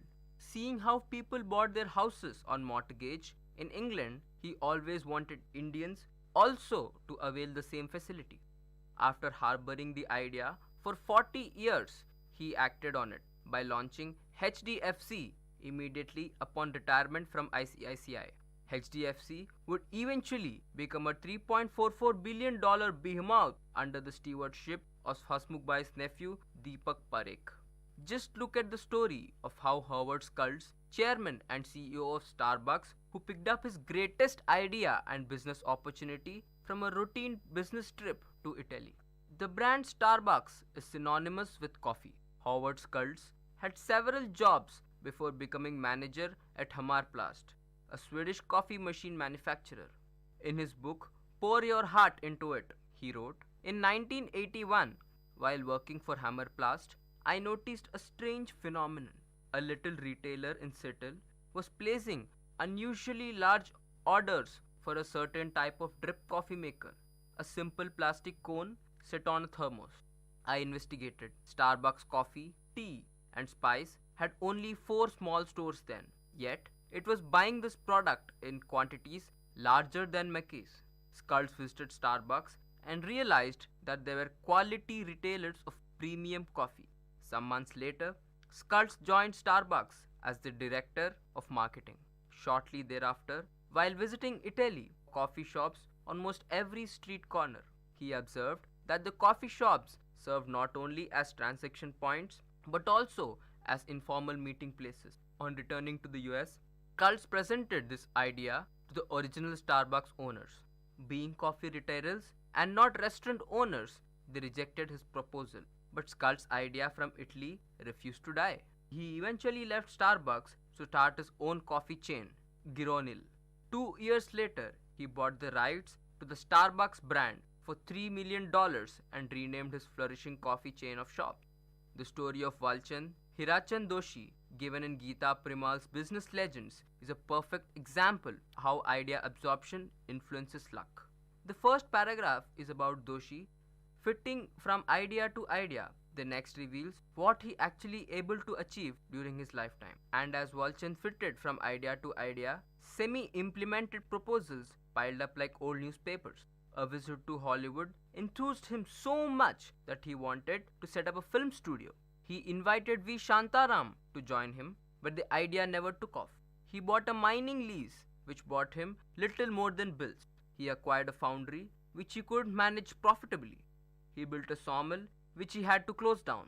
Apart from his achievements in shipping, Walchand built several of India's enduring monuments.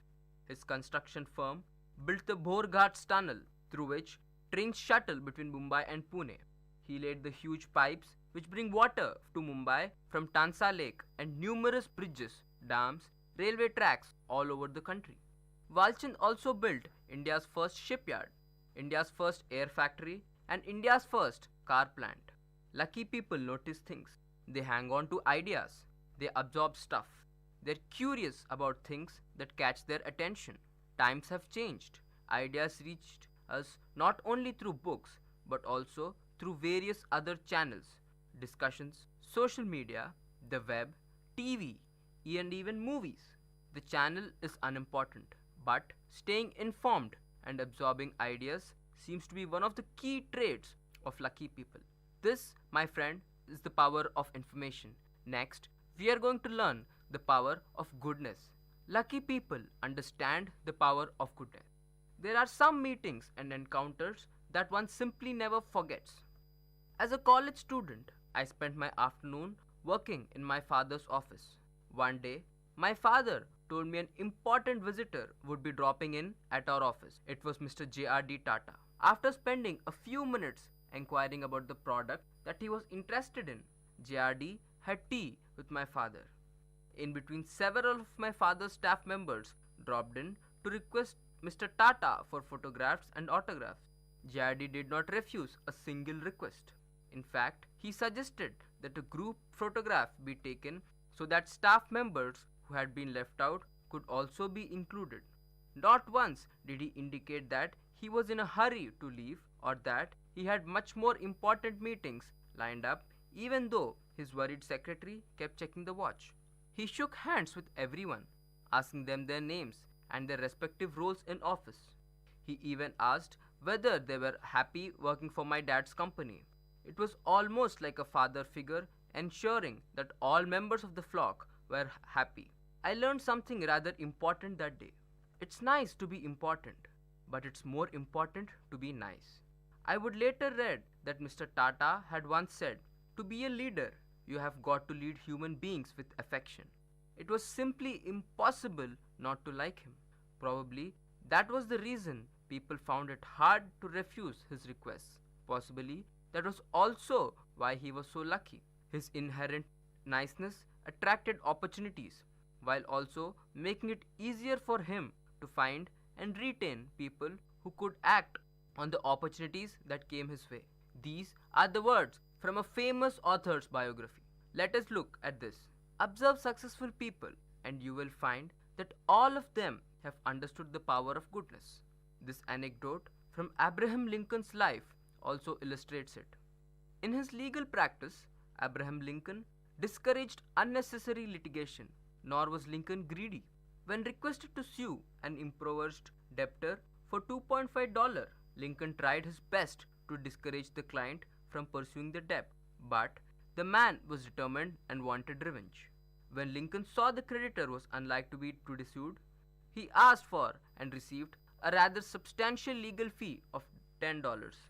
He gave half of this to the defendant, who willingly confessed to the debt and paid the rest $2.5 that he owed, thus settling the matter to the entire satisfaction of Lincoln's client. Lucky individuals are not only nice, polite, humble, and considerate, but are also intuitively aware of the power of karma. They understand that the greater the positive deeds they put out in the universe, the better the chances of their attracting good luck. My friend Alok Kejriwal, CEO and founder of Games to Win, recounts that when he was 16, he helped his grandfather to supply potable water to the ONGC rigs of Mumbai High. On one occasion, while the tanker was being unloaded, Alok casually addressed the ONGC inspectors as Yar, a Hindi equivalent of buddy. The inspector felt insulted that a could be so familiar with him and blew a fuse. As a result, the ONGC business dwindled. Alok's mother arranged for him to meet Shashi Rajwa, chairman of SR. SR had substantial dealings with ONGC, and a word from the company could possibly soothe ruffled feathers. Shashi Rajwa heard Alok's story, picked up his phone, and spoke to the concerned inspector in a jovial way. Within a few hours, it was business as usual for Alok. 26 years later, Alok fondly reported in his blog how Shashi uncle had helped him even though he probably had far more important and pressing matters to deal with. Unfortunately, the phrase being nice has received a nasty rasp on many fronts. You must have heard the phrase nice guys finish last. As for nice girls, they never seem to have any fun as per popular opinion. Our world has succeeded in convincing us that being nice is unappealing. Scientifically though, it is a proven fact that being nice results in increased dopamine levels which provide a natural high. These happy hormones make us much more positive and enables us to look at new opportunities with the right attitude. In effect, being nice not only makes others happy, it also makes us happy. And being happy and positive about life is a key factor in attracting luck. During Anna Hazare's agitation for the Lokpal bill, Aamir Khan decided to throw his weight behind the activist. Reminiscing about the interaction, Aamir said, "When I met Anna, he told me, happiness is the only thing that when you give it, you get it in return. And those words touch me and I strongly believe in it." It is fashionable these days to advise be yourself as the solution to life. Actress Judy Garland suggested, always be a first-rate version of yourself instead of a second-rate version of somebody else. The problem is that being yourself is often not enough. American journalist Mignon McLeod rightly observed, "Don't be yourself, be someone a little nicer." An apt example is a casual visitor's narration of an incident at Mumbai Airport's domestic arrival terminal. Late one night, a group of top executives poured out of the arrival lounge.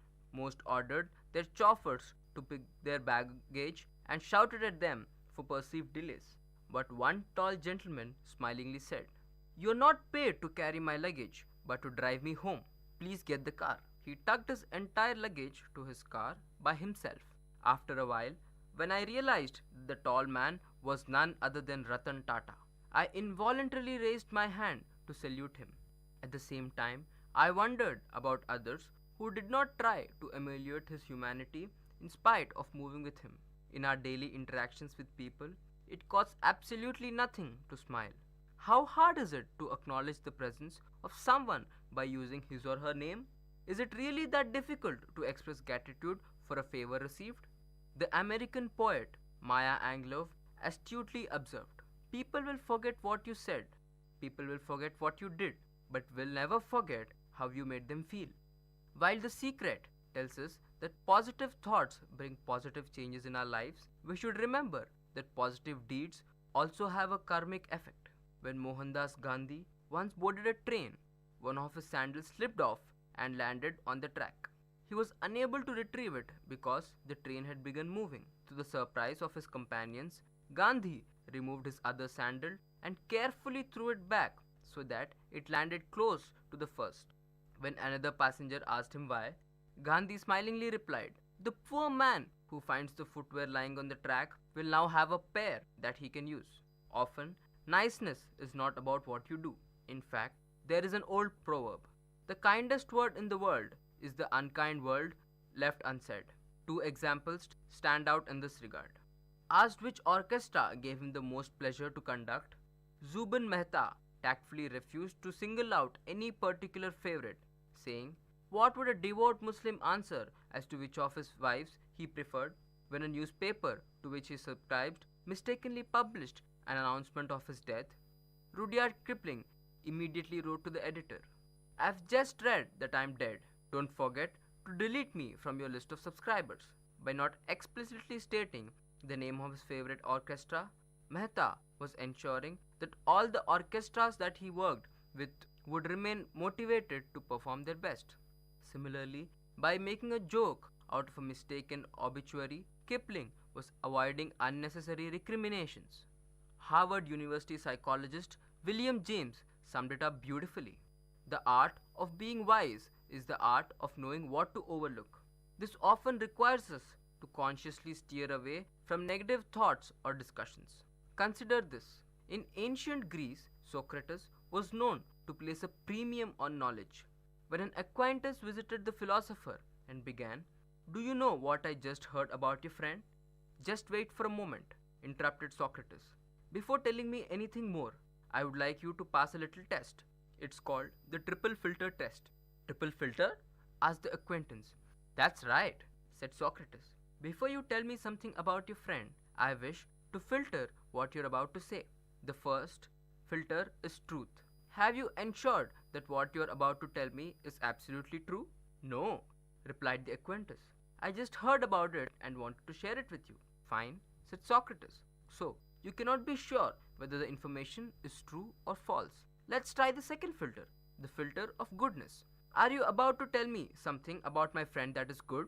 No, actually. So, you want to share something that is bad about him, but you're not certain that it's true. You may still pass the test because there is a third filter, the filter of usefulness. Is what you wish to convey going to be useful to me? No, I don't think so, began the acquaintance. Well, demanded Socrates, if you want to tell me is neither true, nor good, nor even useful, why tell it to me at all? Probably, Socrates' story has inspired the Rotarians' four-way test. 1. Is it the truth? 2. Is it fair to all concerned? 3. Will it build goodwill and better friendships? 4. Will it be beneficial to all concerned? Hundreds of small actions add up to niceness.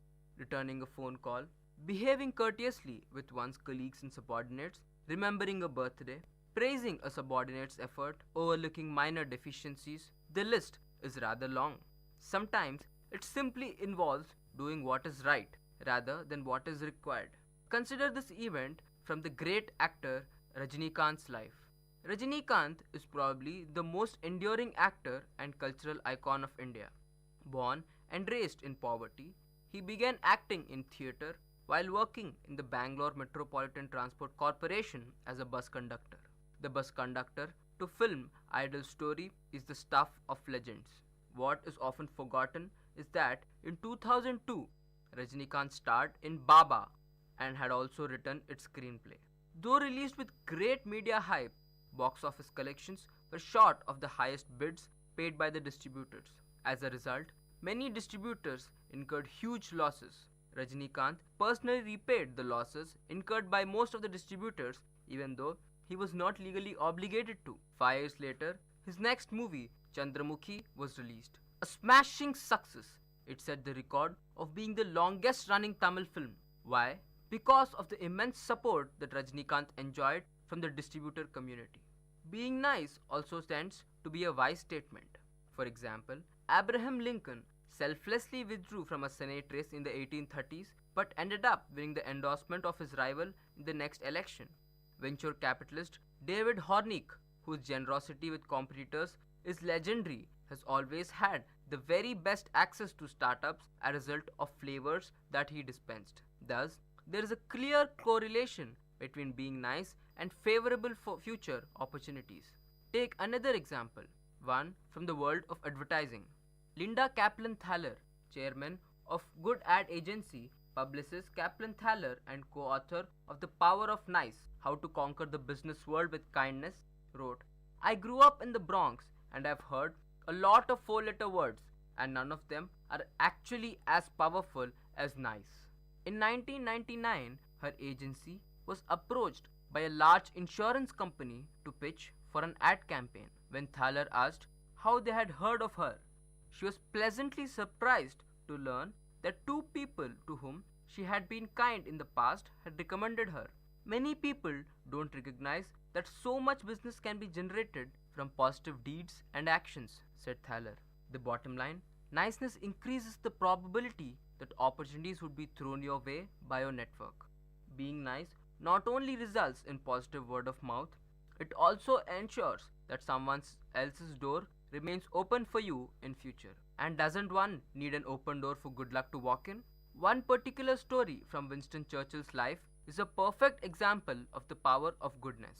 In the summer of 1941, Sergeant James Allen Ward was awarded the Victoria Cross for climbing out onto the wing of his Wellington bomber, 13,000 feet above the earth, to extinguish a fire in a starboard engine. Secured only by a rope around his waist, he managed to not only smother the fire, but also to return along with the wing to the aircraft's cabin. Churchill, an admirer as well as a performer of daring exploits, summoned the shy New Zealander to 10 Downing Street. Ward, dumbstruck with the awe in the presence of Churchill, found himself incapable of answering the PM's questions. Churchill observed the floundering hero with sympathy. "You must feel very humble and awkward in my presence," said Churchill. "Yes, sir," replied Ward hesitantly. "Then you can imagine how humble and awkward I feel in yours," Churchill responded. "I cannot imagine a modern-day politician showing that sort of humanity to an officer of the armed forces." It was these little gestures that made Churchill a hero among his people and enabled him to defeat Germany against all odds. Humility is also one of the key reasons why some people are able to cultivate relationships better than others. Thomas Crale rightly said, "A great man shows his greatness by the way he treats little men." Nearer home, Shirdi Sai Baba said, "If you are wealthy, be humble. Plants bend when they bear fruit." Keeping one's ego in check and having one's feet firmly planted on the ground are fundamental requirements for the opportunity to flow. If one has a bolted opinion of oneself, how would one be open to listening to others or accepting ideas they may have? According to A.H. Z. Carr, author of How to Attract Good Luck, probably no human fatality is more likely to bring bad luck than exaggerated need for appreciation. This unhappy state of mind, which usually goes out of a rooted feeling of insecurity, drives its victims to advertise his importance and demand that the busy world pays much attention to him. Inevitably, he cuts off favorable chances which might otherwise emanate from others. Because the egoist tends to be inattentive when someone else is talking, he causes acquaintance to take a passive attitude in conversation and to withhold information and ideas that might have had luck value for him. An inflated ego prevents us from asking questions that we believe sound stupid. The problem is that not asking those questions that we were shutting out potential opportunities. Management guru Tom Peters says, "Ask dumb questions. How come all computer commands come from keyboards?" Somebody asked that one first, hence the mouse. The old adage, "What goes around comes around," is based on deeper karmic theory. The more one gets, one should never discount the value of karma. This, my friends, is the Silver Lining Show today. This is Bharadwaj signing off on the VIT Community Radio 90.8 FM. Thank you.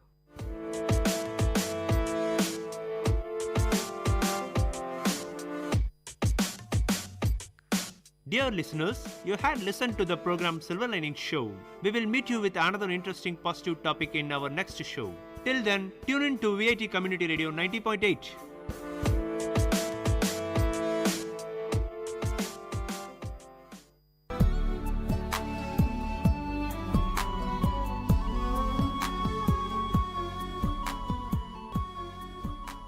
VIT பண்பலை 90.8 நேயர்களுக்கு வணக்கம்.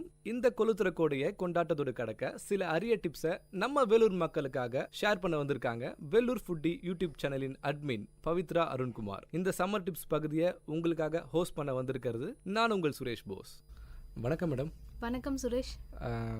இன்றைக்கி என்ன டிஃப்ரெண்ட்டாக சொல்ல போகிறீங்க நம்ம summer tips பகுதியில்? ஒரு ஐஸ்கிரீம் பார்க்கலாம். சொல்லுங்கள். ஐஸ்கிரீம் எல்லாருக்கும் ரொம்ப பிடிச்சது குல்ஃபி தானே. ஸோ குல்ஃபி ரெசிபி பற்றி பார்க்கலாம். வீட்டிலேயே வந்து ஒரு பாதாம், ஒரு 10 பாதாம் நல்லா ஒரு 2 மணி நேரம் ஒரு சுடு தண்ணியில் ஊற வச்சுடுங்க. பால் ஒரு 1 லிட்டர் பால் ஒரு 1/2 லிட்டராக ஒரு சுண்ட வச்சுடுங்க. நல்லா கொதித்த பாலில் கொஞ்சம் milk maid, 1 cup milk maid கலந்து, சர்க்கரை வேணுன்றவங்க சர்க்கரையும் சேர்த்துக்கலாம், இல்லை மில்க் மெய்டு நிறைய வேணுன்றவங்க அதுவும் சேர்த்துக்கலாம். ஒரு சர்க்கரை 1 கப் சேர்த்துட்டு நல்லா கலந்து விட்டுருங்க. பால் நல்லா திக்காயிடும். இப்போ பாதாம் கூட வேணும்னா ஃப்ளேவருக்கு பிஸ்தா, முந்திரி எல்லாம் சேர்த்து பிளெண்ட் பண்ணிவிடுங்க. நல்லா அரைச்சிட்டு அந்த மிக்ஸ்லேயே நல்லா மிக்ஸ் பண்ணி விட்டுருங்க. அது நல்லா ஒரு திக்காக இருக்கும். ஸோ உங்களுக்கு விருப்பப்படுற மாதிரி நீங்கள் ஒரு மட் பாட்டில் வேணும்னா அந்த மாதிரி குல்ஃபி பண்ணலாம். இல்லை நிறைய பிளாஸ்டிக் மோல்டு எல்லாம் வந்து இப்போ நிறைய எல்லா ஸ்டோர்ஸ்லையும் கிடைக்குது. ஸோ இது நல்லா திக்கானதுக்கப்புறம் கொஞ்சம் ஸ்லிம்மில் வச்சு அது கூட ஒரு 1/2 ஸ்பூன் நம்மளுடைய கார்ன் இருக்குது இல்லைங்களா, மொக்கச்சோள மாவு, அதை சேர்த்து விட்டுட்டிங்கன்னா குல்ஃபி நல்லா கடையில் கிடைக்கிற மாதிரி உங்களுக்கு கிடைக்கும். மொக்கச்சோள மாவு ஒரு 2 ஸ்பூன் தண்ணியில் நல்லா கலந்து இதோட சேர்த்து ஒரு 5 நிமிஷம் விட்டு ஆறுனதுக்கப்புறம் இதில் சேர்த்துருங்க. நம்ம மட் பாட்டில் வேணும்னா உங்களுக்கு சின்ன சின்ன சொப்பில் வச்சுக்கலாம். இல்லை அந்த மோல்டில் ஊற்றி ஓவர் நைட் ஒரு 8 மணி நேரம் பண்ணிங்கன்னா நல்லா சூப்பராக இருக்கும் குல்ஃபி. ஹோம்மேடாக நம்ம வீட்டிலே செய்கிறது. வெளியே எவ்வளோ ப்ரிசர்வேட்டிவ் போடுறாங்கன்னு நம்மளுக்கு தெரியல, எவ்வளோ கெமிக்கல்ஸ் ஆட் பண்ணுறாங்கன்னு தெரியல. ஏன்னா இது சம்மர் இல்லைங்களா, ஓல்ட் ஸ்டாக் எல்லாம் அவங்க ஃபஸ்ட்டு இதை கொடுக்க ஆரம்பிப்பாங்க. ஸோ வீட்டிலே ஃப்ரெஷ்ஷாக நம்ம கையில் நம்ம செஞ்சு கொடுத்தோன்னா குழந்தைங்களுக்கு ரொம்ப நல்லது. இது வந்து 8 மணி நேரம் ஃப்ரீஸ் பண்ணாங்களா? 8 மணி நேரம் ஃப்ரீஸ் பண்ணோம். முன்னாள் நைட் பண்ணி வச்சிட்டாலே போதும், மறுநாளுக்கு யூஸ் ஆகிறதுக்கு ஆகும். வெளியில் வாங்குற குல்ஃபியோட இது ரொம்ப ரொம்ப காஸ்ட் எஃபெக்டிவ். இங்கே ட்ரை பண்ணி பார்த்துட்டு சொல்லுங்கள். இல்லை அது ஓகேம்மா, எனவே நல்ல ஒரு டிப்ஸாக இருந்துச்சு. ஏன்னா ஹோம்மேடு வந்து குல்ஃபின்றதை ஃபஸ்ட் டைம் கேட்குறேன். நல்லா இன்ட்ரெஸ்டிங்காக இருந்தது. இன்றைய சம்மர் டிப்ஸ் பகுதியில் வெல்லூர் ஃபுட்டி யூடியூப் சேனலின் அட்மின் பவித்ரா அருண்குமார் கொடுத்த டிப்ஸ் உங்களுக்கு பயனுள்ளதாக இருக்கும்னு நினைக்கிறோம். மீண்டும் ஒரு சம்மர் டிப்ஸ் பகுதியில் உங்களை சந்திக்கும் முறை உங்களிடமிருந்து விடைபெறுவது நான் உங்கள் சுரேஷ் போஸ். இது விஐடி பண்பலை 90.8 விஐடியின் சமுதாய வானொலி.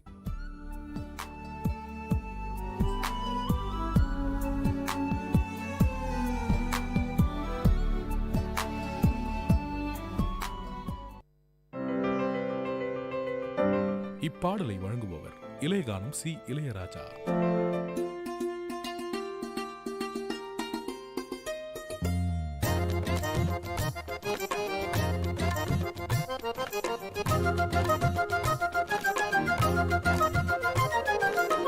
கண்ணே ஒன்ன காணாம நான் கவி பாடுறேன், நெஞ்சுக்குள்ள ஒன்ன வச்சு தினவாடுறேன். மதுரை மல்லி வாசம் உன்னை பார்த்தாலே பேசும், கொலுசு சத்தம் கேட்டு அந்த கோயில் மணியாடும்.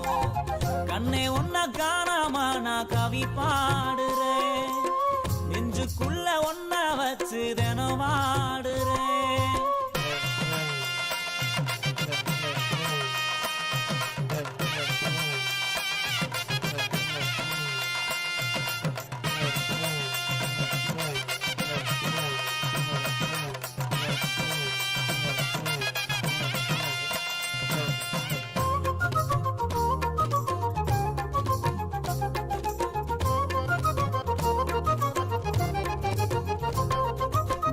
ஆத்துக்குள்ள ஊத்து தோண்டி விளையாடினோம், கூட்டாஞ்சோறு ஆக்கி நாம பசியாரினோம்.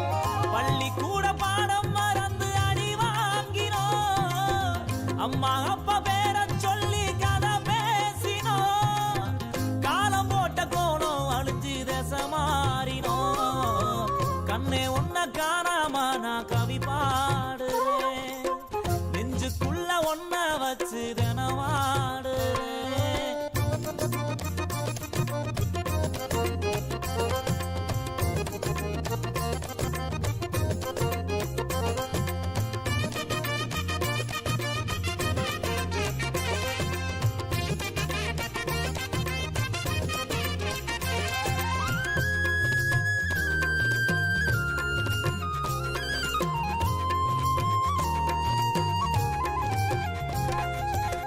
நொங்குரோத வண்டி ஓட்டி நான் ஓடினோம், மண்குதிரை மேல நின்று சதிராடினோம். அந்த நாடு நெஞ்சுக்குள்ள அலப்பாயுதே, நஞ்சு போன ஞாபகங்கள் மனமாடுதே. பாதையெல்லாம் பார்த்து பார்த்து விழிவாடுதே, காணாம நான் கவி பாடுறேன், நெஞ்சுக்குள்ள ஒன்ன வச்சு தினவாடுறேன்.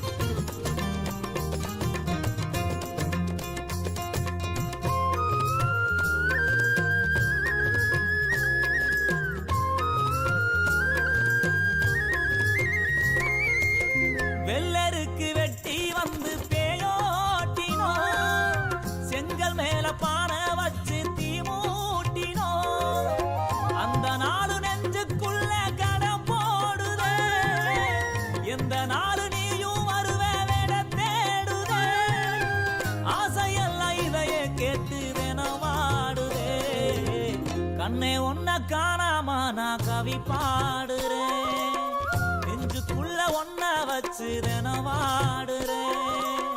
மதுரை மல்லி வாசம் உன்னை பார்த்தாலே பேசும், கொலுசு சத்தம் கேட்டு அந்த கோயில் மணியாடும், கண்ணே உன்னை காணாம நான் கவி பாடுறேன், நெஞ்சுக்குள்ள ஒன்ன வச்சு தினவாடுறேன்.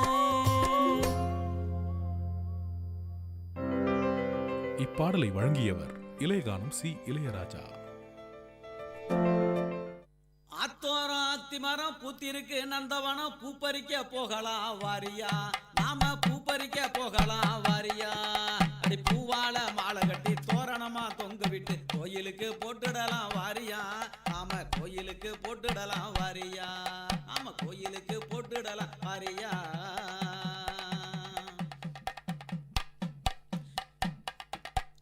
ஒத்த கல்லு மூக்குத்தி என் கண்ணுக்குள்ள நிக்குது, கொஞ்ச நேரம் பார்க்கலன்னா என் மனசு நோகுது, ஒத்த கல்லு மூக்குத்தி என் கண்ணுக்குள்ள நிக்குது, கொஞ்ச நேரம் பார்க்கலன்னா என் மனசு நோகுது, நித்தம் வந்து உன் நினப்பு என் உசுர வாட்டுது, நித்தம் வந்து உன் உசுறு என் உசுர வாட்டுது, ஊருக்குள்ள ரொம்ப நாளா நம்ம பேச்சு நடக்குது, ஊருக்குள்ள ரொம்ப நாளா நம்ம பேச்சு நடக்குது, ஆத்தோரம் அடி ஆத்தோரம் அடி ஆத்தோரம் அத்தி மரம் பூத்திருக்கு நந்தவனம், பூ பறிக்க போகலாம் வாரியா, நாம பூ பறிக்க போகலாம் வாரியா, அடி பூவால மாலை கட்டி தோரணமா தொங்க விட்டு கோயிலுக்கு போட்டுடலாம் வாரியா, நாம கோயிலுக்கு போட்டுடலாம் வாரியா.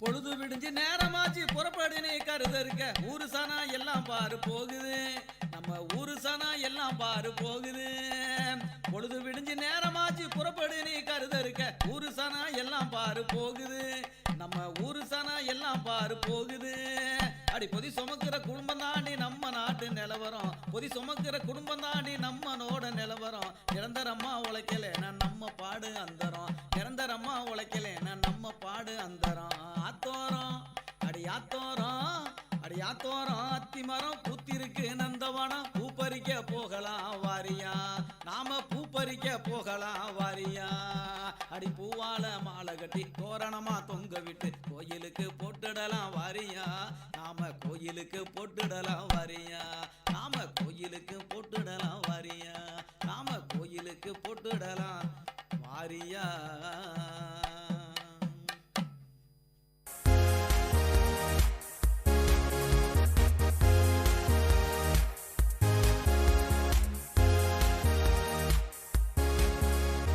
பதினெட்டு வயது நிறைவடையாத பெண்ணிற்கும் 21 வயது நிறைவடையாத ஆணிற்கும் நடத்தப்படும் திருமணம் குழந்தை திருமணமாகும். இது குழந்தை திருமண சட்டம் 2006 படி குற்றமாகும். இது குறித்த தகவலை மாவட்ட சமூக நல அலுவலர் தொலைபேசி எண் 041622526663 மற்றும் மாவட்ட குழந்தைகள் பாதுகாப்பு அலுவலர் தொலைபேசி எண் 041622223110 என்ற எண்ணிற்கு தெரிவிக்கலாம்.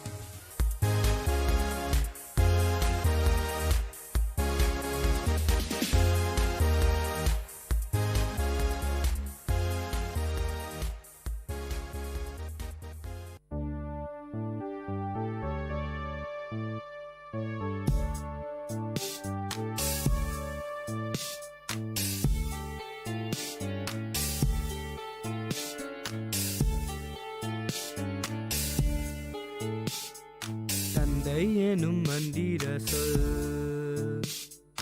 தாலாட்டுமே என்னை என்றும்.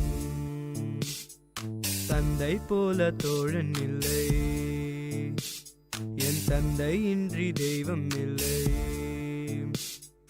வரமாய் வந்த தெய்வம் நீ, தவமாய் கிடைத்த செல்வம் நீ, என்னென்னம் நீ வந்தம் நீ, எந்த தந்தை நீ. தந்தை எனும் மந்திர சொல் தாலாட்டுமே என்னை என்றும்.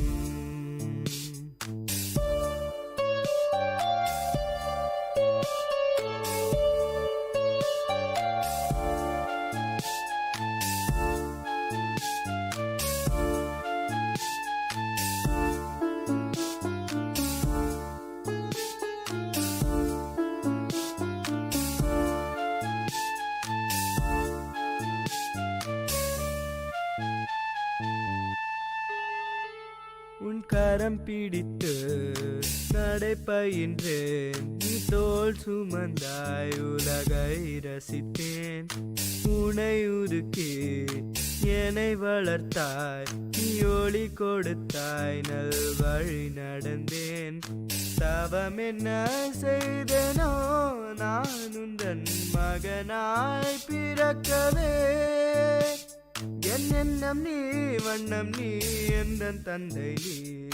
தந்தை எனும் மந்திர சொல் தாலாட்டுமே என்னை என்றும். தந்தை போல தோழன் இல்லை, என் தந்தை இன்றி தெய்வம் இல்லை.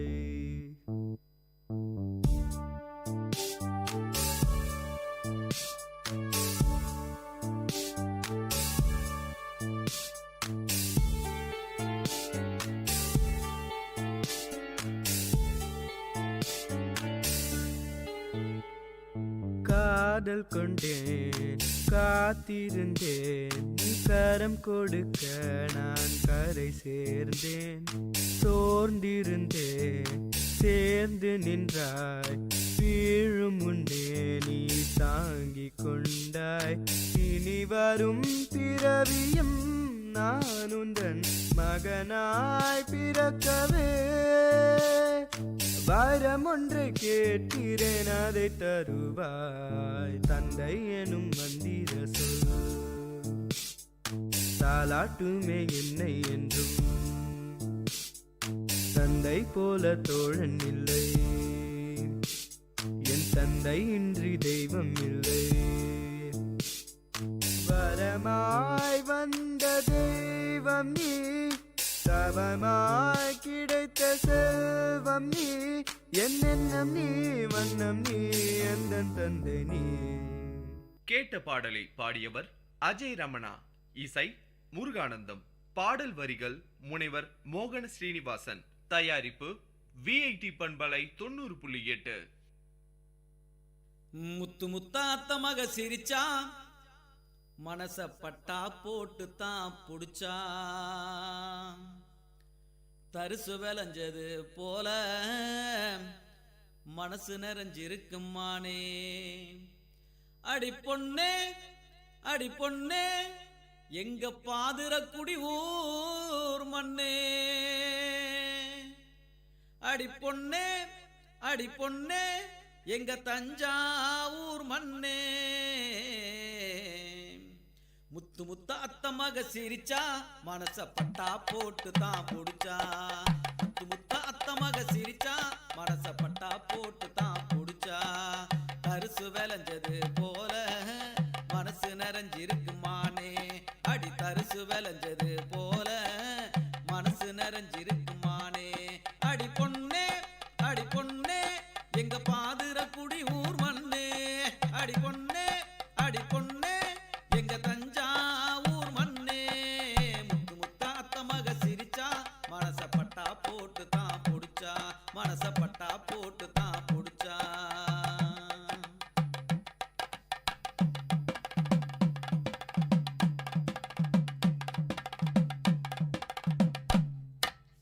வேப்பங்காத்தடிக்க அடி வெள்ளரி பூ வெடிக்க, ஆத்து மணலில் பேர அடி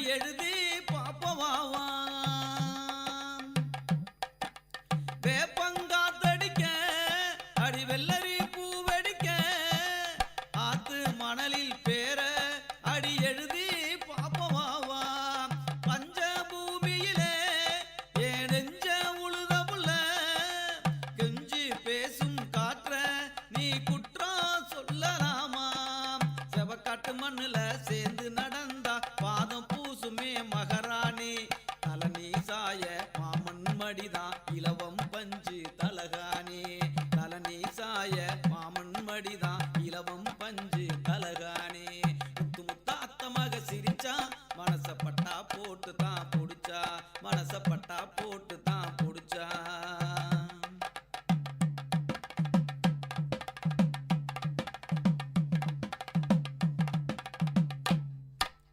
கலப்ப கவி எழுதும் சிந்தும் வியர்வை உயிர் தழுவும் விதைச்சது முளைச்சது போல நீ நினைச்சது நடக்கும் வாடி கலப்ப கவி எழுதும் சிந்தும் வியர்வை உயிர் தழுவும் விதைச்சது முளைச்சது போல நீ நினைச்சது நடக்கும் வாடி அடுத்தது மாசம் மாசி அடி அழகே அத நீ யோசி தோளுல விழுமே மாலை சொந்தமாக போறங்கால உழைச்ச கூலிய உன் கையில் கொடுப்பேன் மிச்சம் வைக்கணும் மகாராணி தவிச்ச வாய்க்கு தண்ணிய போல கிடைச்சவள் நீதான் அம்மாடி முத்து முத்தாத்த மக சிரிச்சா மனச பட்டா போட்டு தான் புடிச்சா முத்து முத்தாத்த மக சிரிச்சா மனச பட்டா போட்டு தான் புடிச்சா பரிசு விளைஞ்சது போல மனசு நிறைஞ்சிருக்குமானே அடி பொண்ணே எங்க தஞ்சாவூர் மண்ணே முத்து முத்தாத்த மக சிரிச்சா மனச பட்டா போட்டு தான் புடிச்சா மனச பட்டா போட்டு தான் புடிச்சா மனச பட்டா போட்டு தான் புடிச்சா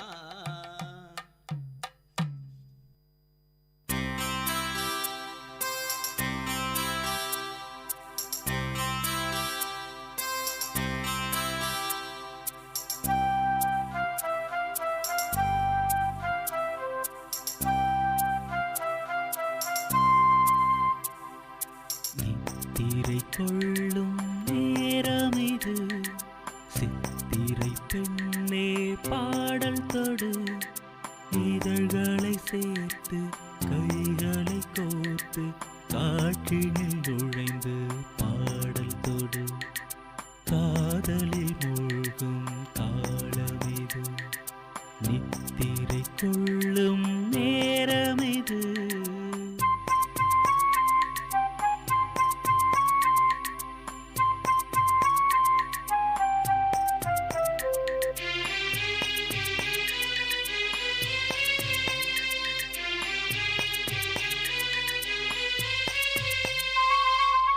மயில் தோகை விரித்தாடி இருள் போர்வை நிறம் மாறி வான்முகிலின் வர்ணத்தில் வார்த்தெடுத்த மென்சிகையோ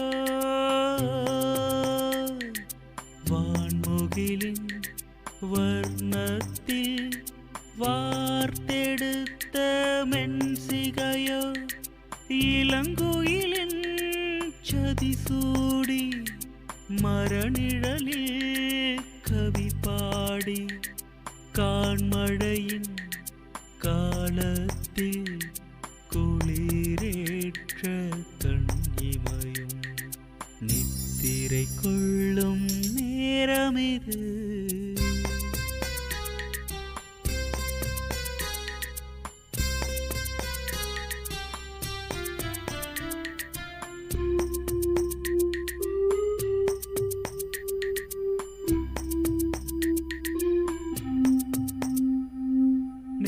நெடுங்கிளைகள் வளர்ந்தோடி பசு மரங்கள் சுமை கூடி பண் இசைக்கும் மோனத்தில் நெளிந்தாடும் வளைக்கரமும்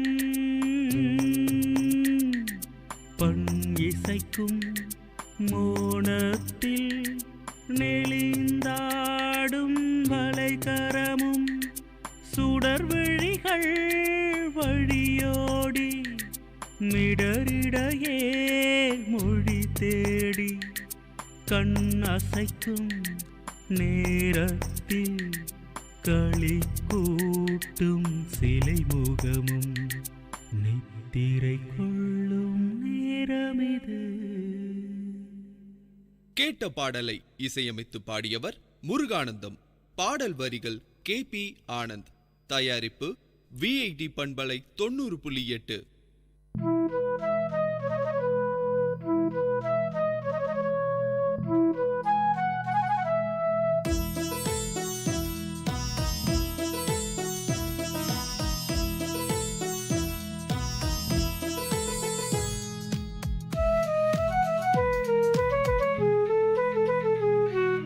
மேகம் மேகம் என்மேல் நீயும் பூவை பொழிந்தாய், அதிலே என்னை கொஞ்சம் நனைய விட்டு மோகம் கொண்டாய்.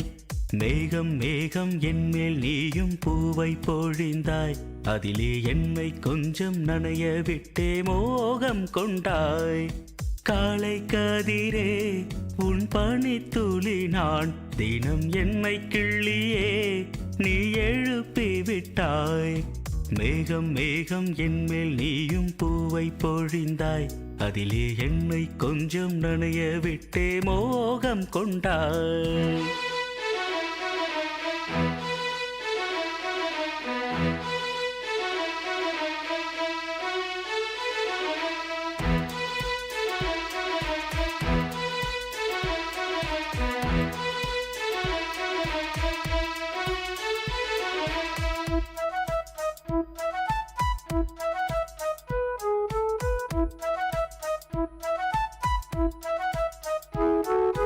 தூரிகை கொண்டு தீண்டியே தூக்கங்கள் குறைத்தாய்.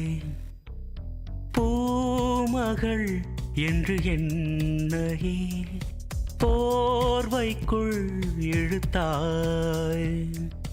நிலவோடும் நிலம் மீதும் என்னை ஏந்தியே நீலவானிலே நெஞ்சோடு சாய்ந்தாடும் தென்றலே. நம்மை கண்டு நட்சத்திரம் வெட்கப்பட்டு கண்மறைக்கு. மேகம் மேகம் என்மேல் நீயும் பூவை பொழிந்தாய், அதிலே என்னை கொஞ்சம் நனைய விட்டு மோகம் கொண்டாய்.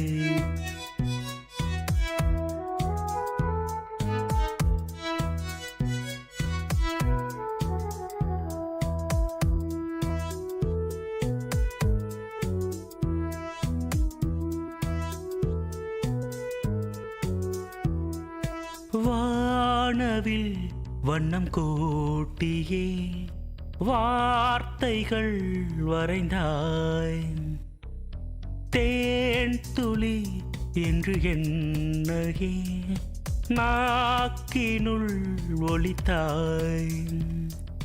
விழியோரம் நடை போடும் ஆசை மேகமே எந்தன் ஜீவனே, கரம் சேர்த்து நடமாடும் சொந்தமே. உன்னை போல மின்னல் கூட மின்னி மின்னி முத்தம் போடும். மேகம் மேகம் என்மேல் நீயும் பூவை பொழிந்தாய், அதிலே என்னை கொஞ்சம் நனைய விட்டே மோகம் கொண்டாய்.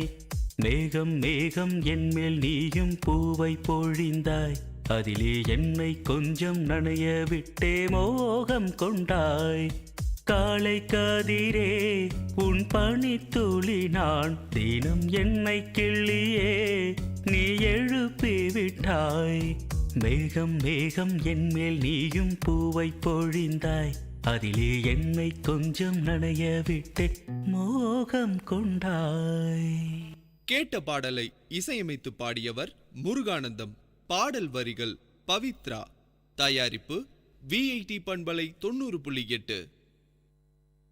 ஏ எட்டி எட்டி பாக்குறா, பார்த்தா சிட்டா பறக்குறா. கிட்ட நானும் போனாக்க லட்டா மனதில் நிக்கிறா. ஏ எட்டி எட்டி பாக்குறா, பார்த்தா சிட்டா பறக்குறா.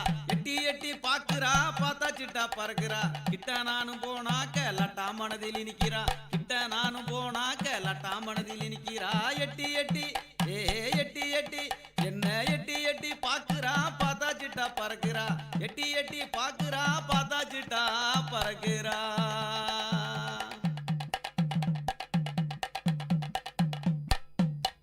கட்டான உடல் அழக வளமாக எனக்கு காட்டுறா கட்டான உடல் அழக வளமாக எனக்கு காட்டுறா பலமாக நாம் புடிச்சா போர்க்களமா துடிக்கிறா பலமாக நாம் புடிச்சா போர்க்களமா துடிக்கிறா தந்தானானே தந்தானானே தந்தானானே தந்தானானே தந்தானானே தந்தானானே எட்டி எட்டி ஏ எட்டி எட்டி என்ன எட்டி எட்டி பாக்குறா பார்த்தா சிட்டா பறக்குறா எட்டி எட்டி பாக்குறா பார்த்தா சிட்டா பறக்குறா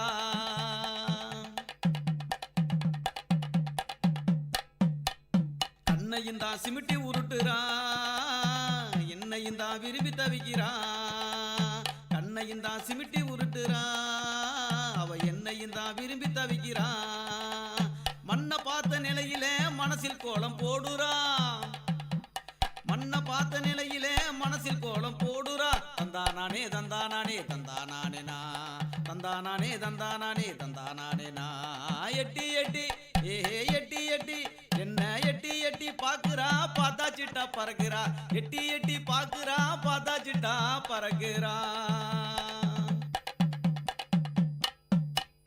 காதல் தானே நெஞ்சில் இருக்குது அதை சொல்லதானே மனசு துடிக்குது காதல் தானே நெஞ்சில் இருக்குது சொல்லதானே மனசு தவிக்குது இதையெல்லாம் நான் அறிவேன் விரைவில் மனம் முடிக்கிறேன் இதையெல்லாம் நான் அறிவேன் விரைவில் மனம் முடிக்கிறேன் தந்தானானே தந்தானானே தந்தானானே தந்தானானே தந்தானானே தந்தானானே எட்டி எட்டி ஏ எட்டி எட்டி என்ன எட்டி எட்டி பாக்குறா பார்த்தா சிட்டா பறக்குறா எட்டி எட்டி பாக்குறா பார்த்தா சிட்டா பறக்குறா கிட்ட நானும் வந்தாக்க கட்டா மனதில் நிக்கிறா கிட்ட நானும் போனாக்க லட்டா மனதில் நிக்கிறா எட்டி எட்டி ஏ எட்டி எட்டி பாக்குறா பார்த்தா சிட்டா பறக்குறா கிட்ட நானும் போனாக்க லட்டா மனதில் நிக்கிறா கிட்ட நானும் போனாக்க லட்டா மனதில் நிக்கிறா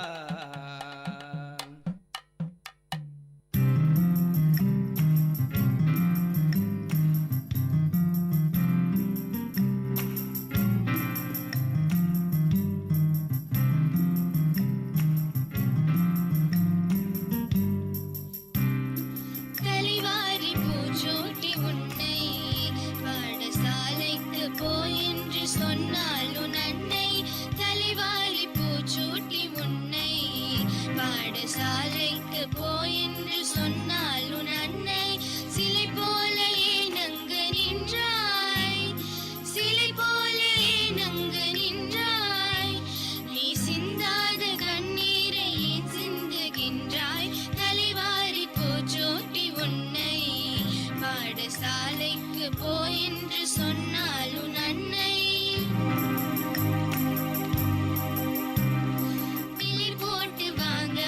முடியும் கல்வி வேலை தோறும் கற்று வருவதால் படியும் விலை போட்டு வாங்கவா முடியும் கல்வி வேலை தோறும் கற்று வருவதால் படியும் மலைவாழை அல்லவோ கல்வி மலைவாழை அல்லவோ கல்வி நீ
இதுவரை நீங்கள் கேட்டது லட்சுமி கார்டன் மெட்ரிக் மேல்நிலைப்பள்ளி மாணவிகள் சாருமதி, மான்யா, மயூரி, கீதவர்ஷினி வழங்கிய தமிழ் பாடல்.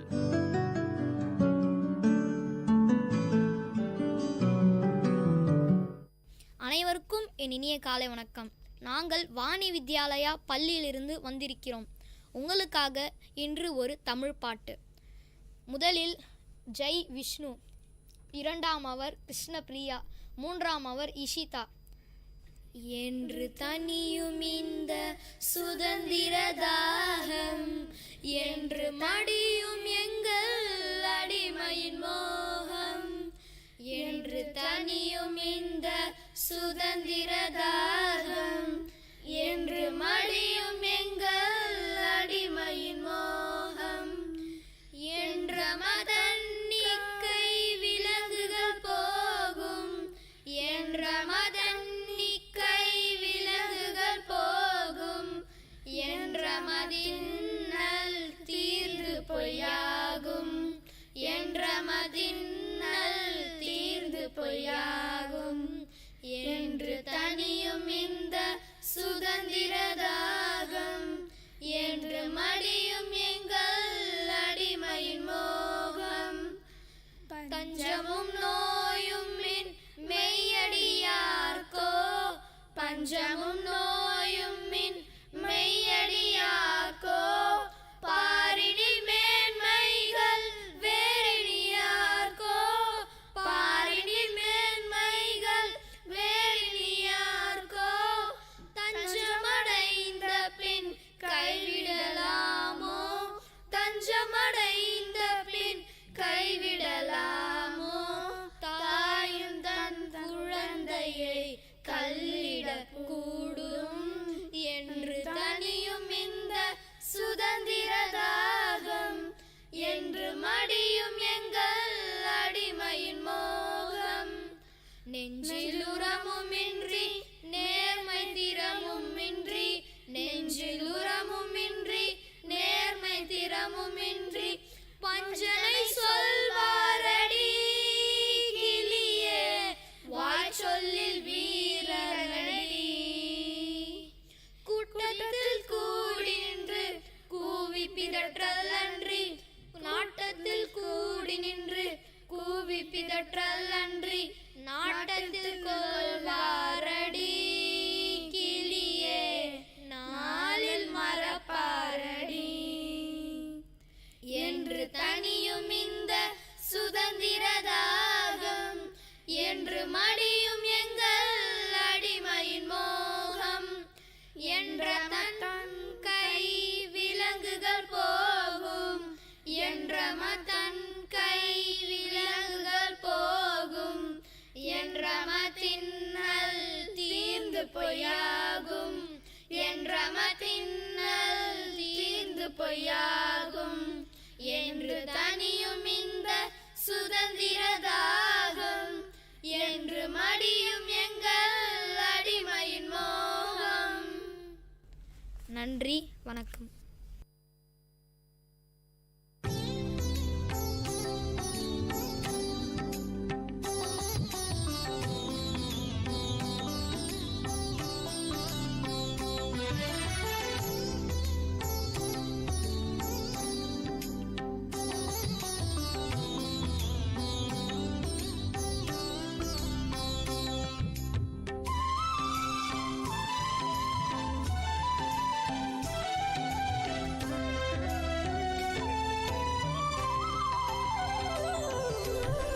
பாரத தேசத்தின் விடுதலை என்றும் பெருமை கொள்வோம் நினைவினிலே, பாரத தேசத்தின் விடுதலை என்றும் பெருமை கொள்வோம் நினைவினிலே.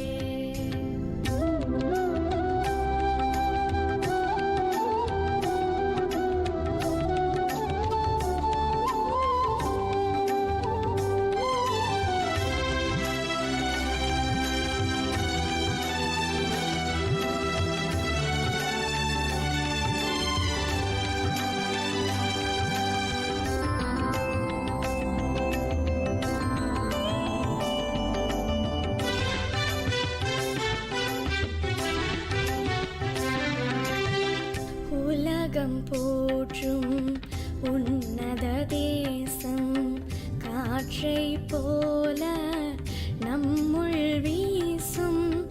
உலகம் போற்றும் உன்னத தேசம் காற்றை போல நம்முள் வீசும். மக்களாட்சி மகத்துவத்தை மானிடம் போற்றும். மக்களாட்சி மகத்துவத்தை மானிடம் போற்றும். மகத்தான தேசம் எங்கள் பாரத தேசம். மகத்தான தேசம் எங்கள் பாரத தேசம். பாரத தேசத்தின் விடுதலையே என்றும் பெருமை கொள்வோம் நினைவினிலே.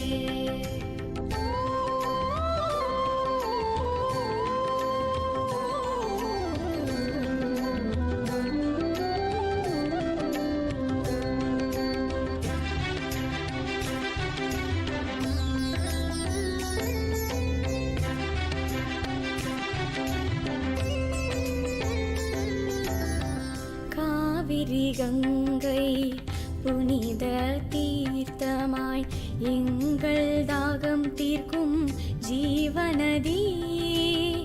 காவிரி கங்கை புனித தீர்த்தமாய் எங்கள் தாகம் தீர்க்கும் ஜீவநதி. பெற்ற சுதந்திரத்தை பேணி காப்போம்.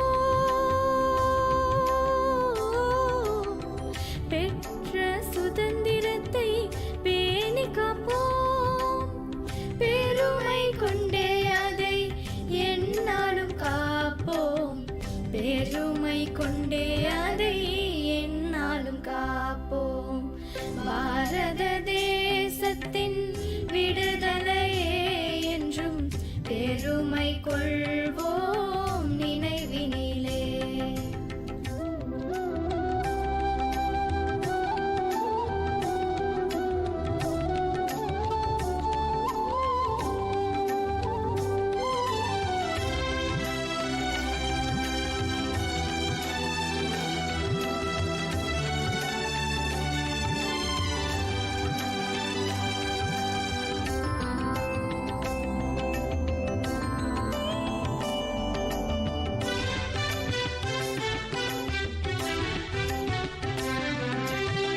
பாரத தாயை தலை கொண்டு வணங்கிடுவோம். தரணியிலே நாம் புகழுடன் வாழ்ந்திடுவோம். பாரத தாயை தலை கொண்டு வணங்கிடுவோம். தரணியிலே நாம் புகழுடன் வாழ்ந்திடுவோம். மொழிகளால் வேறுபட்டு இருந்தாலும் மொழிகளால் வேறுபட்டு இருந்தாலும் ஒற்றுமை என்னும் வேர் கொண்டு வாழ்ந்திடுவோம். ஒற்றுமை என்னும் வேர் கொண்டு வாழ்ந்திடுவோம். பாரத தேசத்தின் விடுதலையே என்றும் பெருமை கொள்வோம் நினைவினிலே. பாரத தேசத்தின் விடுதலையே என்றும் பெருமை கொள்வோம் நினைவினிலே.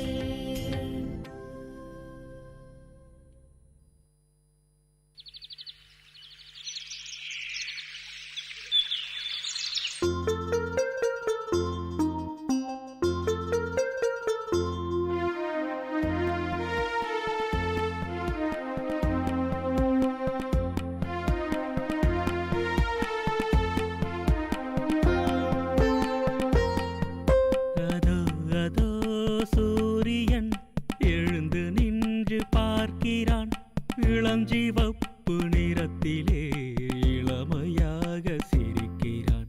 அதோ அதோ